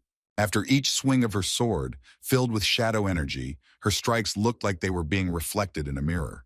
It was a 2-pronged attack that could normally only be used by dual swordsmen, but her shadow energy sword and the sword Rinfa was using were intersecting. Jyn realized that this was the final form of the shadow sword, and Garmund and Boris rejoiced like children, although this was not the first time they had seen Rinfa perform it. She asked the young man what he thought after seeing the second form of the shadow sword. Jyn said it was incredible and wonderful, and nothing compared to what she had shown before. Rinfa blushed after the young master's words, and Garmund was worried, or would she be okay after she started talking again. She asked not to make a mountain out of a molehill. Everything would be fine with her, but since that was the case, the kings planned to tell everyone about what happened and left Rinfa and Jyn alone. Rinfa told the boy that her second form was called scissors because the blades created by shadow energy intersected like blades. Jyn admitted that he had never even thought about such a thing, but Rinfa was interested in whether Jyn could repeat it. The young man admitted that this technique was not so simple for him to repeat it after seeing it only once. Also, one shouldn't forget about the absorbing sword, which was constantly sucking out shadow energy, so he couldn't even advance in learning the first form. Rinfa explained that the sword doesn't just absorb shadow energy, but processes it completely. She wasn't sure if the boy would understand, but she still told him to try to imagine scissors, not a sword, and to get the sword out of them, he had to take the shadow energy from the absorbing sword. If Jyn used shadow energy without thinking before, then after he dealt with the absorbing sword, he would be able to use it much more effectively. Rinfa is confident that the young man will be able to get along with the absorbing sword, and after he masters it, he will be able to freely use shadow energy. Jyn laughed and said that unlike Garmund, she knew how to explain and praised her for being an excellent teacher. But he was still worried about why she stopped talking, and Rinfa decided to admit that it wasn't about training, as Jyn had said. Jyn said it must have been hard for her to be alone for so long, but he wasn't one of his brothers or sisters, so she could tell him her story if she wanted. Rinfa still dared to tell her whole story to Jyn, and the young master realized that Rinfa believed that she was to blame for the fall of the Myungwan tribe. She blames herself for not being able to stop the others, but Jyn was unsure whether she was being arrogant or innocent, but later realized that it was Myungwan's way of thinking. Rinfa admitted that thanks to the young man, her punishment came to an end and was so simple that it even seemed painless to her. Jyn asked if she regretted it, but Rinfa replied that she felt relieved and thanked Jyn again because he had the power to reach out to people. The young man thanked Rinfa, but at that moment their conversation was interrupted by a huge crowd that came running after hearing the queen speak. Boris turned to Jyn and said that since he had managed to get Rinfa to talk, the young man owed him his achievement. Jyn didn't understand what the second achievement was, but he managed to come to the conclusion that Boris knew everything in advance. He knew the reason for Rinfa's silence, and that it was not someone from Myungwan, but Jyn himself who would be able to make her speak again. Jyn understood that Rinfa had helped him a lot, not only in quickly overcoming the obstacle in the form of the absorbing sword, but also in mastering the forms of the shadow sword. It took less than 2 weeks to master the two forms, but he just learned how to use them. It was far from ideal, but Jyn continued to train until he got used to them. After some time, Tantel decided to give Jyn his sword since he was able to handle the absorbing sword, but the young man did not understand, because the king himself said that he would not be able to use it. Tantel said that when he finished training with the fourth Battle King, he would have to fight with their brothers and sisters, and that everyone would gather this afternoon to watch the battle, and that the first Battle King himself would choose his opponent.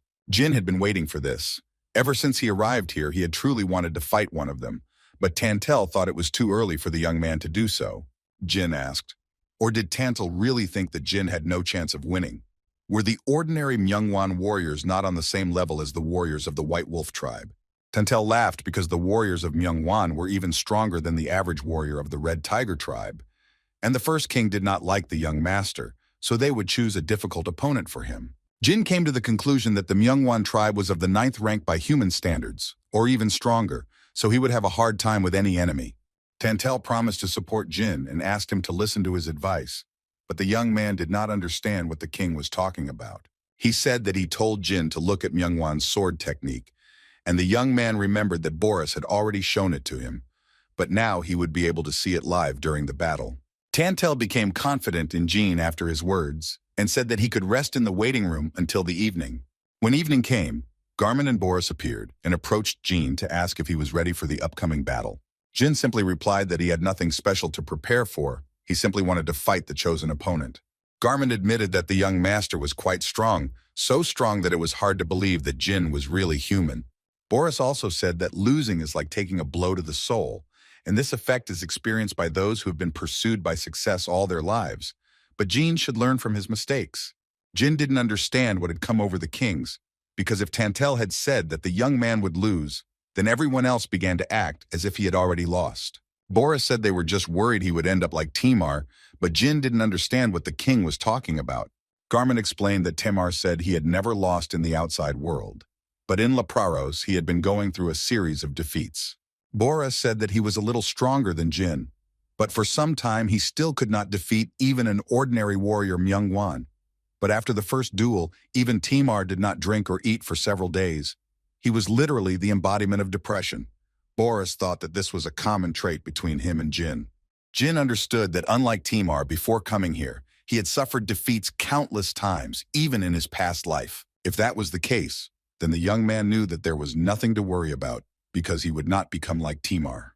When the time came and all the spectators gathered in the arena, they began to place bets on how long Jyn would last, since his predecessor could not even withstand a couple of blows. The first to enter the arena was the lightning-fast Shaku, who was clearly the crowd's favorite, and then the young master himself entered. Shaku asked Jyn about his readiness, but the young man only replied that he had nothing to prepare for, but it would be great if Shaku attacked with the intent to kill. Jyn said that it would be boring if Shaku fought like a simple duel. He would die of boredom. The king laughed and acknowledged his bravado, but the young man had overstepped the mark a bit, and Shaku was determined to teach him a lesson for it. Jyn decided not to waste time and used the Myungwan blade, which shocked Shaka. He did not understand how he managed to do it, and which of his brothers and sisters dared to show the young man this technique. The young man didn't even give him time to think and decided to end the fight with one blow. But Shaku didn't understand how the young man managed to do that at all. Even if someone showed Jyn their technique, he would not be able to use it because only the Myungwan warriors can fully use the Myungwan sword. Jyn knew this, so he created a shining heart from the aura, but that alone was not enough to use the sword. He was able to find the answer in his own memories and realized that the tooth that Boris gave him was the missing link. Every day after finishing training, he studied it like crazy, without knowing despair, and it was the only thing he could do. Despite all the efforts of the young man, Shaku easily parried the young man's blow and angrily asked the fifth king, or was the unique technique the same? The next moment, he concentrated his energy to the maximum. Shaku threatened that the young man would pay for his frivolity regarding the blade of Myungwan. Jyn wanted to call on Tess for protection, but he couldn't do it because this space was created by Soldred. Shaku noticed that something had gone wrong with the young man and wanted to end the fight with one blow. But Jyn managed to react to the sudden attack and parried the opponent's blow. From such a force, Shaku and Jyn flew in different directions, but still continued their battle. No one wanted to give in. Jyn understood that not only was Shaku fast, but his defense was also impenetrable. He didn't see a single opportunity for an attack. Then the young man decided to take advantage of the universal human weakness that is inherent in everyone and struck the king right in the eye with his finger. To his surprise, Shaku didn't even feel anything, and the boy's finger was broken, because the eyes of the inhabitants of La Praros were as strong as their hearts. Jyn realized that there was a reason they were called the strongest species. He just couldn't believe that there were thousands like Shaku before Myungwan fell. Shaku interrupted the young man's thoughts and said that since the young master had already finished warming up, he would show him something interesting. Jyn raised his sword to defend himself, but he could barely hold it. It felt like it weighed a ton. Shaku admitted that it was no wonder Jyn was having a hard time, since he used weapon suppression and explained that they put all their will into the sword to prevent the opponent from using it as they wish. Jyn knew he had no other choice and blocked the blow with his bare hand. He didn't know how to use a sword when Shaku was so close. He had to stay away from him. But the king immediately saw through the young man's plan and began to pursue him. Jyn knew Shaku wouldn't let up, but he needed to buy himself some time to use his first form of the shadow sword. After everything was ready, Jyn finally used the first form of the shadow blade to use the soul cut. The young man had almost finished preparing, but then Shaku appeared in front of him, clearly not going to let Jyn use the first form so easily. Jyn knew he was caught off guard. Shaku sent the boy flying with one blow, but that was not all. He grabbed Jin's leg while he was in the air and said that if the boy wanted to get to know Myungwan's techniques properly, he would show him how to use them. He continued to hold the young man and deliver hundreds of kicks all over his body, literally trampling the poor guy into the ground. Shaku decided to end this fight and jumped into the air to deliver his most devastating blow, from which the young man could not even move. The king promised that he would cut off Jin's limbs, and that is what he was going to do, and said that he hoped that Jyn would be more humble for their next duel. The next moment, Jyn heard only voices that discussed the fact that Boris could use his blood to heal the air. But it was dangerous, because people cannot cope with their blood, and the young man could die. When Jyn opened his eyes, he saw Barros, who finally decided to start the blood transfusion. He hopes that the young man will pull through.